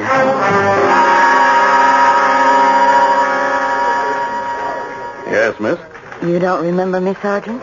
Well, let's see. Should I? I suppose this tells me everything I need to know. Look, miss, can we help you? I'm Mr. Ledoux's daughter, Louise. Ledoux. You don't even remember his name, and it's only been a week. Oh, I remember. Bert Ledoux. You said to come back in a few days. You might have news for me. Louise, let me talk to you off the record. About what? The facts of life. Thank you, Sergeant, but I know them. Oh, no, you don't. What I'm going to tell you could cost me my job. And why risk it? Because you're old enough to be my own daughter. Your dad was killed exactly 10 days ago. Do you know how many people have been murdered since? No, and I'm not interested. 5. And that's about average. A killing every other day. And my father's killing is rapidly becoming ancient history. Your father was shot by burglars in the warehouse. We have no leads. What have you done? We combed the neighborhood. No one saw. No one heard anything unusual. But surely, there must be something. Believe me, I wish with all my heart it was the kind of thing you see in the movies. A clue is left that leads us directly to the killer, and we capture him in one big blazing shootout. Sergeant, all of this is beside the point. It is the point. What have we got? All we know is your father was killed by a .38 caliber bullet. We have absolutely nothing else. Which means you're doing nothing. Oh, no. We're doing 2 things. Each time we capture an armed criminal, we check the weapon. And we keep tapping our usual sources of information in the underworld. Stool pigeons, you'd call them. And that's all? What else would you suggest? What would I suggest? Am I a professional police officer? I'm sorry, Louise. Sergeant, just tell me this. If my father had been somebody wealthy and powerful, would things be different? Let me answer it this way, Louise. It's always better to be rich than it is to be poor. Well, what would you be doing right now if you'd been rich? It's not so much what we'd be doing. It's what you'd be doing. And what would I be doing? Well, it's like everything else. If you don't care for the services the city supplies free of charge, you go out and buy your own. You mean I'd hire a private investigator? Oh, an army of them. Tell me the name of a good private investigator. I'm not allowed to. Then why did you bring it up? But a private detective will give you no guarantee. I wouldn't even know how to go about it. Tell me the name of someone who wouldn't just waste my money. But it's against regulation. If you were in my place, who would you go to? I promise you, Sergeant, no one will ever know.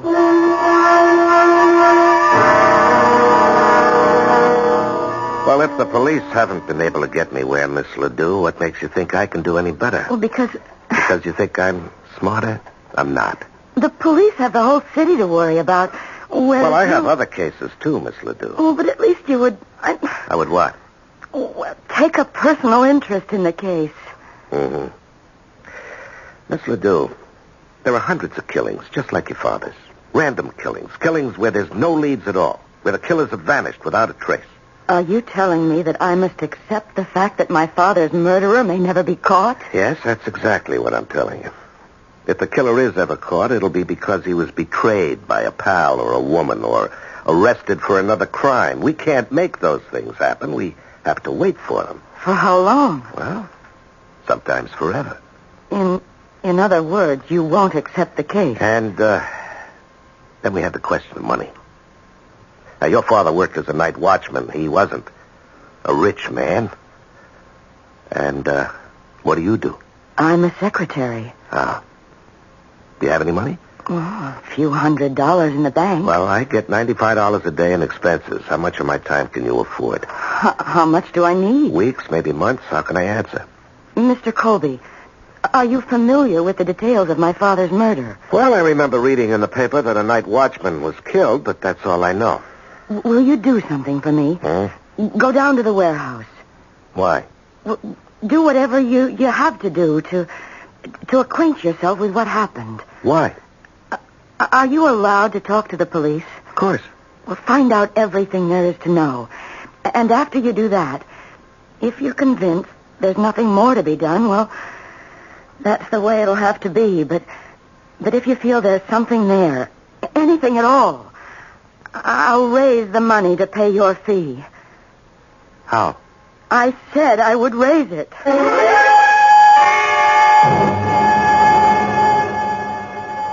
Who? George Colby? Oh, yeah, send him in. Hey, Georgie. Hi, Sarge. How's private practice? Sarge, I didn't know when I was well off getting paid every week. Did you send me that little Louise Ledoux? Yeah, because I know you're an honest guy, and I figured you'd discourage her. You will, won't you? Well, I should. You mean you won't? Well, there's a little angle on this case that bothers me. Yeah? Yeah, I don't believe the old man was shot by hoods who were knocking off the warehouse. Why not? Because of where it happened, Sarge. He was killed in the wrong part of the warehouse. Well, why do you say the wrong part? Is there a right part for a watchman to get killed? Yeah, there is in this one. Where should he have been killed? Way over on the other side, Sarge. Where they got the stuff the crooks are after. TV sets, tape recorders, cameras, hi-fis, liquor, guns, cigarettes. But where's Ledoux killed? In an area where there's nothing but 100-pound bags of cement. Well, they may have wanted him out of the way. Now, Sarge, this is a clean, professional job. No crook is going to run the risk of murder if he doesn't have to. They were waiting for him. No sign of a fight. They could have tapped him on the head and put him to sleep, but no. Oh, no. They were out to kill him. Why would anyone want to kill a night watchman? Well, maybe he was more than a night watchman. We checked the daughter. She said he had absolutely no enemies. That she knows of.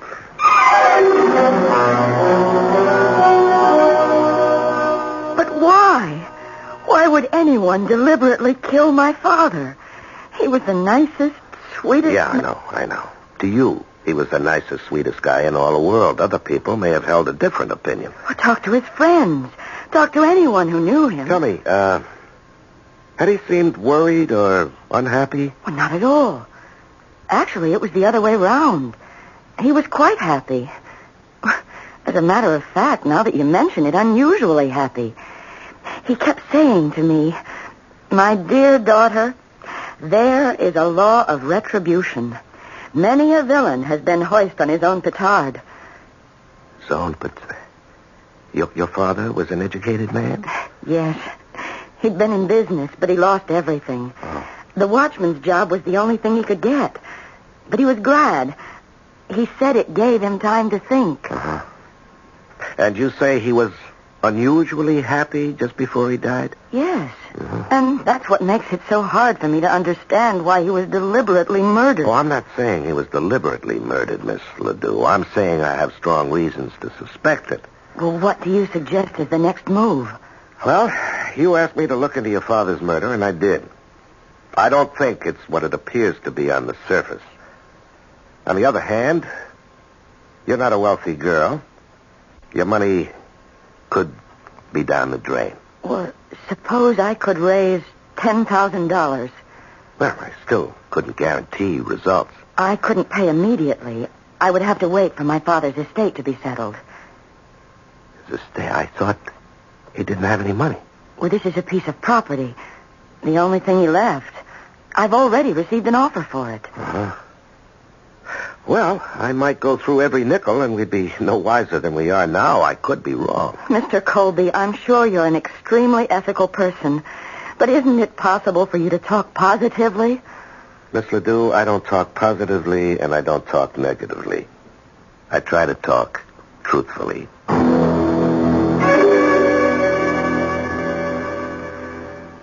Miss Ledoux, please come in. Have a seat. Thank you, Mr. Hawkins. I read about your father's death. Please accept my deepest sympathy. You're very kind. Now, Miss Ledoux, how may I be of service? Well, you called on me some months ago. Oh, yes. I had the mistaken impression it was your father's address. The land title is in the name of L. Ledoux. That was my father's name, Liebert Ledoux. And yours is Louise, and each of you is listed in the phone book as L. Ledoux. Oh, I would have been willing to sell you the land, but of course it wasn't mine. I thought Dad would be happy to get rid of it, but... Yes, you would think so. $10,000 is a very generous offer. Does that offer still stand, Mr. Hawkins? Well, yes, of course. There are some legal matters to be cleared. The will has to be probated, but I would like to be sure. You see, I need that money. I know. There are so many expenses involved in these unfortunate matters. I'm willing to draw up an agreement to buy the land for $10,000 contingent upon your receiving title. Thank you, sir. And if you're pressed for cash, I'd be happy to advance it. Oh, thank you. You're extremely generous, but he said he could wait. He? Do you mean you owe someone $10,000? You're that deeply in debt? No, but I could be. I've hired a private detective to find my father's murderer. I can think of no better way to spend the money. I see. Well, I hope he's successful. I'm sure he will be. I have a great deal of confidence in this man. Well, thank you for your time, Mr. Hawkins. It's been my pleasure. Goodbye. And you'll hear from me soon. Good day.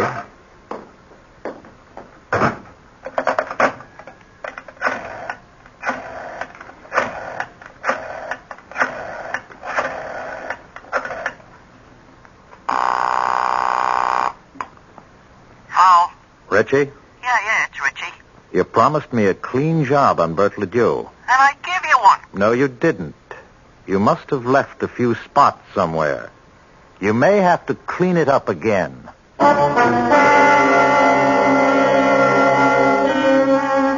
They say cleanliness is next to godliness, but obviously some of the devil's disciples are in favor of it also. At any rate, as our friends in the sports world would put it, we have given you the matchups. It's Louise Ledoux and George Colby against Mr. Hawkins and Richie. Richie and Hawkins have already scored. But this game has only begun. There is more action when I return with Act 2.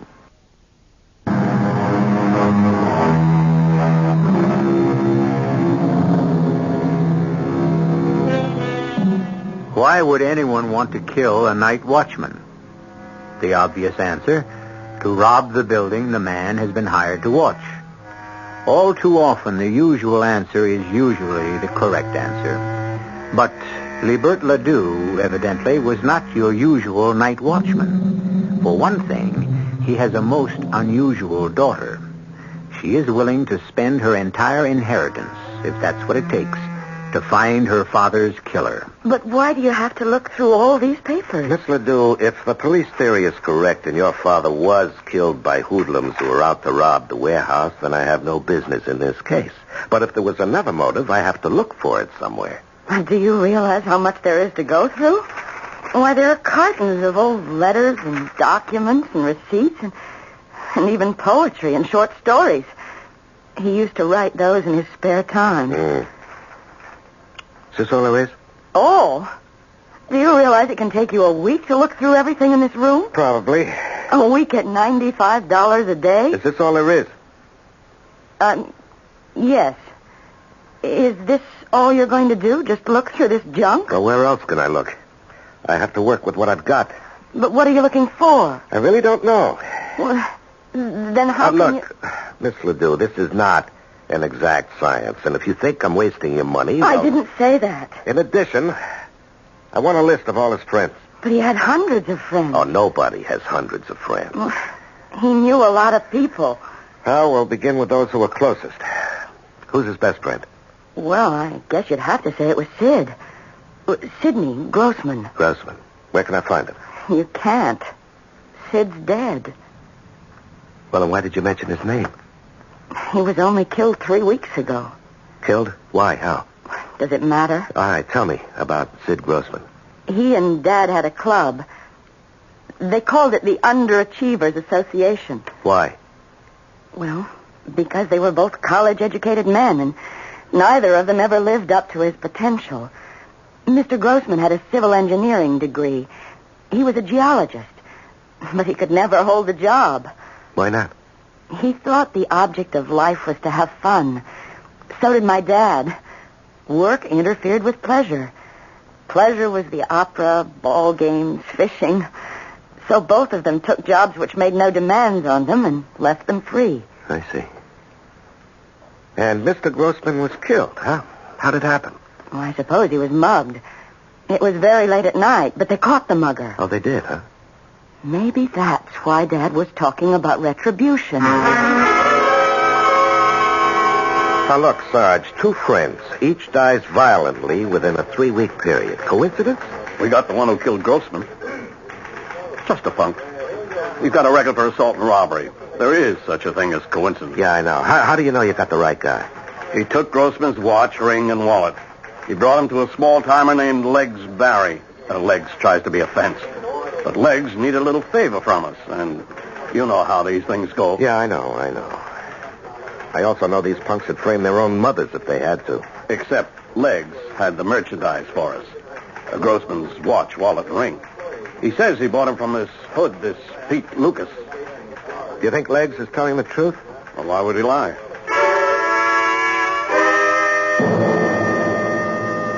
I'm being framed. Oh, sure. You're a fine, upright example of red-blooded American manhood, and the police are trying to railroad you. Look, you want to tell them corny jokes? Go into show business. I'm a bum. I never was nothing else. I can't even remember how many people I robbed. And maybe you don't remember robbing Grossman. That one I remember, because that one I didn't do. And you can believe it. Stupid fudge. They don't get me for all the ones I knocked off, but for the one that I didn't... Yeah, life is funny that way, Peter. Tell me, if it wasn't you, how come you fenced off his watch, ring, and wallet? I didn't fence him. This stoolie, this rat Legs Barry, he says I fenced him. Now, why would he lie? Well, they got his girl on a drug charge. He's making a trade. How come he's got the dead man's possessions? Because the mug who done it fenced the stuff with him. Well, why not turn that guy in? Because... How would I know? Well, whoever did it could only have been some punk. Now, why would Legs risk a perjury rap? Don't ask me what's going on. I don't solve crimes. I only commit them. All right. Don't be flip with me, Pete. If you didn't do it, why's the finger on you? Look, I never killed nobody in all my life. Pete, you're not answering me. I want to know if you were fingered, why? Why? Okay, maybe the guy wasn't mugged. Maybe it was...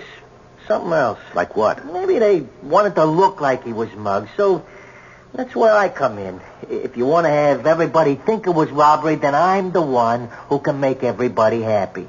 After all, don't I have the rep? Huh? Well, the jury takes one look at me and I'm up the river. You talk about they. Who are they? I don't know. Ever hear of a man named Bert Ledoux? No. Is there anything buzzing in your circles about Ledoux and Grossman? No. Look, don't be stuck with that underworld code nonsense. What code? If I knew something, I'd sing like a cage full of canaries. I didn't do it.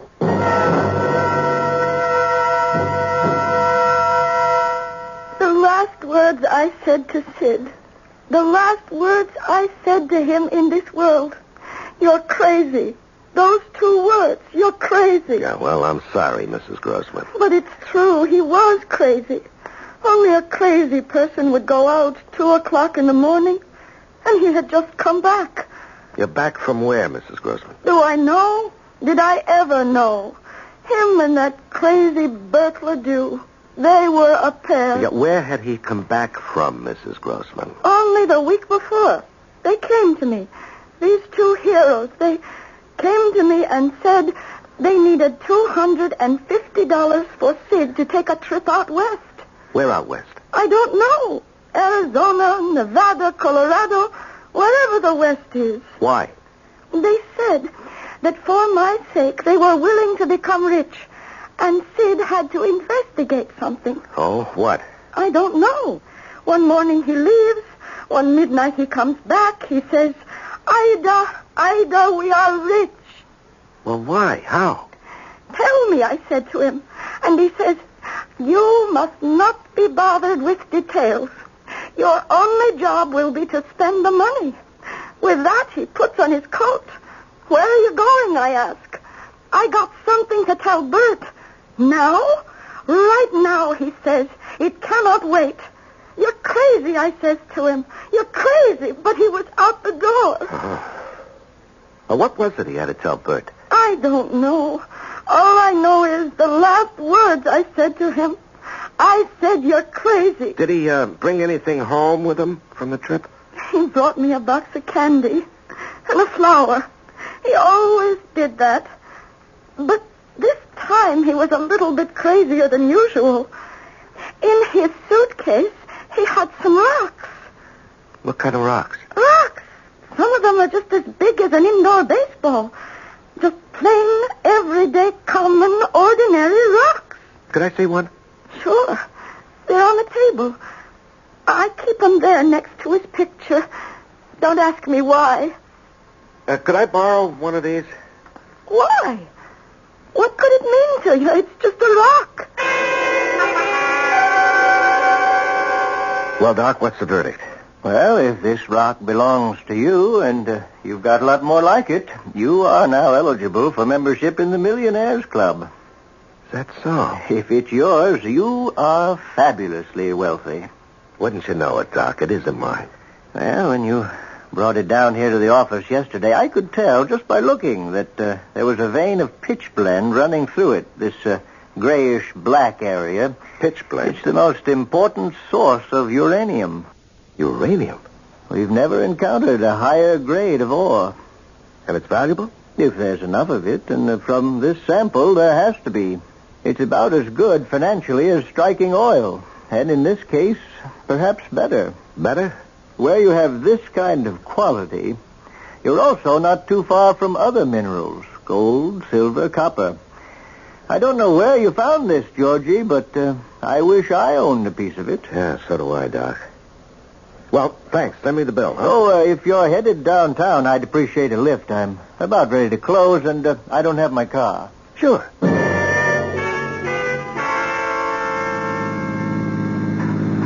George, I always wondered, what makes a guy want to become a private detective? Oh. What makes a guy want to become a geologist? What are you looking at? You keep glancing into that rear view mirror. Somebody's coming up behind us. Well? I'm not sure, but I think I noticed that car before. He was parked just down the street from your office, Doc, and he's been following us ever since we left. Aren't you going a little too fast? This is a pretty steep hill. There's something about that car. Oh, that idiot. He wants to pass us. Look out. What's that trying to do? He's going to run us off the road. Hold on, Doc.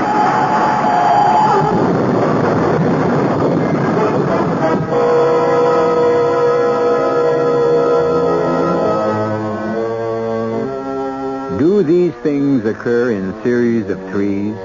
Mr. Grossman, Mr. Ledoux, and now Mr. George Colby and his companion?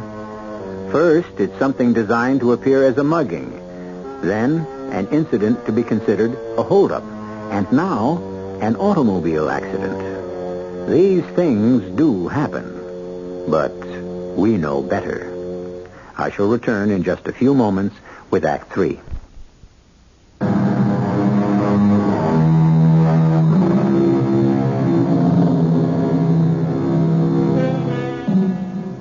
They were just two carefree elderly men. They owned little more than the clothes on their backs. Or did they? In less than a month, both were dead, seemingly victims of random violence. And as Private Investigator George Colby has learned, it is obviously dangerous to probe into their affairs. A mugging, a robbery, and now an auto accident. George! He's going to run us off the road. Hold tight.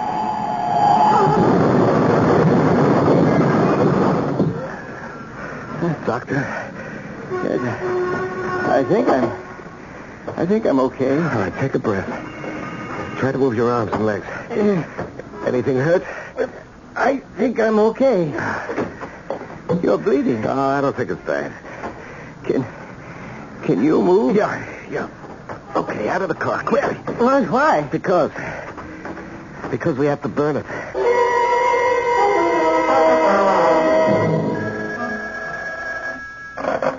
Hello? Mr. Hawkins, it's your buddy, Richie. I just seen an awful accident.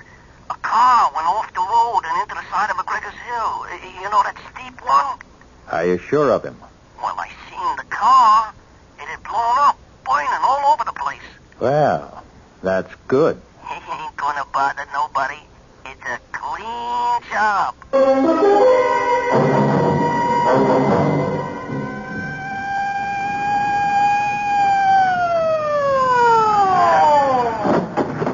George, what's all this? Hello, Sarge. You should be in the hospital. No. It's not as bad as it looks. Well, why'd you have the highway cop call me? Why not an ambulance? Now, listen, Sarge. The Grossman thing was no mugging. The Ledoux killing was no holdup, and this was no accident. What are you talking about? We were forced off the road. Could you see by whom? No, it happened too fast. Now, look, Sarge, can you give it out that we were killed? I can't do that. Why not? Well, because Now, look, Sarge. Two men have already been murdered. Whoever was after them is after me. Let them think they're in the clear. Have you got a line on who the killer could be? No, not yet. But I know who to ask.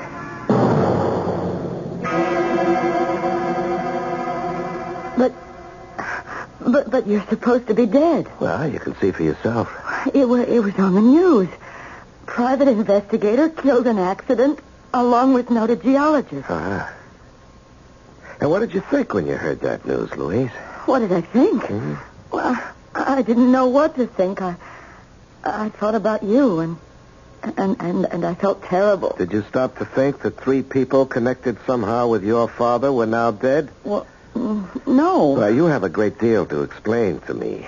Explain what? Well, number one, why didn't you tell me that Mr. Grossman was killed because he was on his way to see your father late that night? Because I didn't know that. Second, why didn't you tell me your father and Sid Grossman had planned for Mr. Grossman to take a trip? Because I didn't know that either. And why was I being set up? I don't understand what you're saying. Because you wanted me killed. I wanted you killed. You hired me to make it look good, and then when I started to come close... Well, I don't know what you're talking about. But who else but you knew I was working on this case? Think about that. Only two people knew. Sergeant Weller and you. I vouch for Weller. Now let's talk about you. But how are you going to pay me for my work? I told you.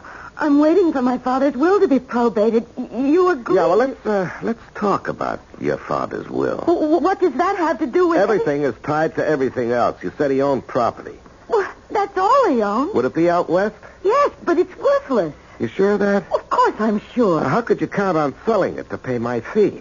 And where did you get the figure of $10,000? Because that's what I was offered for it. By whom? But somebody. You never smell a rat, do you? Will you please tell me what you're getting at? You say the property is worthless. Now, why should anybody be willing to buy it for $10,000? Oh, that's nothing. $10,000 is nothing? It's only $10 an acre. Your father owned 1,000 acres. Of what? Sand, rocks, hundreds of miles from nowhere. 1,000 acres of, let's see, do you know how much money that land is worth? Well, it's just desert. It's got what could be the richest load of uranium in the world. There could also be gold, silver, copper. It's a treasure chest. So that's why the man wanted to buy it. Which man? Oh, let me think for a minute. Let me think. Mr. Colby. I know now who killed my father. Who? Who's the killer? I am. You? You went into that warehouse and fired the shot? No, I didn't go there. I didn't hold the gun. I didn't pull the trigger, but it happened all because of me. Of course. And now I know why they tried to kill you, too. Mr. Colby, I am not the only one who, in addition to Sergeant Weller, knew you were on the case. There is another person. Who? The man who wants to buy the land from me. What's his name? Hawkins. Gerald F. Hawkins. How come he knew? Well, because I told him. It slipped out. I mentioned that I needed money to pay a private investigator to help find my father's killer. He's the only other person who knew. All right. Now, why do you say you killed your father? Oh, I said I was responsible. A couple of months ago, a man called on me. Are you L. LeDew, he asked. I told him I was. He said I was the owner of record of a piece of property in Nevada. I said he must mean my father. And he said, of course, Liebert LeDew, your father must still be alive. He said, I sold him the property 30 years ago, and now I want to buy it back. Did he say why? Well, because it was worthless, and he didn't know it at the time, and he had come into some money, and he was trying to, to clear his name by making it up to people. He struck me as a very kindly gentleman at the time. Yeah, so this, Mr. Hawkins went to your father. Well, Dad must have turned him down. Mr. Hawkins came back to me, and he said, do you suppose I might be able to convince your father to sell? He'll never get another chance. And this way, he'll get 10 times his money back. And what did you say to Mr. Hawkins? Well, I see now. I signed my father's death warrant. Oh, come on. I told Mr. Hawkins, once my dad decides that's the end of it, if the land were mine, I'd be glad to get rid of it. Don't you understand? He took that to mean that if Dad were out of the way... No, he'd have killed your father anyway. Taking his chances with you. Now, about this land. Well, I'll show you. Here. I have the papers in my pocketbook. Why didn't you show these to me before? Read the pamphlet. It goes back over 30 years. Paradise of the Devil. The name of the development. Yeah, I understand. Tell me, why didn't you want me to see this before? Well, because... I didn't want you to know my father could have been so... So, naive? Yes. I was ashamed. Paradise of the Devil. At first sight, a desert inferno, but there's magic in this land. Deep underneath run the waters of life. Healthful, invigorating waters of youth. The Paradise of the Devil can become a spa to rival the great watering places of Europe. Stake your claim to unbelievable wealth, only $1 per acre. Act now before it's all gone. And my father believed it. My father bought it. You know, in a way, the guy who hustled this was right. There's unbelievable wealth under that ground, and the swindler swindled himself out of it. Now he wants it back. He can't get it back now that I know. Now what are you going to do? What evidence do we have that Hawkins killed my father? I don't believe Hawkins actually killed him.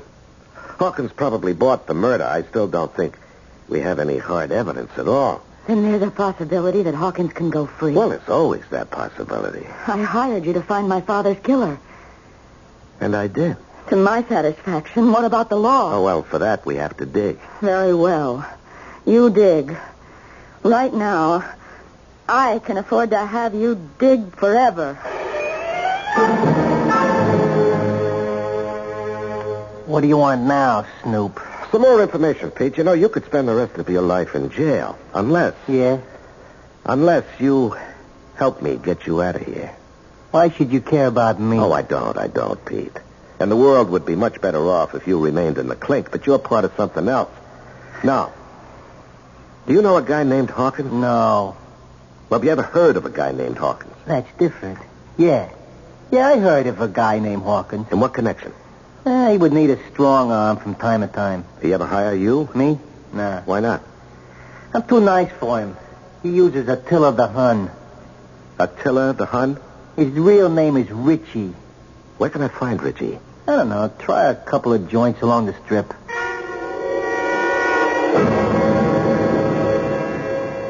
Ah, Miss Ledoux, come in. Sit down. Glorious day.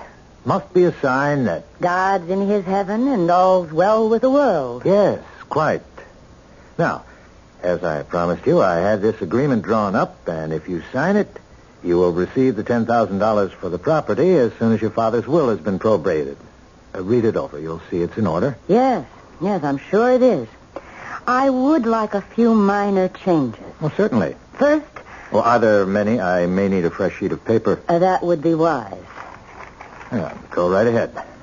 I, Gerald F. Hawkins, admit complicity in the murder of Liebert Ledoux and Sidney Grossman. Miss Ledoux, what are you saying? I think you heard me. This was so I could swindle Mr. Ledoux's daughter out of some uranium-rich property. I really don't understand. I hope you see this gun I'm holding in my hand. Now, Miss Ledoux, don't be foolish. You can't prove anything. Right as I tell you, or I'll kill you. You'll go to prison. I'll have avenged my father's death. Don't turn around, sister. Drop the rod. Richie. Yeah, Richie. I come by for my pay, and I hear this little show going on. Come on, sister, drop it. That's nice. We have to get rid of her. She knows. Yeah, we'll get rid of her. I'll make it clean. First, we get rid of you, pal. What? I just found out what's going on. All the uranium in the world. I understand it's like gold, oil, you know. Now it's mine. Yours? Why not? Do I have to be a bum all my life? I knock you off with her pistol. She did it because you're responsible for her old man's death. No, Richie. You are, ain't you? You hired me. I took care of both of them for you. Ledoux and Grossman. That's true, ain't it? Yes, but I paid you. I'll pay you more. Now I knock you off. Then I make her sign a bill of sale turning the land over to me. Oh, never. Don't say that, sister. Once I start to convince you, you'll beg me to let you sign. Then, filled with remorse, as it says in the books, you turn the gun on yourself. Richie, you're crazy. Sure he's crazy. Hey, You're dead. I told you he was crazy. You can see him alive. George, Mr. Colvin. Everybody stand still, especially you, Richie. You guys got it all down on the tape recorder, Sarge? Yeah, we got it. But I don't understand how... It's all a mistake. It's a frame-up. Maybe it is, maybe it ain't. Let's wait for the jury to decide that. Sergeant, why did you take him in? You bet. Let's get moving. All right, boys, come on. Nice and slow. Oh, I did something stupid. I know it. What would you have done if I wasn't able to get a line on Richie? You know, you'd have been dead. But you did get a line on him. And I'm alive. You just don't think. I never did. And I won't start now. Besides, I don't have to think. Why should I? Why should you? Why should I when you can do all my thinking for me?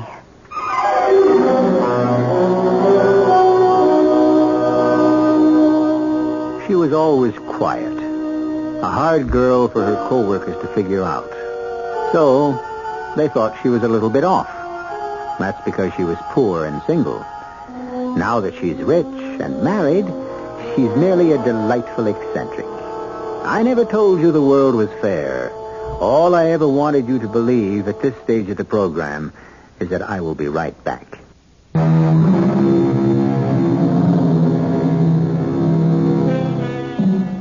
It's true. If you cast your bread upon the waters, you will find it again increased, but it will still be bread. On the other hand, there are some people who cast bread and recover cake. Who is to say that good-natured, gullible, trusting Bert Ledoux, who was cheated by everyone, wouldn't have had the last laugh after all? Who can say he didn't make a really smart investment 30 years ago? And actually, it's not that he wasn't smart. He just didn't have enough luck. Our cast included Larry Haynes, Bob Caliban, Catherine Byers, Peter Collins, and Gil Mack. The entire production was under the direction of Hyman Brown. Radio Mystery Theater was sponsored in part by Buick Motor Division. This is E.G. Marshall inviting you to return to our Mystery Theater for another adventure in the macabre. Until next time, pleasant dreams.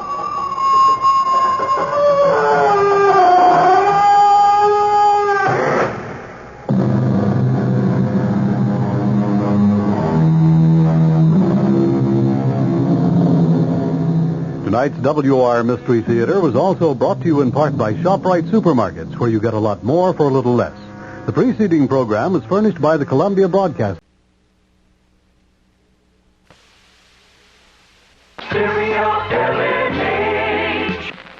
The CBS Radio Mystery Theater presents...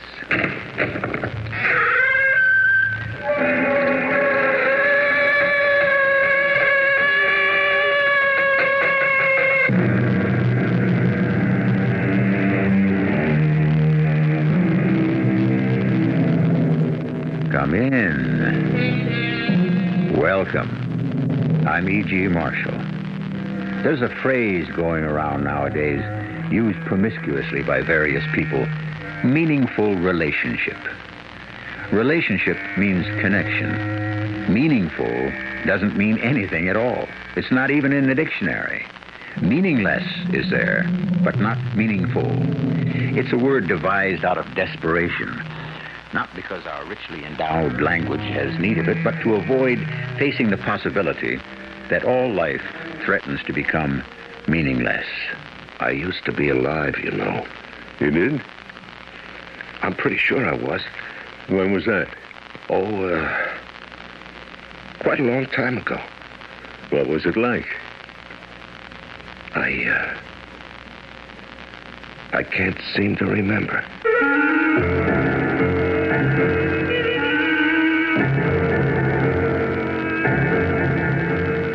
Our mystery drama, Answer Me, was written especially for the Mystery Theater by Elspeth Eric and stars Larry Haynes.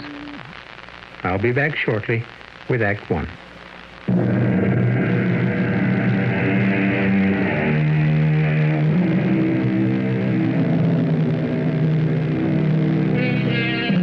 Do you look at the people you pass on the street, or do you simply walk on by? Do you smile sometimes, or stop to pet their dogs? Do you say, nice day, or some weather? If you do, you've made a connection, a relationship. It may end right there, but you've made it. The story we're about to bring you begins with a lone man walking down a street in a large western city.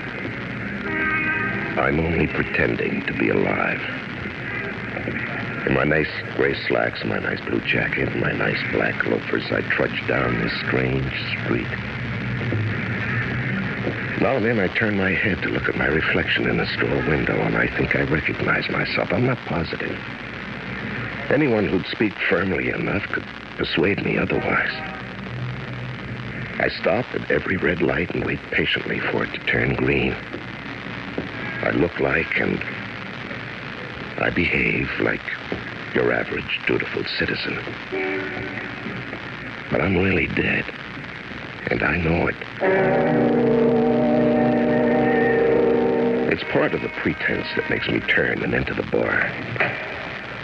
A grubby little place with no customers, just a large, empty-faced man performing the usual bartending chores, polishing the glasses, wiping the counter. I sit down on one of the stools and sneak a look in the big mirror. There's nothing out of the way there. I look like any man who stopped off for a drink at 11 o'clock in the morning. Yes, sir. What'll it be? A scotch? Any special brand? No, whatever, any kind. Soda? Water? I guess water. Mix it for you? Please. Hey, Thanks very much, thank you. That's okay.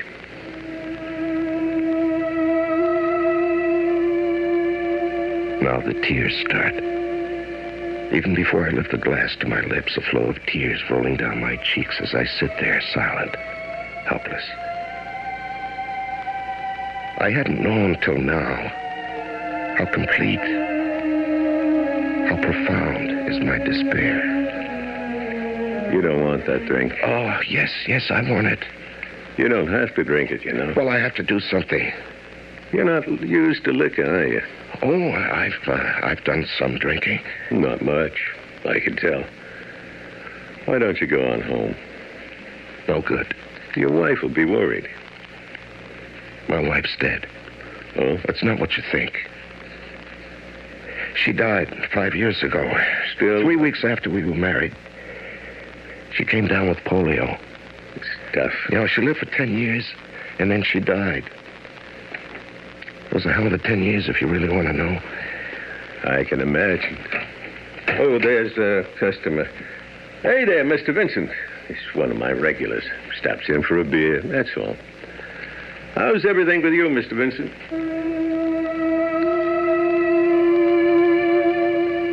The drink tastes awful, but I try to finish it. Thoughts of Helen dart in and out of my brain, little flashes of piercing light gone before I can identify them. Helen's face when I met her. So young, just 18. Helen's face twisted with pain later on. I hear her screaming at me and me screaming back. But that was all a long time ago. And now I'm sitting in this bar with this drink, pretending to be alive. He just has one beer and leaves. He won't bother you. Well, I'm not much good with people these days. Want me to leave you alone? No. I appreciate... You see, I wrote a book. You did? Yeah, it was published, actually, yes. Yeah, I wish I could write. But it wasn't reviewed. You mean like in the papers? No place. Nobody paid any attention to it. It was ignored. Well, how can they do that? Well, there's only so much space and hundreds of books. Wasn't considered significant enough to give it any space. Why, you shouldn't take it personally. Well, what other way is there to take it? Well, I don't know. I'll tell you what. What? It's just a suggestion. Why don't you get the heck out of town? Go where? Who cares? Any place. Mexico, Hawaii, Canada. Just go. And do what? How should I know? Just go. It's something to do. Better than sitting in some bar, the state you're in. Mexico, huh? Sure. Why not? You got some money? Yeah, some. So go. But watch out for the tequila down there.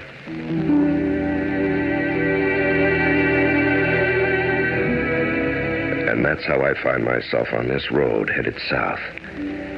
I decided I'd walk to Mexico. The idea of sitting still on a plane was impossible. I don't own a car. And the effort of putting one foot after the other makes me feel somewhere near alive. Every so often, the truck driver stops and offers me a ride, but I always refuse, politely. And still, I feel a little grateful that someone does me that slight courtesy, pays me that small attention. I don't feel quite so dead. How far are you going? What? You going far? Mexico. Oh, that's quite a ways from here. I'm not going that far, but I could take you a few miles. No, thanks. You're tired, aren't you? No, I'm all right. You're sure you won't ride a few miles? Thanks for the offer, though. You're not just tired. You're frightened. Well, You're desperate. I can see it in your face. No, You're haunted.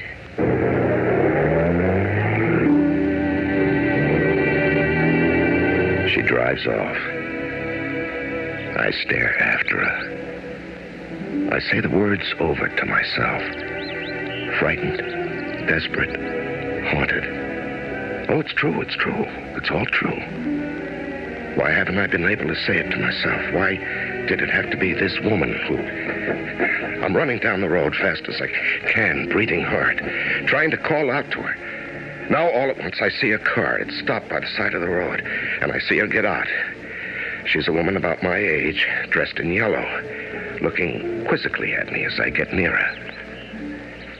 Changed your mind? If it's all right. Sure, get in. Come on, shove over. Yeah. Very kind of you to stop. I knew you'd reconsider. Oh, how did you know? The way one does sometimes. Only you don't know me. You feel like telling me your name? Paul. Mine's Sylvia. That's enough conversation for now. It's hard for you, isn't it? Well, you're the first person I've talked to in a month, except for a bartender. You don't seem to me to be a drinking man. Well, he's the only bartender I've ever talked to. I won't ask you any more questions. Thank you. Instead, I'll tell you all about myself, all right? Yeah, all right. My name is Sylvia. I'm 38, and I have a daughter named Susan. She's 18. We live in the Free Life commune not far from here. We moved in there when my husband left me 10 years ago. I write poetry when it occurs to me to do so. Otherwise, I just live.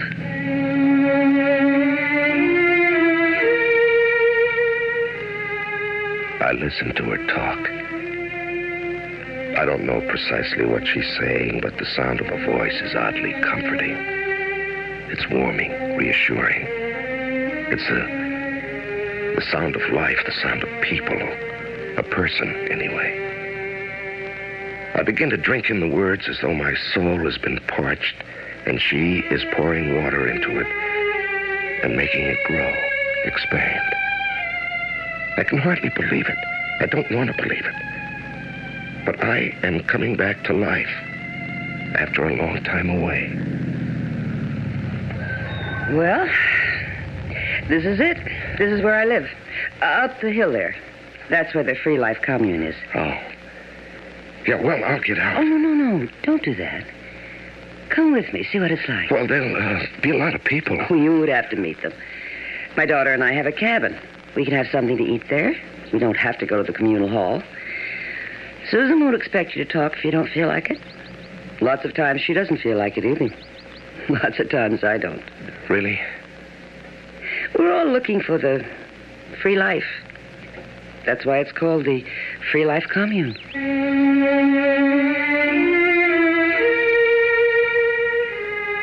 Something inside me has surrendered, and the woman Sylvia knows it. I haven't given consent, but I have consented. And nothing in me resists as she turns the car into the side road and goes up the hill and turns again down another dirt road, then another, and then another, and stops in front of a cabin built, not too expertly, of logs. She says nothing, and neither do I as we go inside. Hungry? No. I know you're not a drinking man, but I think a glass of wine might be a good thing. Yeah, it might. And I want you to meet my daughter. Susan. Right. We'll all have a glass of wine together. Can I help? No, you just sit there. White wine or red? I don't know. Okay. Red. There we are. You wanted me, Mother? Yes, dear. I want you to meet somebody. This is Paul. Paul, this is Susan. Hello, Paul. Susan. We haven't got a thing in this house to munch on. Paul's not used to drinking, and if he doesn't get something into his stomach, he... Oh, you want me to run down to the commissary? Oh, no. You stay here, I'll go. I want to get something for dinner anyway. We're eating in the cabin, just the three of us. I'll be right back. You want to pour the wine? No, you do it. Okay. You're very pretty. Thank you. You're 18, your mother said. Uh-huh. Here's your wine. It's cheap, but good. Thank you. I stare at her. She's sipping the wine, not looking at me. Something is bothering me, but I don't know what it is. I don't know what I'm doing here. I don't know who these women are. I don't... What is it? I don't know. What is it? Something's wrong. Something is strange. Something is incomprehensible. My hand that holds the glass begins to tremble. I know. You all right, Bob? What? You're not drinking your wine. Oh. What are you thinking? How did you get here? I live here. No. I mean just now. I mean when you showed up just now. How did you get here?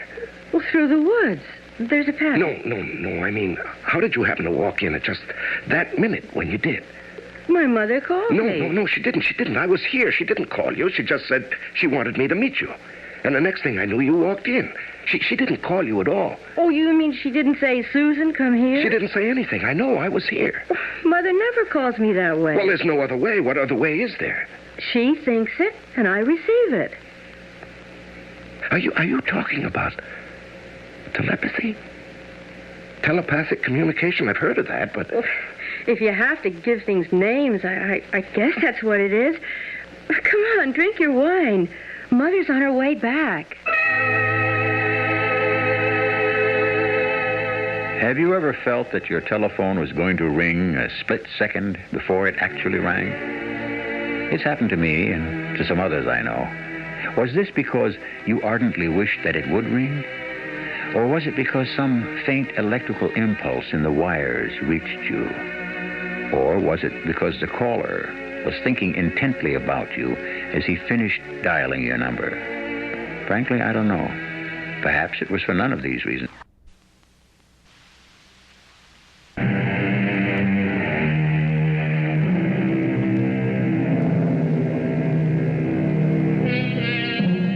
Our protagonist's name is Paul, preyed upon by a grief too deep for comprehension, obsessed with the feeling that he is only pretending to be alive.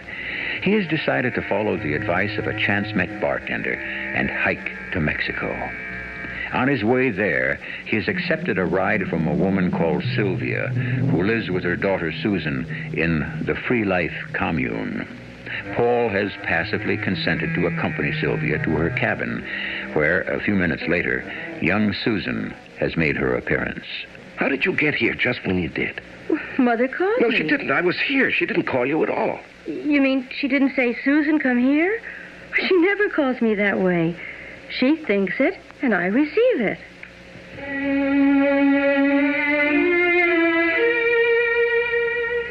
I'm staring at her. Young, slim. Her blue denim pants clinging to her legs. Her big, bulky sweater swallowing the upper part of her body. Her blonde hair falling over her shoulders. Come on, Paul, drink up. It's not very strong wine. Cheers. Yeah, cheers. How do you know your mother's on her way back? Because she is. Well, she'll be here in less than a minute. Well, did she send you some kind of message? Telepathically, I mean? She must have. Otherwise, how would I know? Yeah, well. Suppose she doesn't come back in less than a minute. But she will. She's here now. No, she's not. All I could get for dinner was chipped beef. All right. Oh, fine. Paul? What? Do you like chipped beef on toast? And we have some apples and cheese, I think. Anything, yes. Huh.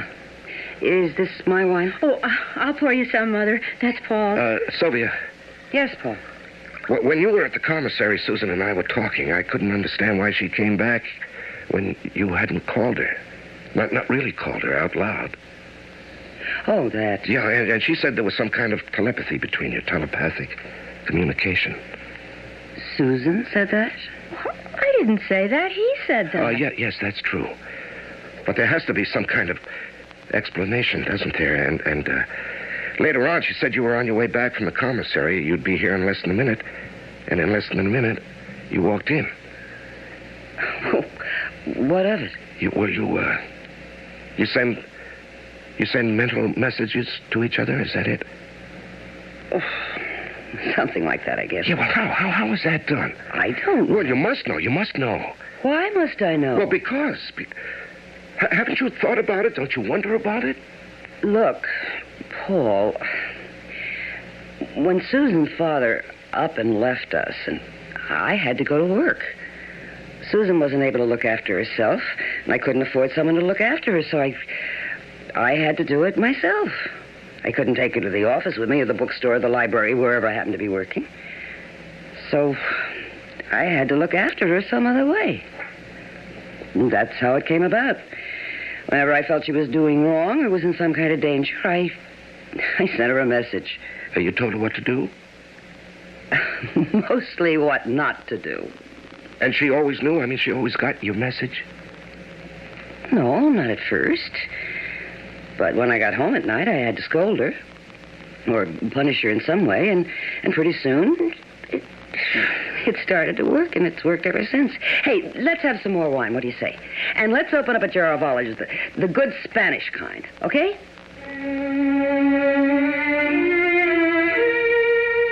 It's happening. I'm starting to come alive. It's slow. It's vague. Life appears in patches, some dim, others coming through clearly. It's like a gradually developing picture in a dark room. I feel my body. I hear my voice. I want to say things, and I don't care if I say them badly. I go back. I repeat myself. I don't mind. They don't mind. I talk about Helen.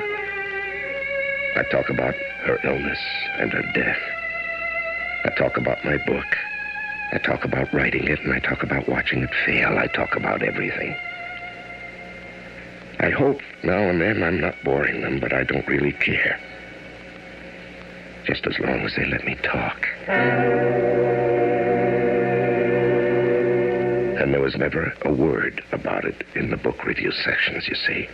Not one word. At first I couldn't believe it, but then I had to believe it, and that was that. Well, still in all, you wrote it. Yes, but... Well, that's more than most people do. Yes, I know. Was it hard? Yeah, sometimes. Was it fun? Sometimes, yes, sometimes. Well, then. And it was published. It even sold a few copies. That's nice. I'm coming more and more alive. I'm starting to remember all the movement of my life. And all the pauses, too. All that I've lived through, all the things that haven't quite killed me.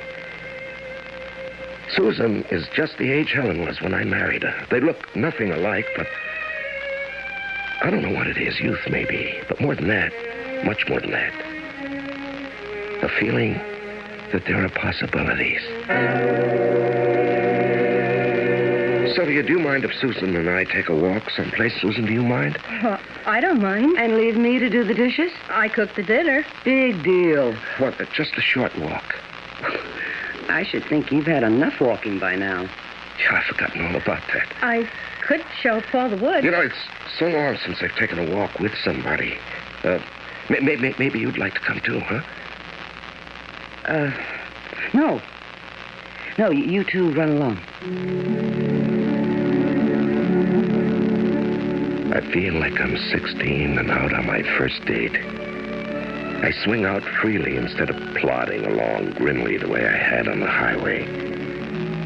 The smell of pine trees fills my nostrils, and the pine needles are soft beneath my feet. I forget about Susan. I'm so full of myself and the great world outside me. I'm living. I'm living. You want to sit down for a minute? Do you? Yes. Well, then, let's sit down.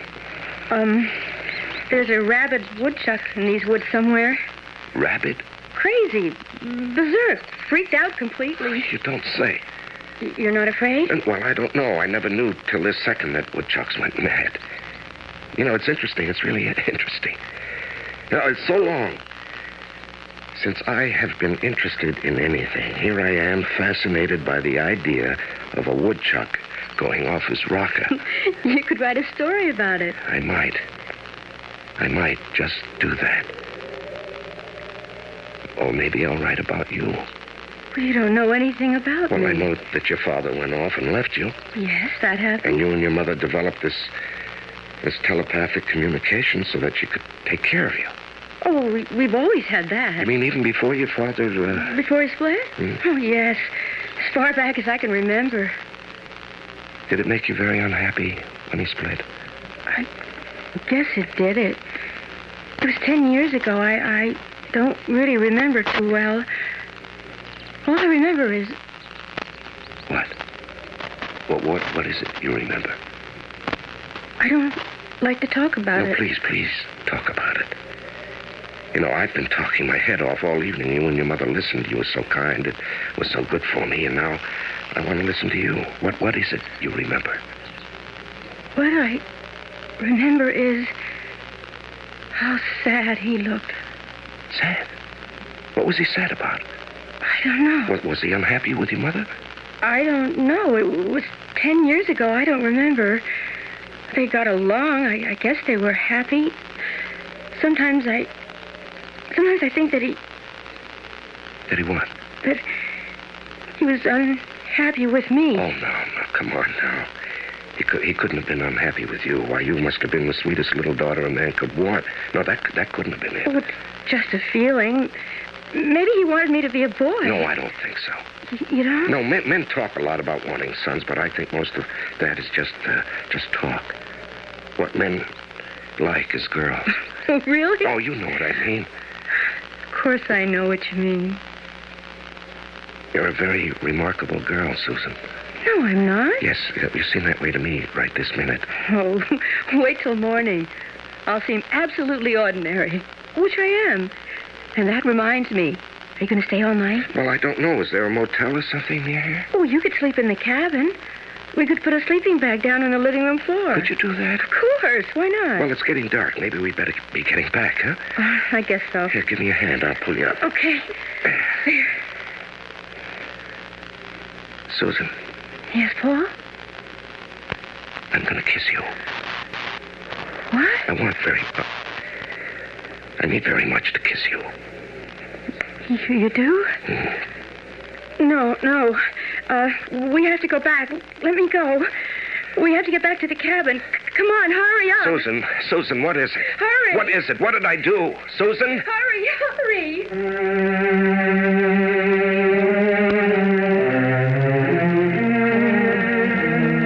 Relief from deep depression is greater than relief from the grimmest physical pain, and 1,000 times harder to achieve. Indeed, it cannot be achieved at all, if by achievement we mean conscious effort, contrived artifice. It comes, or seems to come, by chance, by a miracle, as though from heaven. I shall return shortly with Act 3.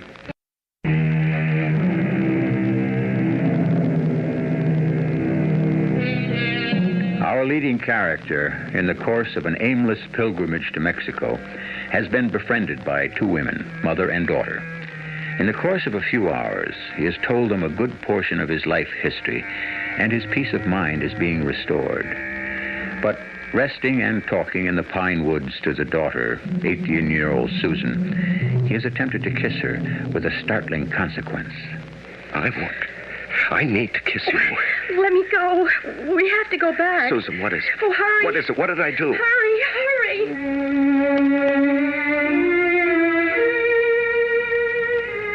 I get back to the cabin and everything is just the way it was before. Sophia gets out a sleeping bag, puts it on the floor, and I crawl into it. It's very quiet. I hear a soft wind through the trees. The movements of small forest creatures. The shrilling of cicadas. I'm warm. I'm comfortable. I'm content. But in a crevice of my mind, there's a doubt, a perplexity. Why had young Susan broken away from me so abruptly? Surely she knew that I meant her no harm. I'd had no sinister intent. I wanted to kiss her from an impulse of pure gratitude and affection because she was young and uncomplicated. And I'd begun untangling the snarled threads of my life for me. Wondering, wistfully wondering, I grow drowsy.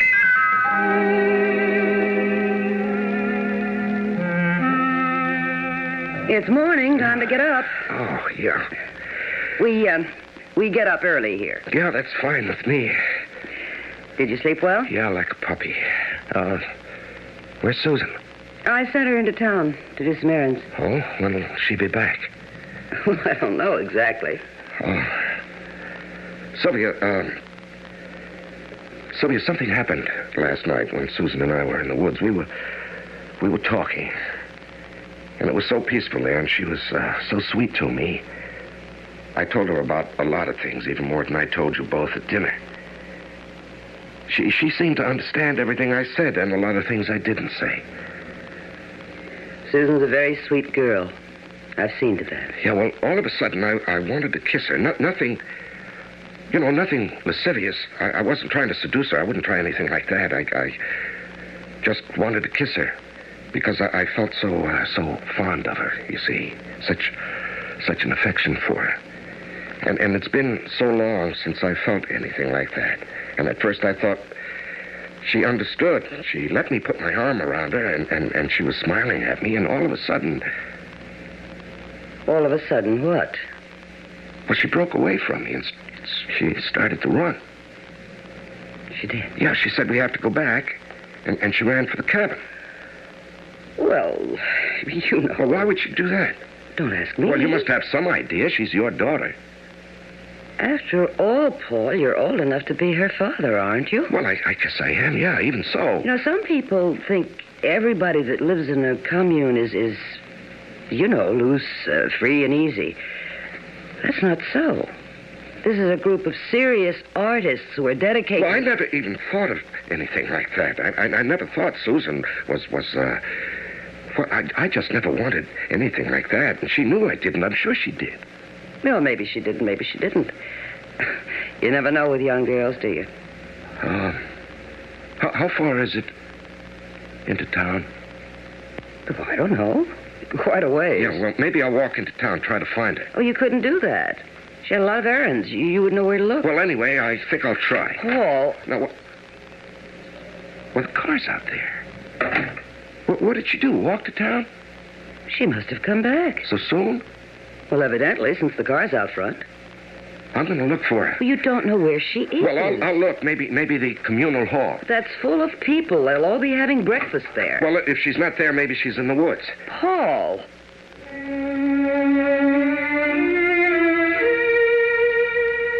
Why can't I simply wait in the cabin for her to come back? Why do I think it's so important to find her and find her now? What am I going to say when I see her?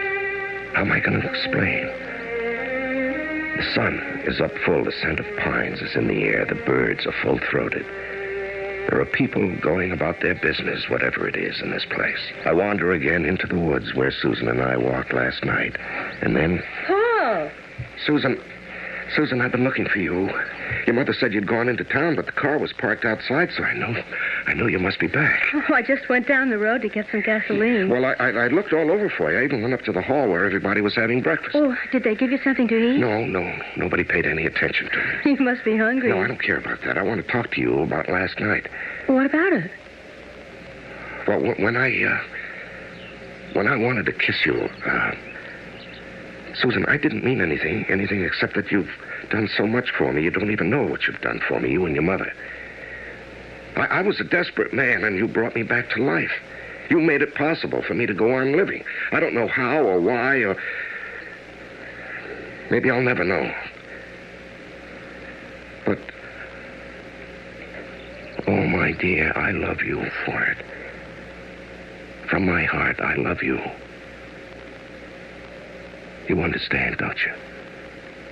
I think I do.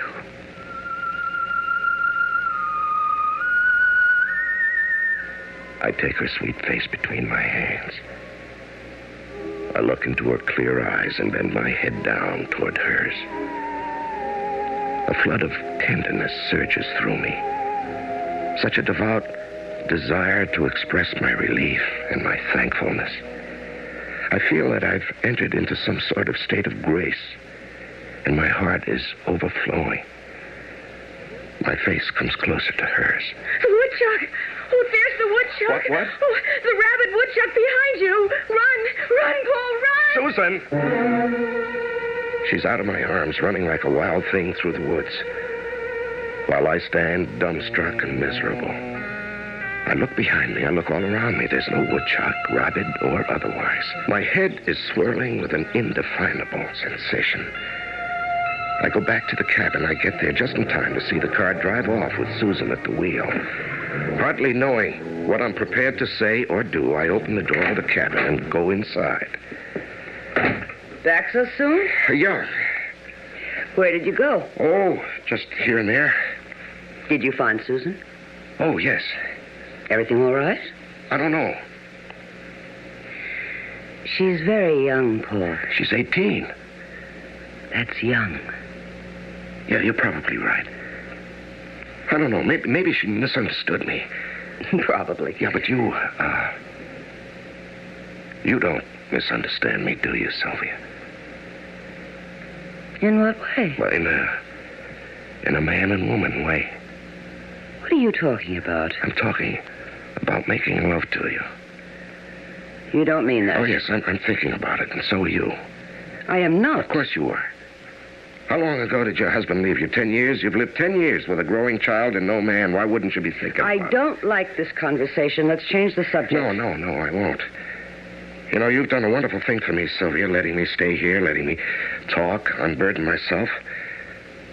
I've carried such a weight on my heart for so long, and now it's been lifted. You're carrying a burden, too, and I want to lift that if I can. I don't know what you're talking about. I'm going to come over and put my arm around you and kiss you. Not the way I try to kiss your daughter, the way a man kisses a woman. Now, look at me. Paul. Close your eyes. Yes.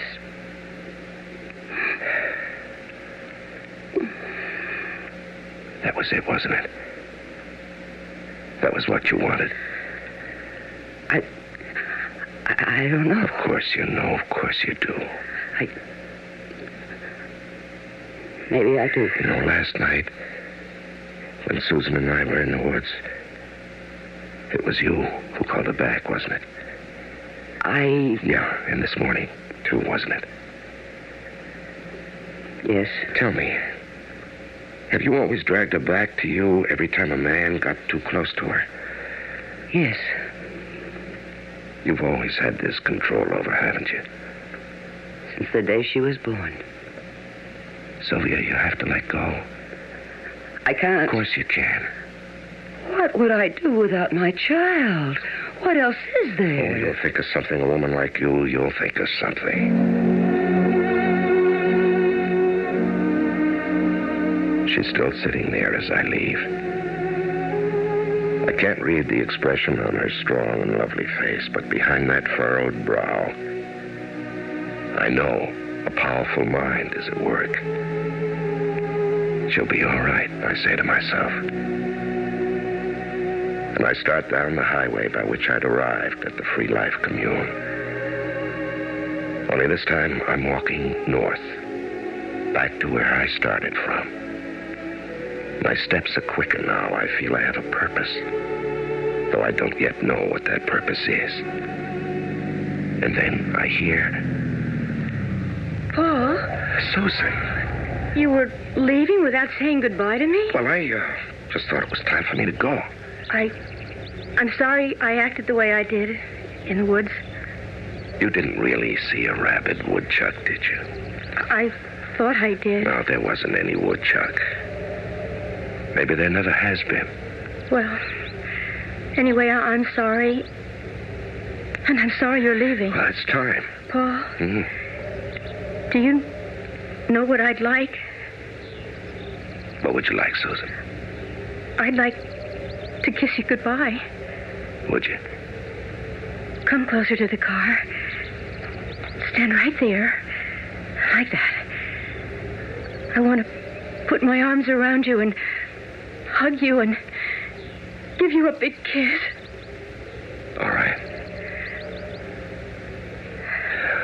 There. I love you a lot, you know. I love you a lot, too. I watch her drive off down the highway. I feel a few sudden tears in my eyes. Dear girl, dear little girl. Life will start to open up for her, I think to myself. And involuntarily, a tiny prayer finds its way to my lips. Be kind to her. Oh, be kind. The car is out of sight now, and I resume my walk back to the city. It occurs to me that the only person I really want to see is the man who sent me off on my aimless pilgrimage. I want to tell him that I never reached Mexico, but I reached myself. I find the little side street without any trouble, and the obscure little bar. It's a feeling of coming home to something or someone. As I open the door and go in, it's as though I'd never left. He's cleaning the glasses and wiping the bar, and the place is empty. I take the same stool as before. Yes, sir. What do you have? Do you, remember me by any chance? Well, I don't know. You look familiar. Yeah, well, I was in here about a week ago. You told me to go to Mexico. Oh, yeah. Yeah. Well, did you go? Part way. Well, how was it? Oh, it was wonderful. It was, miraculous. I wanted to tell you about it. Well, it's a good thing you came in today because I'm closing up this place tomorrow. Oh, is business bad? Well, business is all right. No, I just made up my mind to do something. Maybe I'm crazy, but, well, I'm going to do it anyway. Well, do what? Do you mind telling me? I'm going to set out and look for my family. You see, I left them 10 years ago. Just cut out. No explanation, no nothing. Well, you must have had a reason. I did. But it wasn't anything I could talk about. You see, my wife, she made me feel like an outsider, like I wasn't necessary. Not even important. Like I was, in a way, really. Oh, that must have been rugged. And we have a daughter, Susan. She and my wife were close, very close. Closer than any two people ever were. And I was just hanging around. You know what I mean?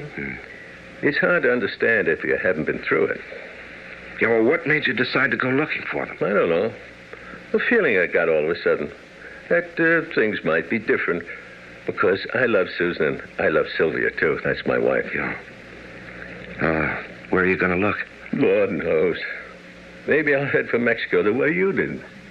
Well, if you do, there's a place between here and there. It's called the Free Life Commune. It's a good place to stop.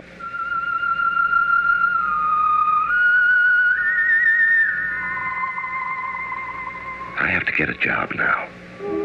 Find an apartment, fix it up. Get my typewriter out of hock and start a new book. You could say that nothing's changed. And you'd be right. But I've changed. And that's everything.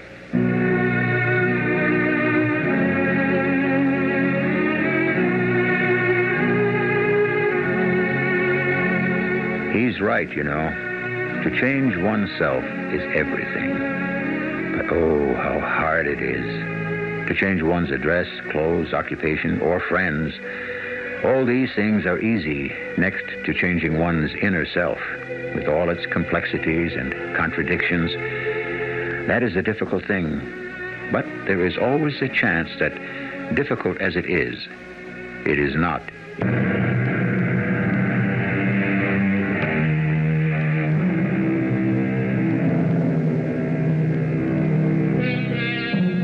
I suppose this has been a story about mind control. What else could it be?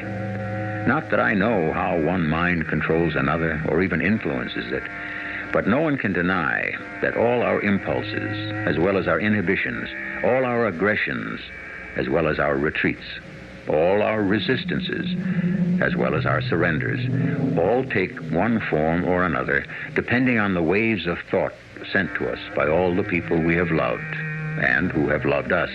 No man is an island, the poet said, and no mind is an island either. Our cast included Larry Haynes, Joan Lovejoy, Rosemary Rice, and Dan Ocko. The entire production was under the direction of Hyman Brown. This is E.G. Marshall inviting you to return to our Mystery Theater for another adventure in the macabre. Until next time, pleasant dreams.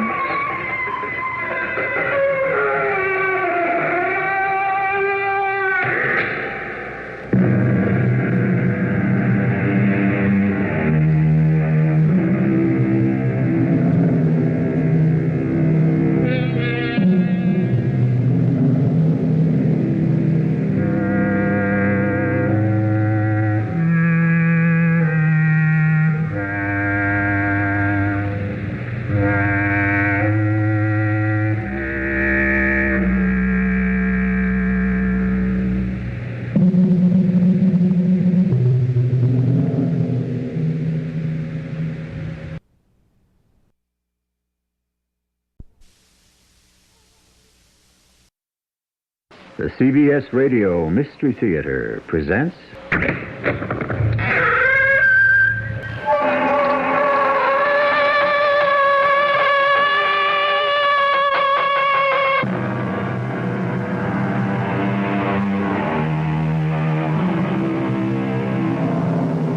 Come in. Welcome. I'm E.G. Marshall. What would you do if a child of yours suddenly, without warning, rejected everything you stood for and decided to live his own way? It has happened to you, you say? Or to someone you know? You believe the generation gap only gaps nowadays, do you?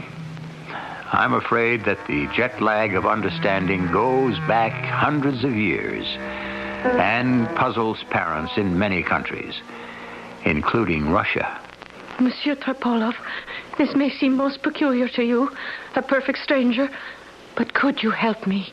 Sophia, I don't wish to do anything behind your father's back. My father must not know. Please understand. I must come to a decision right away, and I have no one but you to turn to. My dear Sophia, please calm yourself. Of course. Whatever I can do to help, believe me, I shall.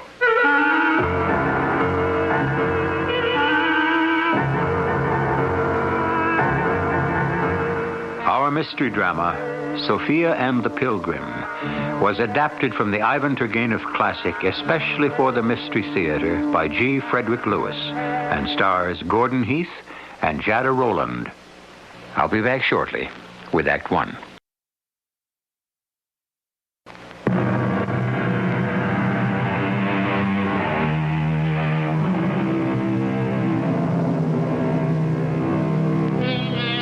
You are in Russia. You are Ivan Tropolov, the census taker. This takes you far and wide, and today into the town of Tula, where you find an old friend, recently widowed. He has done very well in the importing business. 20 years have passed since you were students together at the university. But it is not the intervening years, his life or yours, that quickens your pulse, but a girl, beautiful, intense, and strange. She becomes very important to you, Ivan Tropolov, from the moment you meet her. Ivan, I want you to meet my eldest daughter, Sophia. Sophia, this is Ivan, whom I went to Leningrad University with. How do you do? This is a pleasure. Sophia takes my poor wife's place, looks after the house, takes care of her little brothers and sisters. Yes, of course. Yeah, Ivan is the census taker, Sophia. Hey, you see, my dear fellow, what you're missing? Had you married when I did, by now you would also be the proud father of an 18-year-old.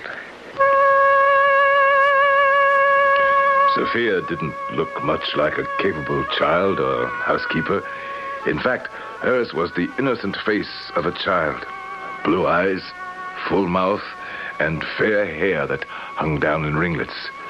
She had an intense, almost astonished look, as though she had just seen something unexpected. I could not quite make her out. How long will you be in Tula, Ivan? A few days. Hey, tell me, do you like census taking? Oh, it's a terrible bore.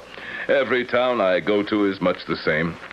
That's why I'm so delighted to find you here, Boris. Yes, you were a hellraiser, Ivan. Oh, excuse me, my dear Sophia. I'd forgotten you were still in the room with us. This man, this Ivan Trepolov, the tricks he would play. Oh, my dear, we had a French professor with an enormous head, thick black eyebrows, a croaking voice, and he used to wear a green frock coat with black buttons. His name was, what was it, Ivan? Bulovka. Bulovka! In that green coat, I can see him now. Do you know what Ivan here said to him right to his face? Not Professor Bulovka, but Professor Bullfrog. Funny, huh? The class was in an uproar. Oh, you don't find it amusing, Sophia? Well, so now you just go about, notebook in hand, from house to house, Ivan? No, heavens no. I came from Moscow to make sure the local officials had done a proper job. I check the birth rate, death rate, and so on. They assign some local clerk to help me. In Tula also? I have a nice young fellow, Andrei Andreev. I was going to say, if you are still in Tula the day after tomorrow, there's a big ball in the Hall of Nobility, and you should go. There will be some pretty girls there, and you also see our intelligentsia. Miss Sophia, allow me to ask, will you be at the ball? Papa intends to go, and I shall go with him. In that case, allow me to ask for the first waltz.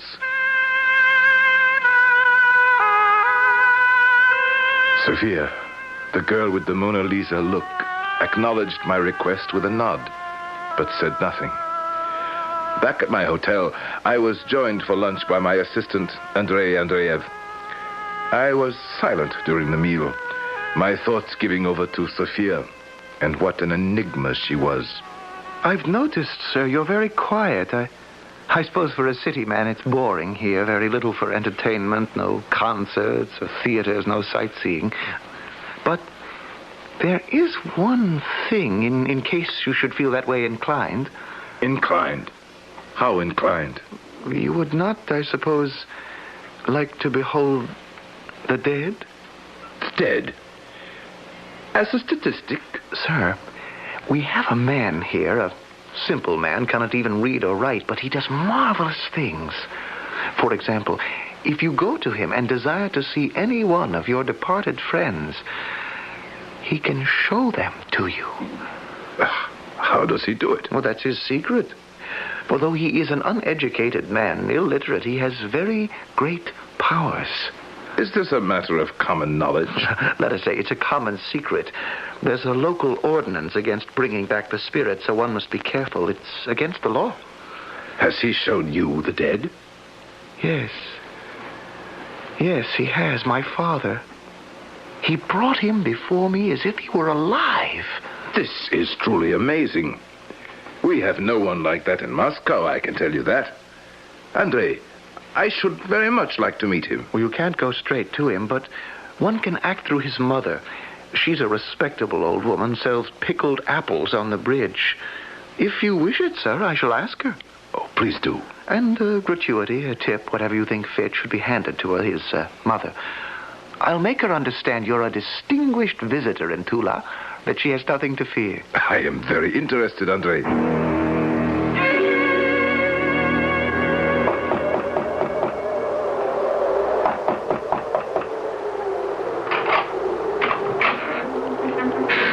Madame Karpovna. Yes? I am Ivan Trepolov. I believe Andrei Andreev spoke to you about me. I have come about your son. Don't stand in the street shouting where anyone can hear you. Come in, come in. You see, I am a little deaf. What did you say you want? I have come to see your son, to arrange... My son? I have no son. But Andrei told me that you... A son called Andrei? Never. A son called Vasily? Oh, a son called Vasily sometimes. You are from the police? You don't seem to understand, Madame Karpovna. Perhaps this will help. 20 rubles? 50. I'm glad money speaks in such a loud voice. My hearing comes and goes. Yes, Andrei told me about you. Please, take a chair. You don't need to explain. You wish to sample the art of my son, Vasily? I am glad I am well recommended. So when may I see him? Your son. My son? Oh, tonight. Come a little after 7. Not to this room. You will find the front door open. And kindly walk up those stairs straight to the room above. Thank you, Madame Karpovna. Now, if I may, I shall take my leave. And before you come here, sir, think hard and well of your deceased friend or relative you are desirous of seeing. Keep him in your mind until my son enters the room. Should I not tell your son who I wish to be called up? His name? Not a word.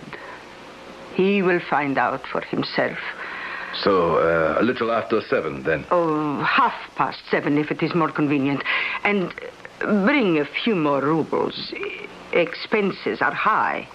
Another 10 rubles. Speak up, I am a little deaf. I said another 10 rubles. Another 20, that's right. 20 rubles.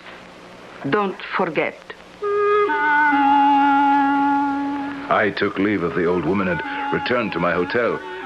I was sure they were going to make a fool of me. I sat myself in the hotel dining room, ordered a bottle of Lafitte, and was enjoying it when who should I see walking in the door but my university friend, Boris. Ivan, may I join you? I have only a little time. The town council meets tonight. I generally stop here for a bite to eat when I'm in town. Certainly. What are you doing later this evening, old friend? Why do you ask? The council meeting won't take but an hour, and I thought you might join me at home for a nightcap. Oh, I'd like to, Boris, but as a matter of fact, I have already made arrangements to go somewhere. You know people in Tula? Well, have you heard of a man who can call forth the dead? Ivan, come now. You, a sophisticated man from Moscow? Only for amusement. I'm curious, that's all.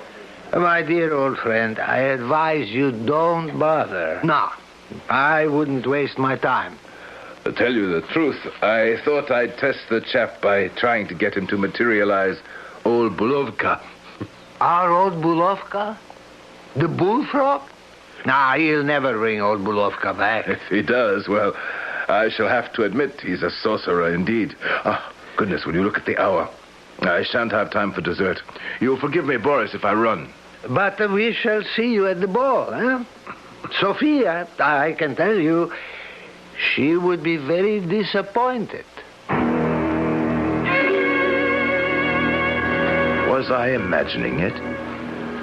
Why was Boris so insistent I see him tonight, tomorrow? Frankly, can you blame me for thinking he appeared to be pushing his daughter at me? But why? I allowed myself half an hour to walk to Madame Karpovna's.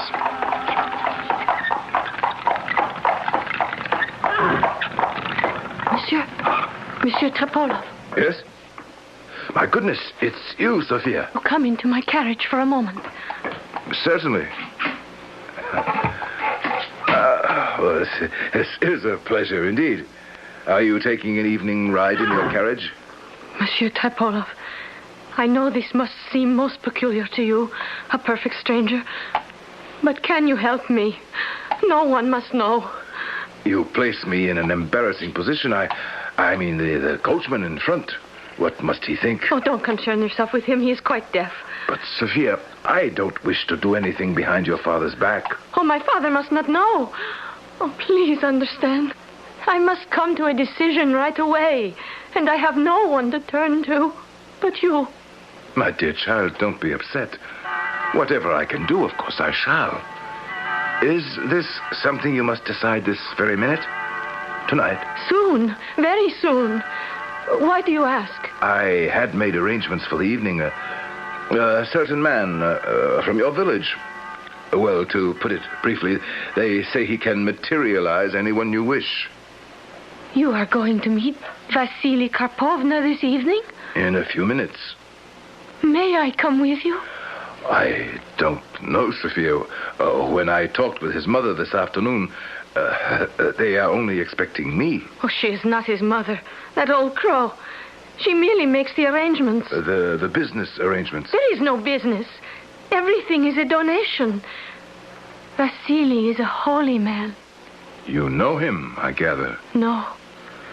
I have never met him. But I know about all the marvelous things Vasily does. Oh, it is fate that you should be going there tonight. I have always wanted to meet him.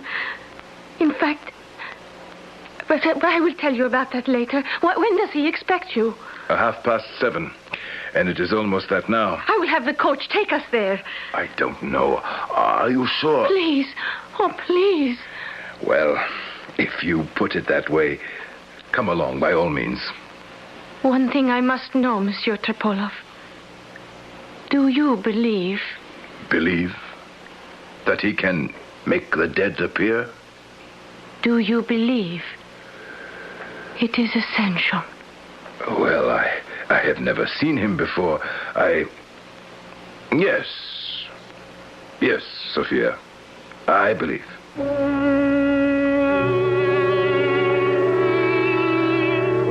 Here is a strange turn of events. Here you are, Ivan Tropolov, a government census taker who happens upon the town where an old friend, Boris, lives. Boris is a widower. His daughter, of 18, is beautiful, and yet is troubled. So much so that she seeks you out, Ivan, in the streets of Tula to ask your help. Let's hope we shall learn more when I return shortly with Act 2.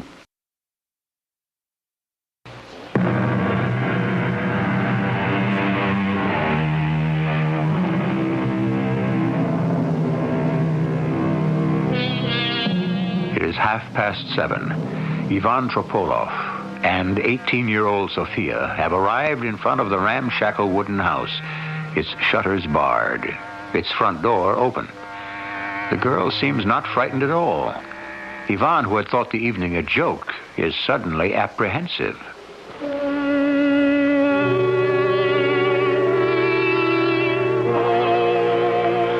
Sophia and I mounted the rickety steps, opened the door on the landing, and there, in a bare room with 3 chairs, we both sat down. A tallow candle was set in the windowsill, throwing a dim light into the room. We waited. Are you concentrating? Concentrating?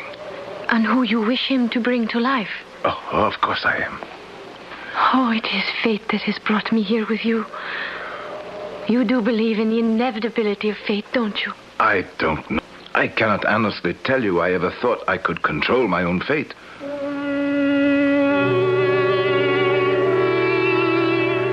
How could I tell this young lady that, although I was a little nervous, frankly, the entire evening, which seemed to have such meaning for her, was only a lark to me.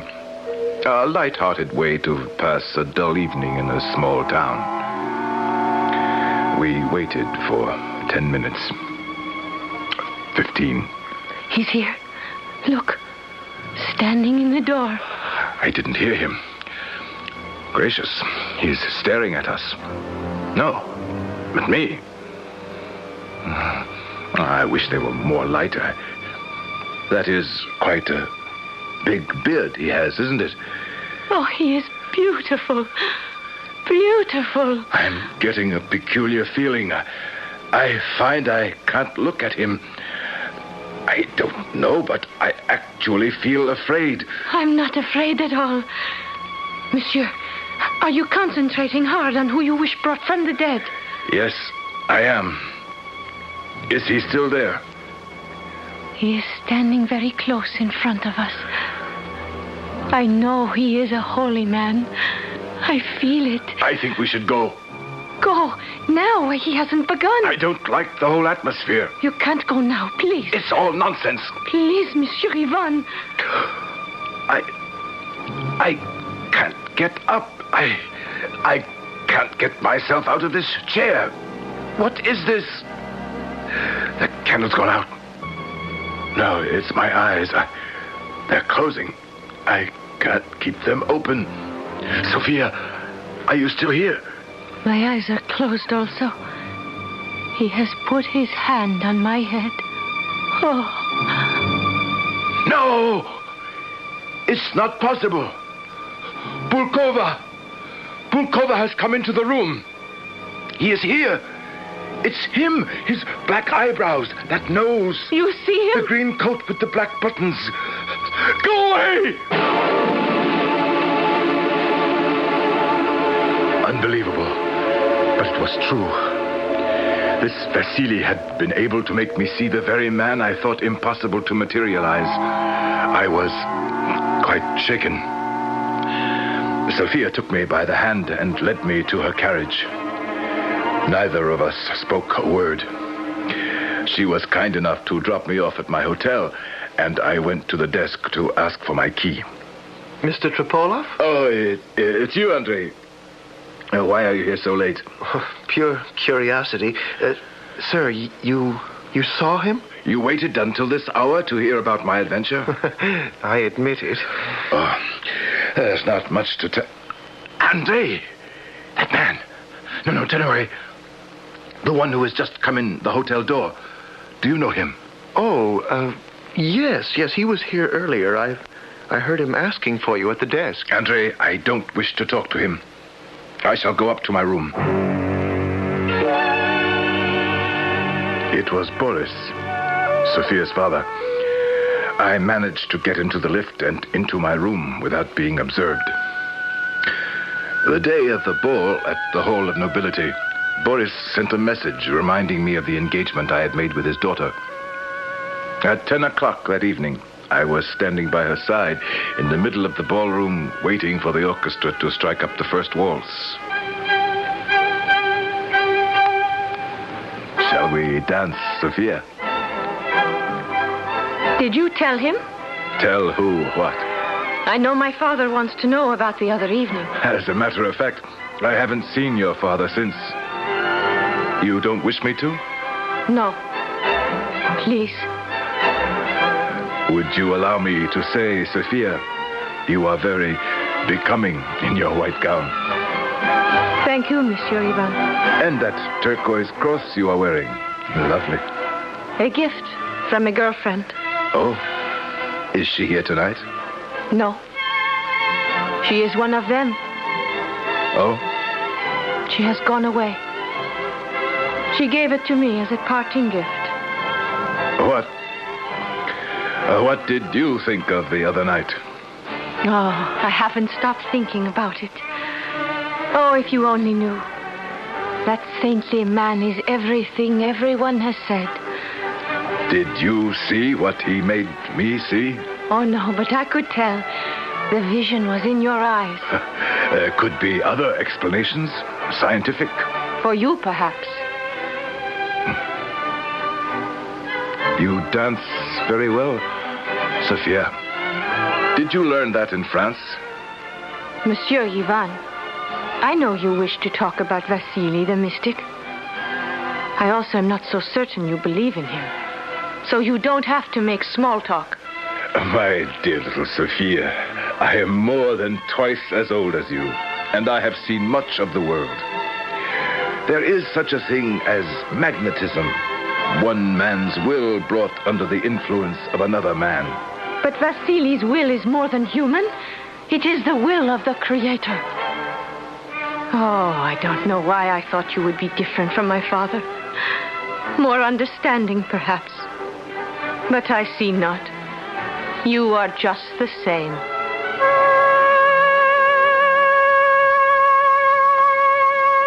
I did not dance again with Sophia. She had disappeared. I chatted for a bit with old Boris. He insisted on taking me over to the punch bowl and for the best part of an hour would not leave my side. My dear Ivan, do they pay you well, these government officials? I have only myself to take care of.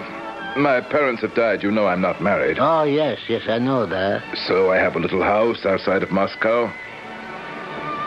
Satisfactory.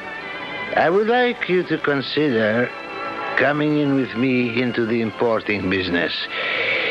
Ever since my wife passed away, she used to work with me side by side. I have no one, and it is lonely. My dear Boris... Don't say no. Say you will consider. I saw the way my Sophia looked at you while you were dancing. You will admit a beautiful, charming girl, huh? None more beautiful. Boris, you must be joking. I'm the same age as you. She could be my daughter. Are you saying Sophia is not attractive to you? I don't say no. I don't say yes. I don't understand. You haven't seen me in 20 years. Ivan, let me be frank with you. I am frightened. Forget what I said about marriage. If you could either obtain a leave of absence from your post or give it up entirely, if you could remain here in Tula for, say, 6 months... You must tell me why.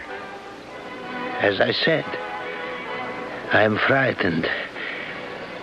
The night before last, the town council met and decided to run that fellow who brings back the dead out of town.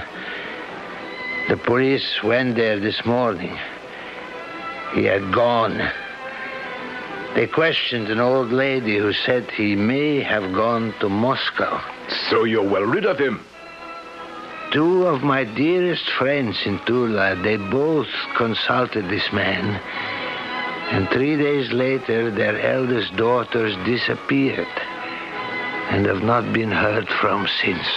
But what has one to do with the other? Both men told me they had described their experience of seeing the dead to their daughters. I still can't see how... Dear Ivan, I plead with you.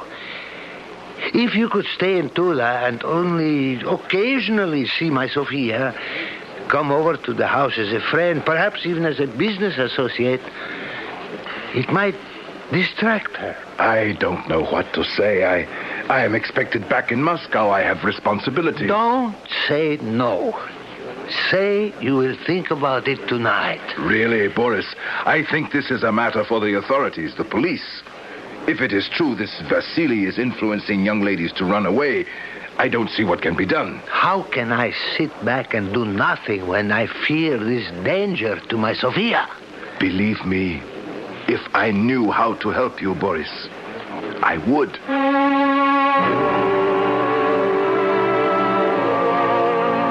I was being torn in two.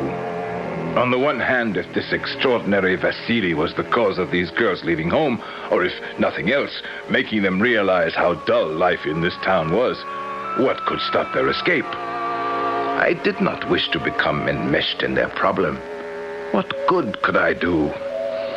I decided to leave for Moscow by the earliest morning train and had Andrei Andreev accompany me to the station. I had no idea your census work was done. It isn't, Andrei.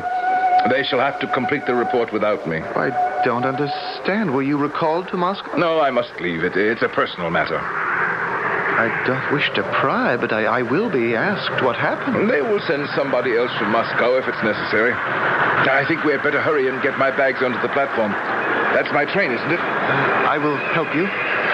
Andrei, thank you again for all your assistance. I can manage the bags, thank you. All aboard! All aboard! Goodbye, Ivan. That girl getting onto the train. Sophia! Sophia! Into the last car. All aboard! Get on, Ivan, get on. The train is moving.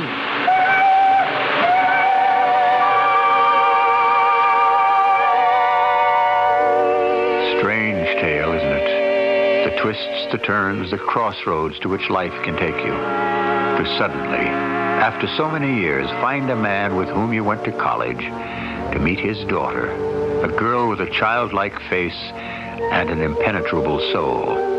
But there is much more to this narrative of Ivan Turgenev's, as you will discover when you join me upon my return shortly with Act 3.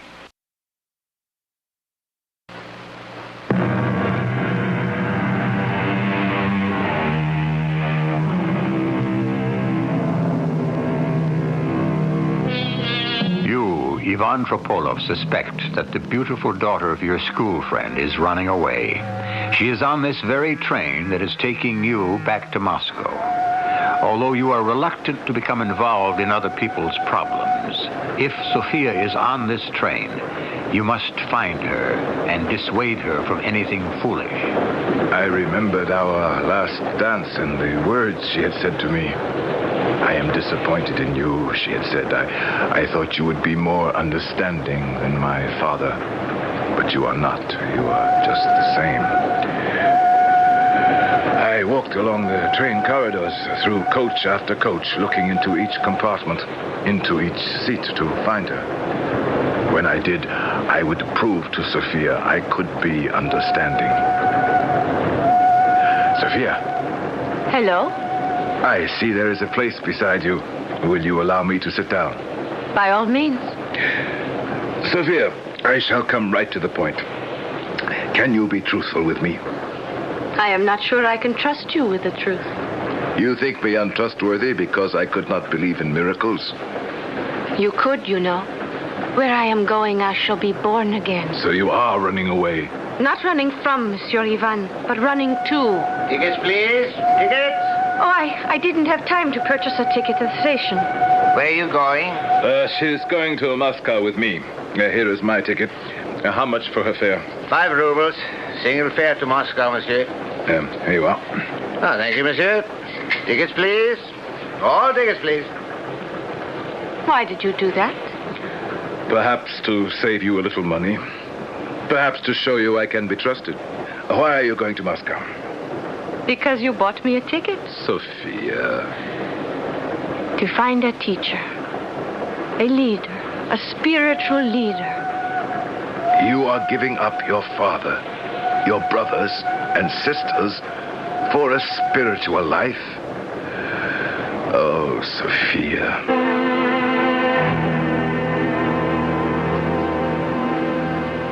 And that was that.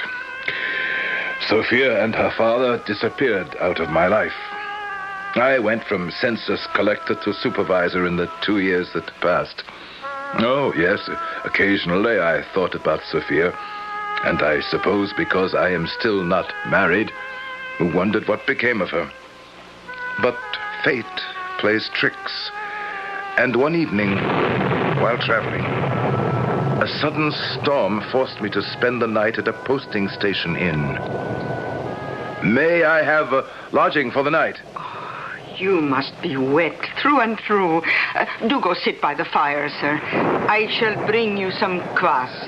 Our axles sunk into the mud 3 times. My poor driver. Take off your boots, sir. If I can. I'm exhausted. Here you are, sir. Drink it all down. It will raise the spirits and lower the fever. If you will excuse me, I shall go prepare your room. Thank you. And could you bring me a samovar? Oh, what is your name? Akulina. At your service, your lordship.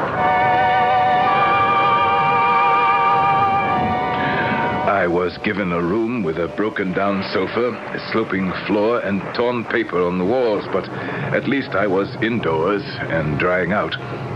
I sat, looking out the window at the rain, thinking to myself, would it not be better to have some government job that kept me in one place?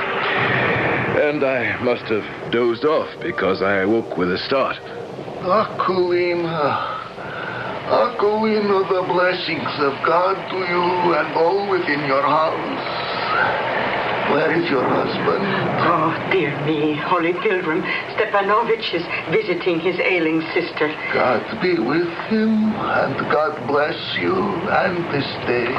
Sit, Holy Pilgrim, here by the fire. Akulina, where are you going? I have to bring a samovar to a guest. I shall be back, Holy Pilgrim.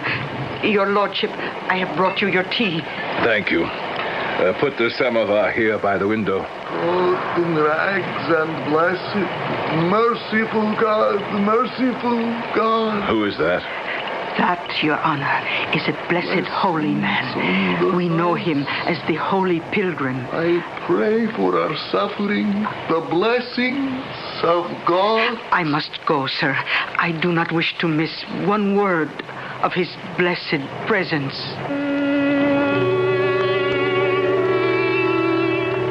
The pilgrim was sitting with his back to me. In front of him knelt a frail-looking woman whose face I could not see. She was trying to pull the boots from the madman. Aquilina, have you any oil? The pilgrim has a wound on his foot. A Magdalene. A Magdalene. I will fetch you some oil.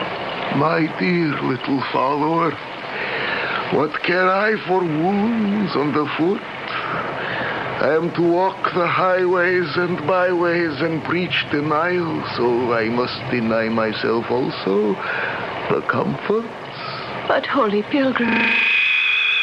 Here's some oil I have spooned from a lamp. Oh, my sweet child, my dear daughter, I am so tired. Thank you, Aquilina, for the oil. Oh, for that saintly man, anything. Do you have some hay, Aquilina? Vasily likes to sleep on hay. Oh, to be sure there is. Come this way. I see a man standing by the fire. God asks me to bless him. Bless you, my son. Bless you. Thank you. God will arise. Remember that. God will arise.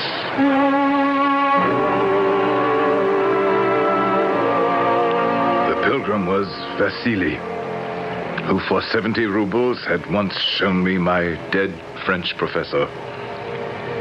I slept later than usual that night, and the next morning it was still raining.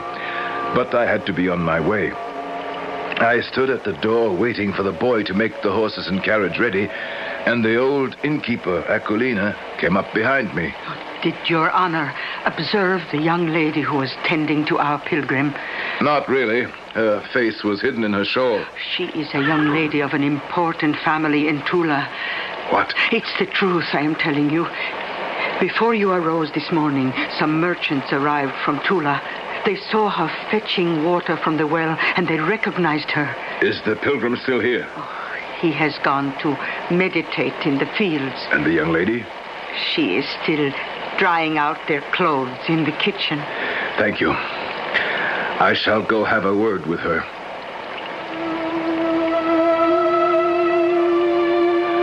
Sophia. Who are you? That is not my name. It was your name. Sophia. Do you not remember me? Ivan Tripolov. My name is... Don't cry. If you don't wish me to call you Sophia, I shall not. Oh, my dear girl. 2 years. 2 years. No. I have found the light. And that is all that matters. I say to myself, it can't be you. In such a dress. In such company. Whoever you are. You know who I am. Part of my childhood, perhaps. But why? Why? Do not leave your garden unweeded. Do not step over a sick dog in the road, unmindful. Do what your heart tells you you must. You are thinner. Your skin is burned. Do not talk of exteriors. You cannot see the happiness in my soul. The child in you, where is she now? There is hardness there. No good will come of your talking this way. Vasily will return from the fields, and I shall go with him. I shall plead with him to let you go. I do not want to leave him. He is the reason for my existence. The rain is cleansing. Ah, good little follower, you are drying our clothes. God have mercy on all of us. I shall sit here and remember the sun and the moon and the stars. No, Vasily. Do not sit. There is danger here. We must go. Danger? We must go now. There are others who await your good words. So be it, my good girl. We shall go. Help me fasten my cloak. Yes. Please hurry. Oh, you are leaving so soon? But the rain is coming down harder. Oh, Your Holiness, I beg you to wait. Come along, Vasily. We must hurry. Yes. The blessings of God upon this house. Sophia! Why did they leave so hurriedly like that? Oh, well, we must be thankful for the blessings bestowed on us and not wish for more.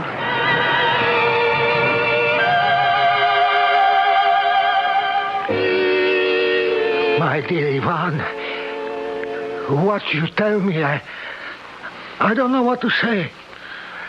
What can I do? She thinks she has found the way to peace with this madman, but I think she is lost. Oh, my Sophia. To throw up everything, everyone, her family, friends, break with all the comforts of life. For what? Oh, it is hard for us to understand. How did it happen? Do you know the two other daughters who left Tula a few weeks before Sophia? Do you know they were found floating in the Volga? At least my Sophia is alive. She is strong. Why didn't you stop her? I didn't have the right. I don't blame her. I could never blame anyone for sacrificing everything for what they thought the truth. But to choose that path. We were dancing the waltz, she and I, and in such an earnest voice, little Sophia talked of sacrifice. Self-humiliation, she called it. She wanted to lie down, be trodden underfoot, trampled on. She wanted a leader, a guide, and she found him. But, my God, what a guide.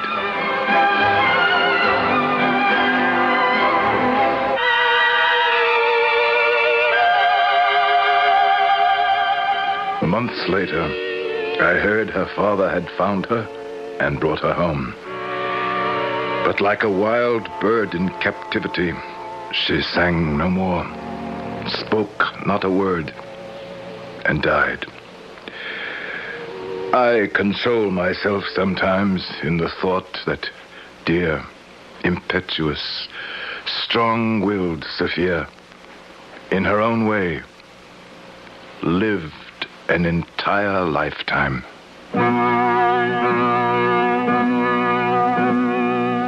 And in those words, the author, Ivan Turgenev, closes the book, ends the lifetime of Sophia. As for Vasily the Pilgrim, Turgenev says, that man is probably on his crazy wanderings still.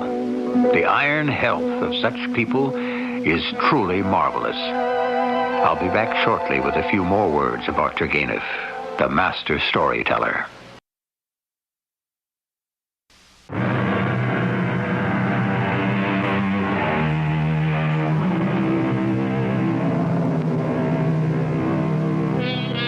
Where did you ever get the idea that the young and what they wish to do with their lives is a problem unique to today? Ivan Turgenev wrote about Sophia and the Pilgrim in 1881, almost 100 years ago. So powerful were his stories that some of them even influenced the Tsar to liberate the serfs. But for all the mystery and magic, Ivan Turgenev always wrote of hope. Our cast included Gordon Heath, Jada Rowland, Robert Dryden, Bryna Rayburn, and Russell Horton. The entire production was under the direction of Hyman Brown. This is E.G. Marshall inviting you to return to our Mystery Theater for another adventure in the macabre. Until next time, pleasant dreams.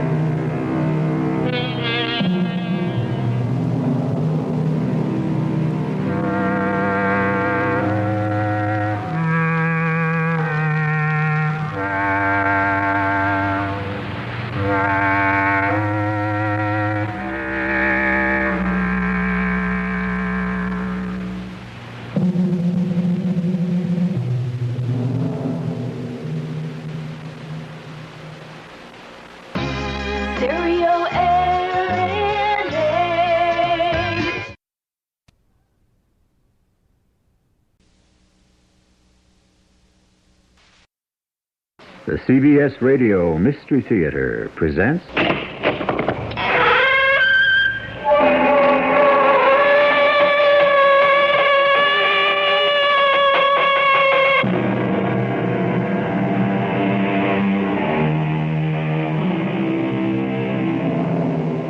Come in. Welcome. I'm E.G. Marshall. For thousands of years, man has looked upward towards the night sky and dreamed. Pleasure barges rode down canals on the planet Mars. Life prospered in the lush jungles of Venus, and the moon was a supercosmic chunk of green cheese. In less than a decade, however, the Martian canals have become mere illusion. There can be no tropical paradise in the deadly atmosphere of Venus. And as far as our nearest celestial neighbor, consisting of green cheese, is concerned, well... But to those of you who are dreamers, do not despair too soon. The universe is infinite, and for every question to which an answer is found, there are 1,000 mysteries yet to be solved. Margot, you don't know what you're doing. I have to get rid of you before it's too late. Before you take over my body. You can't fight me. I have to kill you. You can't let me die. I won't let you have my body. Don't let me die. You must. Margot, if I die, we both die.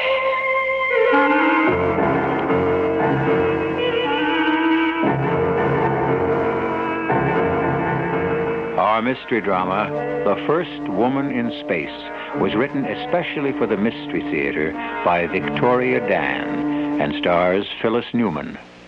I'll be back shortly with Act One.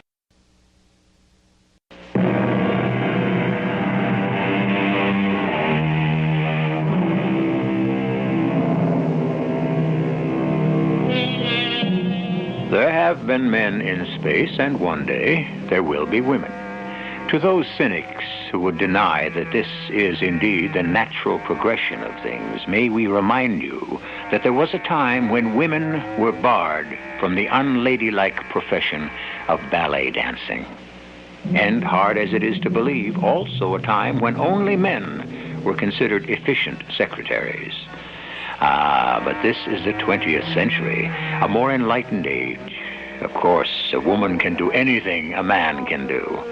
If only they'd let her. Waiter, could we have the check?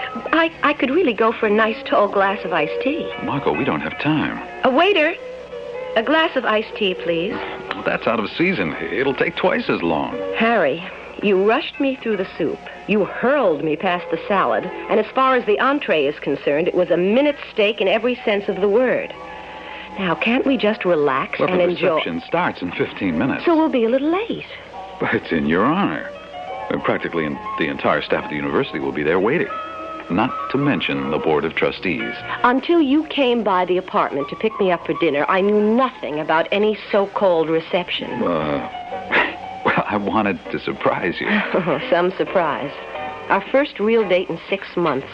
And you've transformed it into some big publicity play for the university. Your university. Okay, I'm sorry I didn't tell you before. But you must know I have had it up to here with receptions, interviews, the publicity routine. 2 months in orbit, all those weeks in isolation. I just wanted a simple, pleasant evening alone with my fiancé. I missed you, Harry. I thought you would miss me. Margot. Hey, I missed you. That's why I began spending more time in the lab, and as a result, I may have made a major breakthrough in the conversion formula. But, you see, I need more funds. I see. Yeah, look, if we play it right with the trustees tonight, I can get that grant. That's why we've got to get going. Oh, here's my iced tea. Thank you. You know what that crosstown traffic can be. It's so hot. hot in here. Can't tell you how refreshing this tastes. Margot, we've got to leave. When I'm finished... How can you be so inconsiderate? That does it. You can go by yourself. Oh, but you have to come. They're expecting you. You're a celebrity. That's what those people understand. Respect. I don't want to argue. Oh, it's hot in here. Margot, where are you going? Home. Good night, Harry. Margot, this is the last time. I promise. Don't worry about me. I can take a cab. Margot, wait.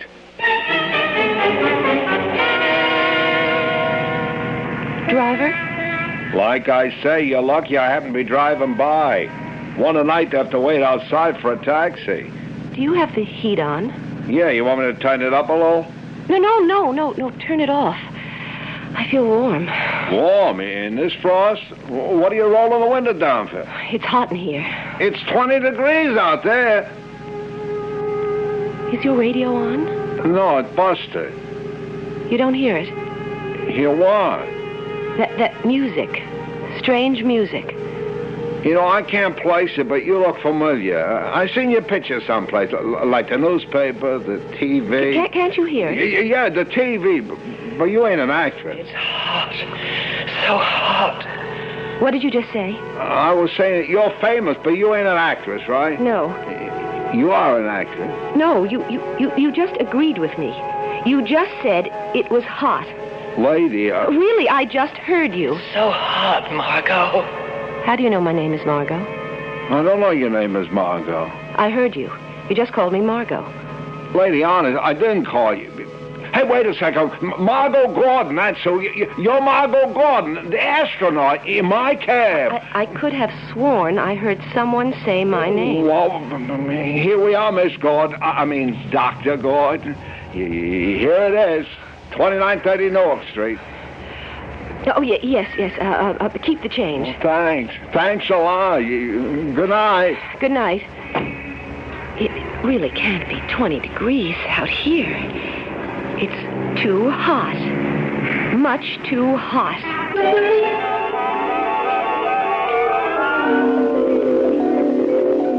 But why me, Margot? You ought to be seeing one of the program doctors. I trust you, Owen. Trust me? I can't let anything jeopardize my chances to be on that crew. What crew? The Senate is about to pass the appropriation bill for a second Athena probe. You mean you're going up there again? Oh, it's going to be fantastic. Athena 1 was just a rehearsal, but Athena 2 is it. I've never wanted anything so badly. That's why I can't go to the mission staff and tell them what I've just told you. So you hear voice? I hear one voice. A very clear voice. Margot, sometime or another, a lot of us hear voices. I kept thinking maybe it's an after effect of all those weeks in zero gravity. Well, I don't find a thing wrong with you, physically. So? So, there are three possibilities. Yes? First, maybe the excitement of the past few months is getting to you. Second, there may be the pressure to succeed again. And third? Well, you probably say it's none of my business. What is? Harry Freeman. Harry? Do you really want to marry Harry Freeman? Why, of course. Well, there goes that theory. I'm excited about marrying Harry. He's a brilliant biochemist. So I hear. Oh, and I never thought anyone as good-looking as Harry could, well, really be interested in me. You are happy, then? Sure. Well, although recently he has been getting on my nerves. But is any relationship perfect? Well... And, of course, the way he behaved last night didn't help matters at all. Margot... trying to show me off to his colleagues like I was some kind of curiosity. Margot... Oh, Owen, you really should have been a psychiatrist. I'm just a simple country doctor. And you've made a very simple point. Maybe I'd better not see Harry for a while.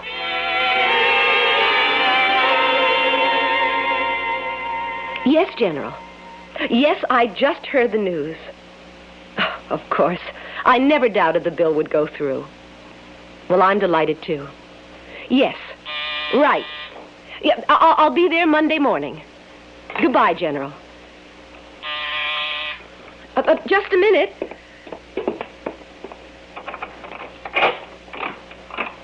Harry. Harry. Oh, can I come in? Well... Please. I have something to tell you.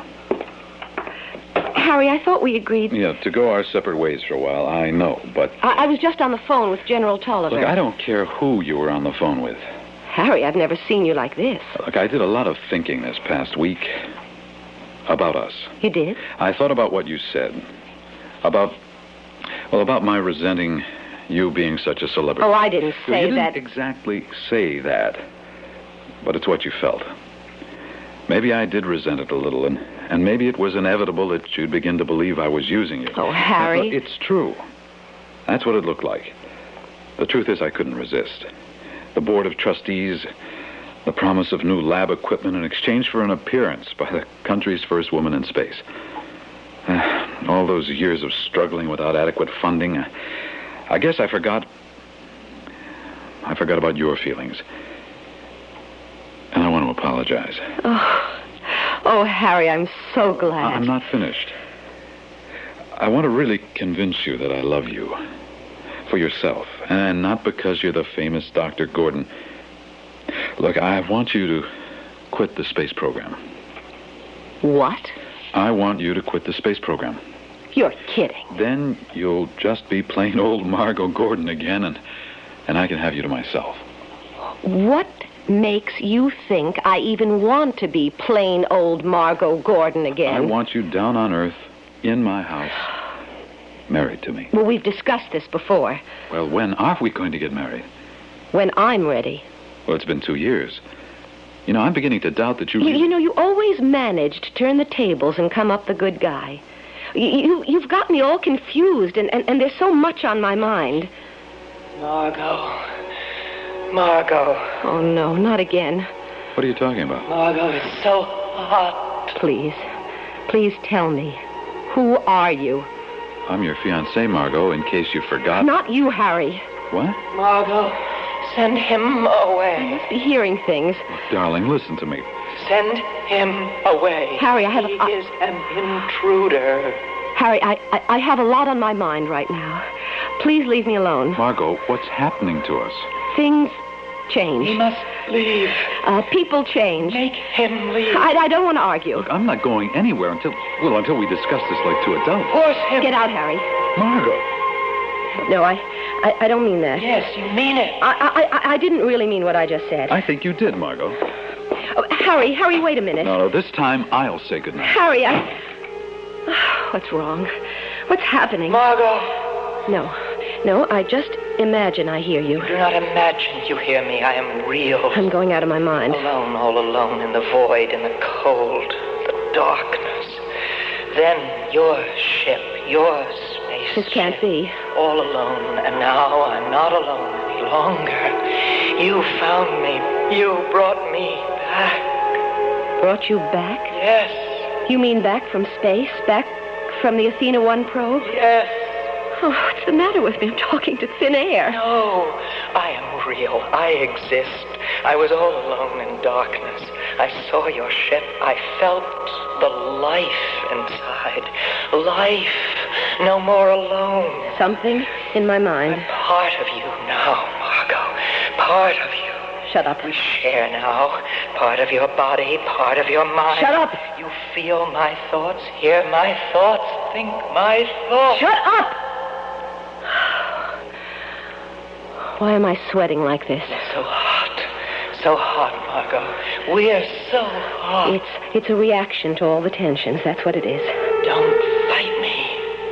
Oh, please. What do you want from me? I want you, Margot. You want me? Yes. But why? Answer me. Why? What are you? Please. What are you?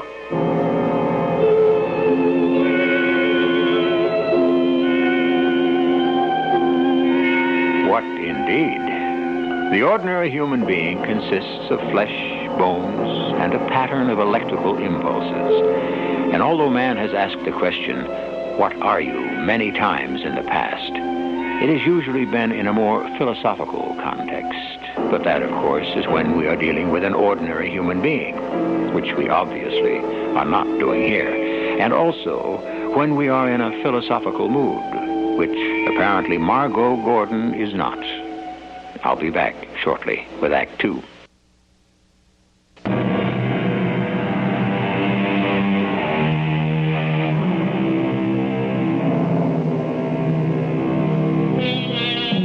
Is man alone in the universe? There really hasn't been much evidence one way or another. And if we do have any neighbors, they certainly have been keeping a rather low profile. In any event, Margot Gordon is a brilliant scientist who seems to be wondering if maybe she hasn't come back alone from a mission in outer space. It's not that she's inhospitable, but there are certain kinds of company that a sane, average human being can very well do without. Please tell me, who are you? Who are you? I am the last. The last? The last? I am all that remains, all that survives. Survives? Survives what? Our world destroyed. Our world is dead. Your world? Our planet is gone in the light of 1,000 stars. Home is gone in the blaze of 1,000 stars. Blaze of 1,000 stars? You mean your sun exploded? The heat of 1,000 suns. Our planet is no more. I'm all that survives. A traveler with no home to return to, waiting for a home to return to. A traveler? What did you travel in? Where is your ship? There is no ship. No need for a ship. Why can't I see you if indeed you do exist? I exist. I can't see you. So long ago. So long to search. To wait. An eternity of waiting in the darkness, in the cold, in the emptiness. This is insane. I'm talking to thin air. My mind survives. My mind lives. My thoughts are my eyes. My thoughts are my hands. Why are you doing this to me? My thoughts guided me. They found your ship. They found you. What do you want from me? No more searching. Your hands are my hands. No. Your eyes are my eyes. It's impossible. I live again in the sunlight again. We live. No. We share this body. I survive in this body. No more darkness, no more aloneness. I survive in this body. You can't take over another person's body. We share this body. It's indecent. But this body must adjust to the heat of this planet. It's too warm. I'm so hot. We are hot. We must do something about the heat. What's wrong with me? What's happening to me? So hot. No, I don't. I don't hear you. You're not real. So hot. Gotta concentrate on something else. Get away from the heat. A movie. All right, a movie.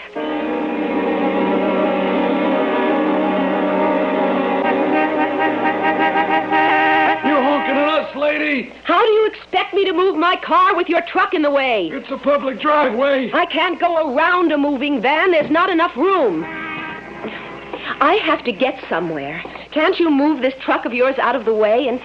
And what about all these crates? Lady, we're right in the middle of unloading this junk. It's bad enough we have to work overtime. Hey, would you look out? Please, get out of the way. These boxes are heavy. I wouldn't want you to get hurt. This isn't safe. That's what I've been trying to tell you. Now, stand back now. Hey, George, check the coupling, will you? Something sounds a little loose. This is absolutely ridiculous. Margot. Not you again. Margot, there's danger. Hey, George, ease it to the right. Yeah, hey, check that rope before you put it on the ramp. Before, George. There's danger. No. The wooden box inside is heavy equipment. I don't hear you. The rope that pulls it is old, thin. In a moment it will snap. Okay. Easy, George. In a moment it will hurtle down and crush the man. Crush you. Us. I don't hear you. You must be ready to save us. You have the strength to save us. Put out your arms. Okay, let it go, George. We have the strength. We have the strength in our arms to stop it. Margot. No, look out. No, Margot, no. Out of the way. Lady, you'll be killed. We are strong. What on earth? Now, release the crate. Gently let it roll to a stop. I don't believe what I just saw. Where did I get the strength to do? If I hadn't seen it with my own eyes, well, you just put out your hands and stopped that box dead in its tracks. Over 800 pounds. You are real. You do exist. How did you do it, lady? I really did bring you back from space. Yes, Margot. An alien creature living inside of my body. What am I going to do? Hey, how'd you do it, lady? I mean, you got iron arms or something? I have to get out of here. Hey, wait a second, lady. Wait now. Come back.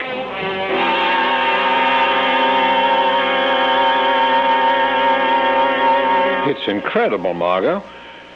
Do you believe me now, Owen? I don't know what to believe. Heartbeat, blood pressure up radically. Body temperature is abnormally low. Either there's something wrong with all my medical instruments or... Is the idea of extraterrestrial life so hard to accept? Well, I've been a physician for 30 years and I've never seen anything like this before. Why, there are impurities in your blood I can't even define. Well, doesn't that prove that... All it proves is that your body is undergoing some massive changes. Owen, my body is adjusting to an alien presence. A being that somehow, through a process I can't explain, found me. Attached itself to me out there in space.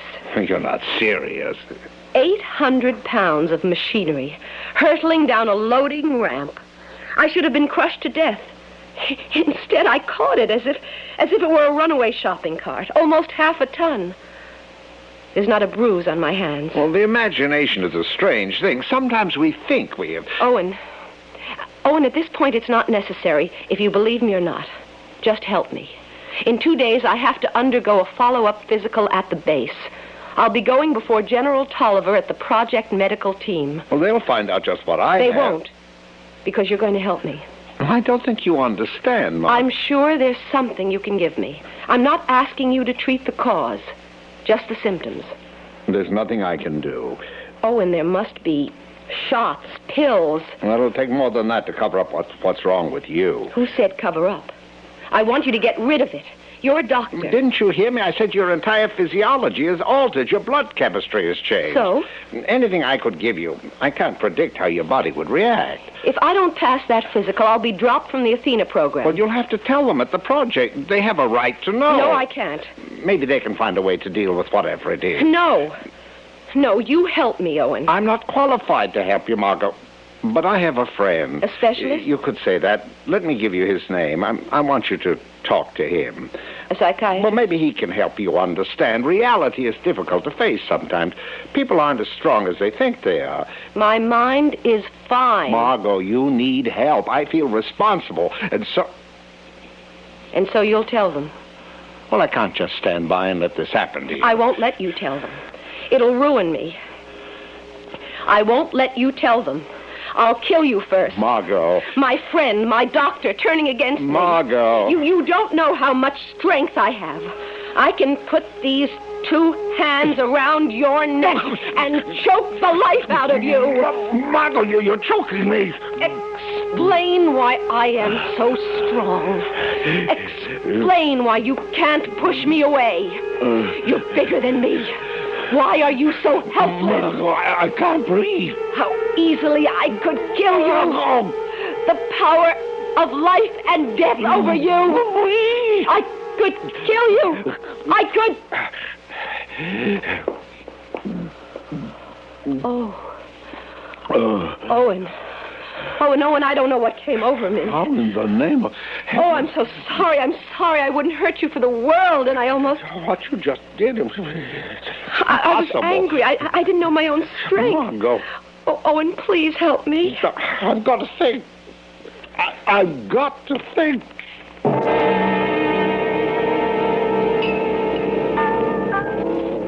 You really expect me to believe a story like that, Doctor? Harry, do you think I'd come to you if I didn't have to? Well, I know you don't like me. You can't accept the idea of Margot and me getting We're not married. here to discuss my opinions. I asked to meet you here because whatever else I think of you, you are a brilliant, innovative scientist. Oh, boy. First, you feed me a wild story about creatures from outer space. Then you start praising me. Now, come on, Owen. What do you really want? I only want to help Margot. No, seriously. Tired of playing country doctor? Do you want me to get you back into the university? Now, Harry, get this straight. I don't like you. I've never liked you. You may put on a nice enough front where it counts to someone like Margot, but well, inside you're out of touch with people. You're not really warm at all. But you're smart, and you've got the equipment, a lab. If anyone can help Margot, you can. Help her? If you really care about her the way you claim to. I do care about her. I happen to love her. Now, we had an agreement. But she hasn't been the same. I know, since she came back from the first Athena probe. You noticed it, too. Well, that's what I've been trying to say to you. It's not mental, Harry. It's physical. You actually believe... As a scientist, aren't you at least a little bit curious? You've written a dozen papers on the possibility of extraterrestrial life, and here's an opportunity presenting itself. You say that there is actual physical evidence? Put a blood sample from her on a slide. Okay. Okay, I'll go along. But look, is she willing to see me? She'll see you.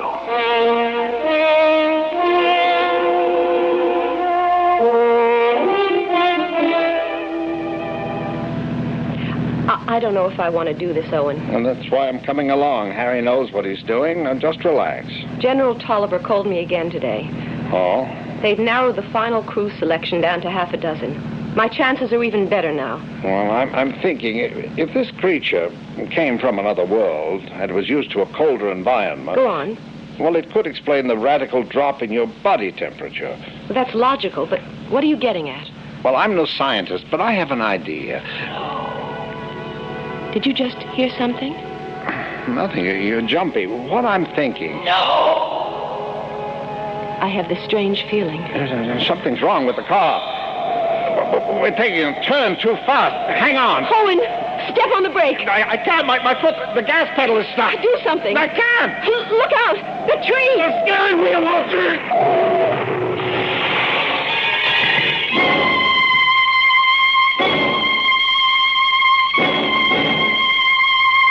Be silent and safe, the saying goes. Silence never betrays you. Apparently, the good doctor should have kept his eyes on the road and his thoughts to himself. There are strange powers at work here. Obviously, our alien is quite capable of looking out for itself and feels that there are some things that are better left unsaid. That is, until I return with Act 3.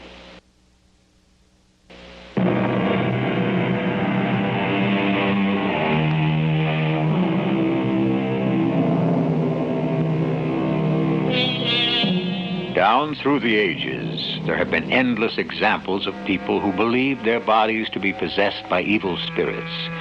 Now, as the result of a contact in outer space, astronaut Margot Gordon finds her body possessed by an alien being. Though we have no way of determining whether this creature is evil, we do know that it can and will fight for its life. Playing unwilling host to an extraterrestrial life form is proving to be quite unpleasant, especially when the unwelcome guest has no intention of ever leaving. Owen? Owen? Margot.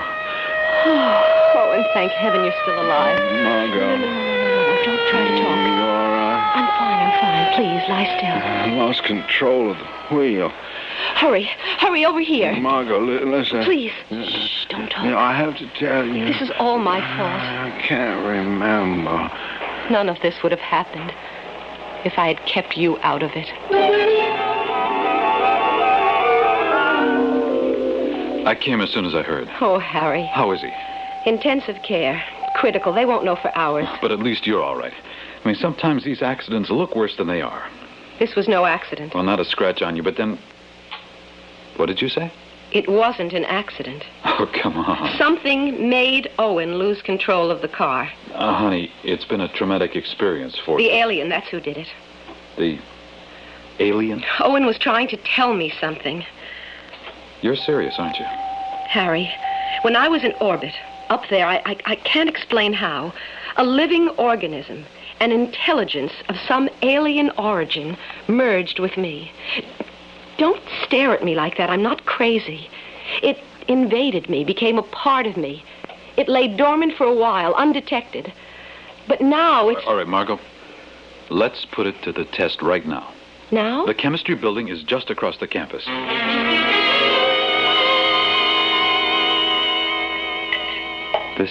This can't be right. Now, how many more tests are you going to run before you believe me? These readings are impossible. But your red blood cells. The structure is altered. And there are elements present in the plasma which fit no known category. I told you. Body fluids, blood pressure, heartbeat. It's as if your body was adapting somehow, but drastically. The alien is adjusting to a totally different environment. It's hard to believe. It's an intelligent life form. And it's living. Oh, what a breakthrough. I've finally convinced you that it is a form of life. Oh, this is important, Margot. Really important. Who are you calling? We have to get Dr. Schiller over here. Oh, no, wait a minute. Then I've got to call the Heinrich Institute. Oh, Harry, we can't let all these people know. I don't want a lot of publicity.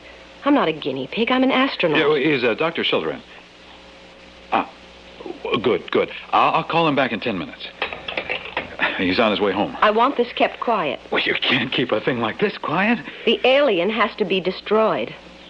What? Destroyed. Before it completely takes over my body. Before I go out of my mind. Well, you can't just destroy a thing like this with a snap of your fingers. I mean, it takes time. I don't have time. The alien has powers. Oh, sure. It can do things. If you don't help me get rid of it, I'll just have to do it myself. Margot. You must not destroy. You almost killed Owen. He was a threat to survival. Margot, who are you talking to? You're evil. No, not evil. You tried to kill. I did not understand kill. Did not know then about killing. Only could understand survival. There's got to be a way to rid myself of you. Must not destroy. I am all that remains. I am the last. I must survive. When you've completely taken over my body, what then? The last of my race. I must go on. Margot, you're talking to thin air. What happens when I have no control over this body? All this strength, all this power. Harry, do you know I could lift you with one hand? You're talking irrationally. Do I have to show you? Wait, Margot, what? Hey, put me down. Up to the ceiling. Put me down. I'll hold you there. Put me down, Margot. You asked for it. Oh, Margot. Now will you help me? It's true. What you've been telling me... I have some control still, but I don't know for how long. Harry, forget about the journals, the newspapers. Just help me. But... Don't you see how dangerous this is to me if we don't stop it? All right, I'll try to find a way. Just give me time to get some equipment together.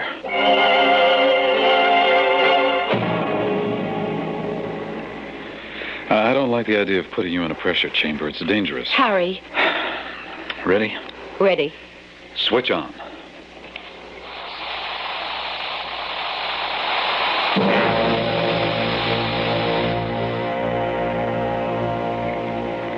Nothing. Nothing happened. Move on to the x-rays.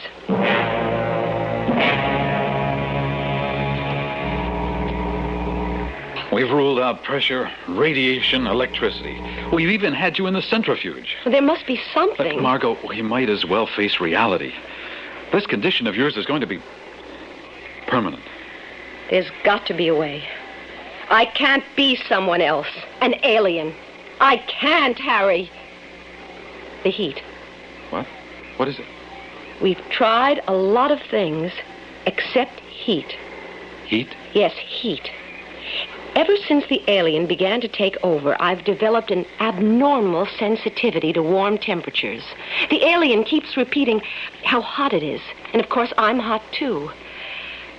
This room, Harry, it's unbearable. Well, it's only 60 degrees in here. It's stifling. But I found the weak spot. I'm going to venture a guess that the alien still hasn't adjusted to Earth's environment. It's not quite used to the warmth. Well, you could be right, but I don't see how That's we're the going key. That's the key. That's the way to destroy it. You intend to use some form of intense heat on your body to destroy the alien? Right. But, Margot, in destroying the alien, isn't there a probability that you also destroy yourself? I know. Well, I won't have anything to do with anything that might also kill you. Is it better that I not take the risk? That I remain alive physically, but truly not myself any longer? My mind won't belong to me. Anything is better than being dead. Is it? Well, what would you have me do? Don't you have some kind of heating chamber in this building? No, absolutely not. I won't allow You must. Look, we've taken enough risks already. The time has come to accept the condition, Margot. No. We'd still have each other. We'd still be together. It wouldn't be the same. Maybe we don't have to use really intense heat. We wouldn't have to destroy the alien. Just use enough heat to drive it away. Where? I don't know and I don't care. Any place, as long as it's away from me. Let's try something first. What are you doing? This is steam heat, Harry. I'm turning it up as high as it can go. I'll sit along the wall here by the radiator. Margot, I don't think... I don't care what you think. I'm going to force the creature out of my body. Drive it away from the heat. Look, you can injure yourself this way, Margot. Stay away, Harry. I mean it. Margot. Oh, the heat is terrible. The heat, Margot. Move us away from the heat. No, I'm not moving. Hot. So hot. I must get rid of you. I mean no harm. Please. No. You must leave my body. Body will not adjust. Do not understand. You cannot live in my body. You had no right to take over my body. Needed a body. Meant no harm. It's working. I can feel you getting weaker. Cannot die. My duty to live on. Waiting to begin again. Find a new body. Begin again. Weaker. Still weaker. I chose the wrong body. Basic structure different, but still the same. Understand now why you fight me. You are the other. You are the other. The other? What other? Cannot stay in this body. You are the other.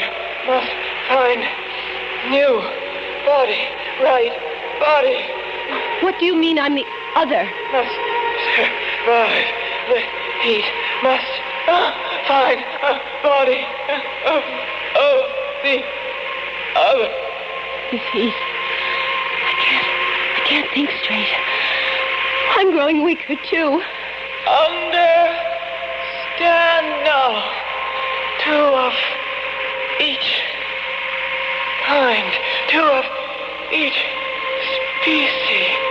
Margot, you are the other. Yes. Yes, I understand now. You are the other half. You are the female. They call the other female on this planet. Must find my other. Yeah, must survive. Must find a way to live on.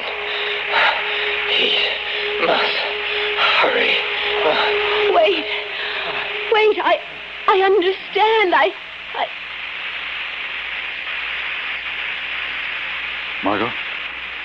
Margot, are you all right?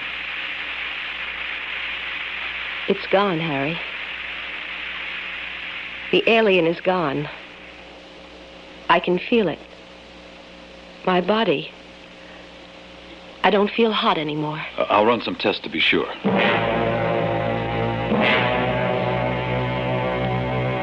Blood pressure, heart rate, body temperature. All back to normal. It's gone. Really gone. Oh, it's incredible. I mean, somehow, your entire body chemistry is reverting back. It's gone. But where did it go? When you show up at the base on Monday morning, you should be completely back to your old self. It had to go somewhere, but where? Margot? What's wrong, Harry? Did you just hear that? Hear what? That sound. What sound? Oh, for a minute, I thought I heard a sound. A voice. What did you think it was? Well, I don't know. Something... Well, it didn't make much sense. I have found the other... something like that. I have found the other? Oh. Margot? What's with you? Nothing. Well, you look as if you've seen a ghost. Well, come on, let's get out of this hot box and find ourselves two of the biggest ice cream sodas in the city. Harry, it's not hot in here. What is it? Margot? What's wrong? Nothing is wrong. Everything is as it should be. It did find a new body. I have found the new beginning. You're Harry. We are Harry. Everything is as it should be. The new beginning.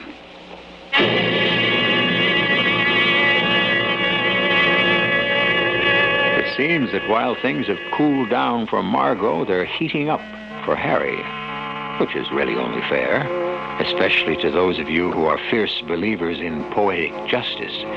Harry is serving science in a capacity he never dreamed possible, preserving an alien life form from eventual extinction. Yes, justice is our motto. I'll be back in a moment with a final verdict.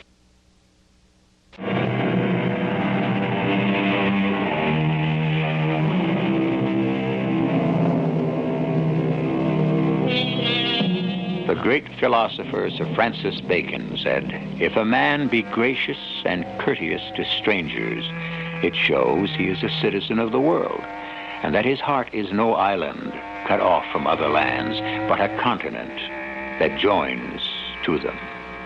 Why not carry this a bit further?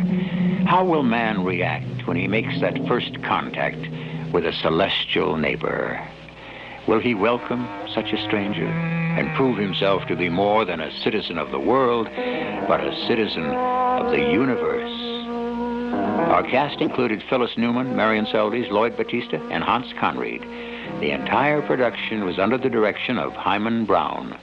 This is E.G. Marshall inviting you to return to our Mystery Theater for another adventure in the macabre. Until next time, pleasant dreams.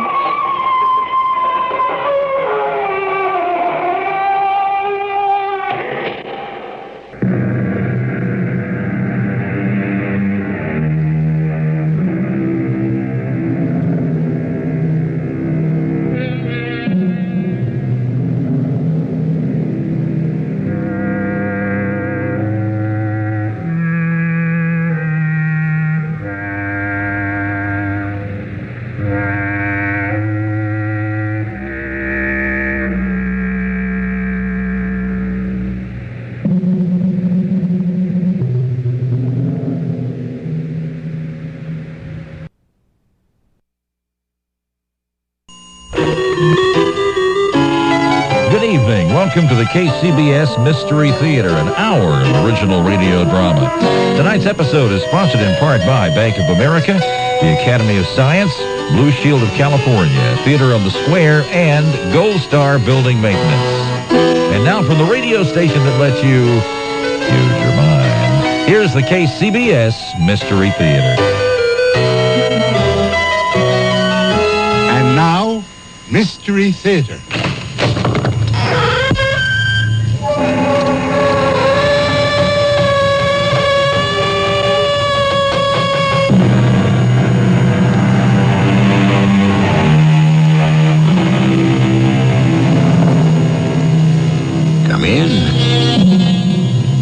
Welcome.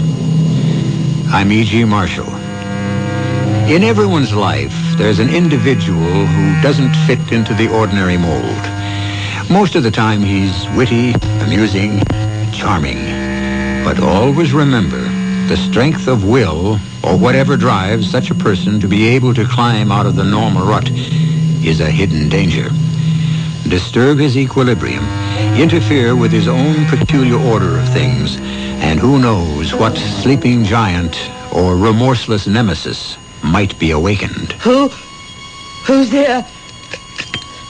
What are you doing here? Oh, why, it's Mr. No, don't. What have you got in your hands? Oh, no, you can't. Stay away from me, or I'll scream.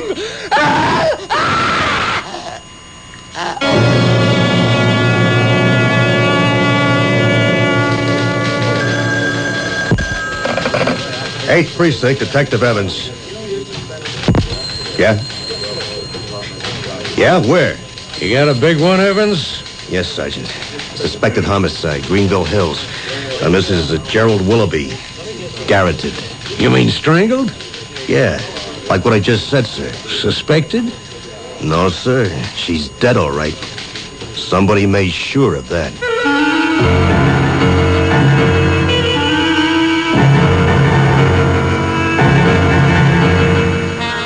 Our mystery drama, Don't Let It Choke You, was written especially for the Mystery Theater by Ian Martin and stars Robert L. Greene.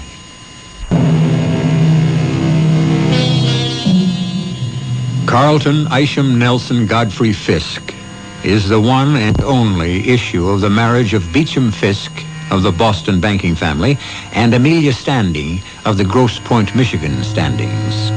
For reasons not important to this narrative, they made their residence in a Baroque limestone just off Fifth Avenue in New York City. Carlton was brought up strictly to conform to his double birthright. Born late in his parents' union, he suddenly found himself at 20 when his parents died in a flu epidemic, master of their magnificent residence, but unfortunately without liquid assets. Somehow he has managed to maintain his lifestyle for the last 15 years. Just how is the thrust of our tale. Why, Bascom, still up and about? Oh, yes, Mr. Fisk. Startled me when your cab pulled up in front of the house. What were you doing here in the shop? Oh, just dusting a bit, sir. I often do when you're out for the evening. You know I don't like anyone disturbing my treasures. I think you can trust me, sir. Of course I can, Bascom. You of all people. May I take your coat, sir? What? Oh, yes, of course. Thank you. There's nothing wrong with Miss Elliot, I trust? No, not in the sense you mean. On the other hand, there is a great deal that's not quite right. I finally had to face it once again this evening. So I'm home. Early for me. Yes. Your bed is turned down, sir, and I don't feel like retiring yet. This is rather a special evening for me. Sir? I finally come to an irrevocable decision. The lure is not worth the chase. The cornering of the hunted brings no exultation. It's all illusion. There is no woman alive to share my life. I have decided that I am now a confirmed bachelor, and to hell with matrimony and the perpetuation of the line. I'm going to stay here in the shop and sit among my antiques. They offer beauty and permanence, and they ask nothing in return. Yes, sir. Would you like me to bring you a drink, sir? Of hemlock or the waters of Lethe? But I take it Miss Elliot will not be here for dinner tomorrow? No, she won't. I'm sorry to say, Lucille suddenly revealed herself. In spite of her own riches and already unconscionable collection of jewelry, she's acquisitive, greedy, and totally unprincipled. Ah, the witching hour, as sung to us by the rosewood clock. No drink, thanks, Bascom. You can turn in. I want to be alone. Yes, Mr. Fisk. Good night, sir. Rest well. I will, for the next 2 hours. And don't let anything disturb me. Yes, sir. The rosewood clock, the key to my existence. I crossed quickly to a magnificent 17th century armoire that I have priced so high, I hope no one will ever buy it. From a secret recess, I drew out the precious dark green bottle and held it to the light. My heart failed when I saw how little of the liqueur was left. I poured a precious drop or two into a glass, drank, and went to sit in my Venetian armchair, facing the rosewood clock, waiting.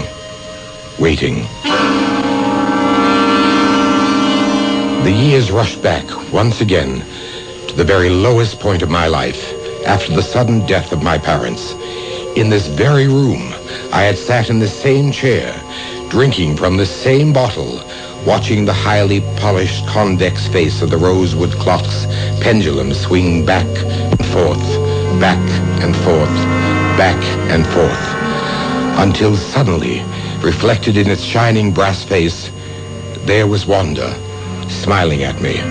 Come to me, darling, for a little while. You're safe, and I want to talk to you. But you're dead. You're not alive anymore. Always I live on in you, Carlton.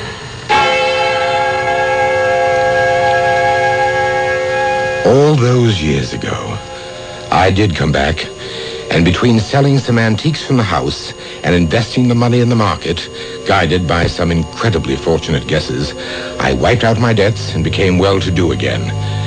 But I knew where my strength lay and where it came from, and from time to time, I would return to sip from the square green bottles and watch the clock that brought me a magic hour with Wanda. What is this place, Wanda? Don't you remember that first summer we met and my father had the farm? Of course. A bright blue sky, not a cloud. And we wandered hand in hand down to the mill stream. There were daisies, a whole field of daisies. And you told me you loved me. And we kissed. And afterwards, you lay with your head in my lap. And we said it would last for eternity. Only it didn't. The bottle is almost empty. Our visits grow shorter and shorter. What can I do? Believe. Believe? Me? Cynic of the cynics? With all romance buried? Bachelor of bachelors? No, Wanda. It's too late. It's never too late. Spare me the cliches. Or even you. Or even I might turn out to be less than perfect. I never claimed to be. You are the perfectionist. Are we quarreling? Never. Just speaking as openly as we may. Oh, my darling, you're getting to be a hard-shelled old crustacean. Environmental protection. My reputation is enviable. I'm a cynic with a waspish sense of wit and an infallible instinct how to penetrate the armor of others. It's been quite a life lately. I've had to learn to kill not only the enemy, but those who try to take advantage of the love I seem to be able to bring no one. Wanda, why did you leave me? It wasn't my choice, and I haven't. Yet. What do you mean, yet? Well, I won't be forever. You know that, Carlton. You will find someone else. Perhaps there will be a lot of me in her, even if you don't recognize it. Have faith, my darling. Perhaps she's closer and nearer than you think. You are due for a surprise beyond anything you could imagine. It's time to forget me, and time to stop killing everyone you love.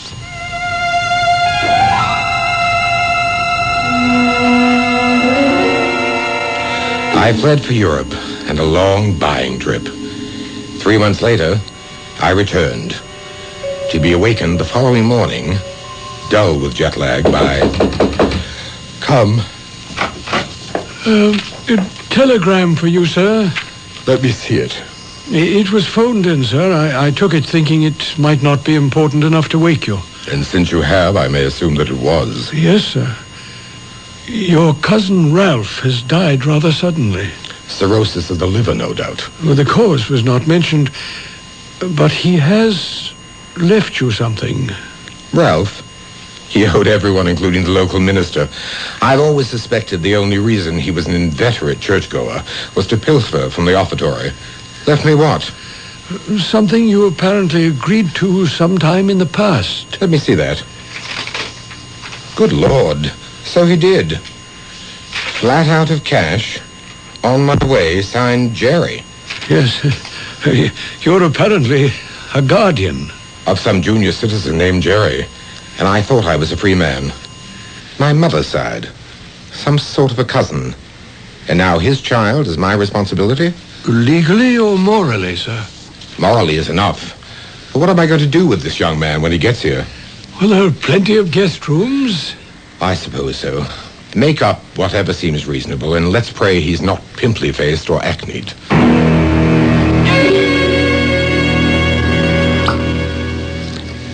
Excellent, Bascom.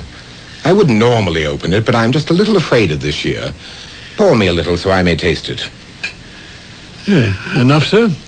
Now, let's see. A naive little wine, but with its own slight urgency. Yes, sir. A sort of invitation to the dance, as one might say. Pardon, sir? Literary allusion. Alice in Wonderland.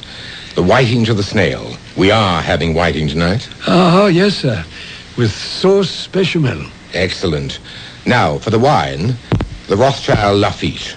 Not the 69, of course. The 73 will do. A middling year, but my nephew is young enough not to be able to detect our little deception. 17, did you say, sir? Just about. Yes, sir. I know quite how you feel. There really is no room at all in this well-ordered existence of ours for some young high school boy. We shall have to pack him off to school somewhere. Oh, yes, Mr. Fisk. But I am sorry about your cousin's death. We don't have to dwell on that. What time will the young gentleman be here, sir? Any moment, according to the second telegram.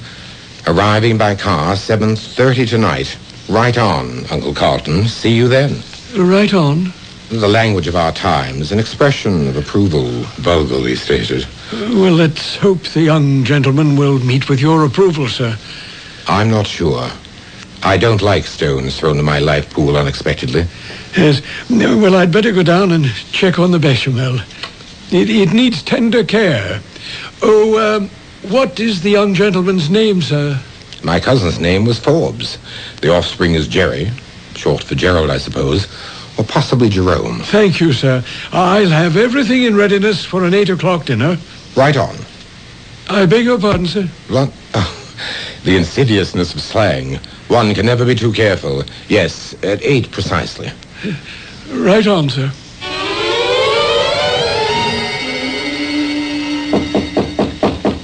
Come. Mr. Fisk, your relation has arrived. Well, see his bags to his room and show him in, Bascom. Yes, sir. Begging your pardon, sir, there is another person in accompaniment. Dear me. Male or female? Well, it's so hard to tell these days, sir. Male, I believe, but that's only a speculation. I see. Long hair, but facially non-hirsute? That's right, sir. Neither is bearded. Blue jeans, I suppose? Yes, sir. Not leather jackets with the studs and decals, I hope. Exactly, sir. Yours has a beaded headband and a feather. And tinted glasses? I'm afraid so, sir. Very well. Show them in. Yes, sir. Mr. Fisk is expecting you now. You my uncle? You are the offspring of my cousin Gertrude? Yeah. Oh, if that means like she was my mother. You're younger than I expected. 17. And your voice hasn't broken yet. Huh? A boy's voice undergoes a normal change during puberty. It moves from the higher ranges to... Hey, hold up, man. You got some kind of idea I'm a male? Well, Jerry is... Man, you are way out. Jerry for Gertrude. Same name as my mom. Don't you know a woman when you see one, Uncle? A woman? I tried to keep my face a mask. But behind my eyes, blood-red rage seared them. This vulgar, wretched little gutter snipe was twitting me, laughing at me, producing every sensibility of my life. My long search for beauty and perfection, I could have killed her. At that very moment, strangled her for invading my life.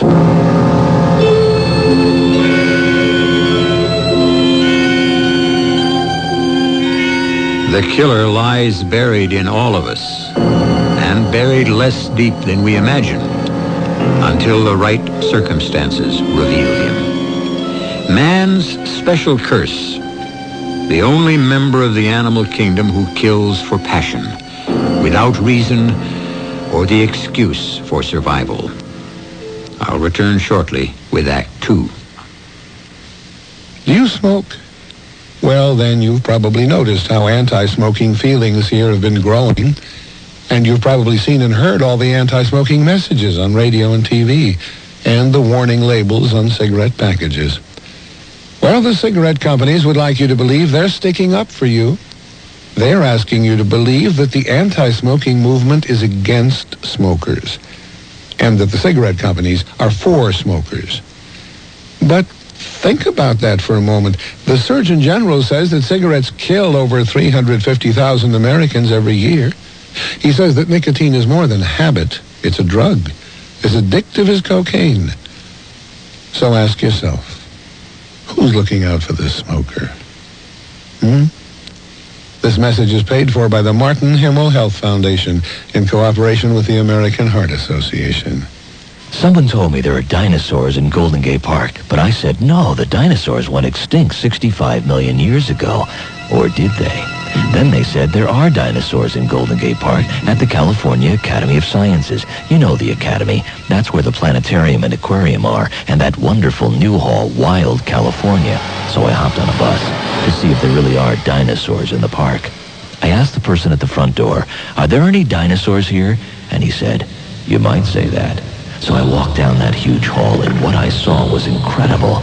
There before my eyes was Tyrannosaurus Rex. Then to my left was Ankylosaurus. And when I spun around, Triceratops was there. And you could be there too, in the midst of 11 nearly life-sized automated dinosaurs. DinoFest 89, open every day. On now at the California Academy of Sciences in Golden Gate Park. For information, call 750-7142. That's 750-7142. You're listening to Mystery Theater, an exclusive presentation of News 74 KCBS.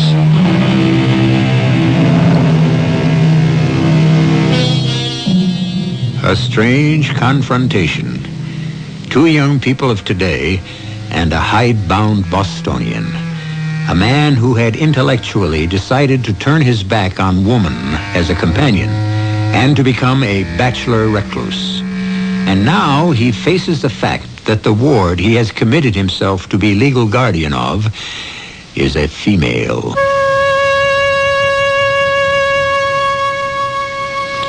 It was, I suppose, only a second or so, but it seemed an eternity. All my years of searching for a woman to share my life, a woman such as I had lost, and now to find that this slovenly child with the long, tangled hair and dirty fingernails, the skin-tight jeans, the cheap beads, and the ludicrous hussar boots, and the face marred by the corpse-colored lipstick and the blue eyeshadow. For the first time in my life, I was speechless. You want to check me out, Uncle? Ask Cokie here. Hey, that's right. I want you to meet Cokie, who drove me here. Meet my uncle or some kind of relative, Mr. Fisk. Cokie? Ah, yes, of course. Pleased to meet you. Mister? You got any notions about old Cokie here? Forget it. Say hello to the man. Hi, Fisk, man. Crazy joint you run here. Crazy. Crazy? Yeah, far out, man. Hey, hit me with some skin. Just shake hands. Cokie likes the house. I'm certainly flattered. Am I really going to stay with you, Uncle? What do I call you? My first name is Carlton. That's kind of stuffy. We got to find something better. Hey, if I'm staying, can we find a pad for Cokie here? See, he's out of gas, and we have no bread, and anyway, he always went for the Big Apple. The Big Apple? New York. Where it's at. Kind of excited myself. Oh, man, this place is way out. Those rooms downstairs. Ones I took a peek in when you were cooling our heels. Corky, you dig that crazy stuff, huh? Yeah, real cool. Looked like a cross between my Aunt Emma's barn and the old clubhouse down by the garbage dump. You got some kind of a gig going down there, Uncle Fizz? Uncle Fizz? Yeah. Everybody's got to have his own special name, Dick. My name is Cochrane Ryder II. What kind of name is that? So, Cokie, Gertrude, Jerry, Fisk, Fizz. Hey, man, what is all that old jazz down there anyways? You sell junk? Junk? Oh, he doesn't mean horse, grass, bannies like that. He means old things like the goodwill of the Salvation Army. I sell antiques, yes, to a very private and select clientele. You don't say. Yeah, I think being around here is going to be kicks. How about you, Cokie? I ain't exactly got the glad hand yet, baby. Come. Dinner is served, Mr. Fisk, whenever you're ready. I think the sooner the better, Bascom. Oh, and you'd better set an extra place. Yes, sir. Mr. Ryder will be joining us. Oh, gee. That was swell of you, Uncle Fizz. After all, he did chauffeur you all the way down from upstate. Oh, look, no sense in getting an uproar about me. I could easily grab a couple of beers and a big smack down to the corner. I wouldn't think of it. You must be my guest. Well, okay. If the old woman wants it, you twisted my arm. Let's go load up. The dinner was an absolute disaster. When the white wine was served... Oh, wow. That tastes like vinegar. You got any sangria or cola? I could go for a beer myself. With a sauce bechamel? You mean this gooey stuff? Oh, it didn't turn out so good, huh? Hey, why don't we send out for a pizza? I won't ravage you with the rest of it. Suffice to say, as soon as the horror was over, I fled for bed and left Bascom to find somewhere for Cokie, the very name catches in my throat, to bed down. By the following morning, I felt almost myself as the bell to my antique establishment announced one of my favorite and most lucrative customers, Mrs. Willoughby from Westchester. Exquisite. Absolutely exquisite. A veritable gem. An escritoire par excellence. Of course, I can't see it very well. My eyes are not what they were. Allow me to see it for you. The wood is sycamore with gilt bronze mounts. The top of the writing table itself is marble, inlaid with plaques of Sèvres porcelain. Undoubtedly Louis XIV. Louis the 14th? The sun god himself. How much? For a treasure like this? I want it. They're like my children. I hate to part with them. If I told you what this has actually been appraised by my peers, but then you are an old and valued customer. I must make what accommodation I can. Shall we say $10,000? That's a lot of money. But then it is one of a kind. Excuse me. Yes, Bascom. The mail, sir, it just arrived. Put it over there, please. Certainly, sir. I'll take the desk. As soon as possible. Any accommodation you desire. Well, I will be in Saratoga for a few days. You make the time. Say next Thursday. It will be cash as usual. You know my quirks. I don't trust banks. $10,000. Oh, are these your new delivery boys? Why? I'm Uncle Fizz's newest antique. I'm his ward, Jerry. This here's my old man, Cokie. Pleased to make your acquaintance. Well, I can't say the same. Mr. Fisk, I've never questioned your taste before. But really, riff-raff like this, it's enough to shake my judgment in you, and others of your customers, too. Good morning. Did I say something wrong? Bascom. Yes, sir. Go after Mrs. Willoughby and make sure she gets in her car all right. Yes, sir. Did you say something wrong? Did you say... It isn't just what you say, my dear. It's what you are. You are wrong. That's the problem. You simply do not fit. You've got to go. Oh, no, man, let's not get to throwing our weight around. Hey, lay out, Corky. Who asked you in? I'll handle this myself. Okay. That's the way you want it? You got it. Now, Uncle Fizz, let's you and me get it on the table. There's a court order you gotta take care of me till I'm of age. I'm buying that for the next year because I go for some of what's here. You mean you're waking up to the fact that it's time for the leopard to change her spots? Oh, not me. Maybe you. I ain't changing my lifestyle till I'm good and ready, if ever. But you sure could use a few changes in yours. So I'm sticking, just as long as I can. I stared in dismay at this defiant child. My only thought was to rid myself of her, at least for the moment. I sent her away. I had to be alone. I closed my door after hanging out my sign, tastefully rendered in intaglio on a plaque of cherry wood. The legend read, Mr. Fisk regrets that pressing affairs require his absence for the next 2 hours. Then I sat down, the dark green bottle in hand, waiting for the rosewood clock to strike the hour.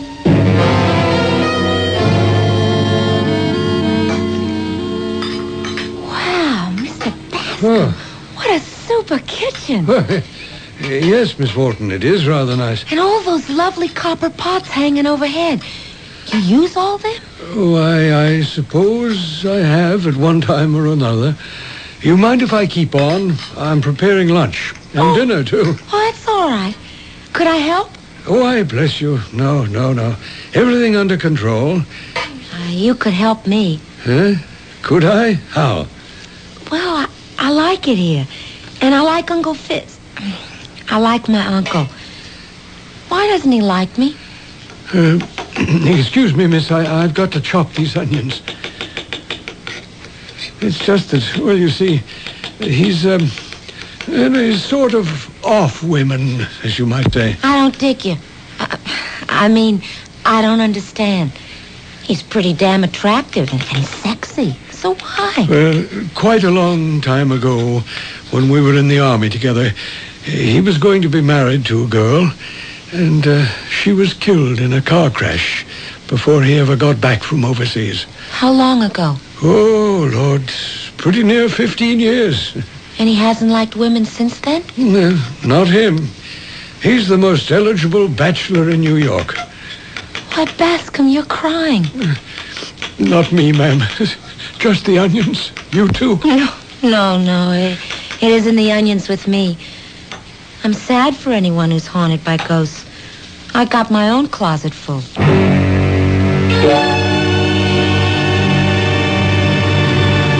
Cokie, I thought you cut out.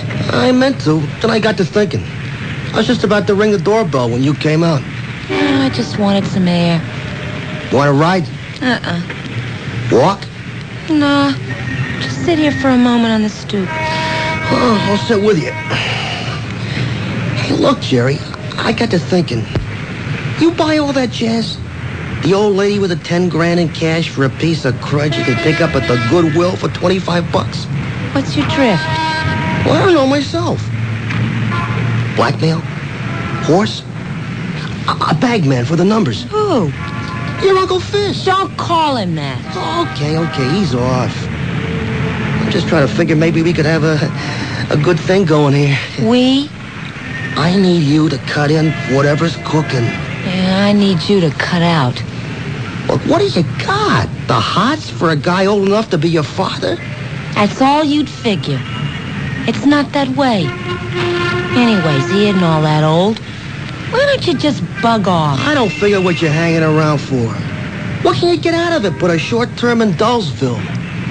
Well, maybe that's what I need. Maybe that's what I really want. Okay, baby, it's your life. But there's something screwy about this whole scene. Maybe you'll get more than you bargained for.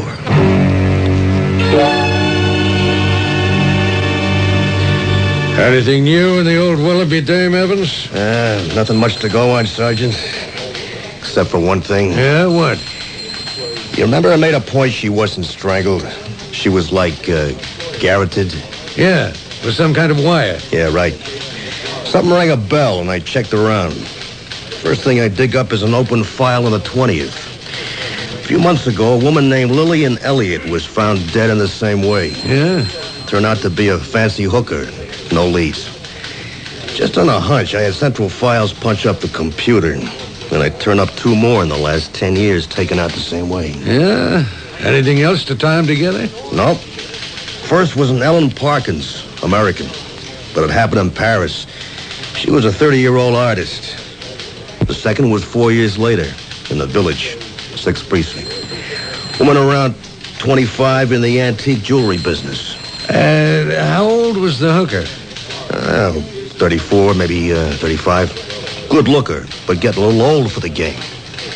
And an 80-year-old society biddy worth millions who kept it all in cash and safety deposit boxes in her apartment, pinned to the drapes, and folded up between old newspapers in the basement. Huh. Is she the only one robbed? Yeah, as far as we know. Yeah, well, there's not much of a pattern there. Where do we go from here? I keep digging. I don't know why, but I smell one guy in all of these. And I ain't gonna let him get away with it.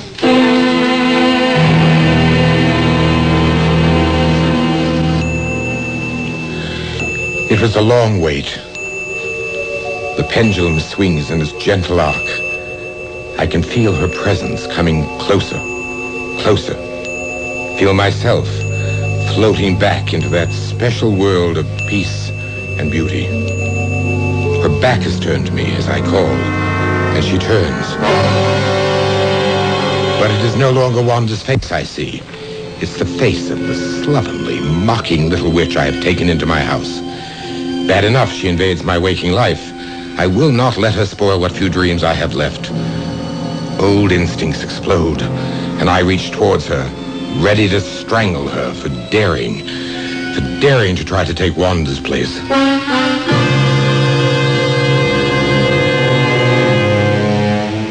A curious story about a curious man who lives a secret life with a phantom woman. What is he seeking? And does his dream life drive him to destroy any woman who seeks to invade it? I'll return shortly with Act 3. Controlled hypnosis is a parascience and a valuable tool in psychiatric medicine. But self-hypnosis is something else again. For the limiting factor of hypnosis ordinarily is that the subject will not do anything ordered by the control which is against his own desires. But where there is no control, except the subject himself, perhaps we're about to find the answer. No! What are you doing? Go! I won't let you take Wanda away from me. No one can take my... Go! It's me! Wanda! Let me go! Wanda? I thought... You thought I was your ward. Jerry. Yes. Why would you think that? I thought I saw someone else's face instead of yours. Perhaps you did. What do you mean? It's lasted far too long, Carlton. Far too long. It's time for me to go. No. Yes, my dear. But I love you. And I love you. But all things come to an end. It's finished, my darling. Finished. Better it's finished for me than for the others. For the others. Yes. Who is it? Begging your pardon, sir, but there's someone to see you. You know very well I never see anyone when the sign is out. Yes, sir. But this gentleman is from the police, sir. Police? Oh, very well. Just a moment. Yes, what is it? My credentials, Mr. Fisk. Detective Evans, 20th Precinct. I'll get right to the point. Do you know Mrs. Beatrice Willoughby, 120 Sutton Place? Of course. She's an old and valued customer. I had a desk delivered to her mansion only this morning. Now, don't tell me anything's happened. It's a priceless antique. If it's the desk you're worried about, no. But that's what brought me here. Mrs. Willoughby? Yes, sir. She's dead. Aunt? No, sir. She was strangled and robbed. Oh, how terrible. I should really say, Garroted. That's a strange word for you to use. Is it? Well, it has rather a specific meaning. Yeah, that's why I used it. It wasn't a stocking, for example, or a rope. Definitely a wire, used very expertly. Are you, by any remote chance, suggesting that I had anything to do with that? I'm not suggesting anything. Just doing my job. You were with the Green Berets, what you say? Yes, for 3 years. And I'll anticipate you and say that part of my training was the technique you were describing. But if you think... Detective Evans, was it? Yes, sir. Mrs. Willoughby owed me $10,000. I would scarcely, if you will forgive the praise, do her in before I was paid, would I? I'm not suggesting anything. I'm only collecting information. Do you recall knowing an Ellen Parkins? I most certainly do. I knew her in Paris, 10 years ago. Great talent as an artist, but I lost touch. I've often wondered what happened to her. She was found in her studio, dead, garroted. Good Lord, no. When? 10 years ago. Were you also acquainted with a Judith Carlin? Sort of, in your business? Yes, she was in antique jewelry. Had an unerring sense of taste about jewelry, but not about her friends, shall we say. Don't tell me that she... Yes, sir. About 5 years ago. Garroted. Now, sir, a Miss Lillian Elliott. Oh, no. Not Lillian. What is this? Some psychedelic dream? It can't be happening. Bascom, what are you up to? You look like you're eavesdropping. I was just closing the door. See the sign? Oh, no. I wanted to have a talk with my guardian. Well, you can't interrupt him now. He has a very important guest. Come along. Oh, okay, Pesky, okay. But easy on my arm. You got some grip there. I'm sorry, I didn't realize. Let's go in the kitchen, ma'am. I have my work to do.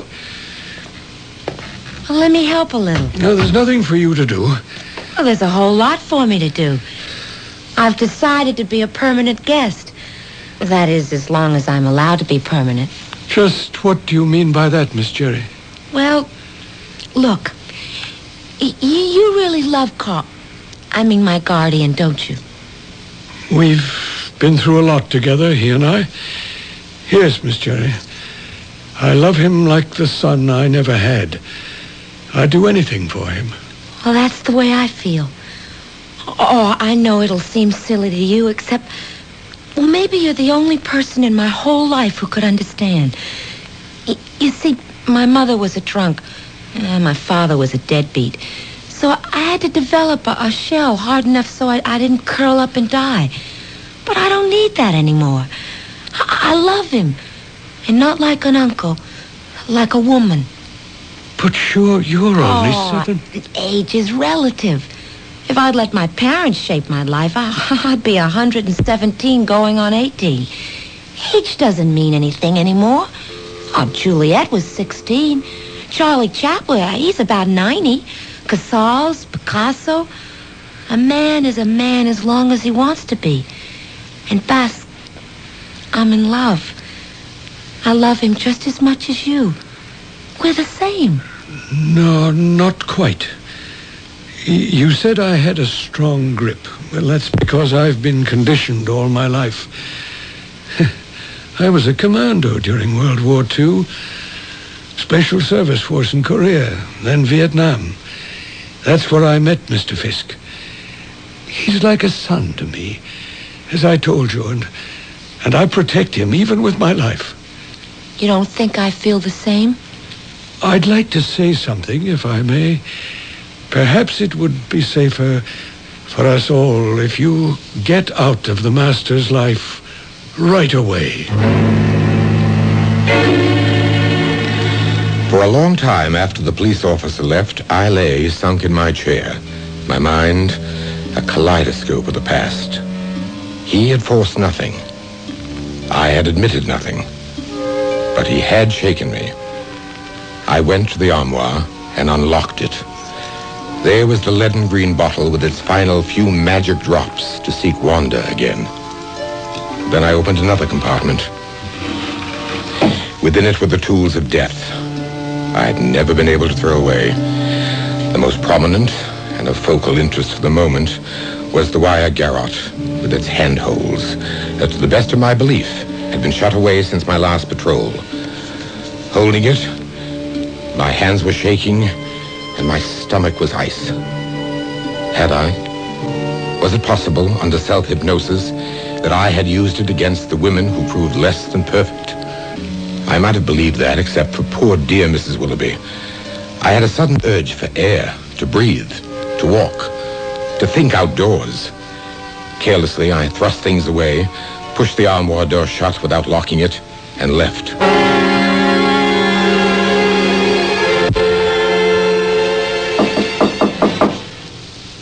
Uncle Carlton? Carlton? Are you in there? Oh! Shut up! Let's go! I told you to leave, Miss Cherry. What are you doing in that dress? Well, I haven't really got anything of my own. I mean, like this. I found it upstairs. What's that in your hands? I'm sorry, Miss Cherry, but you couldn't help him either. You just couldn't measure up. You'd let him down like all the rest, and I won't allow that to happen. He's special, you see. Very special. Nobody but me knows that. And those of you who don't know how special he is have to be eliminated. Don't be afraid.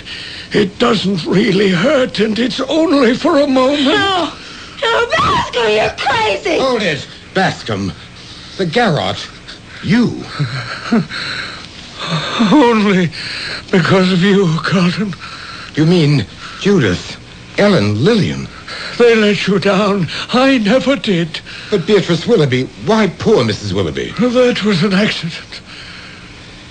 You remember how you and I first met? Yes, in training. And I had a certain weakness. The ponies? You bailed me out then. My life wasn't worth a nickel. You made one stipulation. That you would lay off them for good. Yes, sir. I broke my word some years ago. I did all right for a while, and then it all ran bad. When Mrs. Willoughby bought the desk, and I knew that all that cash was loose around her house, I thought I'd found my way out. Only she didn't go away as she promised, and she discovered me robbing her. The rest was reflex action. Oh, Bascom. For me, nothing. I'm old enough, it doesn't matter. And I deserve it. I think you'd better call the police so I can set the record straight.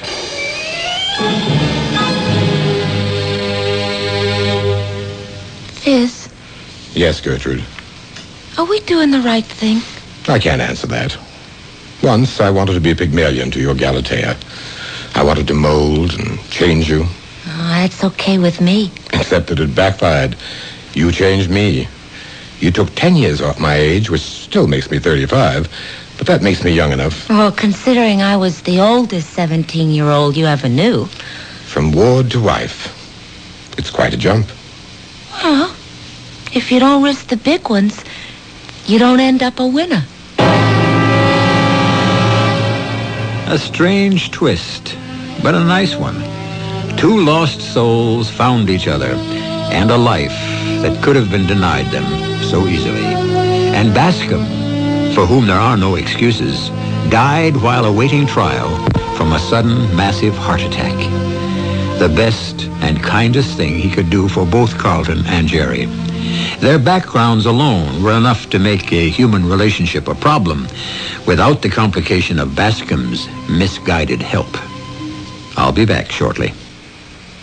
If you have not yet prepared your will, please listen carefully. Without a will, the laws of the state and not you will determine who receives your property and in what amounts, who manages the affairs of your estate, Your choice as guardian of your minor children may never be known.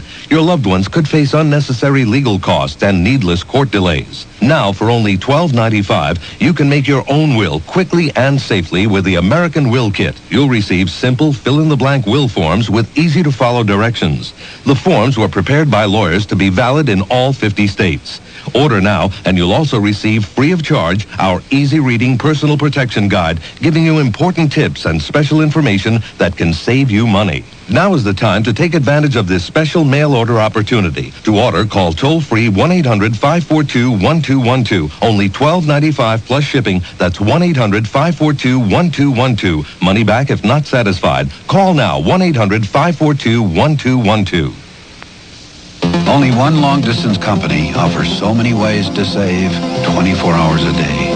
With calling plans that can save you money across the state, across the country, and across the ocean. Only one company, AT&T.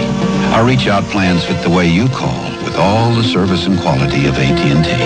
No one even comes close. Call 1-800-REACH-OUT now. AT&T, the right choice. Savings potential depends upon subscriber calling patterns.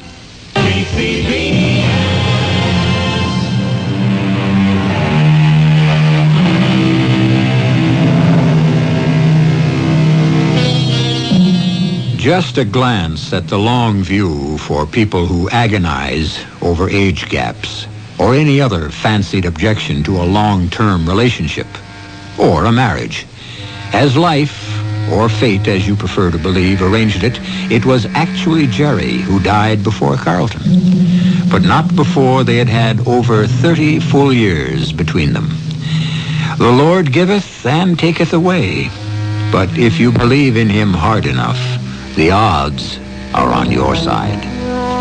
Our cast included Robert L. Green, Jennifer Harmon, Court Benson, Ann Petoniak, and Larry Robinson. The entire production was under the direction of Jaime. Relax, unwind, and step into the golden age of radio.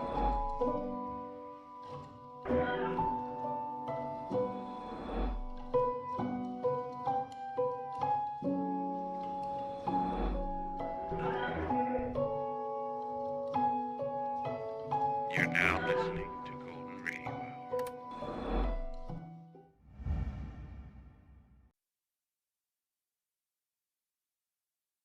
The CBS Radio Mystery Theater presents...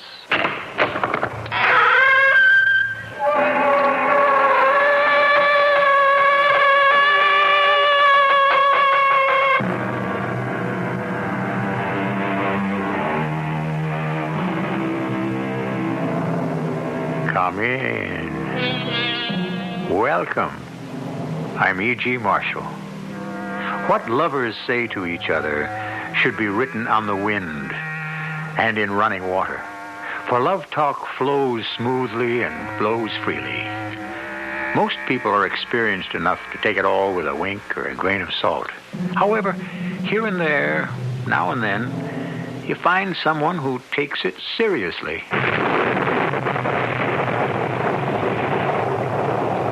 Are you saying we should steal that money? Well, steal is the word, I guess. It's stealing. Myra, this is wrong. I want no part of it. Oh, yes, you do. Your share, 50%. No! I know. You're a sensitive, ethical person. You'll need a certain amount of time to talk yourself into it. Be my guest.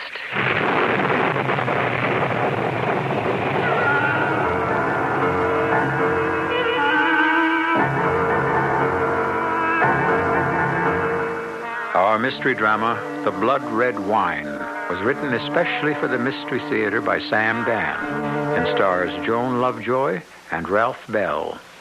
I'll be back shortly with Act One.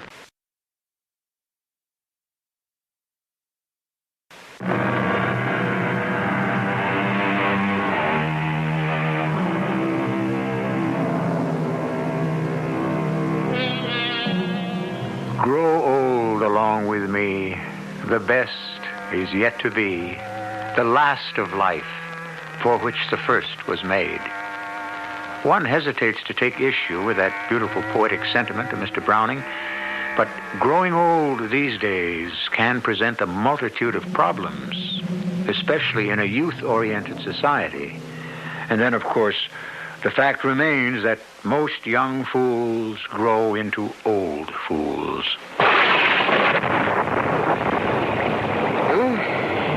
Listen to that thunder. Bad storm. I hope the roof won't leak. It's this wind. It gets in underneath the roof tiles. I was hoping you'd fixed it. Well, the truth is, we need a new roof. That ain't all we need. You, said you'd see Frank? Yeah. All he can give me is a job selling on the road. The road?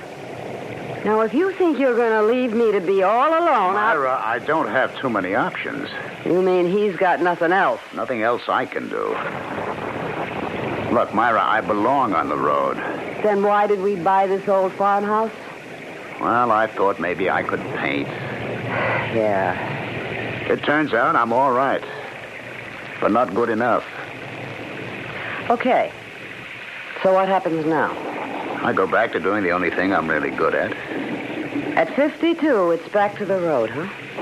Back to traveling with all the pressure. Oh, it's not that bad. After all you